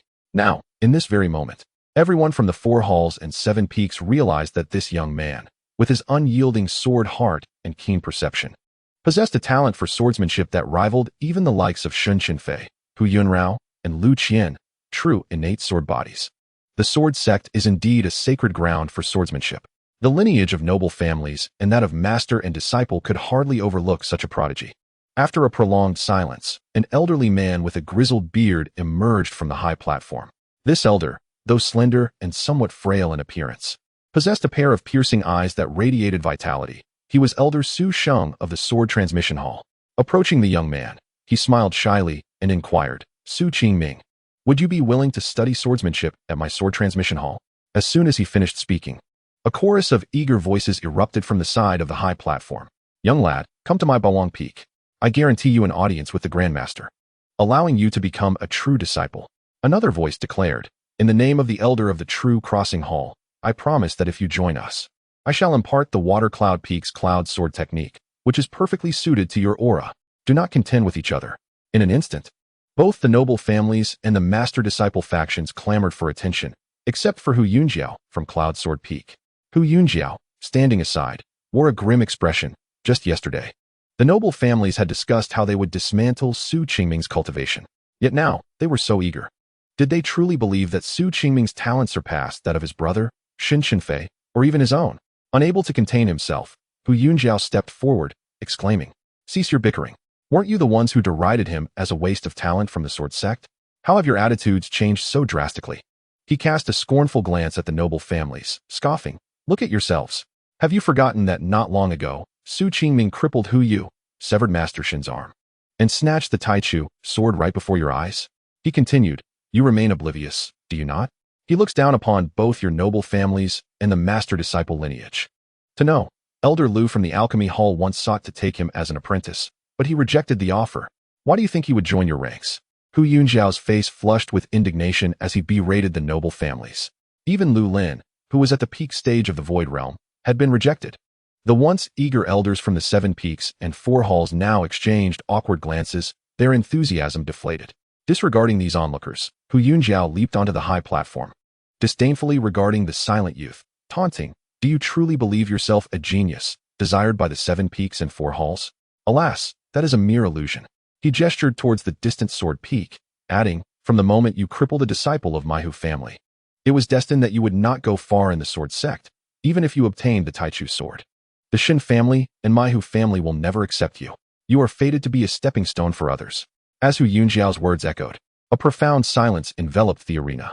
Everyone understood that the Sword Sect's leader hailed from the Shen family, and that the Grandmaster of Cloud Sword Peak belonged to the Hu family. These 2 families wielded immense influence. Even the Sword Transmission Hall, part of the Master-Disciple faction, paled in comparison to the might of the Shun and Hu families. Those who were intentionally suppressed by these 2 families found no allies within the Sword Sect. Thus, the previously animated elders from the 7 peaks and 4 halls returned to their seats, their gazes towards Su Qingming now tinged with pity. Hu Yunjiao regarded the youth before him with indifference, stating, "Moreover, today, you are destined to fall beneath my sword. No one can prevent it." Chapter 55. The contest for the immortal sword on the cloud platform. A young girl from the Yenhua sect curiously inquired, "Master Uncle, who is that remarkably handsome individual?" The middle-aged woman chuckled softly and replied, "Ah, he is well known among the younger generation of our Yenhua sect, the true genius of the Sword Sect's Cloud Sword Peak." She glanced around and whispered, "Not long ago, our sect leader specifically instructed me to explore the possibility of inviting Hu Yuanjian for some training with us." The young girl, unable to grasp the implications, blinked and asked, "Training for what?" The woman smiled, explaining what else. Hu Yunjiao has been raised at Cloud Sword Peak, cultivating at an astonishing pace. At just 17, he has already reached the 7th layer of the condensation realm. In no time, he will step into the transcendence realm. Moreover, he is of noble birth, the beloved son of the Grandmaster of Cloud Sword Peak. Our sect leader has long desired to find a suitable suitor for your senior sister, Qingming. The young girl widened her eyes in disbelief, exclaiming, "Senior sister Qingming likes him?" The woman nodded, whispering, "Your sister was saved by him during a training expedition. Hu Yunjiao is not only exceptionally gifted, but also gentle in nature and quite handsome. What woman wouldn't be enamored?" Their conversation was hushed, and the guests in attendance were too focused on the events below to overhear. In the arena, Hu Yunjiao's striking appearance, combined with his tall stature, made him resemble a graceful tree. In contrast, Su Qingming, dressed in simple azure, appeared unremarkable aside from his somewhat delicate features and bright eyes. Next to Hu Yunjiao, he seemed to pale in comparison. After Hu Yunjiao's scornful remarks, the elders from the 4 halls and 7 peaks lost their previous enthusiasm. Moreover, many recalled that Su Qingming had long-standing grievances with both the Hu and Shen families. Had it not been for Elder Lu's furious warning with a sword, the law enforcement hall might have already cast Su Qingming into the sword prison under the pretext of crippling a fellow disciple. Now that the true prodigy of the Hu family had emerged, all eyes turned to the young man at the center of the arena with expressions of sympathy. In the Sword Sect, aside from Mo Changqing, no one could emerge unscathed after offending the 5 clans and 7 families. Even Lu Lin, a master alchemist of outstanding talent who had reached the Void Realm, found his progress stunted due to a lack of resources.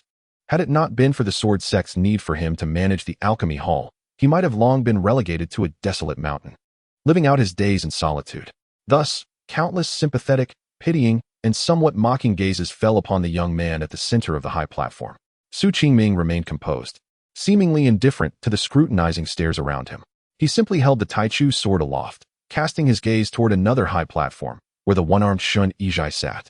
The young man subtly gestured toward him, causing Shen Chenfei's already gloomy countenance to darken further, his remaining hand gripping the armrest tightly, his eyes bloodshot. Ignoring Hu Yunjiao, who wore a dark expression, the latter sneered. Do you truly believe that just because Elder Lu appreciates you, you have ascended to greatness? How laughable. Neither my noble family nor the master-disciple faction will ever accept you as a disciple. Hu Yunjiao clasped his hands behind his back, disdain evident as he continued. Without guidance from mentors, without access to the techniques for advancing to the true return stage, and without powerful sword techniques, you shall remain stagnant in the condensation realm for your entire life. The disciples of the 7 peaks and 4 halls glanced towards the empty external courtyard, involuntarily displaying hints of sympathy. When the legendary sword immortal had not made an appearance for centuries, the external courtyard had truly become an inconsequential place. Just as Hu Yunjiao had stated, without techniques or sword skills after reaching the condensation realm, even the external courtyard's overseer, Imo Changqing, had barely reached that level. No matter how extraordinary Su Qingming might be, he could hardly hope to flourish. Su Qingming chose not to respond, for he was not one to engage in verbal sparring. Especially given that this sword contest was not only a matter of striving for first place, but also of facing the lethal assaults of the disciples from the Shun and Hu families. Over the past 6 months, the Hu family had already suffered losses, including that of Hu Yu, a sword attendant, as well as the likes of Lu Yun, a vassal. The Shen family, too, had lost an elder of the true insight realm due to his actions. More importantly, Shen Chenfei has lost the Taichu Jade. Yet it is said that the Yin Yu sect has come to witness the ceremony, bringing with them the renowned moon-watching well water from their sect. This heavenly treasure is far more precious than the Taichu Jade. With its aid, Shen Chenfei's advancement to the cave true realm will be significantly expedited. When he finally emerges, it is certain that he will command the sect leader to decree that Lu Qian be admitted to the inner courtyard. And there exists the possibility that he might even arrange a marriage for her directly. Thus, Su Qingming is anxious. Even though Imo Changqing possesses the strength of the cave true realm, he cannot adequately protect Qianer. If he seeks assistance from Lu Lin, then Hu Yuanjian will undoubtedly intervene personally to obstruct him. Across the entire Sword Sect, no one dares to defy the will of the sect leader. In truth, the master-disciple lineage is currently suppressed by the aristocratic families. It won't be long before the entire Sword Sect may indeed become the Sword Sect of the Shen family. The only opportunity lies in the grand event at the Central Continent Academy 10 years hence, where he and Lu Qian can journey together to the Central Continent. This requires Su Qingming to demonstrate extraordinary talent, so he may stand out in the Sword Sect and catch the attention of the esteemed gentleman at the Academy. He cannot afford to wait. He must swiftly secure first place in the competition to gain entrance to the Sword Peak of Chengjian and earn the qualification for his journey to the Central Continent. As for Hu Yuanyao, the so-called heir of the Hu family, Su Qingming is indifferent to his words. What truly concerns him is the time this individual has squandered. Draw your sword, Su Qingming said impatiently. Hu Yuanyao smirked and arrogantly replied, What? Are you eager for death? Or do you believe you can win? As he finished speaking, a long emerald sword appeared in his hand, its length imposing, and an overwhelming pressure emanated from the hilt. Holding this sword, it felt as though it was leading him instead. Some spectators recognized the sword's origin, their eyes filled with astonishment. From a distance, the silent elder Ming Zhenzi of the Sword Transmission Hall snorted coldly. Hu's old man is quite generous with his son, not only lending him the sword, but also sealing his 5 levels of magical power. An elder from the Law Enforcement Hall shook his head, saying, It seems that the Hu family of Cloud Sword Peak is taking this competition very seriously, to the extent that even a peak master has lost all shame. Chen Lin, standing behind, asked in confusion, Master Uncle, why do you say that? Elder Guochangzhen of the Law Enforcement Hall replied, That sword is called Jin Tian. Chen Lin's face revealed a look of horror. The immortal sword Jin Tian, like the Taichu, is already a spirit sword of the immortal level, and is one of the 7 swords of the Sword Sect, the sword that guards Cloud Sword Peak. Often, it serves as the focal point of the 9 Extremes mysterious micro-sword array that suppresses the Sword Sect's mountain defenses. However, centuries ago, the Sword Peak fell into the Sword Lake, the Taichu sword concealed itself, and the sect's grand array encountered significant issues. This is also one of the reasons the sect leader has sought to restore the Sword Peak and locate the Taichu sword. Chapter 56. Terrifying. If Hu Yuanyao were merely wielding the sword, the master-disciple lineage would not be surprised, for Su Qingming possesses the Taichu sword himself. Yet, it is shameless that Hu Yuanyao's master, Hu Yuanjian, has broken the seal of the Zhentian sword and infused it with half of his own mark, pushing Hu Yuanyao's strength close to the pinnacle of the Transcendence realm. It would be more accurate to say that Su Qingming is not competing with Hu Yuanyao, but rather battling Hu Yuanjian.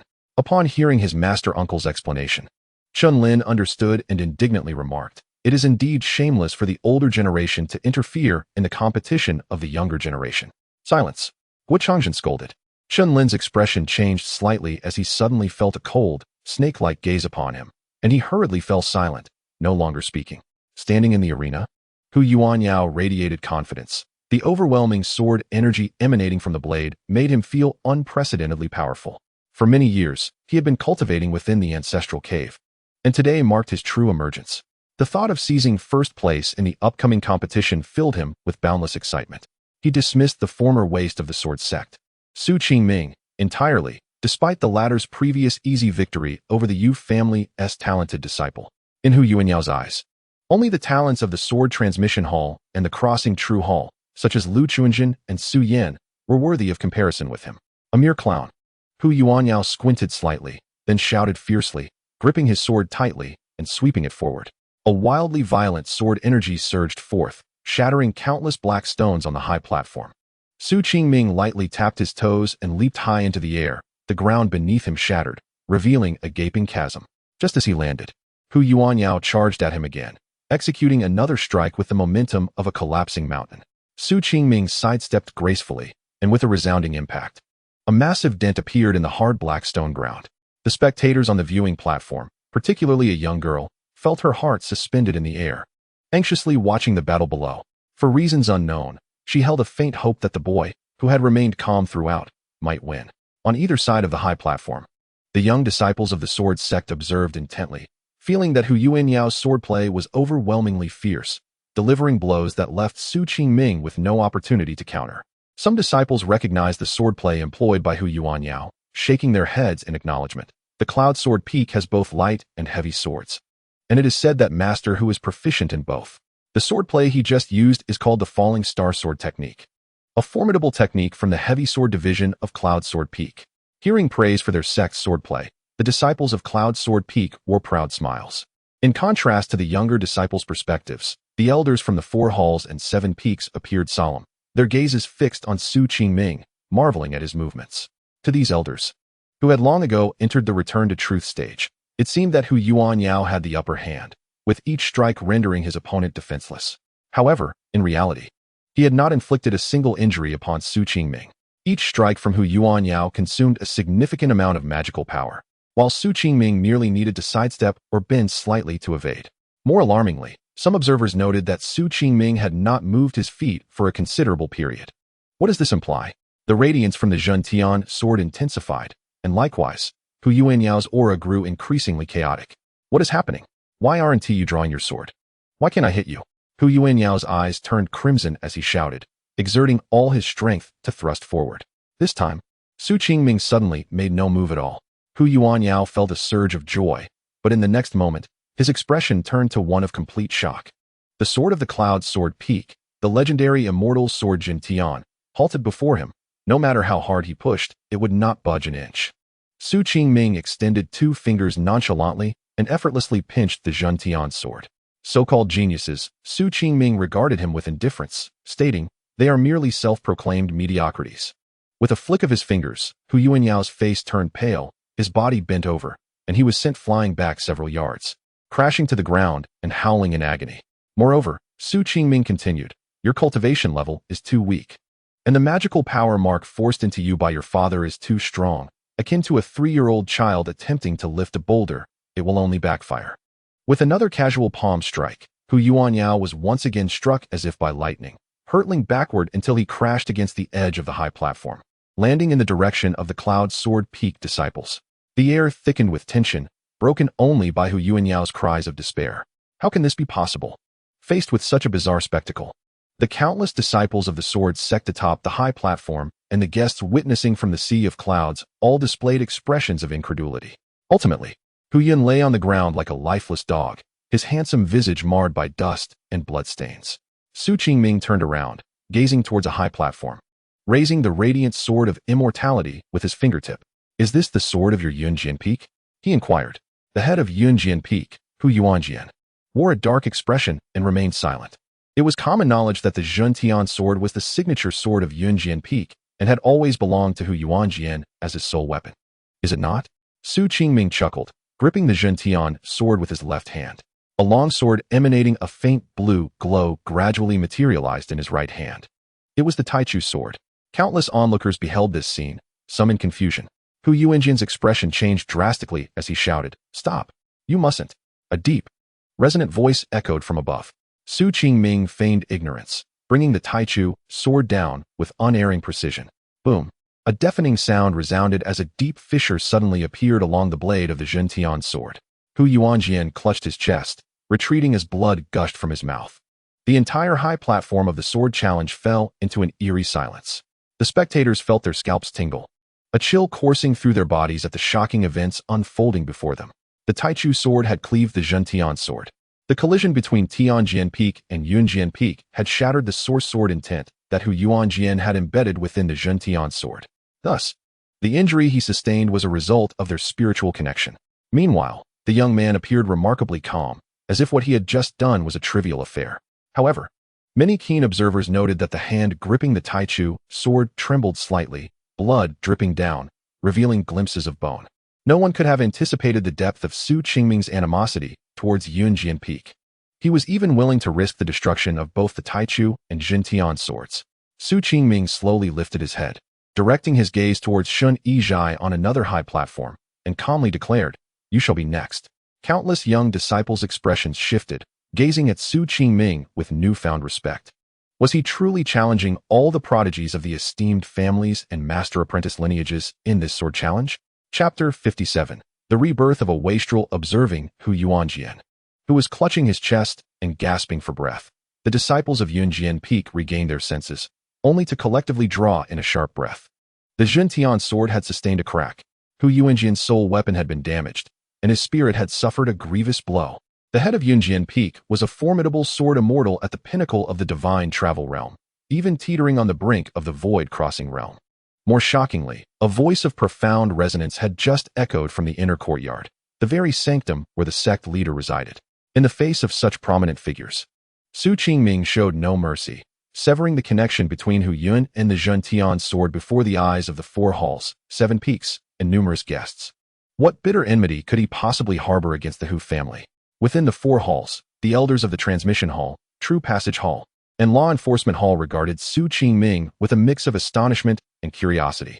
A resolute and ruthless genius bearing hatred towards the prestigious families was indeed a fortuitous occurrence for the master-apprentice lineage.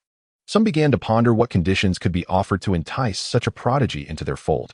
Amidst the platform, a young girl from the CS sect blinked, her mind swirling with the unparalleled scene she had just witnessed. Did he not care that the celestial weapons were damaged? It was said that the Sword Sect possessed 9 swords, of which the Zhentian sword and Taichu sword were but 2, coveted by countless sword cultivators.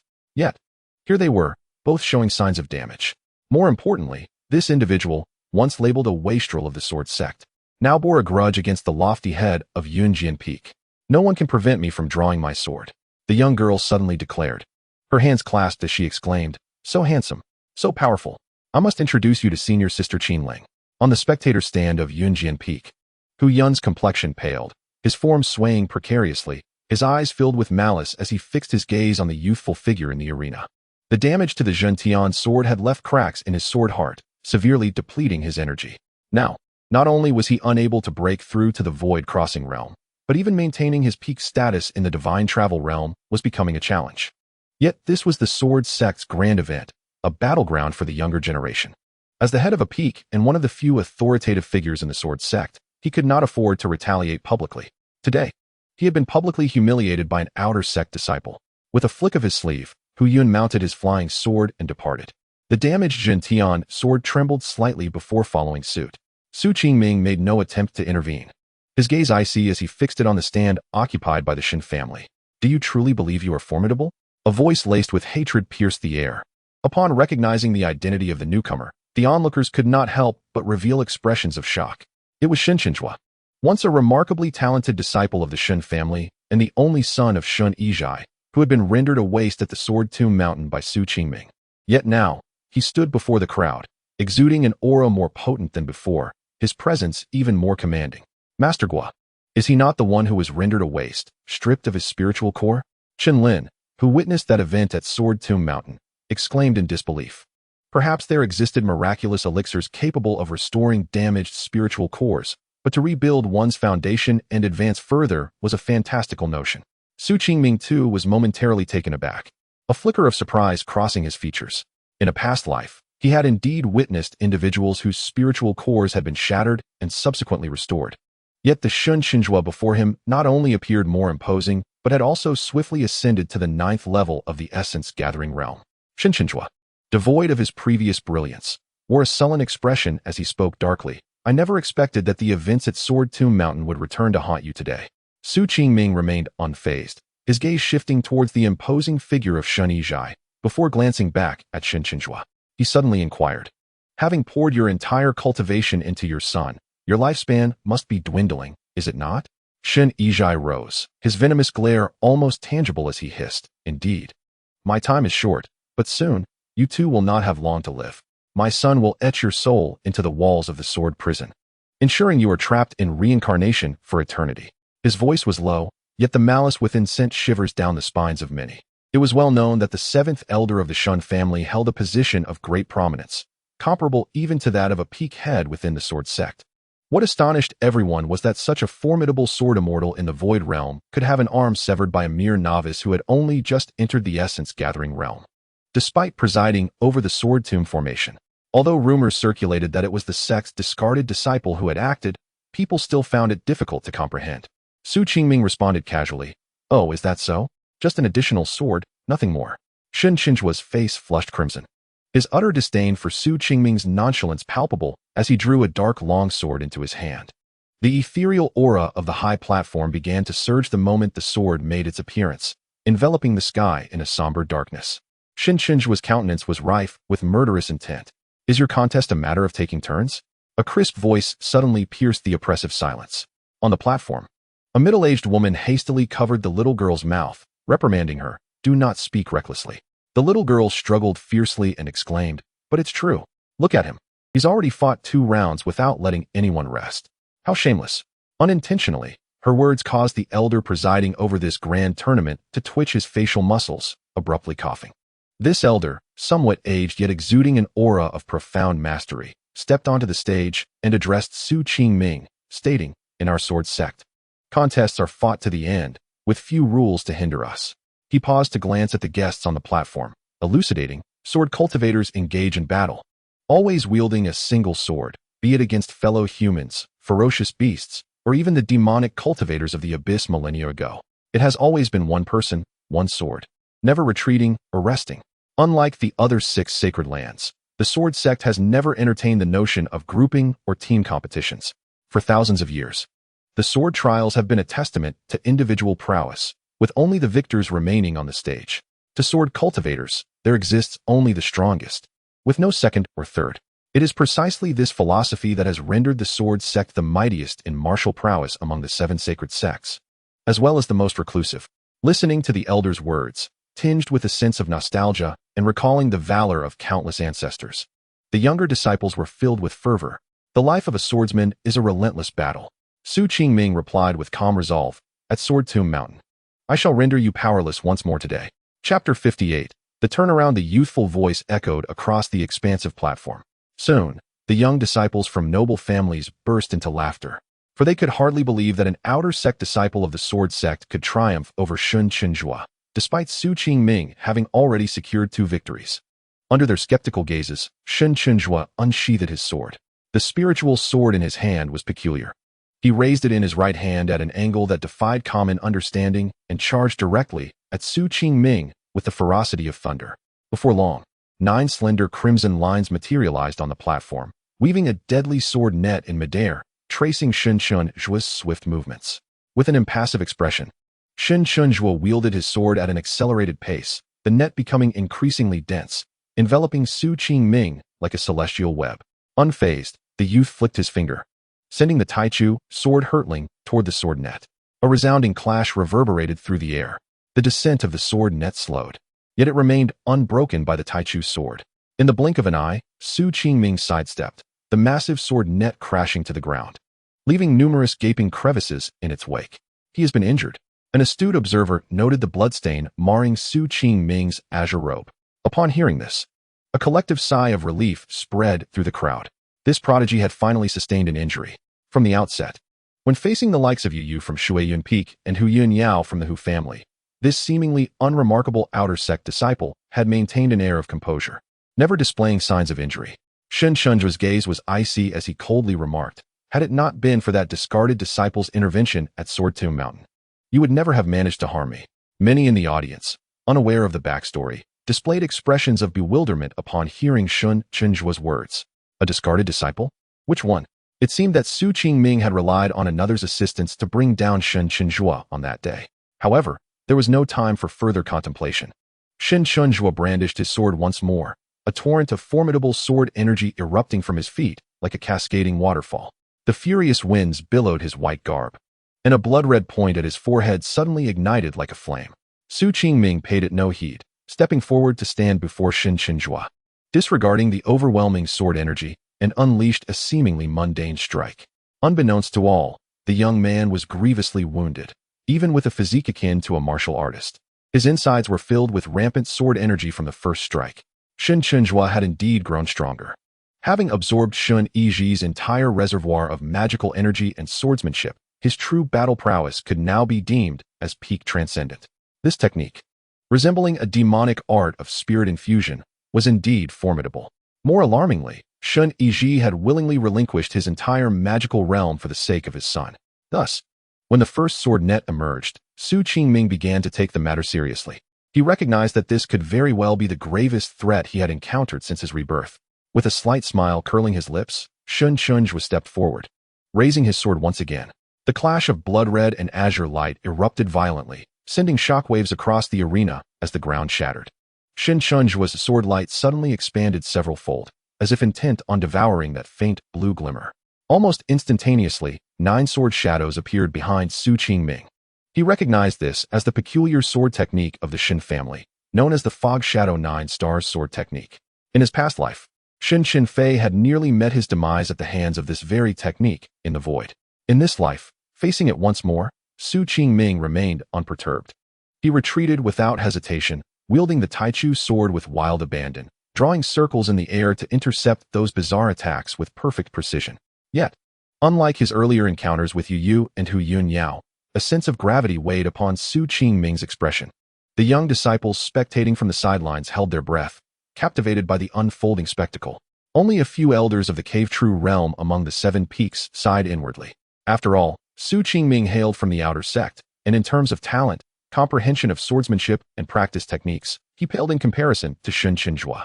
Even with extraordinary opportunities, the chasm between them could not be bridged.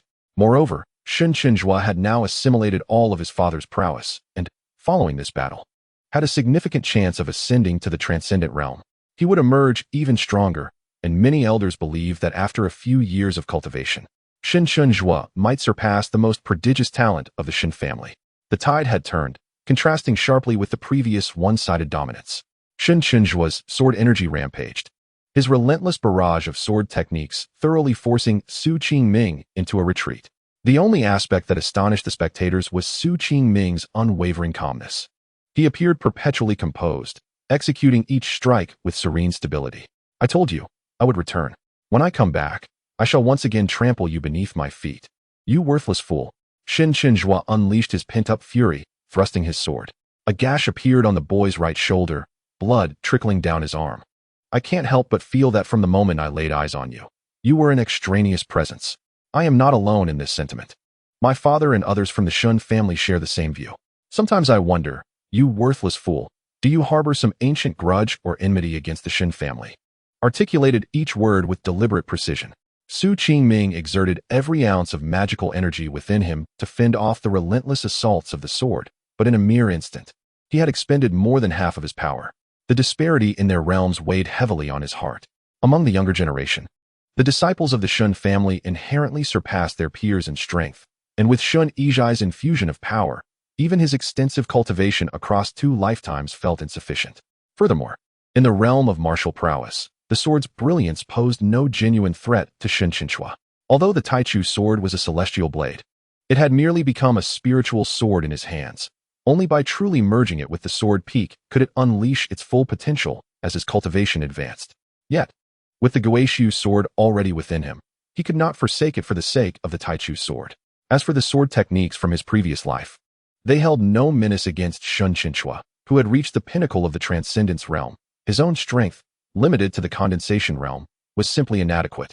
The profound heritage of the aristocratic family was indeed unfathomable, and Su Qingming felt a tinge of bitterness in his heart.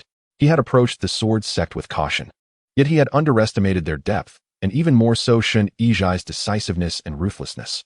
Upon realizing that he had no further path to pursue in this life, he resolutely chose to support Shen Chenfei wholeheartedly. Boom! In the fleeting moments of contemplation, Shen Chenfei struck the sword hilt with great force, causing the spiritual sword to surge forward, transforming into a crimson streak aimed directly at Su Qingming's heart. The 2 swords clashed once more, and within moments, the area surrounding Su Qingming was engulfed in flames. Chapter 59. Death Struggle Amidst the Inferno. The blood-red longsword flew back into Shen Chenfei's grasp.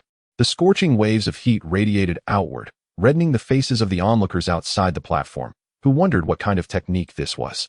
The unification of body and sword. Little did they know that Shen Chenfei had summoned the fire spirit of the Qian sword. In the high hall of the 4 halls and 7 peaks, Qingming, the esteemed master of the Dujin Hall, marveled at the scene, exclaiming that the aristocratic family possessed remarkable depth, and Shen Chenfei's talent had evidently advanced further due to this forbidden technique. Typically, a successor could only inherit 1/10 or 1/12 of the abilities of the infuser after employing such a body infusion technique. However, it appeared that Shen Yizhai had employed other methods to allow his son to inherit everything flawlessly, even altering his innate constitution significantly. This unification of body and sword, merging with the sword spirit to gain a more potent power augmentation, demanded a profound understanding of the sword path. At the very least, such comprehension could only be achieved after reaching the Void Realm and dedicating a century to sword cultivation. Shen Chenfei was merely 17 or 18. Yet the talent he exhibited at this moment far surpassed his peers. After this strike, Shen Chenfei stood impassively in the arena.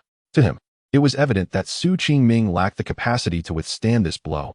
Even if he survived, he would be unable to resist. Just moments later, Shen Chenfei noticed the unusual expressions of those around him. Everyone's eyes were wide with astonishment, fixated on the rear. Shen Chenfei turned abruptly. Bang! A profound surge of sword energy erupted from the sea of flames, sweeping across the entire platform. The flames scattered, and amidst the flickering embers, a figure emerged. Su Qingming stood at the forefront, his azure robe slightly tattered, with deep sword wounds etched into his right shoulder and waist. Gazing at the figure that had appeared unbeknownst to him, Shen Chenfei's face was etched with disbelief. The figure exuded no life, clad in snow-white garments, with cold, unfeeling eyes that regarded the world as mere stone. The sword spirit. Countless voices gasped in astonishment. It is he. Qingming's pupils constricted, his expression grave. Who is he? The Taichu sword spirit? How can it be like this? The elders behind him inquired in shock. On the Shen family's platform, Shen Yizhai suddenly rose, incredulous, and exclaimed, "The abandoned disciple of the Sword Sect. Wasn't he taken away by the rebirth gourd on Sword Tomb Mountain? How is he here now?" After an initial moment of panic, Shen Chenfei regained his composure and coldly remarked, "Just an insentient object. With your condensation realm power, you cannot pose any threat. One sword is sufficient," Su Qingming replied calmly. As his words faded, the sword spirit transformed into a dark mist, swiftly enveloping Su Qingming as if he were a person. A small vortex suddenly materialized, and countless strands of spiritual energy began to flow into it. As more and more energy surged in, the dark mist gradually dissipated, as if a gentle breeze could scatter it. The onlookers furrowed their brows in confusion at this sight. Shen Chenfei's eyes widened, filled with incredulity. The sword spirit had also possessed him. An elder exclaimed. In the sky, as the figure of the sword spirit completely disintegrated, Su Qingming's aura began to rise dramatically. From the first layer of the condensation realm to the second, and then to the 6th layer, he ultimately halted at the pinnacle of the transcendence realm. In a mere 9 breaths, a voice echoed in Su Qingming's mind, indifferent and resolute. The sword spirit's possession granted him the combat prowess of the pinnacle of the Transcendence realm for 9 fleeting moments. Su Qingming exhaled deeply, feeling an unprecedented surge of power. Reminiscent of the invincibility he had experienced in his previous life, as if the entire universe lay within his grasp, even if faced with the pinnacle of the Transcendence realm. What of it? Shen Chenfei squinted, disdainful, and remarked, even if you forcefully elevate your realm through secret methods, how long can you maintain it? You are merely at the pinnacle of the Transcendence realm. 9 breaths, Su Qingming replied calmly. 9 breaths are sufficient. A tremendous surge of dark energy enveloped the Taichu sword and his entire being. I have stated, if I can incapacitate you once, I can do so again.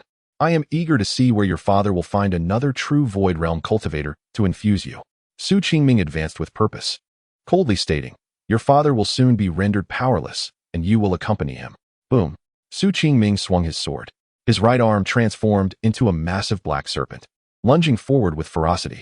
In a single breath, Shen Chenfei channeled all his magical energy to strike with his sword, the crimson light clashing with the black serpent in midair before shattering violently.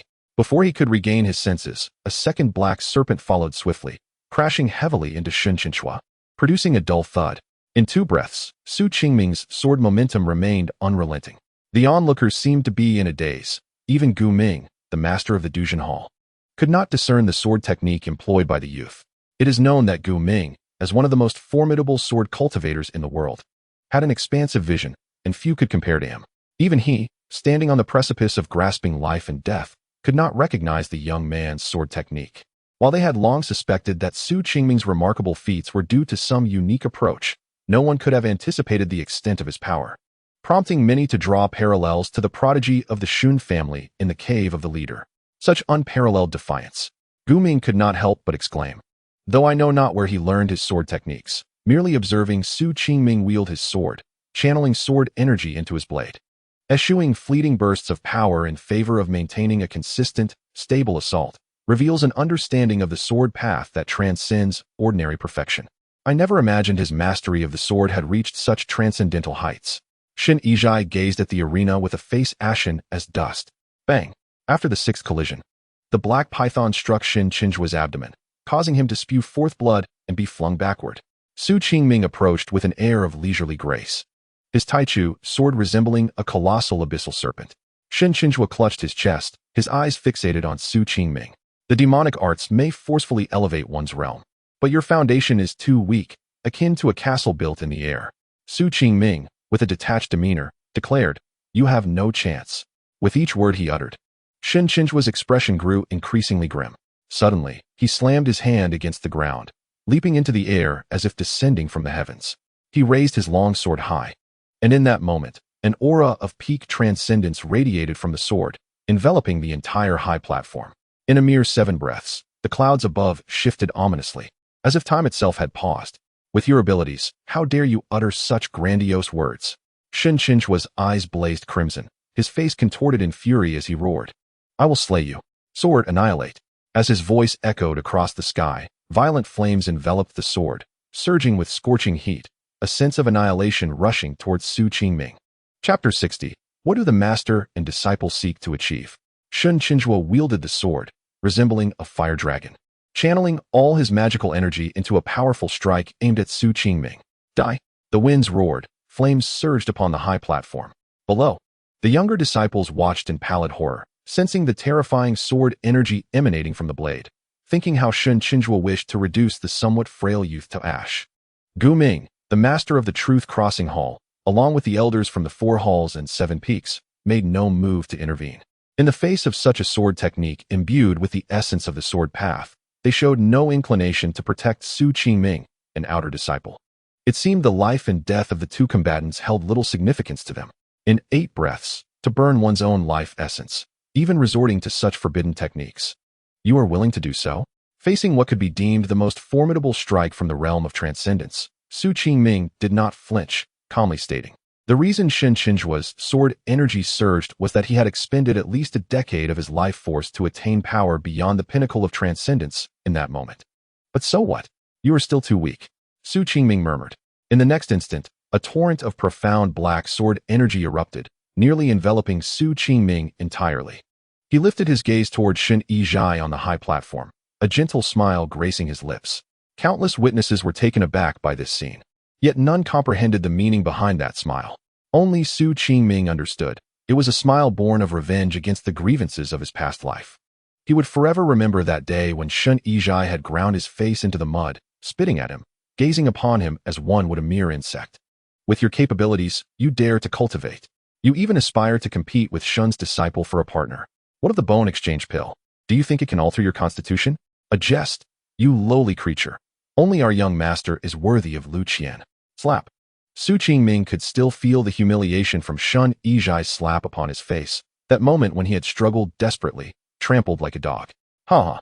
Su Qingming laughed.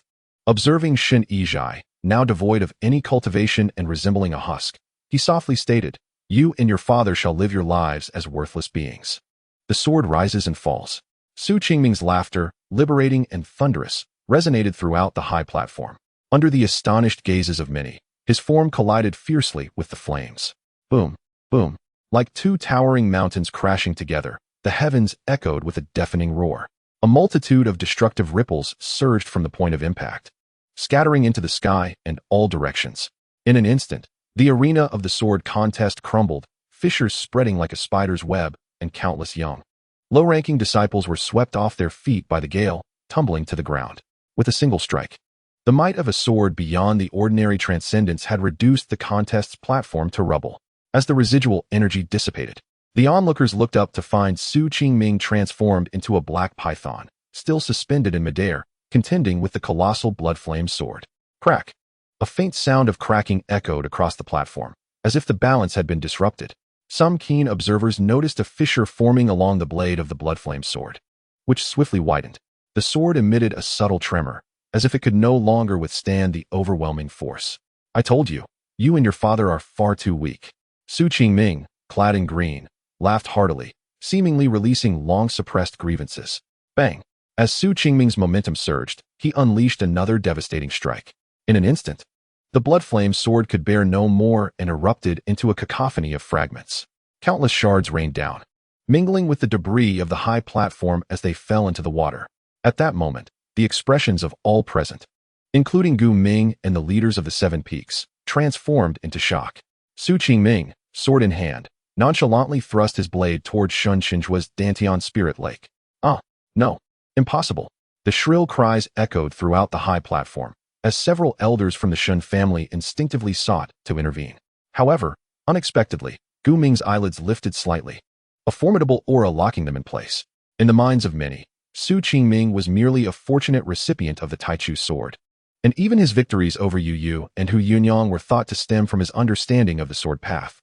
Yet this time, once again before the eyes of countless witnesses, he had triumphed with unparalleled dominance amidst a vast disparity in realms. Once more, Shen Chenfei plummeted to the depths of the lake, rendered a cripple. Shen Yizhai lay limp upon the ground, his gaze vacant, murmuring incomprehensible words that no one could decipher. Shen Chenfui's path of cultivation had been obliterated twice, rendering any possibility of recovery eternally impossible. Some with sharp memories recalled the moment from Su Qingming's sword spirit manifestation to Shen Chenfui's downfall. The timing was precisely 9 breaths. Su Qingming's aura remained formidable, yet his cultivation level continued to decline, from the peak of the 6th layer of transcendence to the 1st layer of the condensing origin realm. The white figure once again transformed into the Taichu sword, though the blue glow upon its blade had dimmed significantly. Take them back, Gu Ming said lightly to the Shen family. One old, one young, the 7th elder of the Shen family and the once prominent prodigy who had stood alongside Shen Chenfei. Now one a feeble old man, the other a mortal cripple. The countless members of the aristocratic family could not help but sigh in unison. Yet, no one dared to challenge again. At the pinnacle of the ethereal realm, the younger generation of the 5 surnames and 7 families pondered. Even if they revealed all their hidden cards, they could not match the previous formidable strength of Shen Chenfei. Su Qingming, victorious in 3 matches. Is there anyone left to challenge him? The high platform had been reduced to rubble in the wake of their battle, and now, Su Qingming stood upon a rocky outcrop by the sword lake. Yet, not a soul dared to cast a condescending gaze upon him. Gu Ming's eyes turned toward the direction of the 4 palaces, Ling Jianzi and Su Yin, representing the most exceptional talents of their lineage, bore complex expressions. They had initially believed that this sword inheritance competition would be a contest between the aristocratic families and their sect. They had anticipated that the ownership of Tianjin Peak would ultimately rest with them. However, that young man in the azure robe, standing defiantly between heaven and earth, had seemingly become an insurmountable mountain for them. Even though he appeared somewhat weakened now, no one could ascertain whether he still had hidden strengths. The disciples of the True Crossing Palace will not participate in the competition. The disciples of the Sword Transmission Palace, return to your hall. The disciples of the Law Enforcement Palace will not engage. The disciples of the Abyssal Sacred Palace, lead the way back to the mountain. Unexpected proclamations echoed. As the disciples of the Seven Peaks gazed in disbelief at the high platform, the sect had chosen to withdraw without a fight. They had relinquished Tianjin Peak. Gu Yuanshun from Bo Wang Peak wore a grave expression and looked perplexedly at Gu Ming. What could the sect's intentions be? Chapter 61. The Cat of Tianjin Peak. Su Qingming remained composed, unperturbed by the sect's decision to forego this sword inheritance competition. The Sword Sect had endured for millennia, now facing a schism.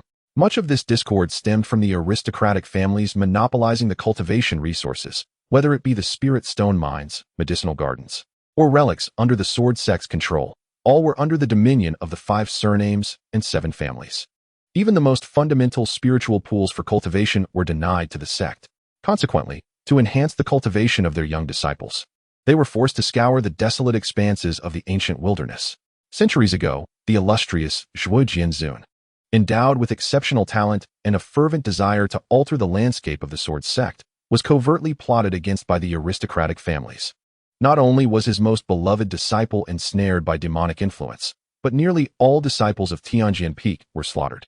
Heartbroken, Zhuo Jianzun was compelled to seek refuge in another continent, his whereabouts unknown to this day. Later, the 4 palaces, unable to withstand the oppression from the aristocracy, rose in defiance, only to find that the esteemed Shen master was facing dire straits, leading to a forced compromise.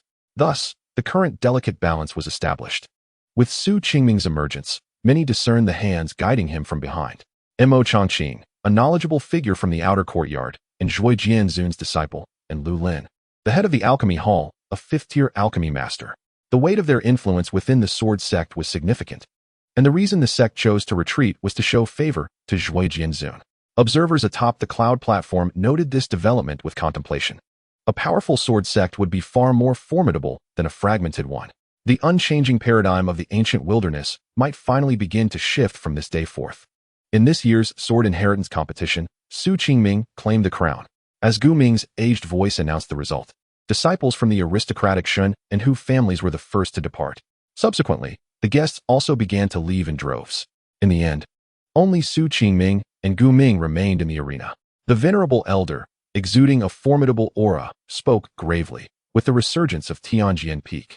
Since you have inherited the Taichu, the grand formation must bear your mark. Su Qingming nodded slightly. In his previous life, after inheriting the sword of Tianjin Peak, he had done likewise. In this life, he had heard that not only were the northern demon realms stirring, but also that the southern barbarian tribes had begun to invade Yuan continent with increasing frequency. Perhaps the master sensed the celestial machinations, prompting the revival of Tianjin Peak in an attempt to restore the protective formation of the Sword Sect. Claiming the first position in the competition was merely the initial step. You must understand that the aristocratic families will not easily allow you to establish a foothold at Tianjin Peak within the Sword Sect. Fortunately, the master has recognized that the actions of the aristocratic families have gone too far in recent years. As long as you remain within the Sword Sect, no one dares to harm you. However, outside the Sword Sect, you must exercise caution. With that, Gu Ming vanished from sight. 2 days later, in a small town 100 miles from the Sword Sect, an elderly man and a youth trudged through the torrential rain, their figures disheveled and forlorn. Zhuo, rest assured, even if it costs me my life, I will ensure that your spirit lake is restored. Father, it is impossible now. It is all too late.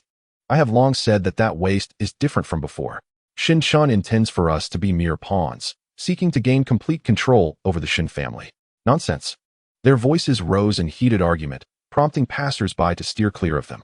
Shen Yizhai labored onward, his body hunched as he struggled against the relentless downpour. Through the sheets of rain, a familiar silhouette emerged by the riverbank. It's you.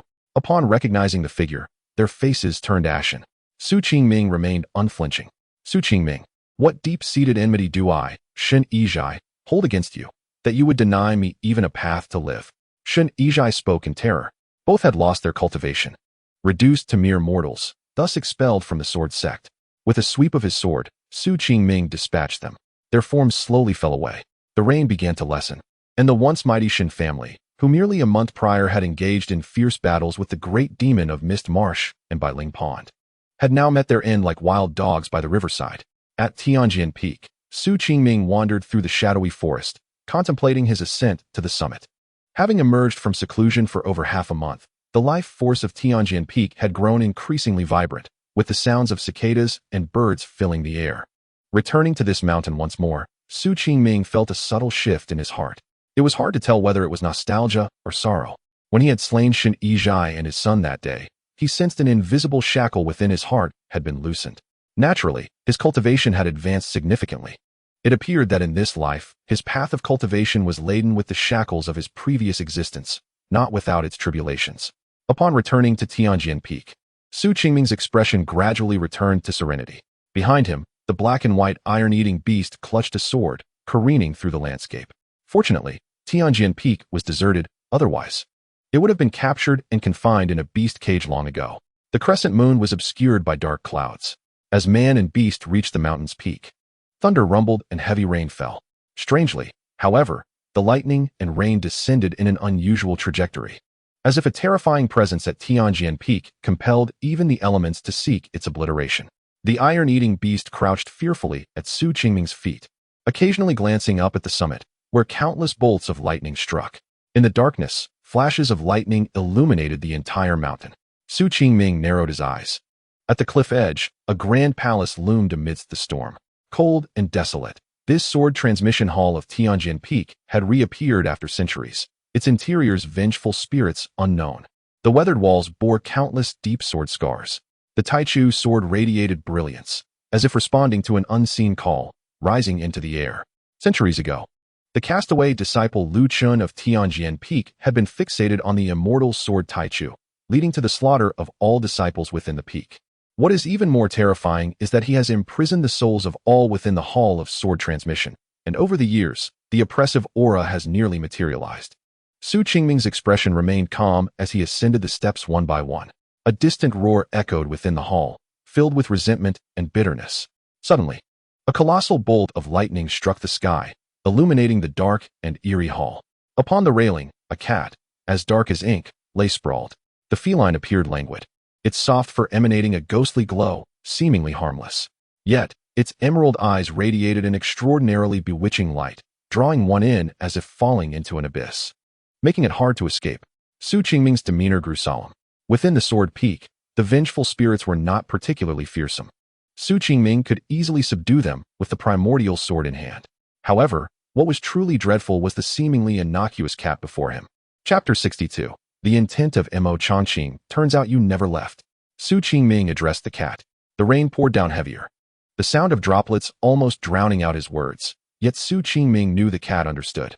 Indeed, it lazily lifted its eyelids, casting a glance at him before rolling over to resume its position. Continuing, Qingming spoke, with the disappearance of Sword Master Zhua and Lu Chen's passing. Now the Sword Peak is left with only a few cats. Lightning did not merely strike. A profoundly dangerous aura emanated from the cat. It seemed that at any moment, it could transform into an ancient beast and shred the handsome youth before it into fragments. Gazing at the curtain of rain beneath the eaves, Qingming extended the primordial sword, his expression earnest as he said, "I understand that remaining here, drained daily by the grand formation, is indeed a torment." The black cat raised its head, finally fixing its gaze upon the youth. 100 years, Qingming spoke slowly. If you grant me 100 years, I shall accompany you into the southern barbarian demon realm, aiding you in reclaiming the position of the 12 demon emperors. The black cat stared intently at him, its tail slowly rising, then suddenly exploding like reeds in water. In the night sky, the lightning intensified and the rain grew fiercer. The surrounding spiritual energy of heaven and earth began to swirl chaotically. The black cat extended a paw, gesturing in the air. The primordial sword then began to rise slowly, as bolts of lightning struck it fiercely in an instant. Boom! Countless surges of formidable sword energy erupted from the primordial sword, dispersing in all directions from the hall toward the Sword Peak. The dark, silent mountain suddenly blossomed with wisps of white mist, the clouds rolling, as this mountain, having risen anew from the Sword Lake, seemed to have been reborn in that moment, with countless tender shoots sprouting from withered giant trees. The once dry waterfall now resumed its misty flow. Following an eerie cry, the primordial sword ceased its trembling, and tranquility returned to the sword peak. At a glance, the air was filled with the fragrance of birds and blossoms, the entire sword peak brimming with vibrant vitality. In the internal courtyard of the Sword Sect, within the luminous cave, a young man clad in white remained indifferent, his focus entirely absorbed in cultivation. The terrifying sword energy surged freely. At the entrance of the cave, an elder cloaked in black revealed a hint of apprehension. "Young master, there has been a change. The cat from Sword Peak is still alive. And Qingming has also inherited Sword Peak." The elder spoke cautiously, maintaining a respectful demeanor, wary of revealing any emotion. The young man in white slowly opened his eyes, devoid of any emotional response, stating, "It is said that Sword Master Zhuo once ventured into the wilderness with his sword, bringing back the bright demon emperor from the 12 demon emperors to serve as the core of the Qian 9 Extremes sword formation. I had thought this demon was long dead, yet it appears it still lives." Shen Chenfei's tone was calm, yet his words stirred even the elder of high standing within the Sword Sect. The barbarian demon emperor, an existence rivaling the pinnacle of worldly creations. It was astonishing that the Sword Sect still harbored such a being. The elder inquired respectfully, "If Qingming is under the protection of this demon, it may be difficult for us to act." Shen Chenfei frowned slightly, responding nonchalantly, "This demon is suppressed by the sword formation, possessing only 1/10 or 1/12 of its former strength. There is no need for excessive concern." "And what of Qingming?" The elder hesitated to ask. "This waste has now grown formidable, with Lu Lin, Imo Changqing, and now even a demon emperor guarding him. Attempting to kill him would be exceedingly difficult." A glint of sharpness flashed in Shen Chenfei's eyes as he replied coolly, "The master-disciple faction believes they can curry favor with that individual and reap the rewards. Inform the Yu family, it is their turn to act." Among the noble families, the Yu family was the most low-key among the 5 surnames and 7 clans. However, the elder knew that for years, while the Yu family claimed to be a noble lineage, they secretly maintained ties with the master-disciple faction. It was said that recently, a disciple from the Yu family, Yu, had employed the techniques of the Hall of Sword Transmission during a sword duel with Qingming. Perhaps the Yu family was eager to declare their stance. It would be just right to let them confront Sword Peak, as long as they delayed for a few years. Once the journey to the central continent was confirmed, Shen Chenfei would have no further reservations. He would unify the Sword Sect's noble families and the master-disciple faction. The elder in black nodded slightly, respectfully bowing before turning to leave. Within the cave, vast spiritual energy surged wildly into the young man in white, halting before a colossal barrier. Had anyone witnessed this scene, their faces would be filled with astonishment. The spiritual lake of the worldly cultivators was indeed immense, and the transcendent barrier between the celestial and mundane realms was astonishingly dense and unbreakable. At Sword Peak, Qingming recently felt a sense of ennui. After his earlier conflict with Shen Chenfei, he had forcibly borrowed the sword spirit, exhausting all his potential, leaving him fatigued and drowsy. Following his agreement with the cat a few days prior, the primordial sword had returned to Sword Peak, and the spiritual energy of the mountain had been restored to its former glory. This once grand mountain of the Sword Sect now appeared somewhat desolate. "Senior brother Qingming." A melodious voice rang from beneath the waterfall on the mountainside. Qingming smiled slightly, directing his gaze forward. After a few days apart, Lu Qian's complexion had become even more radiant, her figure blossoming like willow shoots, increasingly graceful. "Senior brother Qingming, this is Sword Peak. I just encountered a large fish in a pond on the mountainside, and when crossing the arch bridge, a cat even bit my pants and wouldn't let go." The young girl squinted her eyes, chattering excitedly about her experiences. Qingming regarded her with a smile, choosing silence as he listened quietly. The scene was imbued with an inexplicable warmth. After a while, Qingming tousled her hair, gesturing for her to play, and then turned to the figure in dark clothing standing in the distance, lost in thought. In the outer courtyard, Imo Changqing remained unchanged, even after centuries of silence. The spiritual energy in this mountain showed no signs of alteration. The man's eyes glimmered with reminiscence as he spoke. "If you have time, do come to sit." Imo Changqing turned, his expression serious as he said, "Ever since my master struck this peak down with a sword, Sword Peak has had no further ties with me or my master. I have come here today merely to remind you of one matter." Qingming's expression was calm as he replied, Is it regarding the southern barbarian affairs? Mo Changqing nodded slightly and inquired. Do you know why our sword sect established its presence at the southernmost tip of Yuanzhou? Su Qingming pondered for a moment and honestly replied, to suppress the southern barbarians. Indeed, for millennia, our sword sect has stood steadfast in the southwest of Yuanzhou, primarily to quell the southern barbarian demon domain. The venerable Qingming patriarch once ventured into the wilderness, slaying 3 demon emperors with a single stroke, thereby elevating our sword sect to one of the 7 sacred grounds of the ancient wilderness. Hearing the fervor in Mo Changqing's voice, Su Qingming felt a stir within. The ancient wilderness had been tranquil for thousands of years, yet Mo Changqing's visit to Tianjian Peak today centered on matters concerning the southern barbarians. Su Qingming's curiosity piqued. What were the southern barbarians truly after? Chapter 63. The plight of the Yu family. Mo Changqing stood with his hands clasped behind his back, gazing at the clouds on the horizon, and continued, It is common knowledge that our sword sect comprises 4 halls and 7 peaks, governed by 4 hall masters and 6 chief disciples. Given that you bear the sword of Tianjian Peak, it is only natural that you should inherit the position of chief disciple. Su Qingming's expression remained calm, devoid of any turbulence within. The power wielded by the chief disciple of a peak is formidable, capable of determining the fates of countless individuals. Yet, the current state of Tianjian Peak resembled a mere handful of cats. Aside from the demon emperor Lu Qian, only Su Qingming remained. Mo Changqing cast him a glance, aware of his thoughts, and shook his head. Regardless of how many disciples Tianjian Peak possesses, even if it were only 1, there must be a chief disciple to represent it as one of the 7 peaks. I do not mind, Su Qingming replied indifferently. You may not care, but Elder Lu does, and so does Lu Qian. Even those disciples in the outer sect, who may never advance to the condensation realm, care. Mo Changqing's voice suddenly rose. From the moment he entrusted the soul rebirth gourd to Su Qingming, he had already designated the candidate for chief disciple of Tianjian Peak. He represented the outer sect of the Sword Sect, and more importantly, he represented the world's foremost sword immortal. Su Qingming refrained from arguing. In his previous life, it was these very individuals who had sheltered him from the relentless pursuit of Shen Chenfei.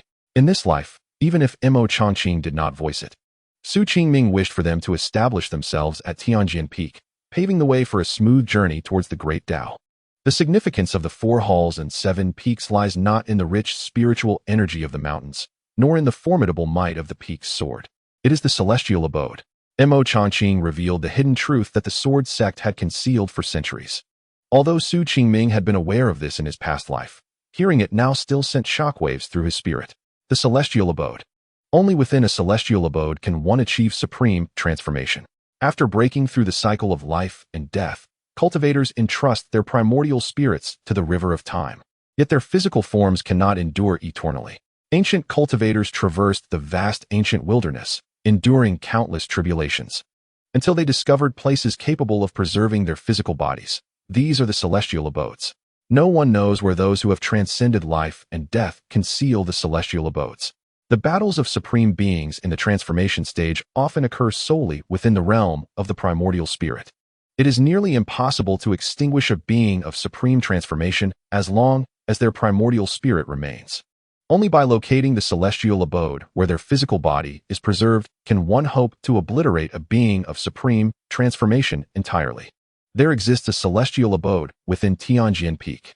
Mo Changqing stated calmly. Su Qingming furrowed his brow slightly and asked, wasn't the celestial abode of Tianjian Peak completely destroyed by Zhui Jianzun back in the day? Mo Changqing shook his head and replied, not entirely destroyed. The reason the aristocrats and the master-disciple lineage are so eager for Tianjian Peak to re-emerge is that someone is on the verge of transcending life and death, requiring a celestial abode to preserve their body. Currently, in the ancient wilderness, the 7 sacred grounds occupy most of the celestial abodes, while a few are held by other major sections. The celestial abode in the northern demon domain suits only demonic cultivators, and in the southern barbarian realm, the demon clans and human clans are sworn enemies, making it impossible for them to access a celestial abode. Recalling certain thoughts from his past life, Su Qingming instantly understood Mo Changqing's intentions. He wished for Su Qingming to inherit the celestial abode of Tianjian Peak to preserve their lineage's physical forms. Among cultivators, the aspiration for eternal life is a universal desire. Even those who have achieved a level of prowess akin to Zhui Jianzun cannot escape the inevitability of life and death within the Sword Sect.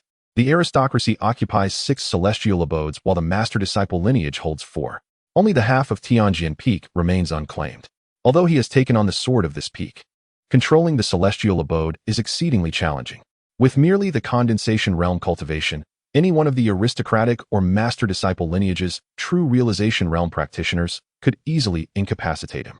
Had it not been for a fortunate turn of events, Shen Yizhai would never have been rendered armless. Without the presence of Lu Lin, he would have had no chance of survival. Thus, this time, you must journey to the border city of Dai. Mo Changqing revealed the purpose of this visit. Dai City? Su Qingming's brow furrowed slightly. He was quite familiar with that place. 3 years prior, Su Qingming encountered Lu Qian in Dai City and subsequently brought her to the Sword Sect. His master had severed the connection to Tianjian Peak with a single sword strike, causing the essence of the celestial abode to transform into a stream of light that fled to Dai City. However, countless disciples of the Sword Sect had searched for it over the centuries without success. Yet recently, as Tianjian Peak reappeared, a celestial phenomenon manifested in Dai City. People reported seeing golden lotuses springing from the earth, and the spiritual energy had multiplied several times. Lu and I speculated that it might be a response from the essence of the celestial abode to the resurgence of Tianjian Peak, prompting such extraordinary occurrences. Mo Changqing laid out the purpose of his visit. Su Qingming remained silent. Everything seemed rife with coincidences, yet he could not pinpoint the source of the issue. In his original plans, after eliminating Shen Yizhai and his father, he would seek out that cat and then enter seclusion to cultivate, hoping to ascend to the transcendent realm within a short span. However, Mo Changqing's implication was that recovering the essence of the celestial abode was of greater importance. After a long pause, Su Qingming nodded slightly and said, "I will go." Mo Changqing let out a sigh of relief. Before coming, he had felt some hesitation. After all, his relationship with Su Qingming was not as amicable as outsiders believed. Were it not for Lu Qian's influence, he might not have even had the interest to regard someone like him. Yet, in just half a year, this youthful figure, possessing both striking features and unwavering determination, had far surpassed his expectations. Mo Changqing rose, patted Su Qingming on the shoulder, and said earnestly, "The Shuiyan Peak and the Yu family will also be there contending for the essence of the celestial abode. You must be cautious." With that, he turned and departed. Shuiyan Peak, shrouded in mist. Within the grand hall, Yu stared blankly ahead, a grave expression on his face. The warmth of the spiritual tea on the table still lingered, and the words of the visitor echoed in his ears. "Your Yu family's ancestor is gravely injured and may not last much longer. Do you think we are unaware of the deeds your Yu family and the master-disciple lineage have done over the years? You truly believe my Shen family is foolish? Were it not for the sake of your ancestor, we would have long expelled you from the 5 surnames and 7 families." Yu was utterly shocked by the words of the black-robed elder from the Shen family. Having experienced a smooth journey in his cultivation since childhood, he could hardly fathom that his family had sunk to such perilous depths. Even their ancestor, who had transcended life and death, was nearing the end of his days. Everything the Yu family had built rested upon the foundation of that ancestor. If he were to perish, the Yu family would undoubtedly be divided among the other clans. Even Shuiyan Peak would offer them no refuge. What left Yu even more astounded was the apparent closeness between the Yu family and the master-disciple lineage. Even he understood that playing both sides was a dangerous game. However, over the years, my father has concealed from the Shen family many astonishing feats accomplished with the lineage of his disciples. He urged your clan's disciples to journey to the Great River City. If we reclaim that item, I can intercede on behalf of the young master and the sect leader, stated the elder in the black robe from the Shen family, revealing the purpose of this expedition. Seize that item, and then ensure that Su Qingming meets his demise in the southern barbarians. The elder's tone was laced with a chilling intent. Even you couldn't help but shudder. Chapter 64. Great River City in the Dead of Night. Su Qingming observed Lu Lin approaching Tianjian Peak with his hands clasped behind his back, his figure draped in gray, his complexion bearing the marks of age. Indeed, though centuries had passed, his appearance had altered little, save for a certain loss. Lu Lin surveyed his surroundings and spoke. After some contemplation, Su Qingming replied earnestly, "It seems to lack a bit of vitality." The elder had witnessed the former splendor of Tianjian Peak many years prior, when countless sword cultivators soared through the skies, and rare spirit beasts contested within the mountains. Even the current scene was reminiscent of Yunjian Peak, but alas, he could not associate with that group. Thus he found no desire to gaze upon it. Standing before the dimly lit hall, the elder inquired, "Haven't you entered yet?" Su Qingming shook his head. "It is fortunate you have not, for far too many have perished unjustly within. Some among them were still in the realm of divine wandering. Even with the Taichu sword protecting you, they could seize your body. Lu Lin seemed somewhat cheerful today, rambling on extensively. Ultimately, he gestured toward the hall, stating gravely. Zhuo Jianzun was reluctant to let those entities escape, yet he could not bear to see them vanish entirely. Thus he plunged this peak into the sword lake. It has re-emerged today. If given the opportunity, venture to the dilapidated temples in the west and retrieve the wheel of reincarnation to guide them to the afterlife. Su Qingming sighed inwardly. The elder spoke of it so lightly.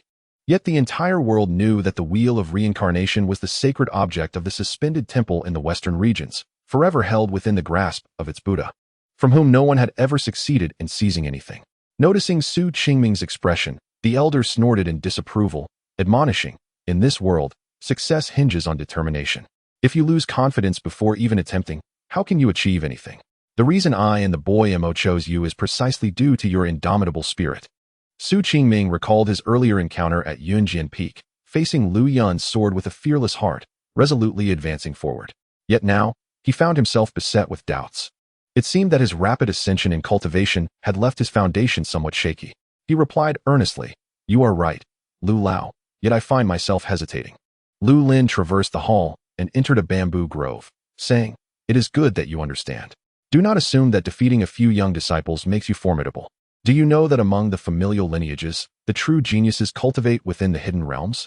Hu Yu, Hu Yinyao, and Shen Chenfei are all disciples who failed to compete within their families." Su Qingming nodded. The familial lineages differed vastly from common folk, with countless young heirs competing from a tender age. The unsuccessful were cast aside, while the successful were chosen for cultivation within their family's hidden realms. Shen Chenfei was precisely such an individual, rightfully considered the foremost among the younger generation of the Shen family and even the Sword Sect. Though Shen Chenfei was his brother, a few years prior, he had been unable to withstand even 3 strikes beneath Shen Chenfei's sword. The elder brushed the dust from the ground and recounted the origin of their visit. "Tomorrow, I shall ascend the mountain. I have spoken with the boy Mo and requested Lu Qian to come here to manage the herb garden on my behalf." Su Qingming was momentarily taken aback and then bowed sincerely, expressing gratitude. "Thank you, Master Lu." A transcendental sword immortal and one of the few renowned alchemists overseeing Tianjin Peak would alleviate many of Su Qingming's burdens. At the very least, the Hu family's Hu Yun's sword would not dare approach lightly, and Lu Qian would be shielded from considerable danger under the protection of this sword immortal. Lu Lin sighed softly, a hint of melancholy in his demeanor. "I wonder when the damaged hidden realm can be restored." Su Qingming remained silent. Although Tianjin Peak had re-emerged, and he bore the weight of this peak, in the eyes of the higher-ups within the Sword Sect, he was merely a temporary resident. Without a hidden realm, no one could attain true enlightenment. Without disciples, there could be no legacy. All of this lay before Su Qingming. And even more pressing was the imminent ascension of Shen Chenfei into the realm of true void. Should the sect leader issue a genuine decree for Lu Qian and Shen Chenfei to unite as partners, the Shen family would not hesitate to disregard the Sword Sect's regulations.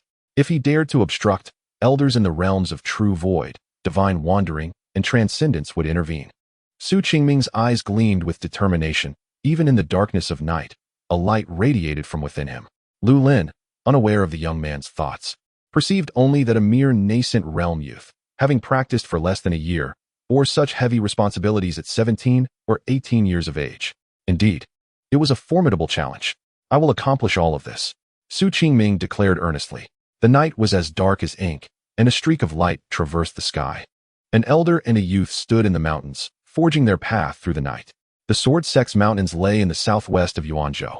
To the south, they bordered the southern barbarian demon domain. Between Yuanzhou and the demon domain flowed a winding river, a formidable barrier separating the two races. At the river bend, Great River City sprawled across the land, majestic and imposing. For countless years, human cultivators had gathered here to battle the beastly denizens of the demon domain, until the academy emerged, and the sage, Tao ancestor, and Buddha established a pact with the demon domain, bringing about a millennium of tranquility.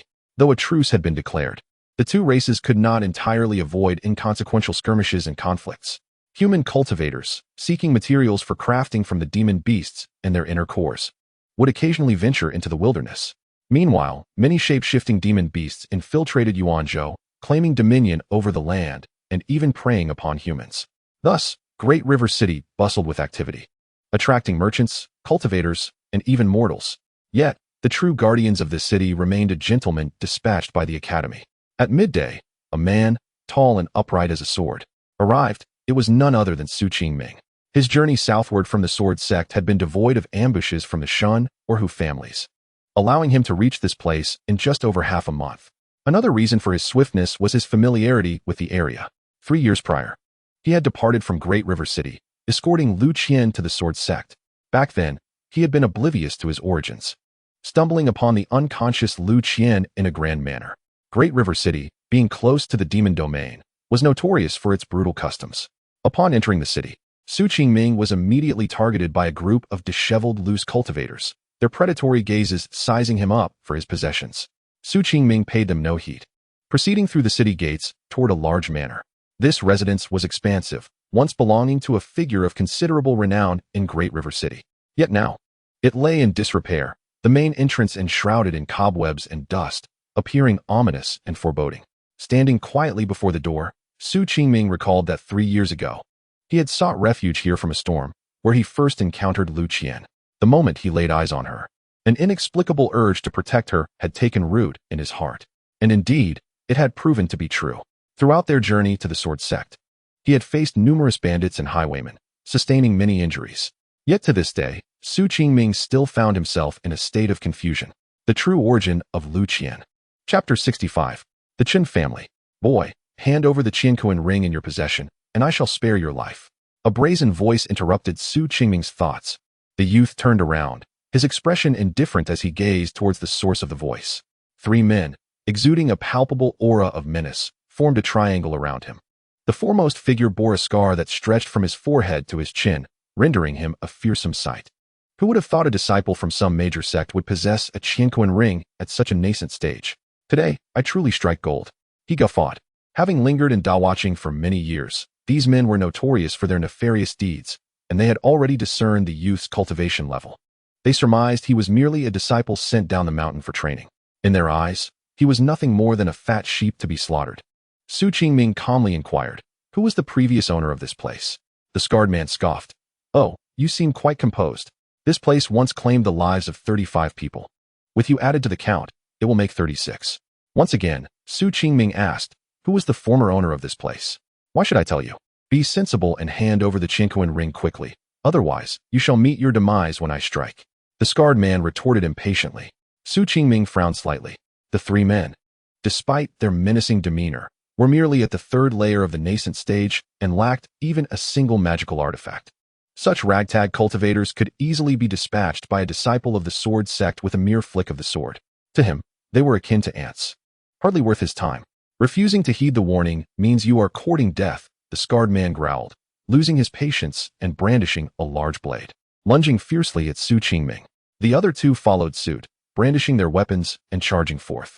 With a slight movement of his right hand, a beam of sword light erupted from the alley. Bang! As a dark green figure appeared, the sword light danced and twirled, leaving the scarred man and his companions in utter disarray. Humph! Luo Lizi, do you dare to commit murder and robbery in Dao watching? Do you take me for a fool? The scarred man's expression shifted dramatically upon seeing the newcomer. The petite girl, appearing to be in her adolescent years, wielded her sword with a fierce and decisive elegance. Flee! The scarred man shouted, turning tail and sprinting towards the city outskirts, with his 2 companions hastily splitting off in different directions. Humph! If you cannot fight, then run. If I encounter you again, I shall ensure your demise, the young girl declared, stamping her foot in frustration. She then turned to Qingming and asked, what is your name? What brings you here? Su. Before he could finish, the girl suddenly lunged forward with her sword. The blade flashed, producing a whistling sound as it aimed directly at Qingming. The youth remained unfazed, showing no reaction. The sword tip halted mere inches from his brow. With a slight huff, the girl inquired, you can wield a sword too? Qingming regarded her youthful features, a subtle smile playing on his lips as he replied, I have a slight understanding. In the alley, the 2 exchanged glances.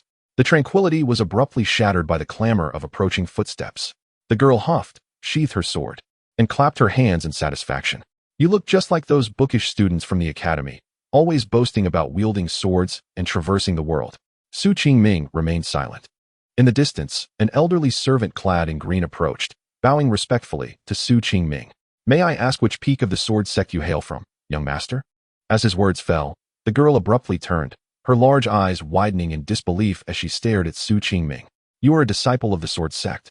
Her face flushed. She quickly concealed her sword behind her back, standing awkwardly. Su Qingming responded calmly, "Tianjin Peak, Su Qingming."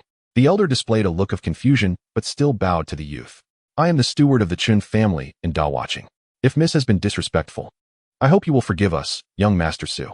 Su Qingming smiled at the girl. "You must be Chen Ling. He settled beside a lavish waterside pavilion, the courtyard adorned with a pond teeming with koi. This was the residence of the Chun family in Dao Watching. The city was home to many cultivators, and over the years, several prominent families had established their roots here. After countless struggles, 4 families eventually dominated the city's resources and trade, with the Chen family being one of them. After Su Qingming took his place at Tianjin Peak, Chen Lin, an inner disciple of the transmission hall, had visited the mountain to offer his congratulations. He was the only one from the Sword Sect to do so. Su Qingming was delighted to see him, as they had trained together in the outer court. Even though Chen Lin was now affiliated with the teacher-student lineage, it did not hinder Su Qingming from considering him a friend. Chen Lin was eager for Su Qingming to visit his family in Dao Watching, as he had never had the chance to return since joining the Sword Sect. Su Qingming initially intended to search for the missing dantian source of Tianjin Peak, so he agreed to visit. However, upon arriving in Dao Watching, he found no leads and decided to check the residence where he had found Lu Qian 3 years prior. The Chen family regarded Su Qingming's arrival with great importance, and even the family head hurried back from a distant location. In the face of the 7 great sacred lands, their family was insignificant. One day, Su Qingming sat on a bench outside, the aroma of tea lingering in the air. A gentle breeze tousled his hair, revealing his bright eyes. The dantian source was crucial for the Sword Sect, and even the entire Yu family had mobilized. Since he had not found any clues on his own, he believed that the Yu family and the other powerful clans could surely uncover something. Thus, he was not in a hurry. He could wait for the Yu family to find it before making his move. The only challenge lay in how to seize the dantian source from the formidable Yu family. "Come down. Are you not tired of scaling the walls of your own home?" A spirited young girl leaped over from behind the wall, huffing, "I like it. What business is it of yours?" Su Qingming chuckled silently. The lively girl approached him, curiosity sparkling in her eyes. "I heard the Sword Sect possesses 9 immortal swords. Have you seen them? Are they powerful?" Su Qingming pondered for a moment before responding earnestly, "I have seen 2, and they are indeed formidable." The girl blinked, enviously exclaiming, "I want an immortal sword too. But in all of Dao Watching, no one studies swordsmanship, and my father won't allow me to learn." "Then do not learn," Su Qingming replied. Silence enveloped them. Suddenly, the teacups on the table began to tremble, and countless koi leaped out of the pond, causing the very air to shudder. The girl's expression changed, worry etched on her face. "It has begun." Chapter 66. The Beast Tide. Su Qingming maintained a calm demeanor, asking, "What is happening?" The girl tugged at Su Qingming's sleeve, urging him towards the door. "Come, I'll show you." Zhongshan, a mountain range located 10 miles beyond Dao Watching, towered high above. Chen Ling led Su Qingming in a sprint, sweat beading on her forehead. "My father said there will be a once-in-a-century beast tide in the coming days. It's going to be incredible," the young girl exclaimed joyfully. "Once we ascend Zhongshan, we shall behold the magnificent sight of myriad beasts in a frenzied stampede." Upon hearing this, Su Qingming lifted his gaze, squinting at the sky with a somewhat grave expression. In the mortal realm, there are calamities such as floods and locust plagues. And similarly, the realm of cultivation faces its own disasters, notably the beast tide, which occurs once every century without fail. Thousands of years ago, the sages of the Academy used the human measure to separate the Yuan continent from the demon domain. And countless sages and immortal masters devised formations to erect a barrier between the 2 clans. However, over the years, some unintelligent beasts of the demon race seemed to gather at certain moments for reasons unknown, recklessly crashing against the barrier and subsequently heading north, leaving devastation in their wake. Later, the Academy sages speculated that this was not a deliberate provocation of war by the demon race, but rather a desperate need for propagation. Thus, the Academy collaborated with several powerful beings from the 7 sacred lands to deduce the timing and general route of each beast tide. Presently, many disciples from esteemed families who have never witnessed it regard the beast tide as one of the world's rare spectacles, lacking any sense of trepidation. In his past life, Su Qingming had once joined forces with several immortal lords to halt a beast tide. Sensing a shift in the spiritual energy of heaven and earth, Su Qingming abruptly opened his eyes and declared, "Let us proceed." The two began their ascent along the mountain path. A fierce gust of wind suddenly swept down from the summit, akin to a tidal wave crashing back into the sea. Chenlinger, being of lower cultivation, struggled initially, but after a while, she turned to observe Su Qingming, who strolled leisurely beside her. With a clever thought, she dashed to his rear, feeling an immediate sense of relief. The girl mused to herself how clever she was. However, it wasn't long before she felt disheartened. This mountain was indeed steep.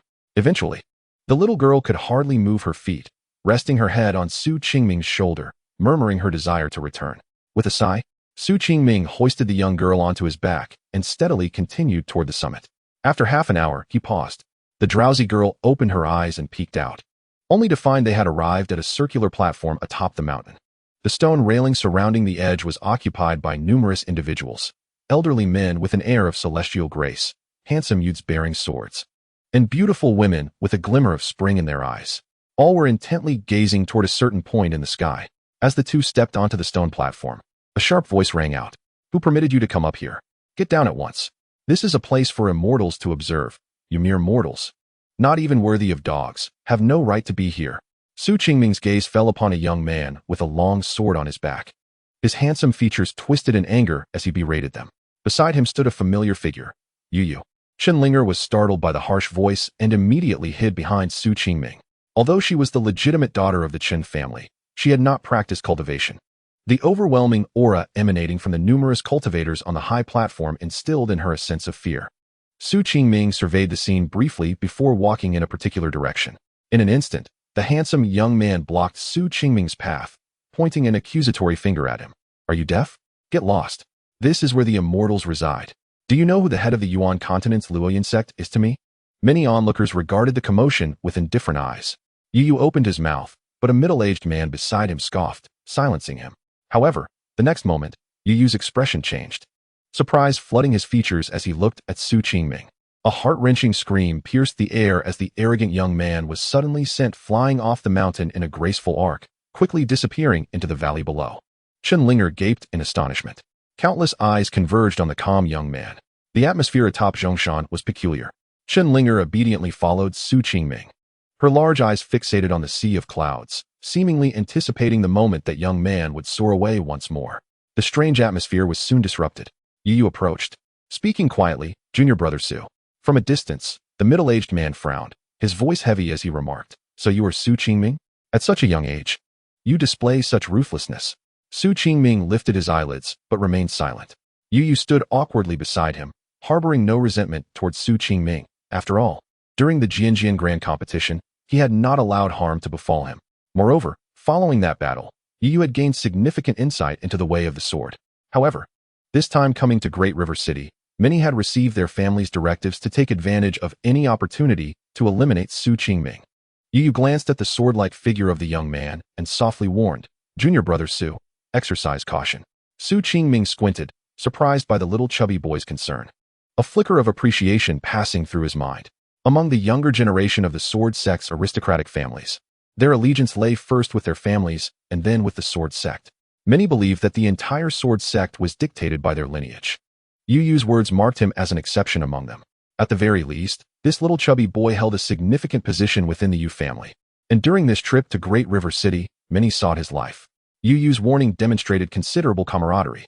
Su Qingming nodded slightly and led Chenlinger to a different corner. In the distance, the middle-aged man from the Yu family flashed a glimmer of murderous intent, yet made no move. Su Qingming felt that cold killing intent but paid little heed. He was merely a first-tier out-of-body realm individual. Should he draw his sword, Su Qingming would not hesitate to send this elder from the Yu family tumbling down the mountain as well. The high platform returned to tranquility. From noon to sunset, and then to the first hint of twilight enveloping the world, the surroundings remained eerily calm. Just as Chenlinger found herself utterly bored, the earth began to tremble faintly. In the distance, beyond the great river's bend, a dark line surged from the opposite bank toward them. Half an hour later, countless points of light ignited along the riverbank, only to extinguish as a straight black line crashed forward with great force. The crowd understood what this signified. The beast tide. Tens of thousands of demon beasts coalesced into a black line, smashing through a point in the protective barrier of the great river and charging forth. Yet in the next moment, an arched bridge appeared beneath the barrier. Countless demon beasts raced wildly across that bridge. A surging, dense aura of the beasts swept over, with several emanating a presence akin to that of human beings in the forgetting life realm. Upon the arch, resplendent colors shimmered. Countless demon beasts swept through that multicolored light, vanishing at the bridge's entrance. The onlookers instinctively held their breath, while those of lesser cultivation were overwhelmed by the formidable aura and fainted. Many were curious about what the seven-colored light represented and what the suddenly materializing arch bridge was. Chapter 67. Beneath the great river, Qingming quietly observed this scene, lost in contemplation. In his past life, after achieving the status of a transcendence immortal, he had come to know the secrets of this place. That seven-colored light was a sacred artifact of the Buddhist sect, capable of purging all. The demon beasts that breached the barrier to invade the lands of humanity were swept away by this treasure. As for the suddenly appearing arch bridge, it was the testament of the Taoist sect's founder's proof of enlightenment. Even he himself was unaware of the names of these two treasures. The sage from the academy, utilizing the artifacts of the two ancestral figures of Buddhism and Taoism, summoned countless demonic beasts, yet no one knew their destination. Even the demon race had once sent formidable beings into the beast tide to investigate, but none returned.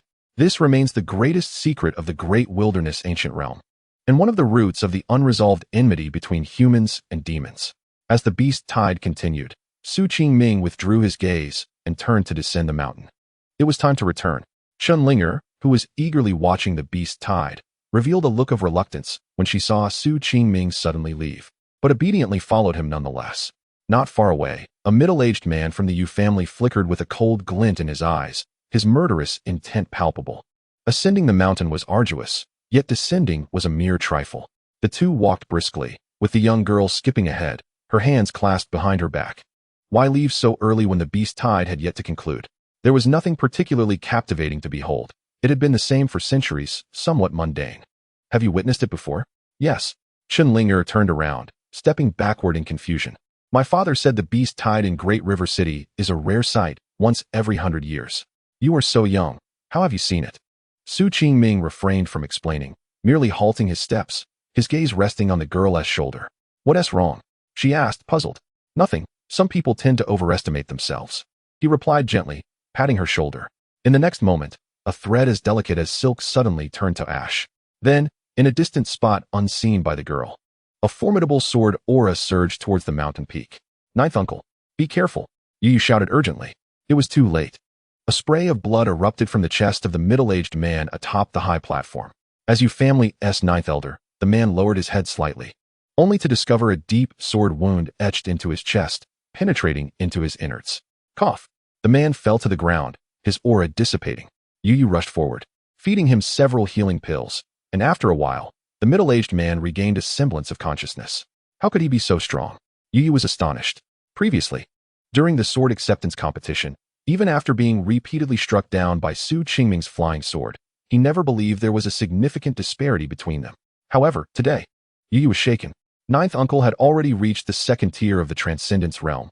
Despite being of average talent, his swordsmanship was far from weak. To his surprise, today, Ninth uncle had merely left a trace of sword intent on Qingming, and it had traced back to its source, striking him down with a single blow. Had it not been from a considerable distance, that strike could have easily claimed his life. The middle-aged man, his breath faint, exclaimed in terror. To seek the source with the sword, his swordsmanship is indeed formidable. Had my realm not been too low, I would have perished long ago. Yu chuckled bitterly. Attempting to console him, Ninth uncle, this person claimed first place in the sword acceptance competition and has guidance from Master Lu, naturally surpassing others. Do not resort to petty tricks. There are those in the clan to deal with him. On the high platform, countless cultivators were astonished, their thoughts converging on the identity of that individual, a sword cultivator from the Qin family of Great River City. Qingming sat by the pond, observing the fish. After a brief interval, hurried footsteps approached from afar. Ahead was the elderly servant, followed by a middle-aged man clad in luxurious attire. His countenance was imposing, exuding the aura of someone in a position of authority. His identity was unmistakable. Chun Fangwen, the head of the Qin family and father of Chun Lin, approached the pond and, with utmost seriousness, bowed deeply to Qingming. I implore you, esteemed master, to save my Qin family for the sake of my son. Qingming's expression remained placid. He was not in the least surprised by the man's abruptness. As Chen accompanied him outside, the The Qin family's guards naturally trailed them discreetly. The events atop the mountain would swiftly reach the ears of this family head upon their return. Qingming anticipated the visit, but was curious about what this man would convey. "Please rise, what brings you here?" he inquired. "Chen Lin is in the outer courtyard. One of the few young disciples who has never mocked you as a waste. In fact, he has defended you on multiple occasions. Thus, when his father encounters difficulties, I am reluctant to turn a blind eye," Qingming stated. At this moment, Chen Fangwen, as the head of one of the 4 great families in Great River City, exhibited his typically decisive demeanor. Without hesitation, he began, 10 years ago, my Chun family entered into a marriage alliance with the Zhou family, concerning the union between Linger and the Zhou family head's son. However, due to that individual's deplorable character and his intentions to usurp my Qin family's assets, I rejected the proposal. As a result, he covertly retaliated, employing underhanded means, leading to my Chun family's gradual decline over the years. Qingming remained silent. The Zhou family was the foremost among the 4 great families of Great River City, and the daughter of their family head had intricate ties with the Sword Sect. It was said she was extraordinarily beautiful, a concubine of an elder from the Yu family. I have endured countless provocations over the past 2 years. Yet the Zhou family has grown increasingly relentless in their attempts to seize my family's foundation in Great River City, Qin Fangwen continued, pausing for a moment before bowing again. Thus, I earnestly request that you participate on behalf of my Qin family in the Dragon's Head banquet to be held in half a month, preserving my family's century-old legacy. Qingming remained contemplative, his right index finger tapping rhythmically against the armrest, producing a crisp sound. Qin Fangwen maintained his bowed position, visibly anxious. He had come purely with the hope of a fortunate encounter. The Dragon's Head banquet was a martial event organized by the 4 great families of Great River City every 3 years, indirectly showcasing their respective strengths. Historically, the Zhou family had always secured the top position, becoming the Dragon's Head of Great River City. Given that the Qin family was already sparse in numbers, apart from Chen Lin and Qin Fangwen, there were no other cultivators in the condensing essence realm, and the few scattered cultivators in the family were of little use. Thus, the Qin family shops, medicinal gardens, and mines in Great River City had nearly been exhausted. Breaking the silence, Qingming asked, "Recently, have there been any unusual phenomena in Great River City?" Qin Fangwen hesitated before responding. "Yes, not long ago. A bright sword light appeared on the island in the heart of the lake owned by the Zhou family, visible even at night. Subsequently, that island split in 2, revealing a massive whirlpool. Regrettably, the Zhou family has tightly sealed off the island, and no one knows what transpired that night. Take me to the island," Qingming instructed. "You have held a grudge against the Zhou family for many years, surely, within their ranks. There must be some of your Chun family's hidden agents who can distract the guarding cultivators. You can manage that, can you not?" Qin Fangwen chuckled bitterly. Although he had just described the Chun family's dire straits, the truth was that the family had stood firm in Great River City for a century, not without its own complexities. At the very least, they had hidden agents within the other 3 families.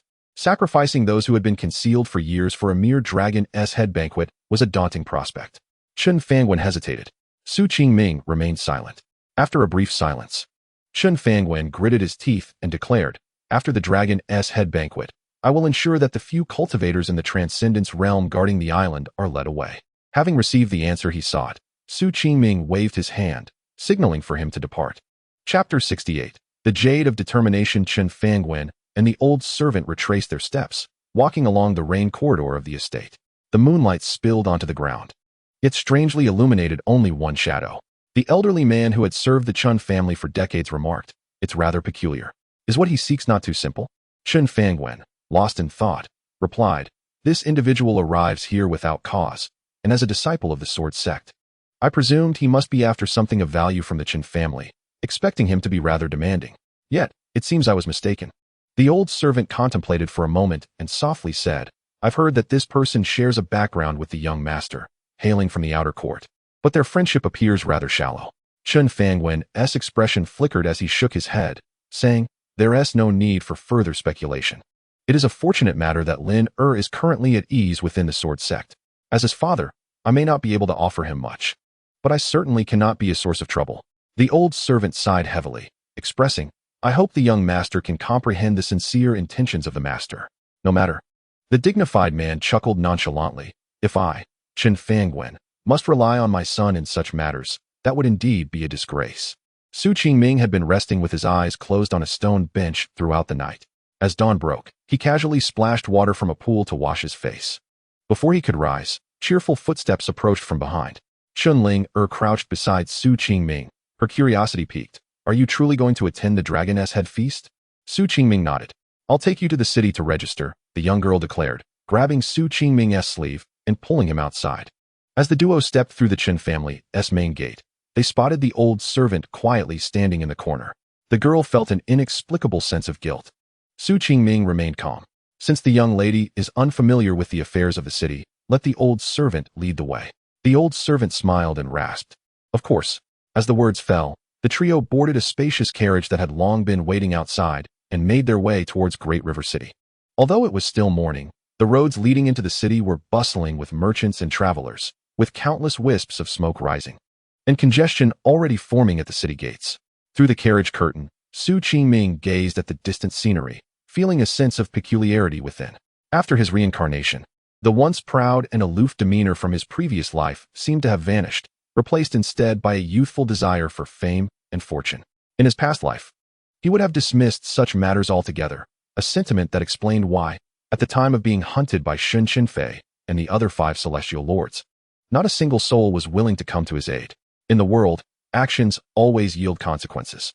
Shaking off his thoughts, Su Qingming turned to the young girl beside him, who was peering out the window, and recalled Chen Lin, who was still training at the Sword Sect. Becoming the true disciple of the master of the Sword Transmission Hall, this exceptionally gifted and gentle individual might indeed go far. However, after a while, as they passed a grand residence with towering red walls, Chen Ling's mood darkened. It was the very place where Su Qingming had first encountered her, as well as the site of his first sighting of Lu Qian 3 years prior. Now, it remained in a state of disrepair. The carriage finally halted before a magnificent edifice in the western part of the city, constructed from enormous ancient timber, exuding a sense of antiquity and grandeur. Adorned with intricate carvings and renowned throughout the land, this place, known as Howren Pavilion, served as the registration venue for the Dragoness Head feast and was also the territory of the Li family among the 4 great clans. Upon arriving at the entrance, countless astonished and sympathetic gazes converged upon Su Qingming. The carriage was from the Chen family, yet under the oppression of the 3 major families. Who could possibly be ignorant enough to act as the Chen family's enforcer? Su Qingming regarded these stares with indifference, instead examining the towering structure before him. Before long, a portly man resembling a steward hurried over, his small eyes devoid of any lewdness. The man greeted Su Qingming with a friendly smile, scrutinizing him intently before addressing the old servant. "It's been quite a while, Chen Butler. I presume you've come to register for the Dragoness Head feast?" The old servant replied slowly, "Indeed, the Dragoness Head feast is about to commence, and we are here to sign up." Upon confirming this information, the steward's eyes flickered as he stepped closer and whispered, "While that is certainly possible, a few members of the Zhou family happen to be inside for their assessment. Perhaps it would be better if you brought this young brother back tomorrow?" Although the steward did not articulate it explicitly, the 3 understood the implications. The Zhou and Chen families had been at odds for years. Should they cross paths at this moment, it would likely lead to not just verbal sparring, but perhaps even a physical altercation. Chen Ling huffed heavily, but said nothing. The old servant pondered, glancing at the young man beside him. Su Qingming considered for a moment and replied, "We shall proceed today." Inside Howren Pavilion, there lay a world of wonders. Winding through countless corridors and hidden doors, they finally arrived at a room with a heavy wooden door. The interior was spacious, giving it an air of emptiness. As Su Qingming took his first step into the room, the few individuals inside turned to look at him. On one side of the crowd lounged a beautiful young woman in a yellow dress, lazily reclining on a rosewood chair, her gaze appraising Su Qingming. Beside her stood a taciturn man with a blank expression. On the opposite side were 3 individuals, an icy-looking elderly woman with white hair, and 2 young men clad in gray garments bearing the Zhou family insignia. All 3 regarded Su Qingming with scornful eyes. The young woman on the right was the most outstanding member of the Li family, known as Li Rou, reputed for her exceptional skills and formation techniques.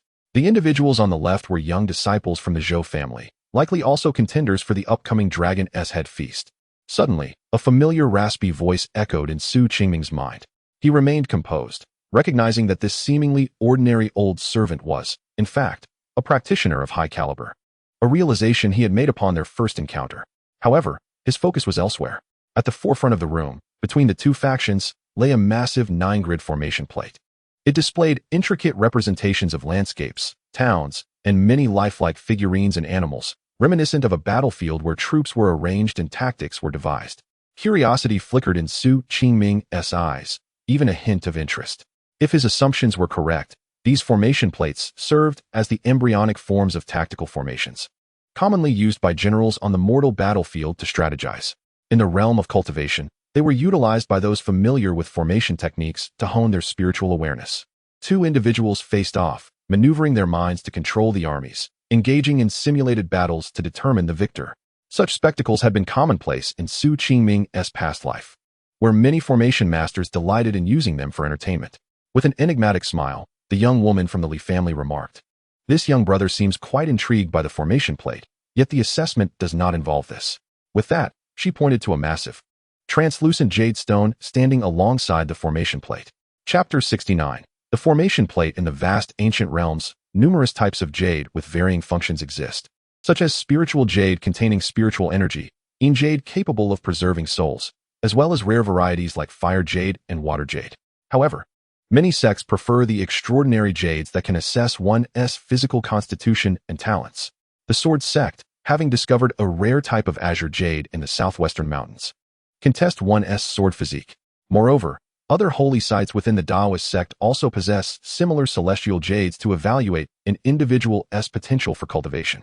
The crystalline jade before Qingming was considered one of the most common types found in the spirit wilderness, a determining jade. When an individual reaches a specific threshold of power, the jade stone resonates and emits a radiant glow. Qingming gazed intently at the jade stone, while those present silently observed him. The three members from the Zhou family looked down with indifferent eyes. If one could not even pass the simplest of tests, they were certainly not worthy of attention. At this moment, footsteps echoed through the room. Qingming remained silent, directly approaching the jade stone and gently placing his hand upon its central part. A faint luminescence emerged within the spacious yet dimly lit chamber, illuminating slightly before stabilizing at a constant level. Qingming withdrew his hand, disregarding the astonished gazes of the onlookers, and continued to scrutinize the formation plate. The atmosphere grew tense with silence. The steward of Howren Pavilion discreetly glanced at the woman in the yellow robe before stating, "Pass." Qingming's expression remained calm, although he was at the condensation realm, a pinnacle among the younger generation in the cultivation world. He appeared somewhat behind in comparison. Yet, in Day City's assessment, he could be considered a genius, even a prodigy. It is noteworthy that the young disciples he encountered at the Sword Sect could potentially become the foremost practitioners in the entire Yuan continent. Thus, his cultivation level seemed rather unremarkable, even somewhat lagging. However, in truth, achieving the condensation realm at his age was already an impressive feat, nearly akin to divinity. The languid eldest daughter of the Li family, with her enchanting eyes, pointed towards the massive formation plate and said with a smile, "Would this young master care to join in the fun?" Qingming hesitated for a moment before honestly replying, "I cannot." A voice rich with playful amusement chimed in. Though it was not Li Ro but rather an elderly woman from the Zhou family, her face lined with wrinkles akin to the gnarled roots of a tree. Smiling with an unsettling air, in a rather uncomfortable tone, she remarked, "Though my two disciples may not be as adept in formations as Miss Li, they possess a basic understanding. Why not join us?" Li Ro exhibited a glimmer of schadenfreude as her gaze flitted between the two. Most conflicts and frictions in the world stem from trivial beginnings. As one of the four prominent families in Day City, Li Ro, cherished since childhood, had witnessed many such occurrences but found the current situation intriguing. An elderly servant from the Chen family subtly shook his head. Chen Linger tugged at Qingming's sleeve, making a face at the elderly woman, indignantly stating, "Who would play with you?" Having been raised in a family steeped in tradition, Chen Linger understood well that the other party harbored ill intentions. The sinister old woman's lips curled, her voice dripping with sarcasm. "In the future, should Miss Chen marry my family's young master, we will be family. By lineage, you would owe me the title of auntie. Be careful with your tongue, lest you suffer for it." Chen Linger sprang up like a cat with its tail stepped on, but before she could retort, she was interrupted by a wave of a hand. Qingming spoke placidly, "How do you wish to play?" Engaging in a contest on the formation plate was akin to waging war. Victory and defeat were paramount. Should one lose, the consequence would be the old woman's eyes glinted with mockery as she said, "Crawl out." Qingming chuckled softly, "Crawl out?" A tall young man behind the old woman sneered, "Yes, crawl out on the ground like a turtle." Li Ro remained silent, preoccupied with her fingers. Su Qingming turned to Chen, asking, "Can you play?" She blinked and replied, "I can, though I'm not very skilled." Su Qingming nodded, "That will suffice." The formation plate was a rectangular platform, approximately 20 zhang long and 10 zhang wide. It encompassed mountains, rivers, valleys, cities, and lakes within its design. Surrounded by ethereal spiritual energy, it emitted a gentle green light. The two would face off, utilizing figurines as soldiers to arrange their strategies upon this plate and engage in battle. The side that successfully seized the opponent's largest city would be declared the victor. The Zhou family sent forth the tall young man who had spoken earlier. With the steward of Howren Pavilion announcing the start, the two began to strategize. Shen appeared somewhat anxious, employing a conservative approach by placing guards at various key nodes of the formation, determined to hold her ground. Unfortunately, her understanding of the game was still too superficial. As the opponent's formidable offensive surged from all sides, cracks quickly appeared in her defenses, and the situation swiftly tilted in their favor. The opponent maintained a calm demeanor, steadily consolidating all forces on the formation plate, employing a slow, grueling tactic to humiliate her. Su Qingming observed the unfolding situation with quiet contemplation. This game resembled chess, yet with differing quantities of pieces, emphasizing strategy and calculation. While Chen was familiar with the basic rules, her rigid understanding contrasted sharply with the practical application witnessed in battle. As one critical stronghold after another fell and cities were captured, Chen brow furrowed deeper, her expression tinged with a hint of distress. "That's enough," Su Qingming declared. The onlookers paused momentarily. The Zhou family disciple, confident of victory, laughed, ready to concede. Su Qingming shook his head, stating, "I shall take over." He positioned himself where Chen had been, yet few believed the outcome would sway in his favor. Even Li Ro, the most adept in formations present, had resigned herself to the notion that victory was unattainable. The tide had turned. The Zhou disciple shared this belief and scoffed. "Have you even watched for a quarter of an hour? Do you think you are one of those formation geniuses from the Tianji Pavilion?" Su Qingming remained silent, merely gazing at the formation plate. He had never been fond of superfluous words, and those worthy of the title genius were certainly not those spoken of by his opponent. In the next moment, Su Qingming gently placed his right hand on the edge of the formation plate. The azure mist upon it began to swirl rapidly, the winds and clouds shifting as if a counterattack had been initiated. Time passed slowly. Finally, Su Qingming withdrew his hand from the formation plate, and the azure mist before him gradually calmed. The Zhou family disciple's expression morphed into one of utter bewilderment, his face blank as he collapsed onto the chair beside him. The game was over.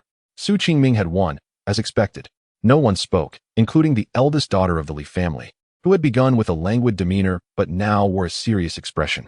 Su Qingming turned away, glancing back at the formation plate, feeling that certain aspects were still lacking, prompting him to furrow his brow. Chapter 70. The beginning. The days of cultivators always passed swiftly. The Longzhou banquet, hosted by the 4 prominent families of Day City, officially commenced. On that morning, as a cacophony of noise gradually gathered within the city, Su Qingming finally stepped out of the Chun residence.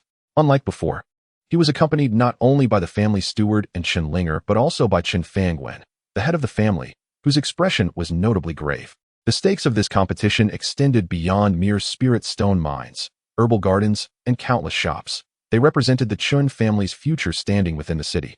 Even throughout Day City itself, should they lose control over these resources, the Zhou family would undoubtedly strike while the iron was hot, leading to the gradual erosion of the entire Chun family's assets. The old steward slightly bowed his head, maintaining a composed demeanor. As he understood the extraordinary talent of Su Qingming, who represented the Sword Sect, he realized that even the disciples from the Yu family, also from the Sword Sect, paled in comparison. The Dragon Head Feast was hosted by the Zhou family, yet the location was a consensus among the 4 families. The 4 dismounted at the city gate, and Su Qingming looked skyward. A colossal dragon-shaped platform towered majestically in the center of the sky above the great river city, casting a vast shadow that obscured the sunlight, plunging the entire town into darkness. This competition was to be held in the heavens. Chen stood on her toes, shielding her eyes with her hand as she gazed into the distance, commenting that the central circular platform contained a levitating stone, allowing it to hover in the air. Su Qingming maintained a calm demeanor. Though such phenomena were rare, he had witnessed the grand floating temple in the western regions in his past life, rendering him unfazed. The 4 entered through the city gate and arrived at a high platform in the city center, where a gentle force began to lift them upwards. As Su Qingming surveyed his surroundings, he mused on the remarkable utilization of spiritual jade in this grand city. Upon crossing the sea of clouds, he could hear the raucous cheers and gasps from countless spectators on the platform, a mix of astonishment and lamentation. The platform was vast, merely a flat expanse, with a smooth azure stone surface that seemed to stretch endlessly. Countless people were competing in various matches, while even more had gathered to watch. As if a grand event were unfolding, Shen Fangwen glanced up, seemingly spotting something, and let out a disdainful snort. Chen Linger rolled her eyes in response. Following their gaze, Su Qingming noticed a group of men clad in Taoist robes and wooden crowns standing at the center of the platform, exuding an extraordinary presence. A slight frown crossed Su Qingming's face, as he felt an eerie familiarity wash over him. A gaze fell upon him, and he turned to find a young man with a delicate demeanor and rosy lips, his face resembling a peach blossom, wearing a playful smile. Beside him stood a middle-aged man, expressionless yet imposing, reminiscent of Chen Fangwen, but with an ethereal aura that set him apart. Their identities were unmistakably those of Zhou Zhang, the head of the Zhou family, and his son, Zhou Ruohua. That insufferable fellow is Zhou Ruohua, Chen Linger whispered to Su Qingming. Su Qingming observed him closely and noted the lascivious glint in his eyes, responding, indeed repulsive. Their exchange, though quiet, was not concealed, and practitioners possessed keen hearing, allowing their words to reach Zhou Ruohua's ears clearly. His expression darkened as he squinted at Su Qingming, unfazed by the threat. Su Qingming turned his attention back to the middle-aged man with a profound aura, recognizing him as a peak practitioner of the out-of-body realm. Casting aside his thoughts, Su Qingming reassessed the man, who exuded a substantial presence, indicating a person worthy of caution. He began to subtly manipulate his fingers. "What are you doing?" Chen Linger asked. Curiosity piqued. "I'm calculating how many swords it would take to slay him," Su Qingming replied nonchalantly. "Are you insane?" Chen Linger exclaimed, her eyes widening. "There are many people over there, and that detestable man is a formidable cultivator in the condensation realm, far from easy. Just forget it." Su Qingming refrained from elaborating, momentarily halting his movements. "Then let us proceed to the competition." The participants of the Dragon Head Feast represented a diverse array of backgrounds, drawing many individuals. Chen Linger extended her hand to count. There are diviners, poets, painters, strategists, array masters, philosophers, and Zen practitioners. "Which one do you choose, Su Qingming?" A sudden silence enveloped the air. After a moment of contemplation, Su Qingming replied, "Let me calculate again." Reflecting upon his 2 lifetimes, especially his past life where he achieved the title of Immortal Sovereign, he was confident in his swordsmanship, believing he could surpass anyone in the world. He had never lost a fight. However, he recognized that there were indeed many areas in which he lacked proficiency. Chen Linger, lacking understanding of these intricacies, simply gazed at him with wide-eyed innocence, her unwavering faith in his abilities exuding a potent charm. Just as Su Qingming pondered how to respond, a wave of astonished gasps erupted from the distant platform. A magnificent scroll radiating with a glassy brilliance unfurled slowly, dreamlike and ethereal. Merchants haggled, pedestrians rushed by, and a lost child cried out, while noble youths flaunted their status, all accompanied by the distant clamor of the marketplace. The scroll on the high platform appeared to come alive in an instant, with figures emerging in vivid detail. In the distance, flocks of birds occasionally soared across the vast landscape, landing gracefully upon the lake's surface. The crowd of spectators gazed in rapt awe at the young man atop the platform and the magical brush he wielded. The eldest son of the Luo family, Luo Jianghe, renowned for his expertise in calligraphy and painting, was the artist in question, as explained by an elderly servant. Chen Linger found herself unconsciously standing on her toes, mesmerized by the lifelike scroll. Even accomplished cultivators would instinctively admire the artistic essence captured within. Yet, one individual seemed unexpectedly out of place. Noticing Su Qingming's expression, she observed a slight furrow in his brow, as if he were deep in thought. "Is the painting not to your liking?" she inquired, puzzled. Su Qingming, lost in contemplation, eventually replied, "It's passable." Chen Linger, intrigued, pressed further, "Can you paint better than this?" "I cannot paint," he shook his head. "But I have seen enough to gain some understanding." "Then can you paint?" "No." Chen Linger pouted, adopting a lecturing tone as she shook her head and sighed. "You have high aspirations, but lack the skills, Su Qingming. This won't do." Su Qingming smiled faintly and began to walk toward the platform. Chen Linger blinked. Hastening to catch up, "What do you intend to do?" "I'll choose this," he declared. "But you just said you couldn't paint." "I can learn, just as I did with the array formation days ago." Indeed, Luo Jianghe was a dashing young man, with rosy lips and a bright smile that endeared him to many. Yet a hint of arrogance in his demeanor deterred some. Many participants in the painting competition remained quietly on the sidelines, their expressions devoid of disappointment. It was anticipated that Luo Jianghe would claim first place. Their aim was merely to secure a position within the top 3, as those who succeeded would be rewarded with rare treasures and elixirs provided by the 4 prominent families for the Dragon Head Feast, which held far greater value for unanchored cultivators than mere fame. Before Luo Jianghe's brush could leave the scroll, applause erupted around him. Shortly thereafter, an exquisite poem was inscribed upon the canvas. The painting competition had always been a battleground of diverse talents, and the ability to outshine others would be judged by renowned masters of the art. As Luo Jianghe painted, the crowd remained silent in anticipation, not only to appreciate the artistry but to express their respect. However, as time passed, such reverence began to wane. In an instant, each stroke of the brush seemed to breathe with vibrant life, every frown and smile revealing the minutest details of each participant's expression. Before long, the only sound echoing across the circular platform was the rhythmic penmanship of Luo Jianghe, during which 2 adept painters emerged from the crowd. One was a tattered scholar, his appearance dignified and imbued with righteousness. The other, a lady of noble lineage, adorned in crimson veils, wielded delicate hands that executed a breathtaking masterpiece. These 2 were renowned masters of calligraphy and painting, celebrated throughout the Great River City and even the entire Linshan Kingdom. The 3 men responsible for critiquing the artistry at the forefront exchanged quiet words, their faces reflecting satisfaction, particularly the elder among them, who nodded approvingly while stroking his beard.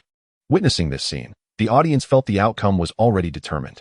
To elicit such praise from the most experienced artist among the 3 was a remarkable feat. This unassuming man, known as Dongfang Daozi, was not only Luo Jianghe's mentor but also a favored disciple of the prestigious painting academy in Zhongzhou from years past. As anticipated, the outcome had been sealed. Though the result was foreseen, a lingering sense of discontent remained. "Let us observe the talents of the other disciples," murmured the crowd. Amidst the chatter, Su Qingming gradually approached the circular platform for the painting competition, surveying his surroundings. To his left, on a secluded stone table, lay a pristine sheet of paper. He settled into a yellow cushion before the stone table, and soon, wisps of fragrant tea smoke began to rise. The mist, ethereal in appearance, was a special enchantment creating an isolated space, ensuring that no other contests on the celestial platform would be disturbed. As the painting competition neared its conclusion, many spectators began to take note of this enigmatic figure. However, they soon observed his grip on the brush, which appeared clumsy and devoid of any artistic finesse. The onlookers shook their heads in disappointment, deeming it a natural response and returning their focus elsewhere. Unperturbed by their glances, Su Qingming grasped the brush in his right hand, gently closing his eyes as if lost in recollection. He had once told Shenlinger that he had witnessed countless individuals paint, though he had only truly seen it once. And that instance had showcased the most formidable artistry in the world. Yes, it was not the most beautiful or the most truthful, but the most powerful. With a flick of his brush, he made an aerial stroke. The snow-white paper floated into the air. Almost immediately, the resounding roar of a true dragon echoed through the heavens, akin to thunderclaps. As if summoned, a magnificent golden dragon emerged from the dark clouds above, its fierce visage accompanied by a reverberating dragon's chant that resonated throughout the realm, sending ripples of sound cascading in all directions. Countless souls on the platform instinctively trembled, gazing up in awe at the golden dragon. It soared and twisted in the sky. After the first roar, a gentle rain began to fall, and with the second, a tempest erupted, unleashing a torrential downpour. Many, unable to muster the will to employ their rain-evading techniques, stood pale-faced, transfixed by the celestial dragon in terror. In contrast to Luo Jianghe's vivid lifelike portrayal, or the delicate touch of the noble lady, or the scholarly vigor of the tattered scholar, Su Qingming's brushwork exuded an unparalleled dominance. Almost everyone present felt an irresistible urge to bow before the dragon in the sky. The tattered scholar trembled as he faced the golden beast, his face drained of color. Luo Jianghe bit down on his lip, perspiration pouring down as he pressed his legs tightly together, resisting the urge to kneel. The others had already collapsed to the ground in a state of utter defeat. Seated at the center of the platform, the esteemed Dongfang Daozi was left in a state of shock, unable to comprehend. To him, the artistry displayed was crude, devoid of any technique or depth, merely imbued with an elusive essence that was hard for ordinary minds to grasp. Yet, this essence reminded him of a fleeting glimpse he had once caught on the third floor of the academy. In an ephemeral moment, the true dragon manifested, sweeping away the banality of ages. The dragon appeared, and the mundane was rendered void. This was the essence expressed by Su Qingming, transcending the boundaries of technique and subject matter. He had already approached the path of enlightenment. As Su Qingming ceased his brushwork, the dragon gradually faded from view. There exist a select few individuals in this world, regardless of their status or level of mastery, who, when they engage with their innate talents, become the most captivating figures. The pristine paper returned to the stone table, and the once wafting tea smoke had vanished without a trace. All those on the circular platform emerged from their stupor, shaken by the earlier spectacle. Luo Jianghe's expression was one of unwilling acceptance. From the moment he had set his brush to paper, he had known he had suffered a crushing defeat. Yet, the peculiar nature of Su Qingming's art, unconventional, devoid of technicality, left him grappling with a sense of disbelief. After a brief silence, the elder from the Luo family, serving as a judge, glanced at the scorebook and calmly announced, "First place, Su Qingming." According to standard procedure, one would typically evaluate the top 3, yet he declared only the first. Normally, such a decision would invite dissent. However, this time there were none. For even the most novice observer could discern that Su Qingming's artistry, bordering on the divine, was in a league of its own. As Su Qingming descended from the platform, he suddenly furrowed his brow and inquired, "How many more of these competitions will there be?" Chen Linger, regaining her composure from the shock, replied, "Each event selects a champion, culminating in a final battle." Raising an eyebrow, Su Qingming questioned, "A group battle?" Chen Linger nodded, affirming, "Indeed." Su Qingming scanned the surroundings, perplexed. Why is there no direct combat involved? In the realm of cultivation, regardless of the approach taken to attain enlightenment, the fundamental and paramount factor remains combat prowess. The law of the jungle dictates that the strong prevail over the weak. Thus, one would expect the final outcome to be determined through the most conventional means of conflict. Yet, I fail to understand why so many intricate variations are necessary if fighting is inevitable. What purpose do they serve? Chen Fangwen, who had remained silent thus far, finally spoke, explaining, primarily, it is about securing positions and interests. The top 5 will control the distribution of the celestial jade veins outside the city. As for why there are no initial combat trials, he let out a wry smile, continuing, the Zhou family has held the title of first place at the Dragon's Head Banquet for decades, with their disciples enjoying unparalleled resources throughout the Great River City, rendering such contests unnecessary. Unnecessary, indeed, for the ultimate victor would invariably be the Zhou family. Su Qingming acknowledged this with a simple, "Oh," and began to wander leisurely around the arena. The painting competition soon concluded, yet the other contests continued to unfold with fervor. There were charismatic figures dominating the chessboard, a septuagenarian meditating serenely atop a high platform, and 3 scholars engaged in spirited discourse about the world. Li Ro, the eldest daughter of the Li family, strategized on the battlefield, her demeanor languid. Su Qingming did not linger anywhere, merely passing through each scene. Chen Linger followed closely behind, her brow furrowed with concern. Su Qingming, do you think you can win against them? If I am to assist your family, then it is only natural, Su Qingming replied. In a hushed tone, Chen Linger asked, what if you can't win? Su Qingming pondered seriously for a moment before responding, then I shall flee. Chen Linger scratched her head, nodding vigorously. The Dragon's Head banquet persisted from noon into the following day. The majority of those present were cultivators, showing no signs of fatigue, especially with numerous buildings around the circular platform providing rest, accompanied by many fair maidens, creating a comfortable atmosphere. Chen Fangwen, having reached the age of understanding, had long since retired to rest. In the stillness of the night, distant echoes of revelry persisted. Su Qingming stood at the edge of the circular platform, gazing into the distance, while Chen Linger, her eyelids heavy with fatigue, stubbornly remained seated on a small stool beside him, succumbing to slumber against Su Qingming's shoulder. An elderly servant from the Chen family approached, draping a luxurious shawl gently over the young girl. Su Qingming cast a glance at him. The servant, maintaining his usual demeanor, inquired, what captivates your attention in the heavens for so long? Su Qingming replied calmly, people are often lured by distant vistas, neglecting the world that lies before them. The servant listened intently as Su Qingming gestured toward the starry sky, a vast expanse of celestial brilliance. Under such extraordinary phenomena, the insignificance and fragility of humanity became painfully evident, overshadowed by the grandeur of the universe. Yet, those present seemed oblivious, fixated instead on trivial artifacts and elixirs, rendering them unable to comprehend. With a scoff, the servant remarked, you hail from the Sword Sect, inherently revered by many, which grants you such unparalleled sword intent. However, those here toil for cultivation resources, their perspectives differ, and thus, their perceptions are bound to diverge.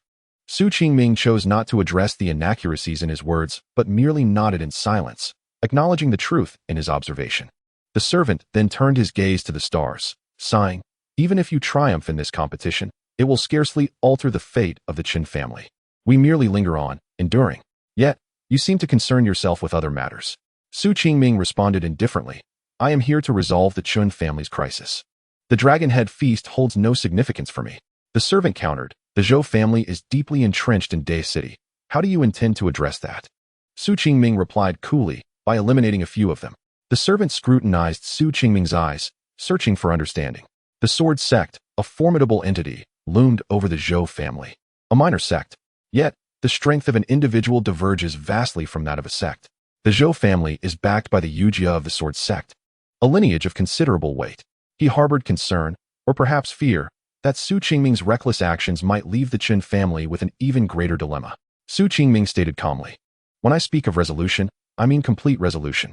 As for you, regardless of your reasons, the demon race must not harm the mortal realm at will. Do you think that by assuming human form and concealing your aura, I would remain oblivious?" The servant narrowed his eyes, a faint aura of demonic energy emanating from him. He believed his method of concealment was so adept that few within the demon race could detect it, especially since this young man before him was merely at the initial stage of the gathering essence realm. Without turning around, Su Qingming asked coolly, "Seeking death?" The servant, gazing at his silhouette, was inexplicably reminded of that singular sword strike. After a moment of hesitation, he allowed his aura to return to tranquility. Silence enveloped the two. Upon this elevated circular platform, joy intermingled with sorrow. Some dreamed sweetly, while others felt regret, and still, others gazed at the celestial sea. This scene resembled the myriad hues of human existence. As the sun began to rise, casting its radiant light across the horizon, streams of dawn emerged triumphantly from the boundless darkness, akin to the flicker of hope within the human heart. After a prolonged silence, dawn finally broke. The morning sun, veiled in the sea of clouds, illuminated a significant portion of the sky. Chen Linger, groggy, opened her eyes to see Su Qingming, his expression focused, silently peering into the distance. "What are you looking at?" she inquired. "The stars," he replied. Chen Linger, perplexed, asked, "What is there to see?" Su Qingming explained, "It is said that for every star that vanishes, a life departs from this world, its soul returning to the cosmos. If a star fades brightly, it signifies a person of great strength or significance. When a truly remarkable individual passes, one ought to take notice." Chen Linger rolled her eyes, retorting, "My father once told me that shooting stars are the marks left by countless souls that have departed." Su Qingming shook his head, asserting, "That is incorrect. Those shooting stars do not represent human imprints." Chen Linger scratched her head, asking, "Then what are they?" "Wishes," Su Qingming replied, lifting his gaze and, after a moment of silence, added, "The night sky holds the wishes of countless souls." Chen Linger felt speechless, yet gazed at Su Qingming's profile without uttering a word. For that countenance spoke of undeniable truths, as if narrating a simple reality. Suddenly, she found herself at a loss for words. As time flowed on, most competitions reached their conclusion, yet no signs of fatigue appeared on anyone's face. Rather, they seemed even more invigorated. The victors of various contests were beginning to be revealed, with many ordinary cultivators satisfied with their achievements, while others eagerly anticipated the unfolding events. This would soon pertain to the reshuffling of powers within the city. Although the Zhou family was undoubtedly seen as the foremost, the fates of the other families, particularly the Qin family, drew considerable attention. With this thought, countless gazes once again shifted towards Su Qingming. His remarkable performance in the painting contest had left a lasting impression, and many wondered if he could turn the tide in the upcoming challenges. Suddenly, a high platform rose from the center, soaring an additional 100 feet into the air. Several figures ascended gracefully, confronting the crowd's gaze as they leaped onto the final contest stage. Su Qingming glanced upward. Among them were Zhou Ruohua of the Zhou family, Li Rou of the Li family, Luo Jianhe of the Luo family, and Gu Ming of the Gu family, one of the remaining four. Su Qingming cast an extra glance at Luo Jianhe, recalling that only the first-place winner would qualify for this final contest. After all, it was the Luo family. Such a significant event could not pass without their participation. Zhao Ji, perceiving Su Qingming's confusion, explained, "He participated in the Qin competition last night and emerged victorious." With a hint of sarcasm, Su Qingming remarked, "It seems his talents in the arts are quite commendable." Chen Linger, her expression icy, scoffed, "No one cares about the process. In the end, it is he who wins." Matters concerning spiritual veins, medicinal gardens, and the ownership of shops were pivotal to the rise and fall of families. The interests and disputes behind them surpassed the imaginations of many. Su Qingming remained indifferent, lightly tapping his toes, reappearing on the high platform in an instant. The assembly turned their wary gazes towards him, their expressions betraying caution. The artistic prowess he had demonstrated remained etched in their memories. "Begin." As a man clad in purple with a soft countenance issued the command, the atmosphere atop the high platform grew tense. In such a battle, the most prudent strategy would be to ally against the strongest or to maintain a position of advantage while observing the conflict from a safe distance. Yet, no one made the first move. Silence enveloped the arena. Zhou Ruohua, possessing considerable prowess, merely smiled at Su Qingming. Su Qingming raised an eyebrow slightly. Noticing that Luo Jianghe and Gu Ming had taken their positions beside him, gasps of astonishment erupted from the crowd. In stark contrast to the elegance of Luo Jianghe, Gu Ming appeared rugged and coarse, his dark complexion and stocky frame resembling a small mountain, exuding a formidable presence. Many struggled to comprehend the situation, with Chun Fongwen's face paling in disbelief. When did the Dongfang family and the Gu family align themselves with the Zhou family? The ambitions of the Zhou family were well known, with rumors circulating that they would soon engulf the four families, monopolizing the entire Xianyu mineral vein. Did they not understand the principle of mutual destruction? Su Qingming contemplated, then turned his gaze toward another direction. Li Ro, her expression grave, shook her head, stating, "I will not intervene." Su Qingming acknowledged her with a simple "oh," before raising his leg, preparing to stride towards that direction. "Are you Su Qingming?" A chilling voice echoed at that moment. Su Qingming turned to look. Apart from the Zhou family and the four clans, the only figure in martial attire, an unattractive man, stepped forward. He regarded Su Qingming with a smirk and disdainfully remarked, "You paint well, but I wonder how your cultivation stands." For millennia, any pivotal moment in history, any grudges and enmities that could alter the course of events, have typically begun with seemingly trivial matters. These matters, often so minor that they are hard to believe, could be sparked by a single gesture, a fleeting glance, or even a casually spoken phrase. For instance, "Do you prefer sweet or savory tofu pudding?" Or perhaps, "Have you eaten?" The implications of such inquiries can be profound. The man's words clearly carried a hint of animosity and contempt. The crowd recognized him instantly, Zhou Zhiwang of the Zhou family, who was not only the cousin of the family head, but also a figure poised to take over after the Qun family's decline. This maneuver was easily understood. Having someone ostensibly distanced from the four clans defeat the Qin family would save face and provide an excuse for their affiliates. Zhou Ruohua watched with a smile, while the others remained unperturbed. Su Qingming halted, his demeanor calm amidst the varied reactions of those around him. For him, whether faced with one adversary or three was inconsequential. "Surrender now, and I shall spare your life," he said, directing his gaze at Zhou Ruohua, seemingly disregarding the martial man. Zhou Ruohua found this amusing, sneering, "Get lost." Zhou Zhiwang stood in the arena, simmering with anger. To him, this spring exam was his stage, his opportunity to crush the last hopes of the Qin family and seamlessly inherit their legacy. Yet, he anticipated his opening line being so easily overlooked. Su Qingming offered no reaction, not even a glance, and this casual disregard only fueled Zhou Zhiwang's fury. Narrowing his eyes, he hissed, "Are you deaf?" Su Qingming, however, was lost in another thought. He pondered why the Yu family, behind the Zhou clan, had not appeared. The noble families had invested considerable resources in their bid for the heavenly sword peak secret. But apart from Yu and that transcendent cultivator he had seen on the observation deck, he had not encountered any other members of the Yu family. Not even the elders from the Dongzhen realm. They were in search of the heavenly source. Su Qingming's contemplative gaze was misinterpreted as sheer contempt by others.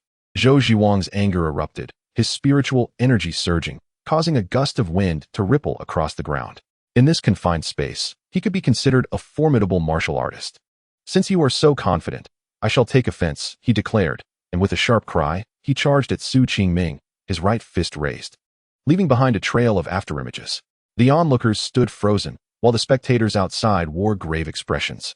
Zhou Zhiwang, a third-layer cultivator of the Ningyuan realm, was allied with the Yu family of the Sword Sect, while the Luo and Gu families had formed a coalition, leaving the Li family as the only neutral party, content to watch the chaos unfold.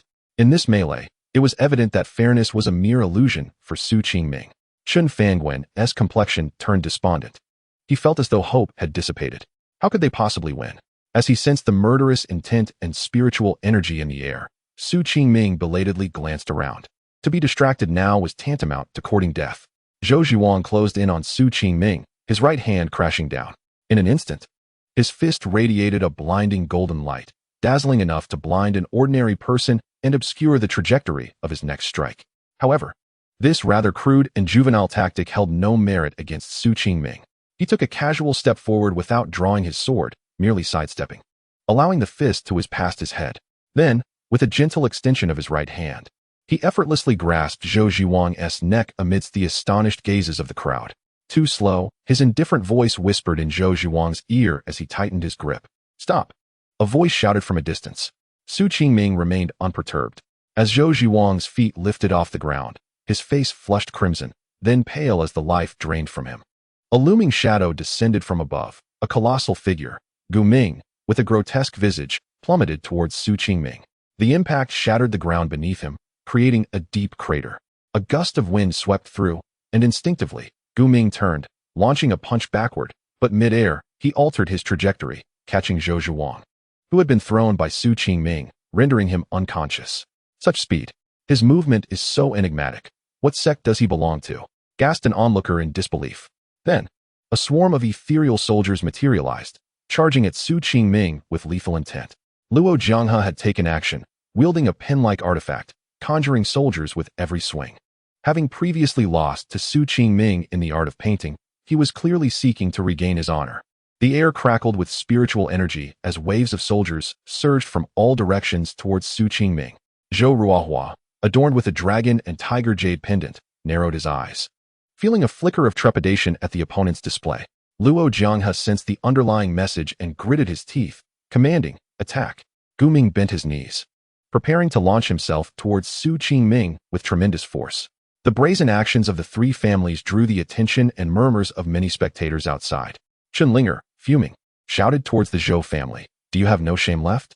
Unsurprisingly, none from the families responded. Maintaining their pride was a trivial concern compared to their familial prosperity. Unlike the others, Su Qingming finally moved. With a slight flick of his fingers in the air, he declared, "Allow me to teach you how to paint once more." Suddenly, a mountain-moving giant materialized, muscles rippling with explosive strength, roaring skyward. As the air echoed with the sound of exploding spiritual energy, the attacking soldiers were effortlessly torn apart by the giant. The pen-like artifact shattered in a resounding explosion. The Luojiang River suddenly spewed forth a torrent of blood, and its entire body crashed heavily from the platform. At that moment, Qingming had just approached, his right foot thrusting forward with tremendous force. Su Qingming's expression remained calm as he cast a casual glance at the mountain-moving might. Boom! The might collided with Qingming's fists and feet, erupting in a dazzling display of light. Following this, Su Qingming lightly pointed with his right hand, his gesture unremarkable. Instantly, Qingming, with a physique as formidable as a mountain, was sent flying backward, crashing violently into the ground. After executing this series of actions, Su Qingming ignored the multitude of astonished and shocked gazes around him and began striding toward Zhou Ruohua. He had never been a man of patience, and there were numerous matters requiring his attention. He could not afford to squander time here. If there was disagreement, he would resolve it through force until consensus was reached. Witnessing this scene, Zhou Ruohua felt a chill envelop his hands and feet. Having grown up under the protection of his parents, he was suddenly gripped by an unprecedented sense of dread. Zhou Zheng's expression darkened as he hadn't anticipated this individual to possess such formidable cultivation.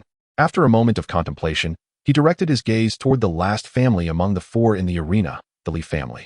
Although the Li family was renowned for their expertise in calculations and predictions, their mastery of formations in combat was equally formidable and difficult to counter. If the two could join forces, perhaps there would be a glimmer of hope. Li Rou sensed the weight of Zhou Zheng's gaze, but feigned ignorance. As if she had not noticed at all, Zhou Zheng's lips moved slightly. The elders behind Li Rou changed color, as though they had heard alarming news. The atmosphere in the air shifted dramatically. Su Qingming observed all of this, then turned his attention back to Li Rou. Previously, he had looked at her once, signifying a question about whether she would take action. This time, the meaning remained the same. Li Rou made no attempt to conceal her thoughts, smilingly declaring, "The head of the Zhou family says that if we can eliminate you, he will agree to share the celestial jade mine with my Li family in the future. Do you believe it?" Su Qingming replied, I do not believe it. Li Ro laughed. Haha, I do not believe it either. Hence, I must decline. Chapter 73. The identity of the old servant. Li Ro's smile was devoid of any concealment, even tinged with mockery and divisive intent. Many onlookers, including those from the Gu and Luo families, directed their discontent toward Zhou Zheng, as his words starkly contradicted the conditions they had previously agreed upon. The atmosphere in the arena grew tense. Yet, interestingly, despite being subjected to such ridicule and disdain, Zhou Zheng's expression shifted from concealed anger to indifference, his demeanor becoming as cold as frost, his eyes betraying a hint of sarcasm and disdain. Wait, Zhou Zheng said, gathering his sleeves, and suddenly waved his hand toward the arena. Immediately, nearly 100 disciples clad in Zhou family attire appeared, wielding spiritual swords, encircling the entire platform. Their expressions were cold, their aura menacing. Countless gazes shifted toward the Zhou family, revealing panic and confusion. The Zhou family's significant standing in the entire Dai city stemmed not only from the support of the Sword Sect Su family, but, more importantly, from the foundation provided by these hundreds of cultivators. Shen Chenfei stepped forward, his voice grave. Why does the head of the Zhou family suddenly display such an array? Are you finally unable to restrain yourself from taking action? Why do you say that, Chen family head? Before this competition, I merely sought to obtain justice for my Zhou family, Zhou Zheng replied, lowering his gaze slightly, indifferently stating, a few days ago, 3 members of my Zhou family ventured to the Li family's Sifang pavilion, only to mysteriously vanish. Today, we have finally confirmed their fate. With that, Zhou Zheng smiled at Chen Chenfei, the implications of his expression unmistakable. Chen Chenfei, sensing this gaze, sneered, good and evil are met with retribution. If one engages in unscrupulous deeds, they will inevitably face consequences. The Zhou family is attempting to forcefully pin this incident on my Chen family. Such methods are rather crude. I have evidence to support my claims, Zhou Zheng asserted, calling out, Ruohua. Upon hearing his name, Zhou Ruohua slightly bent, waving his right sleeve, from which a palm-sized mirror flew out, shimmering with azure light, then rapidly enlarging to 100 feet. This mirror, known as the Yunxia mirror from the Chaotian Temple in Qingyang City, could not only reveal the form of malevolent creatures, but also replay scenes of events that had transpired in a short time. As soon as he spoke, the mirror's surface rippled, revealing an image of a dark figure returning from outside the city, ruthlessly dispatching 2 young disciples of the Zhou family almost instantaneously. In a brief skirmish with the old servant, he triumphed, subsequently incinerating the 3 corpses with spiritual flames until their souls were scattered. As the image on the mirror faded, the crowd fell into silence, not only due to the brutality of the actions displayed, but also because the figure seemed eerily familiar. Countless gazes shifted toward the slightly hunched old servant beside Chen Chenfei. Chen Linger and Chen Chenfei both wore expressions of disbelief. The old servant, the true instigator, kept his head bowed, seemingly oblivious to the scrutiny of the crowd. Su Qingming first gazed at the mirror, then abruptly glanced at the old servant. His eyes held a peculiar expression, yet the meaning was clear. He wished to say that if one were to commit murder, they should at least attempt to disguise it. Indeed, the demon race was utterly lacking in intellect. Sensing this gaze, the old servant felt a surge of anger, thinking, how could I have known the other party would possess such chaotic items? Is it my fault? Seize him, Zhou Zheng bellowed, and the Zhou family disciples surged forward. Just based on you? Came a cry of bewilderment, as an anxious figure transformed into a streak of radiant light, charging toward the crowd, causing a thunderous uproar, with many disciples toppling over. Impudence! Zhou Zheng's aura surged, as if descending from the heavens, his palm radiating brilliance. The old servant turned, extending a palm in response. The 2 vastly different energies collided violently, sending Zhou Zheng crashing down, while the surrounding spiritual energy rippled, causing the old servant to be hurled backward, crashing to the ground. Su Qingming observed this scene with an expression of indifference. At this moment, Zhou Zheng had reached the mid-stage of the out-of-body realm, yet to step into the upper realms. He would remain stagnant for life unless he encountered extraordinary opportunities. On the ground, the old servant's eyes were cold, wiping the blood from the corner of his mouth as spiritual energy surged within him, poised to ascend toward the sky. However, in the next instant, he abruptly halted. For Zhou Ruohua had mysteriously appeared beside Chen Chenfei and his daughter, hands resting on Chen Linger's shoulders, a sinister smile on his face. The old servant coldly uttered, "You seek death?" Zhou Zheng stood protectively in front of his son, slowly saying, "There is no rush. I simply believe the Chen family owes me an explanation." Chen Fangwen's expression was complex. Chenlinger broke free from the grip on her shoulder, fuming. Explain to you? Not a chance. Slap. Zhou Ruohua revealed a vicious grin, delivering a forceful slap across Chenlinger's face, causing her to tumble to the ground. Chen Fangwen rushed forward, only to be kicked down by another disciple of the Zhou family. A young lady must be taught some manners once you marry into the Yin family. I shall educate you properly, Zhou Ruohua remarked with a playful smile. Su Qingming stood on the high platform, overlooking the crowd in silence. He had once warned the old servant that this matter would undoubtedly implicate the Chen family, but the latter had not heeded his words. The old servant coldly replied, "This matter has nothing to do with them." In contrast to Zhou Ruohua's immaturity, Zhou Zheng was evidently a cunning old fox. He chuckled slowly. I naturally believe the head of the Chen family to be no such malicious person, but this matter requires thorough investigation. Should you continue to resist, my patience will not endure. Zhou Zheng articulated each word with careful consideration, yet a tinge of regret lingered in his heart. The fate of one or two disciples, along with an elder, held little significance for the Zhou family. Initially, this minor leverage was intended for a complete annihilation of the Chen family after expelling them from Day City. However, due to the unexpected emergence of this enigmatic youth, the plan had to be executed prematurely. The old servant's hands clenched tightly, a fleeting crimson glimmer flashing in her eyes, only to be hastily concealed moments later. Su Qingming observed this scene and mused that the little demon was not entirely foolish. If others were to discover that the Chen family's old servant was a creature of the demon clan, the Chen family would find it impossible to maintain their foothold in Day City. Zhou Zheng addressed Zhou Ruohua, who formed a peculiar seal with his hands and declared solemnly, "Seal." The golden light that had been floating in the air emitted a resplendent brilliance, enveloping the defenseless old servant in its glow.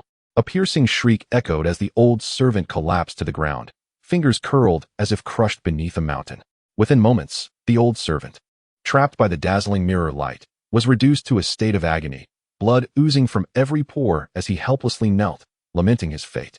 Zhou Ruohua observed this spectacle with a cold smirk, silently wielding his spiritual energy with reckless abandon. Those surrounding them felt a chill run down their spines. The brief retaliation from the old servant had already revealed the terrifying depth of his cultivation. Yet, to witness such a powerful practitioner reduced to tears was a testament to the cruelty of the situation. Chenling's eyes welled with tears, and she dabbed at them with her small hand before abruptly lifting her gaze, her tear-streaked face searching for the refined figure atop the platform. Chen Fangwen seemed to grasp at a lifeline, calling out uncertainly, "Su Xianzi?" The multitude on the circular platform turned their hopeful gazes upward. However, Su Qingming appeared oblivious to the crowd's anticipation, merely shaking his head slightly at Chenlinger. This sight rendered everyone momentarily silent. Chenlinger lowered her head, sniffling in sorrow, while Li Ro's expression also bore an air of disappointment for reasons unknown. Su Qingming maintained his usual demeanor, gazing into the distance as if awaiting something. In his eyes, the three Zhou family disciples were not deserving of death. Although he lacked the inclination to assist the Zhou family, he would not provide them with undue protection either. The act of killing my Zhou family disciples and erasing the evidence was an unforgivable crime and would be dealt with severely by my Linshang Kingdom Academy. As for any potential accomplices, the Zhou family would gradually uncover the truth. Zhou Zheng suddenly cast a glance at Su Qingming, a smile playing on his lips as he provocatively inquired, "Might this young brother have any objections?" Su Qingming coolly replied, "Are you finished?" Zhou Zheng was momentarily taken aback. "If so, summon your son to the stage." Su Qingming slightly lifted his foot, impatience creeping into his tone. "I recall having waited here for quite some time." Chapter 74. No one can stop. Su Qingming's tone was calm, yet it concealed an undeniable irritability. Those familiar with him would find this peculiarity astonishing. Zhou Zheng's expression darkened upon hearing these words. The elaborate display before the duel was intended primarily to intimidate. In his view, an outer disciple of the Sword Sect, despite possessing greater cultivation, was ultimately weak and insignificant compared to established families like the Yu family, akin to a firefly in the presence of the bright moon. Regrettably, his attempts at intimidation seemed to have been cast in vain, as the other party exhibited no reaction, as if oblivious to the events unfolding. A gust of air surged forth, stirring the winds. Zhou Ruohua leaped several hundred feet onto the towering platform, tauntingly addressing his opponent, "Here I am. Did you truly believe I feared you?" His words dripped with disdain. Yet, no one responded, rendering the atmosphere increasingly awkward. Zhou Ruohua's countenance grew increasingly grim as he noted the complete disregard he received. The hundreds of young disciples from the Zhou family, who had earlier gathered on the circular platform, now retreated silently to the corners. Su Qingming lowered his gaze upon their attire. Unlike the distinctive garb of Zhou Ruohua and a few core disciples, these outfits bore a familiarity he had encountered before. Finally, he recognized the subtle sense of familiarity that had eluded him. A frown creased his brow as agitation began to simmer within him. Was it you who slaughtered the 35 souls in that mansion on Muir Alley 3 years ago during the Mid-Autumn Festival? Su Qingming inquired. Zhou Ruohua scoffed. What business is it of yours? The spiritual energy in the skies began to surge violently, giving rise to numerous streaks of sharp sword energy. Su Qingming remained silent, responding with a single strike. The long sword, propelled by spiritual energy, soared toward Zhou Ruohua's head.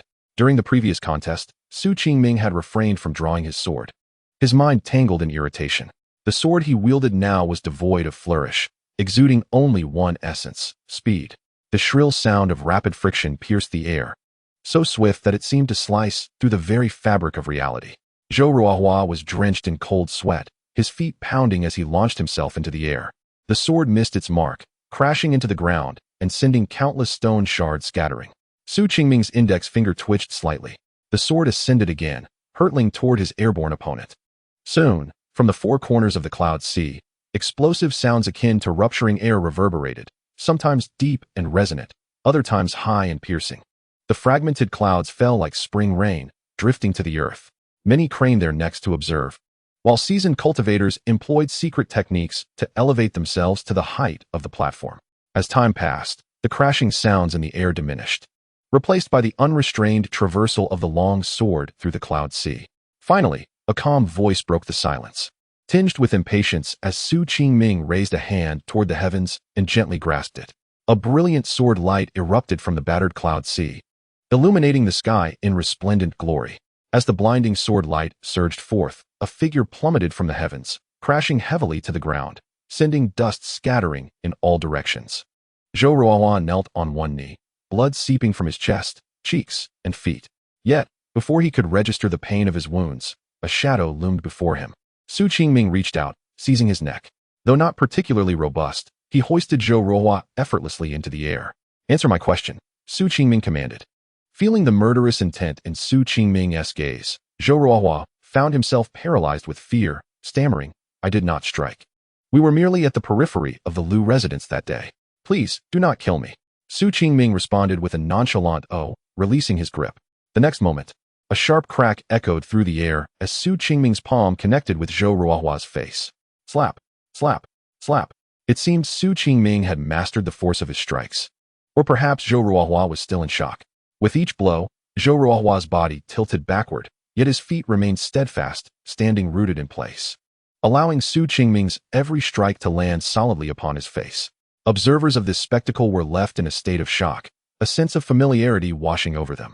Previously, Zhou Ruohua had delivered a resounding slap to Qinlinger atop the platform. Did this mean she had finally returned the favor? As Qinlinger witnessed this scene, she blinked, pitifully sniffled, and found herself unable to cry any longer. The sound of the slap resonated in the ears of everyone present on the platform, showing no signs of abating. The humiliation was profound. Enough. Zhou Zheng could no longer bear to watch and intervened. I concede, Zhou Ruohua reluctantly uttered. Su Qingming released his grip and turned to depart. The young man, whose face was swollen and nearly unrecognizable, knelt on the ground, his hands clasped in a faint gesture of sealing, his eyes brimming with unfathomable resentment and malice. After 3 breaths, a fierce surge of spiritual energy erupted around him. To make me concede? You shall wait until the next lifetime. The anguished roar reverberated. The celestial clouds that had previously suppressed the old servant shone brightly, resembling a second crimson sun in the sky. Countless strands of spiritual energy began to sweep across the mirror's surface, and then a pure beam of light appeared before the crowd. Gasps of astonishment filled the air, for the brilliance was overwhelming. It resembled an unparalleled ray, imbued with sanctity and the destructive essence of purification emerging from the heavens. There was no ostentation or sound, yet it seemed to disregard all distances and obstacles, enveloping Su Qingming in an instant. The surrounding air began to heat up, the spiritual energy boiled, and the hard bricks beneath began to turn to ash. Zhou Zheng slightly closed his eyes, a smirk curling at the corners of his mouth, and he chuckled coldly. Zhou Ruohua's complexion turned as pale as paper. Sweat drenched his body in an instant. As the heir of the Zhou family and a favored disciple of a certain elder from the Yu family, he possessed numerous magical artifacts. This formidable spell, with its immense destructive power, had long surpassed the limits of his own cultivation. Logically speaking, few in the world could emerge unscathed from such an attack. However, the final outcome diverged from his expectations. The bricks beneath ceased to melt. The temperature in the air rapidly dropped, and the figure clad in the azure robe, now completely shrouded in white light, reappeared. Zhou Ruohua's gaze turned incredulous, for his opponent had merely swung a sword. All cultivators of Yuanzhou knew that the Sword Sect was the holy land for sword cultivators. Countless sword immortals hailed from there. Yet few would believe that a disciple merely at the Yuan condensation stage could wield such dominance. Su Qingming declared, "You can die now." The sword aura surged like a rainbow, slicing through the high platform and splitting the clouds in the sky, before vanishing from view in an instant. The only twist was that this time, Zhou Ruohua was not the target. The terrifying beam surged toward nearly 100 young disciples of the Zhou family below the platform, arriving in an instant, illuminating countless startled young faces. A fierce wind howled. Zhou Zheng raced to stand before the hundreds of disciples. These young disciples were the future hope and backbone of the Zhou family. There could be no mistakes. Su Qingming calmly stated, "He will die."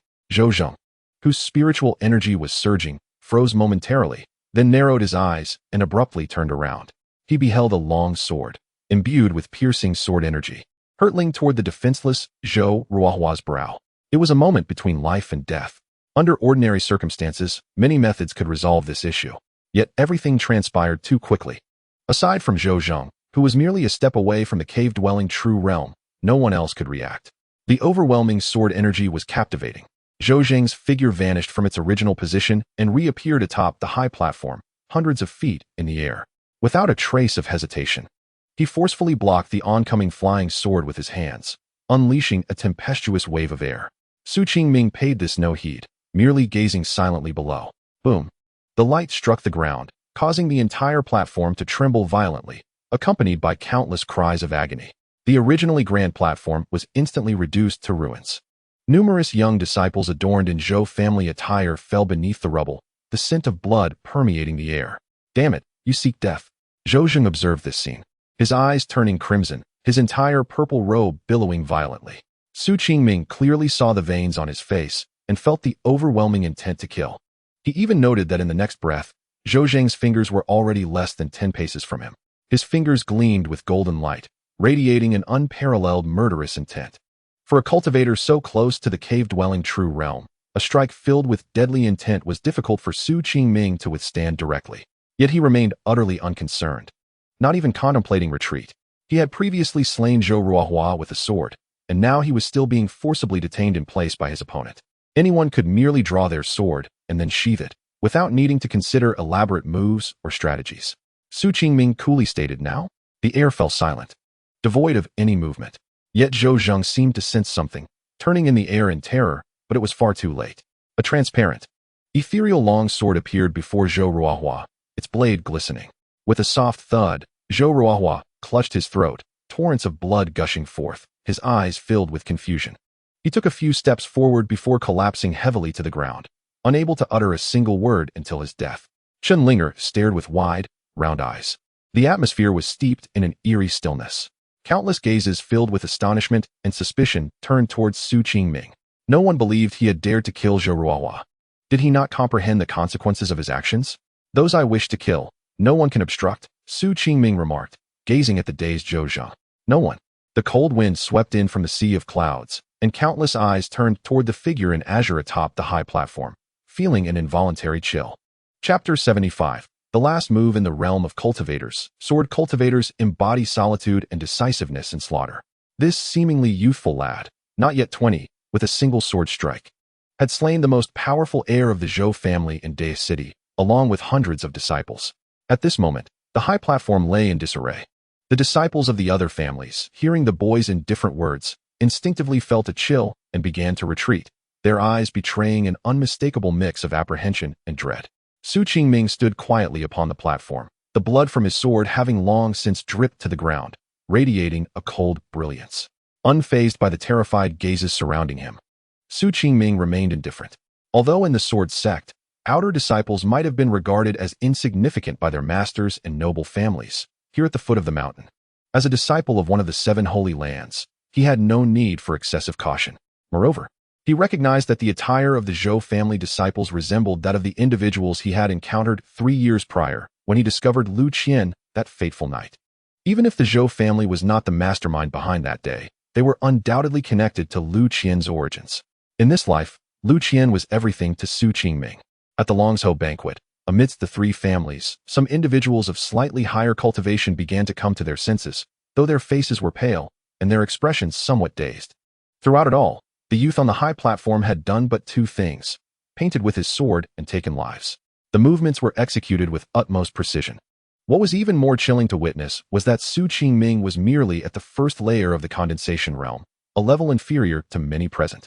Yet, he had effortlessly deflected the strike from the Yunxiao mirror, subsequently dispatching 100 disciples from the Zhou family, and ultimately slaying Zhou Ruohua with a single sword stroke. Such composure required an extraordinary temperament. The atmosphere grew eerily silent. In the next instant, a tempest arose. The clouds above churned violently, and the spiritual energy between heaven and earth surged. Then, a formidable and ominous aura surged forth from 100 miles away, drawing the gaze of countless individuals towards the tumultuous cloud sea, where the darkened clouds appeared as a blank canvas, severed by an unseen force. Amidst the rupture, a long sword imbued with a cold, murderous intent cleaved through the sky. Su Qingming slightly raised his head, his expression tranquil. This was the aura of someone who had entered the returning truth phase, a peak state of the divine travel realm, a sensation he found somewhat familiar, reminiscent of Yu Yu's presence. Among the 5 surnames and 7 families, Yu was the true orchestrator in the Great River City, intricately linked to the Zhou family. As the sword energy approached, everyone on the platform sensed a wave of lethal intent. Su Qingming cast a glance at the Chun family's old servant, whose face paled dramatically. In a flash, he seized Chen's father and daughter, fleeing swiftly. Meanwhile, cultivators from the Li, Luo, and Gu families awakened to the danger, hastily retreating with their kin. The sword descending from the heavens sought to annihilate everyone on the high platform. With a resounding crash, the floating platform shifted several dozen yards, its edges fracturing like a spider's web, then rapidly converging towards the center. The entire structure began to crumble. Countless screams pierced the air, as those from the 4 families who could not escape were engulfed by the sword light, reduced to fragments. Zhou Zheng, the highest-ranking cultivator present, appeared as if possessed. Clutching Zhou Ruohua's lifeless body, his countenance ashen, devoid of any movement. Why was this formidable being indiscriminately intent on exterminating us all? It was a member of the Sword Sect's Yu family. All blame fell upon Su Qingming. He had summoned this catastrophe. Numerous voices echoed with resentment, for in their understanding, the Zhou family shared deep ties with the Sword Sect's Yu family, compounded by whispered rumors. Su Qingming's slaying of Zhou Ruohua would inevitably provoke revenge from the woman spoken of in those tales. Amidst the fear, resentment, and trepidation, a few stunned voices emerged. Was he not afraid? As the words lingered, countless gazes filled with a desperate will to survive turned towards the front.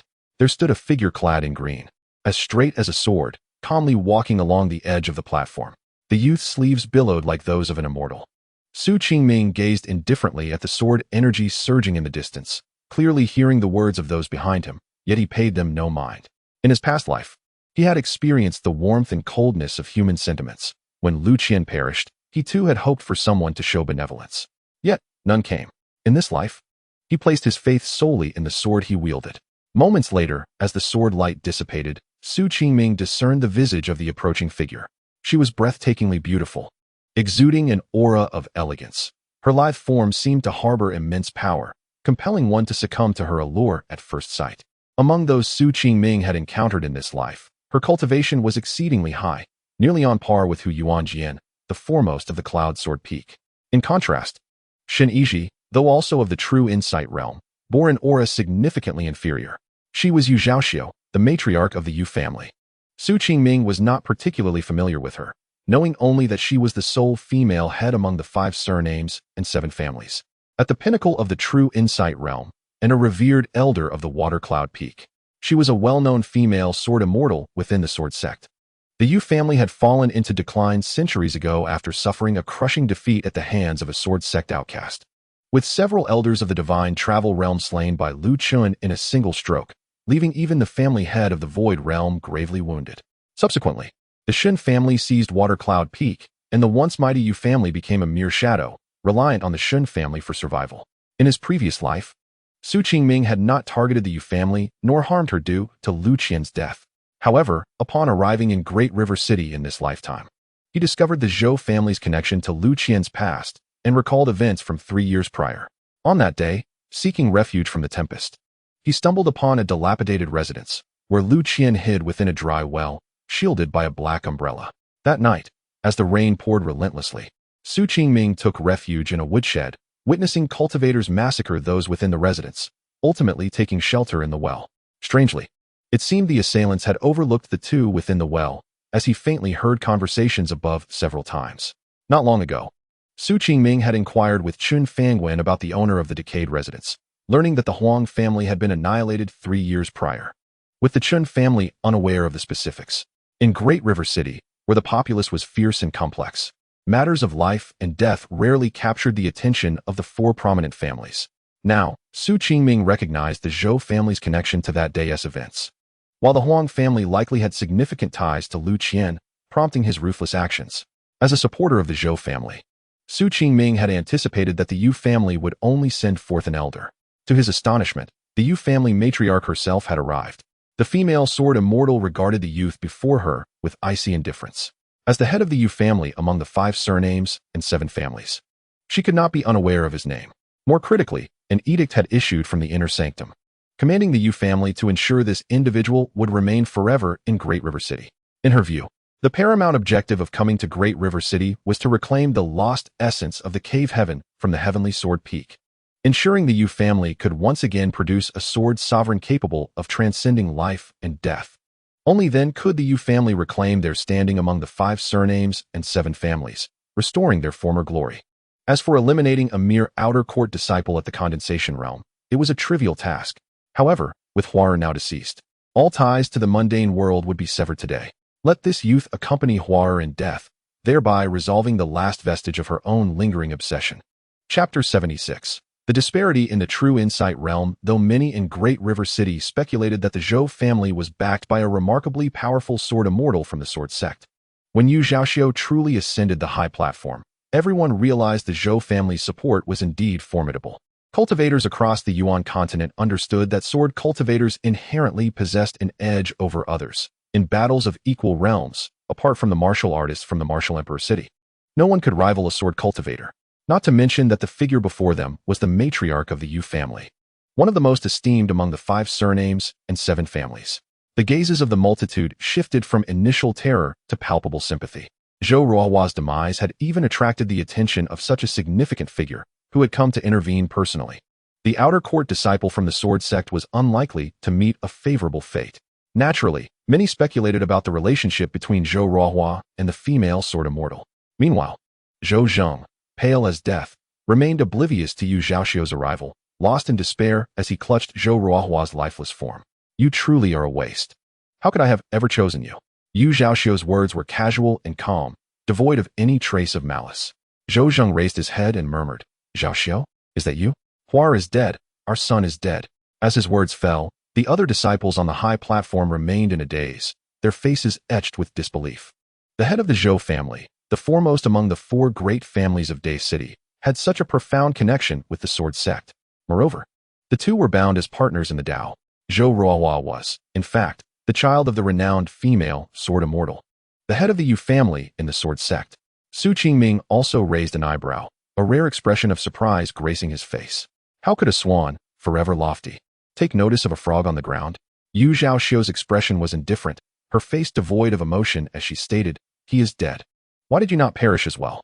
Zhou Zheng, filled with sorrow, lamented, I am sorry, I could not protect our son. Then let him die with you. Yu Zhaoxiu lightly swung her sword. Zhou Zheng's pupils constricted in terror as he exclaimed, Zhaoxiu, no. In the next moment, his voice was abruptly silenced, his body slowly collapsing to the ground, overlapping with Zhou Ruohua. Silence enveloped the scene. The gazes directed at Yu Zhaoxiu transformed into fear, akin to encountering a hellish specter, prompting many to retreat. Upon revealing her identity and that of Zhou Ruohua, everyone comprehended her relationship with Zhou Zheng. Once, they had been partners in the Dao. Yet, even before her former partner, this woman did not hesitate to deliver a fatal blow. Such ruthlessness was beyond the comprehension of the ordinary cultivators in Day City. In that moment, all they desired was to flee. Do you think me heartless? Or perhaps cold-blooded? Yu Zhaoxiu inquired, her gaze fixed on Su Qingming. He replied calmly, your coldness or lack of compassion matters little to me. Even in the presence of such a peak sword immortal of the Dao True realm, stronger than Shen Yizhai, Su Qingming felt no fear. After ascending the sword peak, he had already realized Shen Chenfei would not allow him to continue living. Even Lu Lin would no longer heed the bonds of seniority and kinship. As Yu Zhaoxiu's overwhelming sword pressure enveloped the air, Su Qingming's long hair began to move as if stirred by an unseen wind, while the surrounding mountains swayed in response. For so many years, my realm has remained stagnant at the Dao True realm, primarily due to their existence. Perhaps I should thank you for allowing me to sever these worldly ties and break the shackles that have bound me for 30 years. As for you and them, you shall perish together. As these words fell, the surrounding air suddenly grew dense, and the crowd that had sought to escape froze in place. Dark clouds loomed over Day City, and fierce winds began to rise. Su Qingming held his sword aloft, awaiting the impending confrontation. His gaze swept across the area, observing countless disciples from the three families descending, each bearing faint wounds on their foreheads. Threads of delicate sword light ascended around the high platform, tracing irregular paths in the air. Yu Zhaoxiu's figure gradually rose, her eyes filled with indifference. The sword energy was invisible yet palpable. Su Qingming's expression turned grave. In the realm of the Dao True realm, those who attain the mortal plane are deemed immortals, for they ride the wind with their swords, transforming into myriad forms. Not to mention the ability to kill with their blades. In his past life, Su Qingming had struggled to reach this level, barely able to contend with Shen Chenfei. In this life, he was merely at the first level of the Qi condensation realm, 2 great realms behind. What was more, it seemed that this female sword immortal, having severed her worldly ties, was on the verge of breaking through the stagnation that had lasted 30 years. Boom! The dark clouds in the sky grew increasingly ominous, as if the heavens themselves were collapsing, with countless bolts of lightning gathering within. The sword energy surged forth, sending dry leaves and shattered stones swirling into the air, which then disintegrated into dust. Several cultivators attempting to flee were struck by that sword energy, meeting a fate akin to the shattered stones, their cries echoing in the air. Su Qingming remained calm. Since awakening in this life, he had repeatedly reminded himself that without the strength of his former self, maintaining an arrogant attitude would be perilous. Yet he could not entirely escape the influence of this current body. There were also other reasons, namely, that enduring life and death trials under immense pressure was the quickest path to ascension. In his past life, he had attempted to withstand the Dao True realm with the Qi condensation realm, an endeavor nearly impossible for ordinary individuals.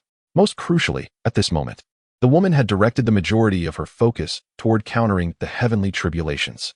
That casual sword strike had not reached the level of invincibility associated with the Dao True realm. Su Qingming whispered, "Go." The scene around him vanished from sight. In the next breath, a streak of light, akin to a meteor, erupted violently in midair. In the heavens, the dark clouds poured down like a curtain, obscuring the sun, while dazzling sparks flickered within this celestial shroud. The clash between Su Qingming's sword and Yu Zhaoxiu's sword energy whirlwind produced a myriad of brilliant sparks, accompanied by a hissing sound. Moments later, the blade of Su Qingming's sword began to bend and groan, as if unable to withstand the force. While the sword energy whirlwind continued to advance toward the youth, Su Qingming took a gentle step forward, his form meeting the oncoming attack. He grasped the long sword, his wrist moving slightly. With the sword positioned horizontally before him, he executed a straightforward, yet fundamental technique known to most sword cultivators. However, in the following instant, there was a resounding crash as the unstoppable sword energy whirlwind struck an invisible wall, halted in its tracks. From a distance, the female sword immortal, immersed in her breakthrough, furrowed her brow slightly. Within Day City, countless onlookers gazed upward at this astonishing spectacle, utterly speechless in their shock. The young man of the Sword Sect, at the Qi condensation realm, had genuinely blocked a strike from a peak Dao True realm sword immortal, one who was on the verge of a breakthrough. More importantly, he appeared remarkably at ease. What could possibly be happening? With one hand holding the sword and the other resting behind him, Su Qingming appeared to have effortlessly received the strike, yet he frowned slightly. Even within the Dao True realm, there existed disparities. Chapter 77. The Well from 3 years ago in the world of cultivators. One may ascend to the true return stage by severing worldly ties, thus entering the 3 realms of true return, Dao True, divine travel, and void communication.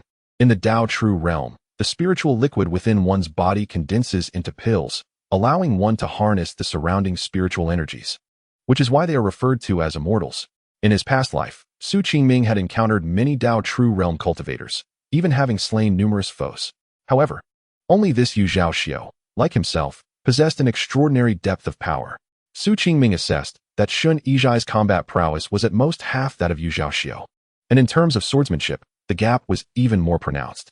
Yet unexpectedly, it seemed that Yu Zhaoxiu's strike merely transformed her sword momentum into this seemingly formidable but ultimately illusory attack. Water Cloud Peak lacked techniques of astonishing power. It appeared that the female sword immortal was seemingly unconcerned, defying logic. Most importantly, the greatest change brought about by the return to the void sword within Su Qingming's body in this life was the ability to seek out the weaknesses of all things in the world and shatter them. Whether in his previous battle against Shen Chenfei at the sword tournament or in breaking the formation at Bailing Pool, every endeavor was straightforward for him. Scatter. A calm voice resonated, reminiscent of a long-awaited clarity breaking through the persistent mist, akin to a gentle summer breeze. The spiraling sword energy erupted with a thunderous roar, shattering into fragments. The celestial sword maiden appeared unperturbed, her focus solely on combating the impending heavenly tribulation. Su Qingming was taken aback, but enlightenment swiftly followed, restoring his composure. He gazed intently ahead, specifically at the second strike of the sword wielded by Yu Zhaoxiu. No one could have anticipated that a peak sword immortal of the Tao True realm would conceal her lethal intent against a low-tier cultivator of the condensing Yuan realm. The first strike, with its overwhelming presence, was merely a ruse. It was the second strike that bore the true intent to kill. Many in the crowd displayed a hint of shame, yet none dared to voice their discontent.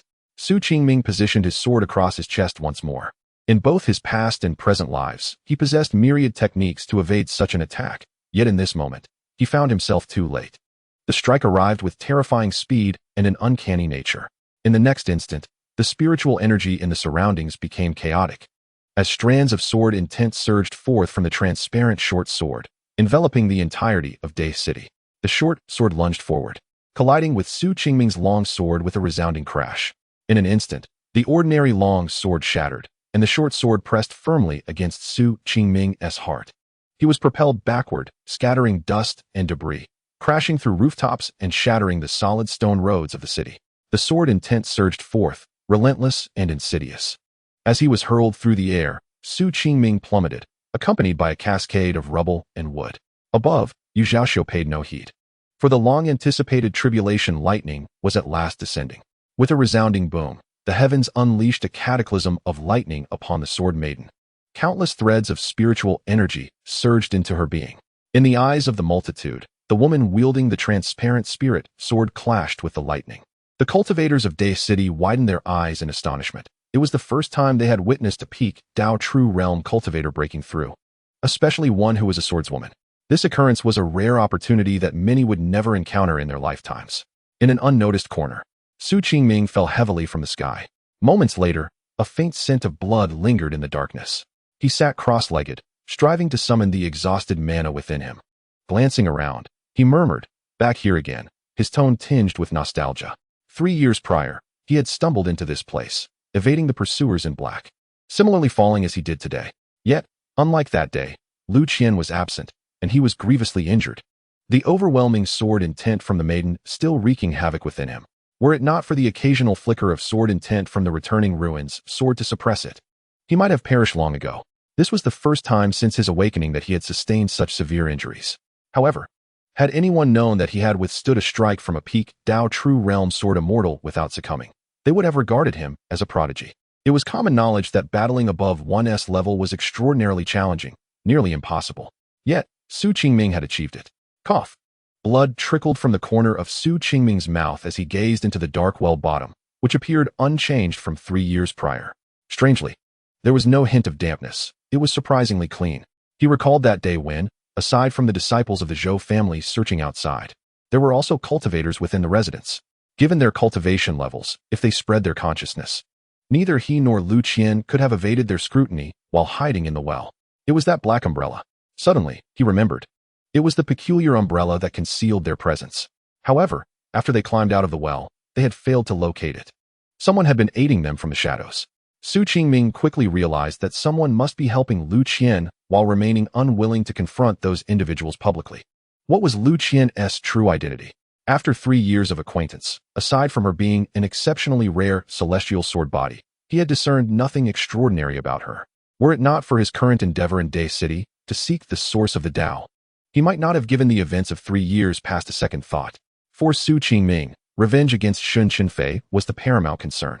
However, today's revelations suggested that Lu Qian's circumstances were far from simple. Why else would Shen Chenfei insist on taking her as his companion?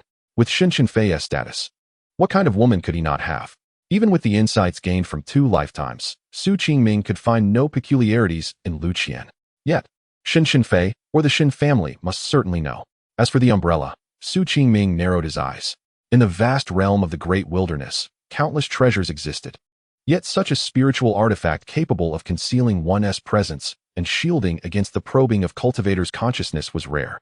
He recalled that only the practitioners of the Heavenly Mechanism Pavilion in the East Sea favored such items.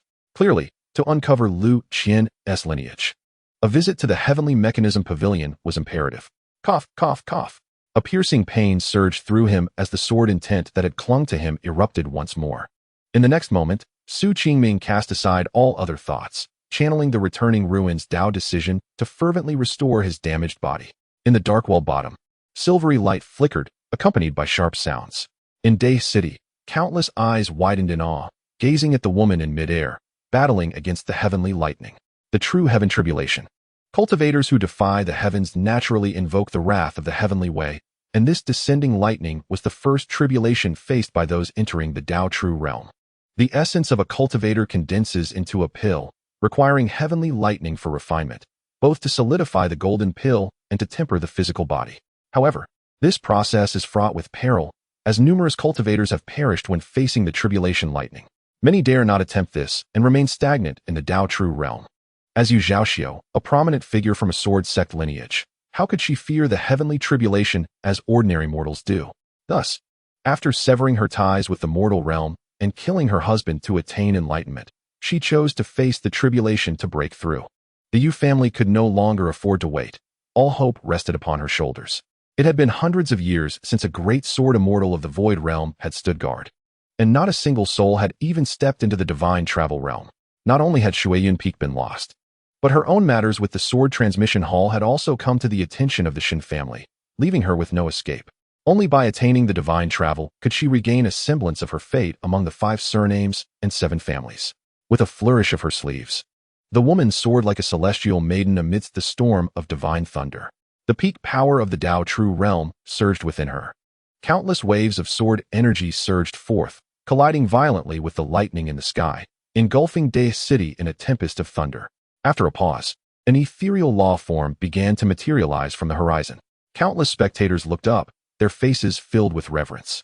The divine travel law form indicated that the Sword Maiden had achieved the ability to traverse vast distances and had refined her own unique law form of heaven and earth. The Zhou residence into watching. At last, my family has produced a transcendent sword master. Tears welled in Yu Yu's eyes. Humph. A resonant cold snort reverberated throughout the heavens and the earth. In the next breath, a magnificent celestial figure appeared in the distant horizon, exhibiting a peculiar transformation. A minute aperture blossomed from the center of the figure's brow, gradually expanding until, in the blink of an eye, the entire realm was engulfed in tremors. Impossible! Impossible! Who is it? Yu Yu's face turned pale as she exclaimed in panic. Chapter 78. Bullying the weak. The watching fell into an eerie silence. Countless individuals gazed upwards at the impending shattering of the grand celestial figure in the sea of clouds, their faces etched with astonishment. Everyone understood that when this celestial manifestation truly shattered, it would signify the demise of that female sword master's aspirations. Transcendence, the soul traversing the myriad realms. This ethereal manifestation of heaven and earth was the embodiment of Yu Zhaoxiu's primordial spirit. At this moment, it was shattered by a sword from thousands of miles away. As twilight descended upon the horizon, it felt as though night had instantaneously arrived. The radiant light that obliterated the female sword master's figure traced a brilliant arc across the darkened sky, returning whence it came. If you continue to disregard your dignity, I shall sever you. An aged voice echoed ominously above the watching, leaving countless onlookers bewildered, uncertain of the source of this warning. In the heavens, the female sword master sensed the lingering aura that had yet to dissipate. Her expression was one of unparalleled hatred, her exquisite eyes fixed intently on the southwestern direction. Yu Zhaoxiu screamed in fury, "Old Lu, you have destroyed my primordial spirit's manifestation. I vow to kill you in this lifetime." Within the Zhou residence, Yu Yu's face was ashen, her gaze lifelessly fixed on the sky as she murmured, "It is Lu Lin, with a single sword strike from 1,000 miles away. He has obliterated all hope for my family. How ruthless! And who, pray tell, is that Su Qingming to you?" At the Sword Sect, atop the Tianjian peak, Lu Qian stood with his mouth agape, astonished by the stooped figure before him. Earlier, Master Lu had inexplicably berated some individuals for their shamelessness, accusing them of bullying the weak, as if there were no one at Tianjian peak to challenge them. Then, he witnessed the old man casually pick up a bamboo stick and slice through the void. The entire realm seemed to be cleaved in two, and subsequently, a colossal manifestation was shattered by a single stroke. A formidable figure of the Tongshu realm, truly terrifying. The old man turned and smiled. "Little girl, stop daydreaming. This lotus flower is nearly withered from your neglect." Coming back to her senses, Lu Qian hastily picked up a water jug and curiously inquired, "Master Lu, who was the target of that sword just now?" Lu Lin cast his gaze toward the distant peaks and replied nonchalantly, "Someone who bullies the weak. Had she not been a woman, I would not have held back my full strength." Lu Qian stood there, dumbfounded. And this was merely a fraction of his power. The girl's eyes sparkled with admiration.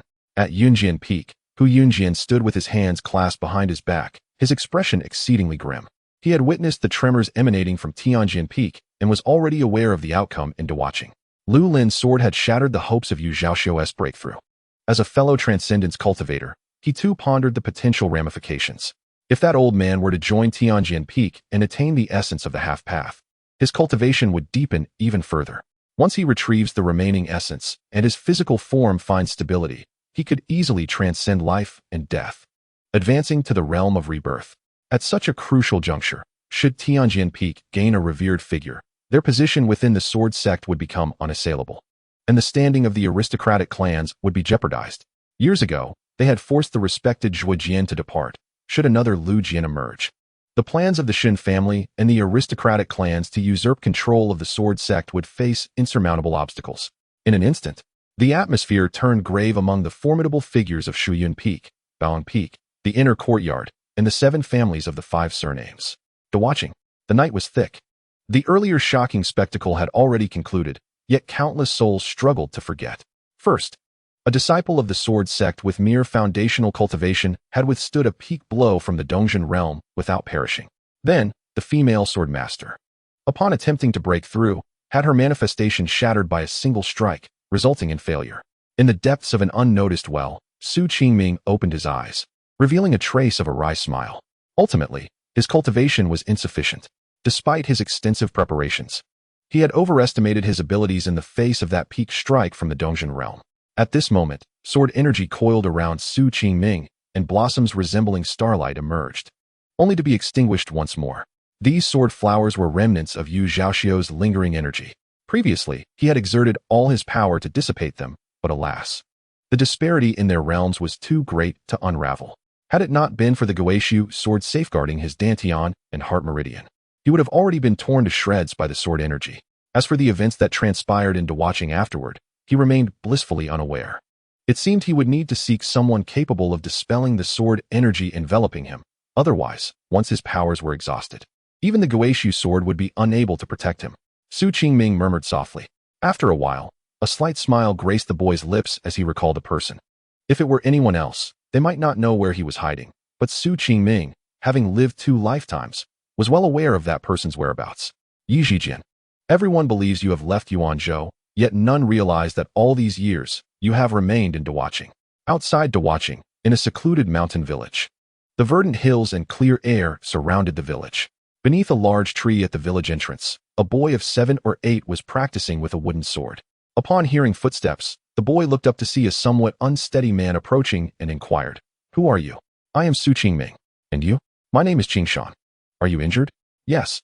"Ah, I will help you to my home to rest, and then I will ask Mr. Yi to take a look at you." Inside a humble dwelling, Su Qingming sat cross-legged on the wooden floor, eyes closed, fingers slightly moving as if engaged in some calculation. Moments later, A trickle of blood escaped Su Qingming's lips. He casually wiped it away and opened his eyes, murmuring, "Concealing my presence. This village is not large. Finding you should be easy, though I fear you may flee." A day earlier, he had emerged from the depths of the well in Dawaqing, following the official road outside the city to arrive at this mountain village near the southern barbarians. This was also the hiding place of Yijijian. However, over the years, the aristocratic clans had persistently pursued his whereabouts. Su Qingming was reluctant to disturb him, for if he did, finding him again would be akin to climbing the heavens. This abandoned child of the aristocracy had been a friend to Su Qingming in his past life, regarding the matter of killing Shen Chenfei. Yijijian's resentment was not less than his own. Creak. The dilapidated wooden door swung open. Qingshan approached, holding a wooden sword. In the world of rivers and lakes, clad in a green robe and wielding a sword, wandering the world was the most yearned-for aspiration of a young heart.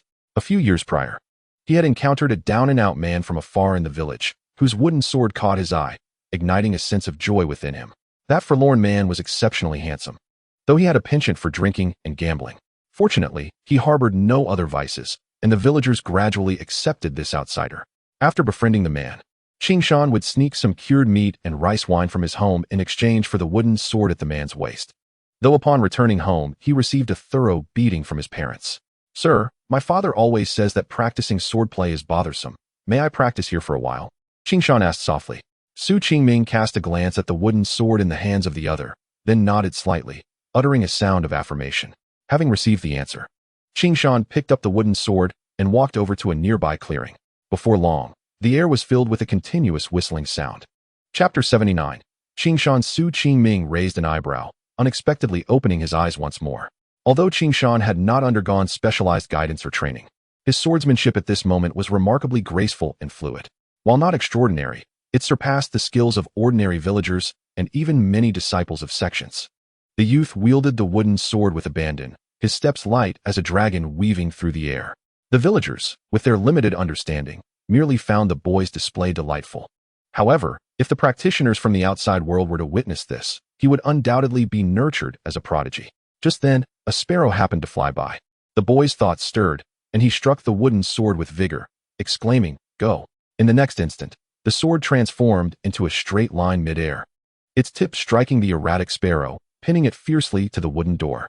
The young lad joyfully ran over to retrieve the sword, tucking it back at his waist, an unmistakable joy upon his face. "Who taught you that swordsmanship?" Su Qingming inquired. Qingshan, feeling a bit shy, scratched his head and replied, "The uncle at the tavern west of the village." Su Qingming pondered for a moment and asked, "What is his name?"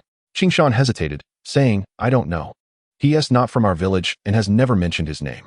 Su Qingming gently acknowledged this with a sound. Qingshan cautiously asked, "Sir, I see you possess a sword as well. How do you find my sword practice? Do I have any talent for cultivation?"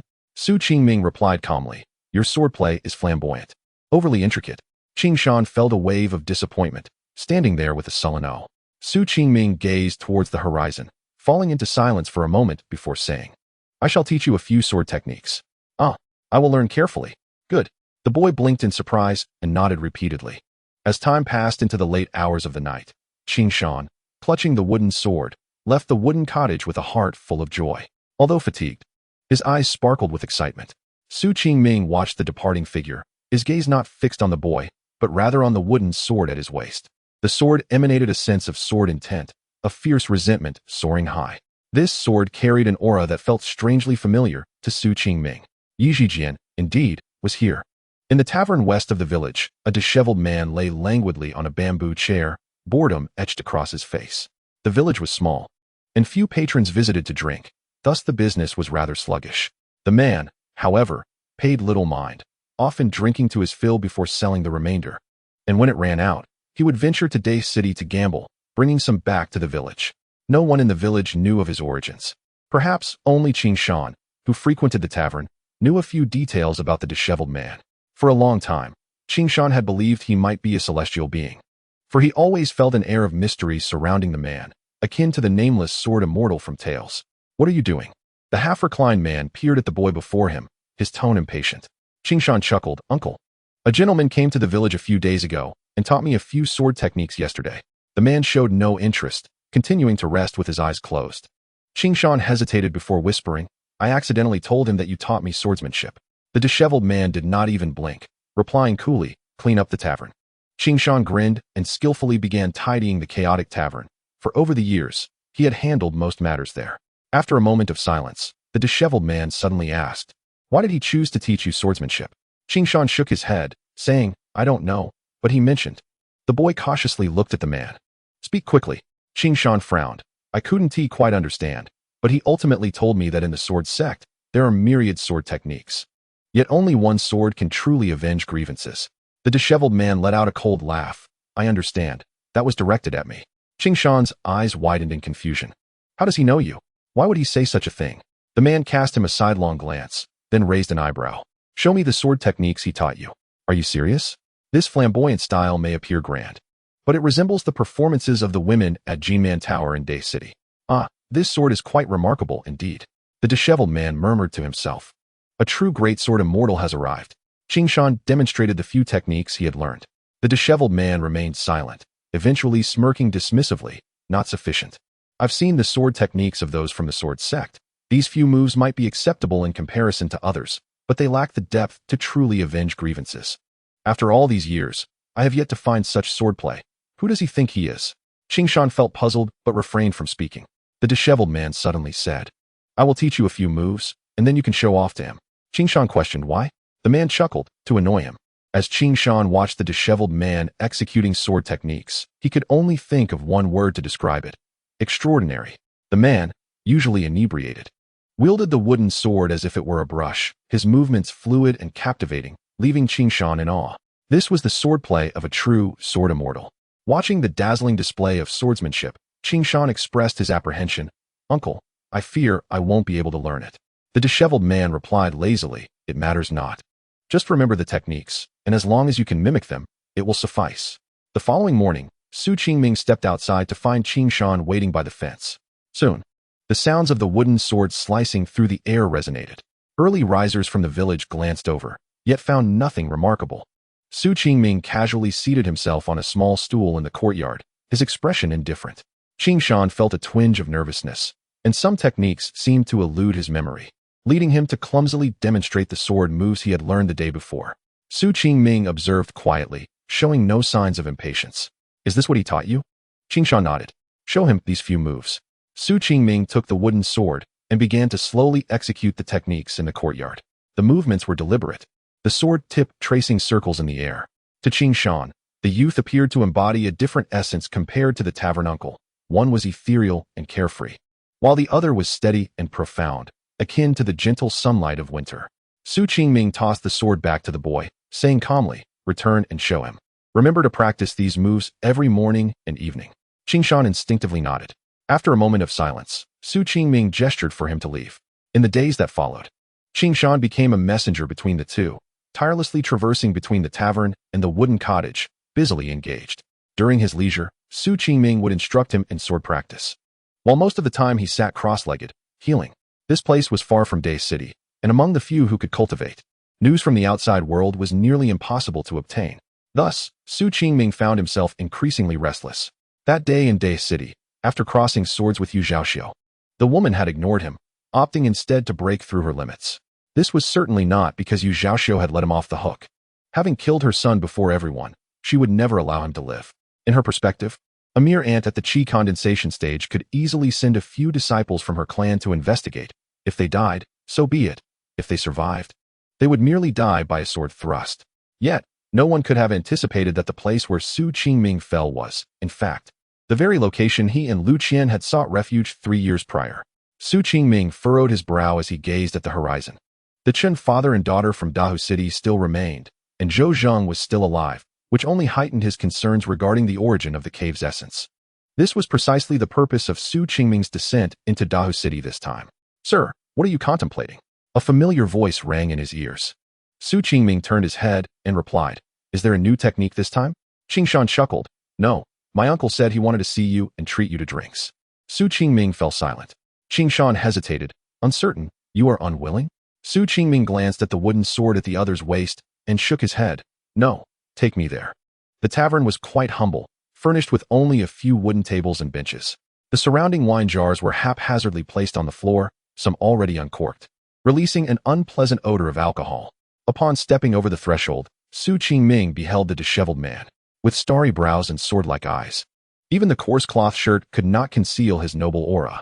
As Qing Shan stood between the two, ready to make introductions, he suddenly rolled his eyes and fainted.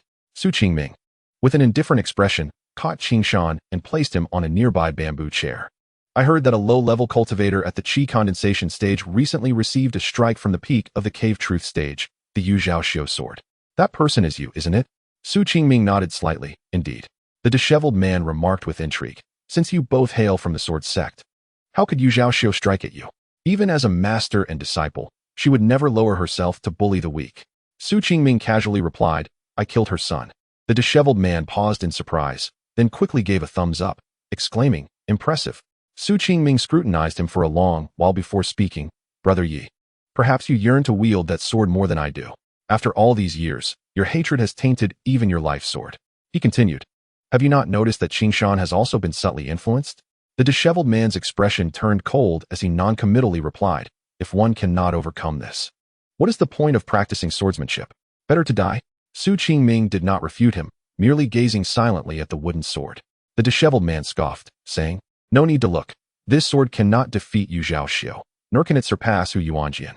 After nurturing this sword for 10 years, the gap between me and that person continues to widen. After a moment of silence, Su Qingming stated, the sword peak has re-emerged. What did you say? The disheveled man abruptly stood up, astonished. He, too, hailed from the Sword Sect and understood the implications of those words. The Yi family now has but you left. The Shen family, the Hu family, and the Yu family have not ceased their pursuit of you over the years. If I can find you, they certainly can as well. The disheveled man's expression darkened as he took a swig from a wine jar, saying, I even handed over the Zhentian's sword to them. Do Hu Yuanjian and Yu Zhaoxiu still not wish to spare me? Su Qingming replied calmly, of the 5 surnames and 7 families, only 3 surnames and 5 families remain. The Yu family has even lost Shuiyun Peak and will soon become a vassal of the Shen family. Their unwillingness to let you live stems from the resurgence of the Sword Peak.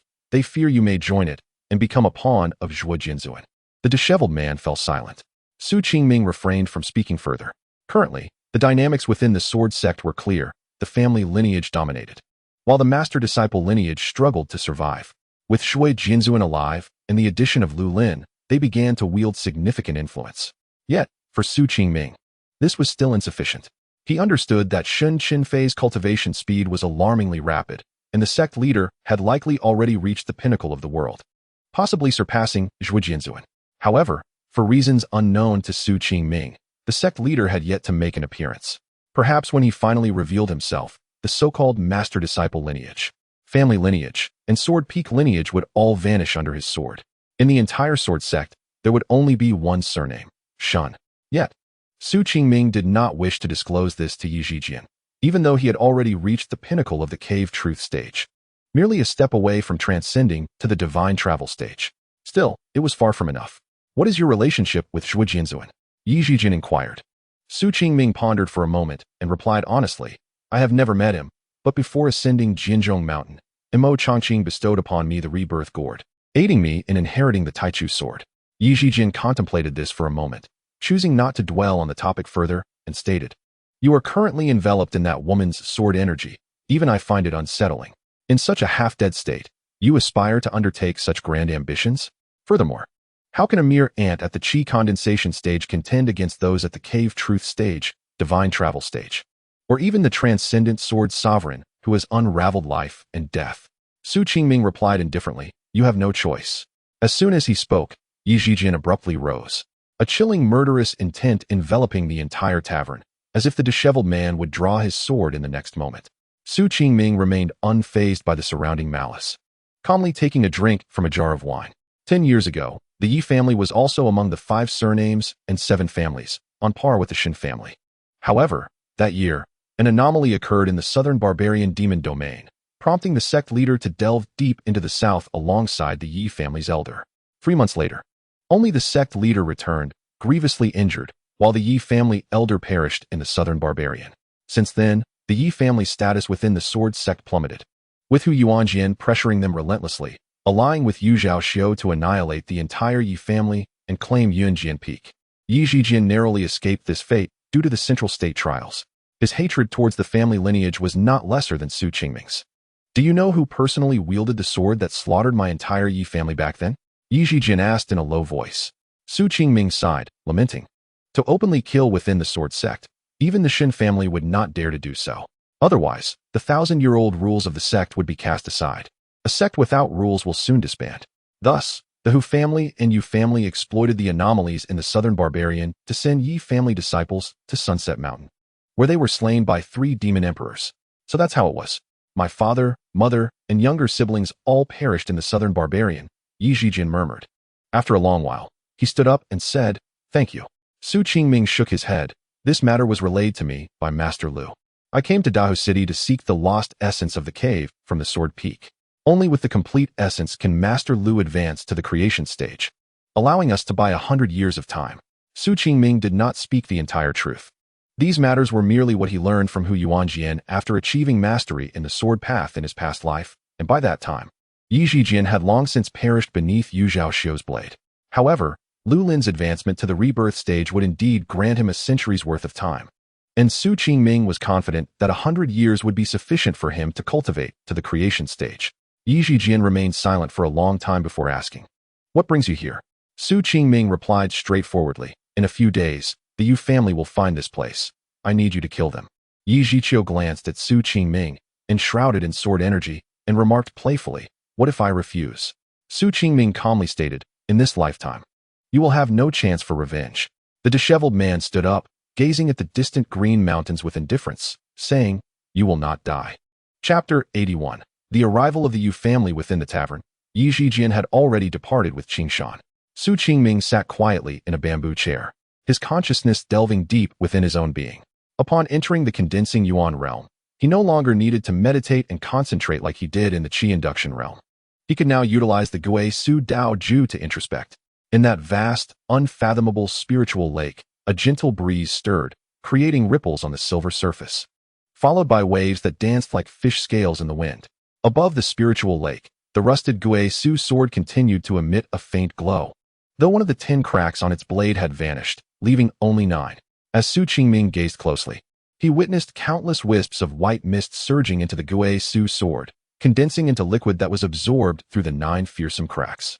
Where previously, one would require the convergence of 9 heavens to gather a single drop of spiritual liquid in the Qi induction realm, the speed had now tripled. In just 3 days, a droplet of spiritual liquid had begun to form at the tip of the sword. Drip! The spiritual liquid fell into the lake, causing the entire inner world to tremble. The once tranquil lake surface erupted into immense waves, as the abundant spiritual energy flowed freely through the meridians. Boom! At the center of the spiritual lake, beneath the Gui Su sword, a small island enveloped in faint mist emerged, with countless tiny rivers flowing outward. These rivers represented the meridians. From above, one could see that the countless rivers converged at the center, where stood 11 towering trees. These were the manifestations of the Dao seeds refined by cultivators. Deep within the dense foliage, a fruit of pale hue, indistinct in form, floated. Among sword cultivators, it was known as the sword fruit, for Taoists or other cultivators. It was referred to as the golden elixir or the life source item. Now, with Su Qingming advancing to the condensing Yuan realm, the sword fruit had long since formed.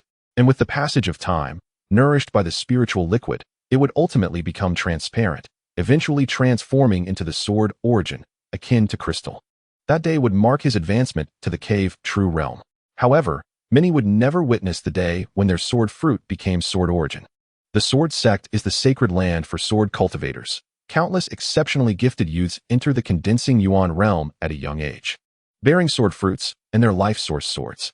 The sword fruits of ordinary disciples typically appear very immature and dark in color. Few are as light as Su Qingming's current sword fruit.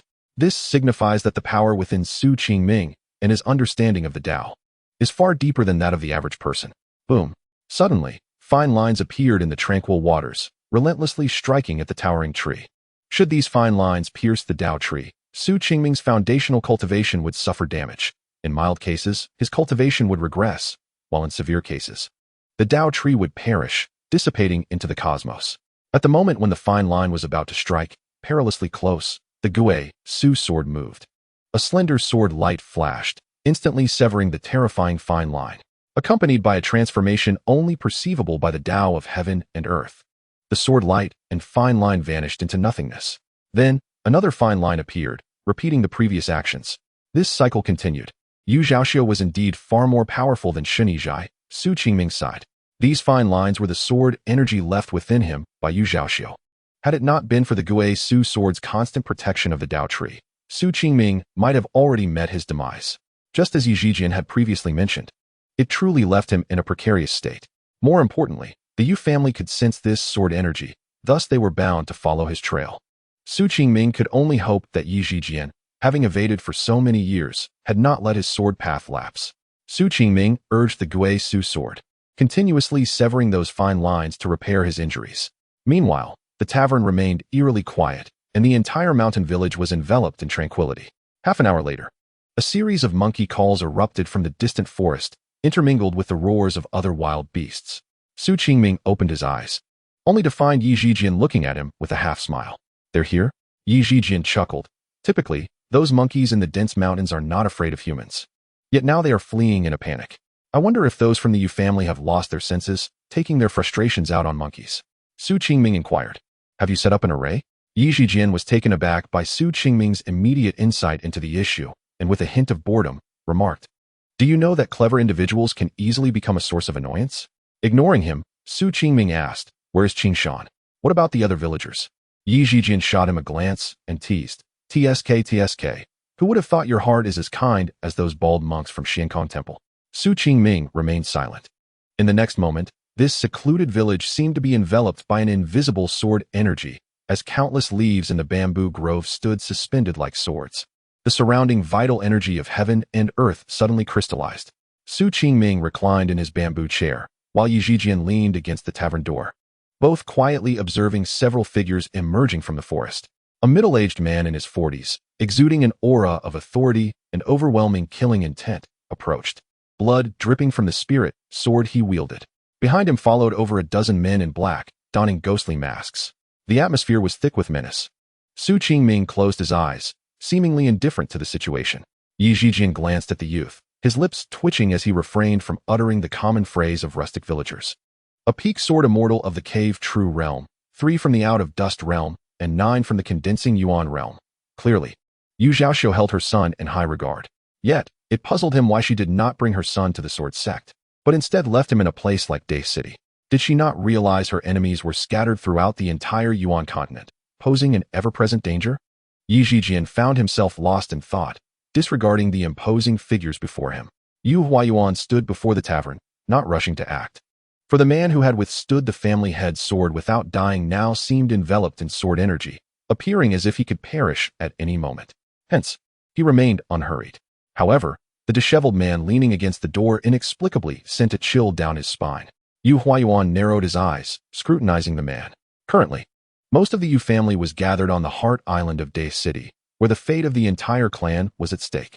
Killing a condensing Yuan realm ant seemed an overreaction to Yu Huayuan, yet it appeared that this young man had found a formidable ally. However, being merely at the initial stage of the cave true realm, he did not regard it with much concern. Behind Yu Huayuan, a disciple from the out of dust realm coldly stated, "Our Sword Sect is once again on a mission. Who are you? If you know what is good for you." Scram. The disheveled man turned, taking a step forward. In an instant, Yu Huayuan's pupils constricted sharply. Despite the man's seemingly casual steps, he had swiftly appeared before him, followed by a sword strike. Yu Huayuan instinctively raised his hand to draw his sword, attempting to block the swiftly approaching sword light. After a tremor of energy, a faint sound of a blade piercing flesh echoed. The Yu family disciple who had spoken earlier clutched his throat in disbelief, staring incredulously ahead. Chapter 82. As high as the heavens as the Yu family disciple fell lifelessly to the ground, the onlookers' expressions hardened, retreating in fear. Yu Huayuan's face shifted dramatically as he sternly asked, "Who are you? How dare you kill my Yu family disciple? Do you truly fear for your life?" As the third elder of the Yu family, his cultivation rank stood just beneath Yu Zhaoxiu and the grand elder. Over the years, no one had ever dared to kill without hesitation as he did. Yi Zhijian rolled his eyes dismissively, remarking, "No wonder people say your Yu family has lost even the water cloud peak in the Sword Sect. In just a few years, aside from your boasting, everything else has been tossed to the dogs." Seeking death, unable to contain himself any longer, Yu Huayuan shouted furiously. And all the disciples behind him displayed the resoluteness typical of Sword Sect aristocrats, drawing their swords almost in unison and charging toward the disheveled man, seemingly undeterred by his earlier shocking sword strike. With a light chuckle, Yi Zhijian casually extended his right hand and flicked his fingers. A beam of sword light, as brilliant as a white rainbow, shot forth. The disheveled man wielded his sword and danced in the air, unleashing countless streaks of sword light like thunder. In front of the tavern, 3,000 strands of sword energy surged recklessly. In the blink of an eye, all the young disciples of the Yu family seemed to be caught off guard, struck repeatedly by the relentless sword light, and fell lifelessly to the ground. 9 breaths later, Yu Huayuan's face twisted with rage as he bellowed, "You are truly seeking death." The disheveled man replied lazily, "You keep saying that. If it were Yu Zhaoxiu, it might carry some weight, but as for you, you're far too weak." The sword energy rippled slightly. Amidst the thunderous roars of heaven and earth, a radiant sword light descended from above the clouds. In the next breath, Yu Huayuan found himself enveloped by a cascade of white sword energy, instinctively raising his spiritual sword to shield his chest. With a deafening clash of swords, the spiritual sword before Yu Huayuan shattered into pieces, falling to the ground one after another. The terrifying sword light struck directly toward his chest without pause. Yu Huayuan's complexion turned pale as he desperately retreated, channeling all his true essence in an attempt to dispel the fearsome sword energy. With a thunderous crash, countless large trees splintered as Yu Huayuan's towering figure was sent crashing dozens of yards away. "So indecisive, Uncle Yu. Look at these people after all these years. Their swordsmanship is mediocre, yet their arrogance is boundless," Yi Zhijian muttered, glancing at the figure of a woman suspended in the sky. Yu Zhaoxiu. No one knew when she had appeared, but with a single strike of her sword, Yi Zhijian's thoughts were dashed. Outside the tavern, Yu Huayuan lay on the ground, a terrifying wound on his chest, gasping for breath. Inside the tavern, Su Qingming, who had kept her eyes closed, slowly opened them. The head of the Yu family, a woman known for her decisiveness and ruthlessness, now exuded an aura of uncertainty, seemingly not having achieved the next stage of her cultivation. Su Qingming was somewhat surprised. Earlier, in Dai City, when Yu Zhaoxiu killed her father to attain enlightenment, no one could stop her from breaking through. Yet now she remained at the peak of the true understanding realm. Who had interrupted her path? However, Yu Zhaoxiu's gaze did not fall upon Su Qingming, but instead focused on the disheveled man wielding a wooden sword. Upon recognizing his face, a rare expression of surprise crossed Yu Zhaoxiu's features. "Is it you? Hu Yuan sword sent people to search the entire Yuan continent, even reaching Central Continent. After 10 years. I never expected you to be hiding here." After a brief moment of astonishment, Yu Zhaoxiu coldly stated, "Having hidden for so many years, if you choose to seek death, then die." As her words fell, a streak of ominous clouds drifted across the previously clear sky. Yu Zhaoxiu spoke little more to her. Both the remnants of the Yi family and the disciple of the heavenly sword peak reclining on a bamboo chair were destined to die. One bore a deep-seated grudge for the annihilation of her family, the other had killed her son. What infuriated her further was the sword that had flown from the heavenly sword peak, shattering her hopes of advancement and extinguishing the Yu family's aspirations for resurgence. A wind rose in the mountain village, and the entire realm seemed to plunge into night. Yi Zhijian's pupils constricted, the laziness in his eyes vanished, and the words he was about to speak were swallowed back down. The figure of the woman sword immortal, who had failed to advance, stood with an aura that shrouded everything in an overwhelming darkness, as if the very heavens were retreating. Yi Zhijian's expression turned gravely serious, his lips dry. "Su Qingming, this is troublesome." As if to echo his thoughts, chilling wails emanated from the darkness. Horrific demonic entities and bloody monsters crawled forth from the surrounding shadows, the sword wind rising and gathering form. Feeling the breath of death, Su Qingming displayed an unprecedented solemnity on her face. This was the true legacy of the Yu family's swordsmanship, the ghostly sword technique. Throughout the Sword Sect, the ancestors who founded the 5 surnames and 7 families all possessed a devastating sword technique. This had been their reliance in the battles against the southern barbarian demon domain and the monstrous beings of the northern territory for millennia.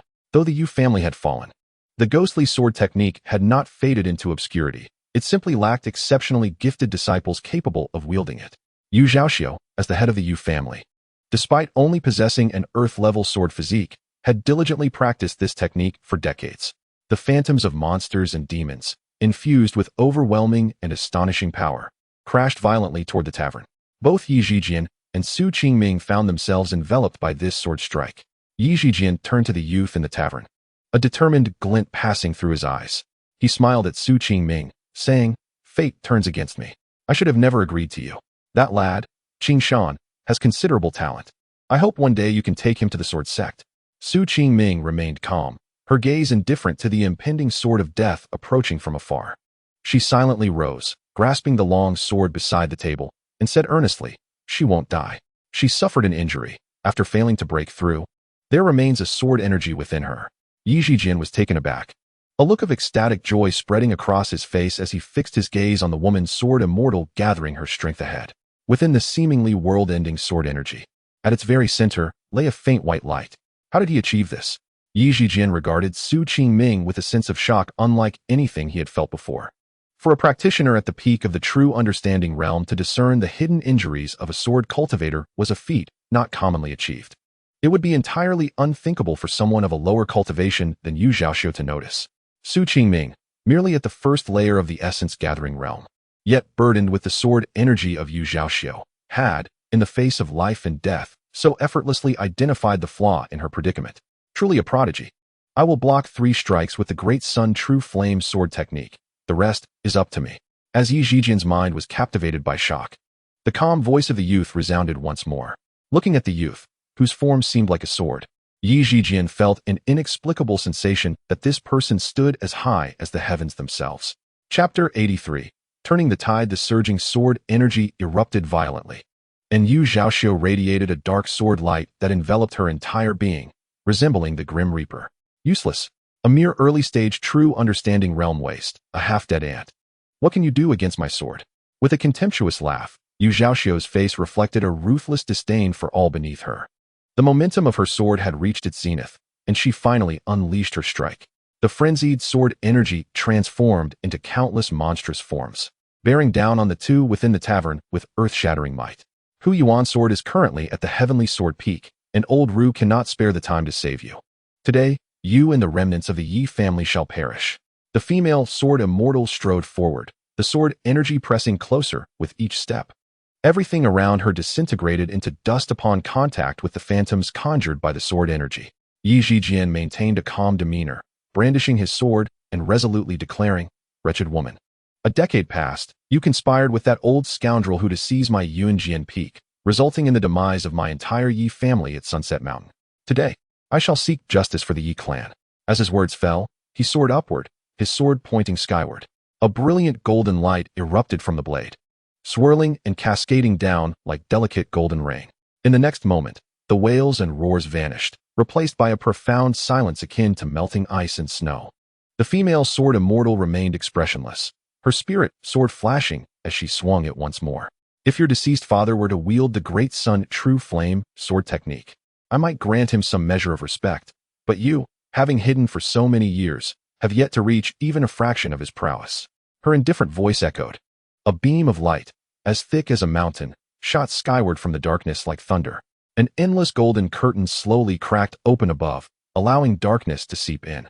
The corner of the female sword immortal's mouth curled into a smile.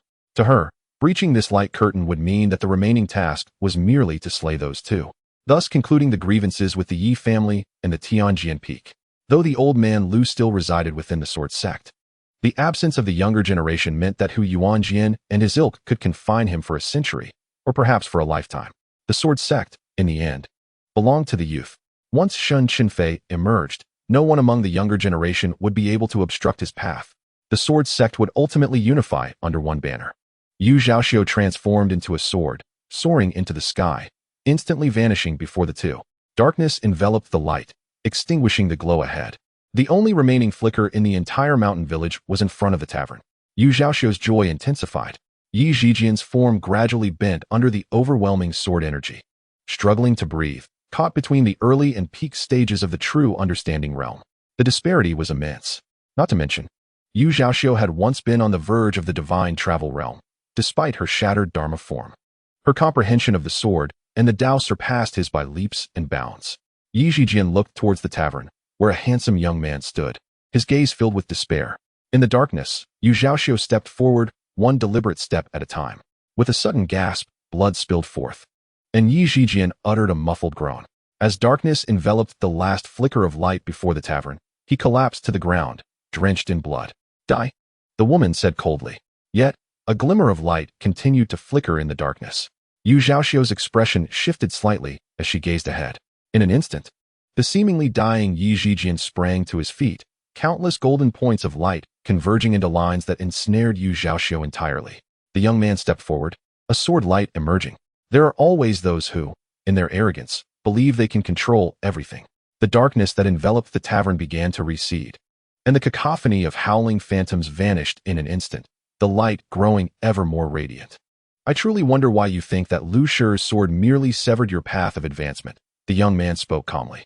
Yu Zhaoxiu, ensnared by Yi Zhijian's golden threads, displayed a hint of panic, instinctively attempting to summon her spirit sword, only to find herself immobilized. Damn it, the woman exclaimed, striking down at Yi Zhijian with great force. With a quick instinct, Yi Zhijian turned his head, narrowly avoiding the blow that contained immense power, which struck his shoulder, causing excruciating pain that nearly sent him into unconsciousness. Draw your sword, Yi Zhijian shouted. Yu Zhaoxiu's gaze shifted forward, her pupils constricting as she murmured, "How can this be?" Su Qingming, with a calm demeanor, replied, "In this world, there are always many unexpected turns." With a single swing of his sword, Yu Zhaoxiu's eyes turned a shade of gray, and she offered a bitter smile. The sole female, sword immortal of the Sword Sect lineage collapsed, blood streaming from her 7 orifices. The clouds above dispersed, sunlight once again bathing the tavern. The terrifying sense of suffocation vanished. Su Qingming observed the unconscious female, sword immortal, remaining motionless. Earlier, when Yu Zhaoxiu mentioned Lu Lin, Su Qingming had deduced who had severed her path of advancement in Great River City. The sword wound she bore was also a remnant of Lu Lin's doing. Even at the peak of the true understanding realm, if Yu Zhaoxiu had not been engaged in battles with her peers, or if Lu Shi had not intervened, the wound might have gone unnoticed. Yet, at this moment, no one knew that Su Qingming's greatest strength lay in perceiving the weaknesses of all things in the world. This innate talent had been his greatest asset in his previous life, elevating him to the status of a celestial sovereign. Yi Zhijian struggled to rise. A gaping wound on his chest, his eyes filled with resentment. Dragging his wooden sword, he approached the motionless female, sword immortal on the ground. A gentle breeze rustling as a somewhat stout figure blocked his path. Yi Zhijian halted. Su Qingming gazed ahead silently. The somewhat portly Yu glanced at his family head, and then turned, pleading, "Senior brother Yi, senior brother Su, please spare my family head. I am willing to die in her stead." Yi Zhijian instinctively turned his gaze towards Su Qingming, then shook his head, firmly rejecting, "Impossible. You must understand. Her hands are stained with the blood of my father, my mother, my brother, and all my Yi family." Yu Yu's expression turned desperate, his pleading eyes seeking the quiet young man in the distance. He was aware of the enmity between the Yu and Yi families, 10 years prior. When Hu Yuanjian sought his master, though he was still young, he had sensed the underlying conspiracy. The grievances of noble families are a matter of life and death. Yu could only cast a hopeful glance towards Su Qingming. Yi Zhijian stood, spitting out blood, and shouted towards Su Qingming, "Su Qingming, do not think you can play the role of the Good Samaritan.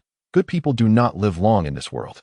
He completely forgot that he was the most powerful in the arena, unconsciously placing Su Qingming in a position of authority. Perhaps it all began when he heeded Su Qingming's advice, turning the tide in his favor. Even though the young man before him was merely in the condensation realm, he exuded an undeniable aura of authority. Su Qingming raised his gaze to the sky, remaining silent. Chapter 84, Cannot Live. The entire mountain village fell into a deathly silence. Far away in Great River City, countless cultivators were unaware that the female sword immortal, who had once shocked them, was now at the mercy of another. Yu dared not draw his sword. He had already discerned Su Qingming's combat prowess during the sword conference. Even though he appeared somewhat weakened now, seemingly having sustained injuries in his battle with Yu Zhaoxiu, he had never considered drawing his sword, only praying. 1,000 miles away, at the Sword Sect, 2 formidable sword energies surged from Tianjian Peak. Countless onlookers gazed curiously at the scene, baffled as to why the 2 sword immortals were at odds. The former elder of the Pill Hall, Lu Lin, was said to have ascended Tianjian Peak, becoming one of its elders. And now, standing before him was none other than Hu Yuanjian, the head of Yunjian Peak. One was a peak expert in the True Void realm, while the other was the pinnacle head of the Divine Travel realm. Although they were separated by one realm, Hu Yuanjian showed no signs of weakness, merely standing firm against Lu Lin. As he anticipated, The young heir of Tianjin Peak would soon meet his demise at the hands of the Yu family. Even though Lu Lin had issued a warning, the threat posed by a sword immortal of the Void Realm was not insurmountable for the aristocratic clans. Neither of the two drew their swords. Lu Lin understood well that, regardless of the previous humiliation inflicted upon Yunjian Peak or the severing of Yu Zhaoxiu's path to advancement, the aristocracy would remain largely indifferent until the journey to Central Continent commenced. Yu Zhaoxiu was merely at the truth realization realm, and given the current decline of the Yu family, their influence on the Sword Sect was even lesser than his own. That young man possesses a tenacious fate. The elder gazed towards the southwest, a glimmer of admiration flashing in his eyes. Meanwhile, Hu Yuanjian's expression shifted, disbelief etched on his face as he beheld the resplendent sword light emanating from Dao City. It was the daylight sword Qi of the Yi family. Could it be that this elusive fish had taken refuge there, truly tempting fate? Hu Yuanjian bellowed in fury. Lu Lin remained silent, merely turning to leave. On Tianjin Peak, only the furious roar of the chief elder echoed. Outside the village tavern, Yu appeared lost, her hand gripping the spiritual sword, lifting and lowering it in a tumultuous internal struggle. She sorrowfully gazed at the lifeless woman, uncertain of the path that lay ahead. Su Qingming ultimately did not spare her, severing her lifeline with a single strike. In the realm of cultivation, no one extends mercy to adversaries. Having traversed 2 lifetimes, Su Qingming had witnessed too many calamities arising from such leniency. Even a martial sovereign in his previous life had perished because he spared his foe in a moment of weakness. Thus, despite harboring some sense of camaraderie towards Yu, he chose not to show mercy. Under the setting sun, Yu cradled Yu Zhaoxiu's corpse and departed in silence. Su Qingming and Yi Zhijian did not intervene. Everything hinged upon the events of the past life. Yu had not schemed against Lu Qian as others did, so Su Qingming did not mind allowing her to live. Yi Zhijian shifted his body, resting at the tavern's doorstep, and curiously inquired, "Who exactly are you? Are you the reincarnation of that celestial being? How could you even perceive the hidden sword wound on Yu Zhaoxiu?" Su Qingming slightly shook his head, offering no answer but instead posed a question. "What is your next course of action? Will you remain here or return to the Sword Sect?" Yi Zhijian responded with a wry smile. "Though Yu Zhaoxiu is dead, Hu Yuanjian still lives. He will not spare me. If I return to the Sword Sect, Lu Lin cannot protect me." Su Qingming furrowed his brow. "What then do you intend to do?" "I shall venture west beyond the Sword Gate," Yi Zhijian declared resolutely. Su Qingming remained silent. Yi Zhijian spoke the truth. Lu Lin's inability to protect him stemmed not from cultivation level or Hu Yuanjian, but rather from his status as a scion of an aristocratic family.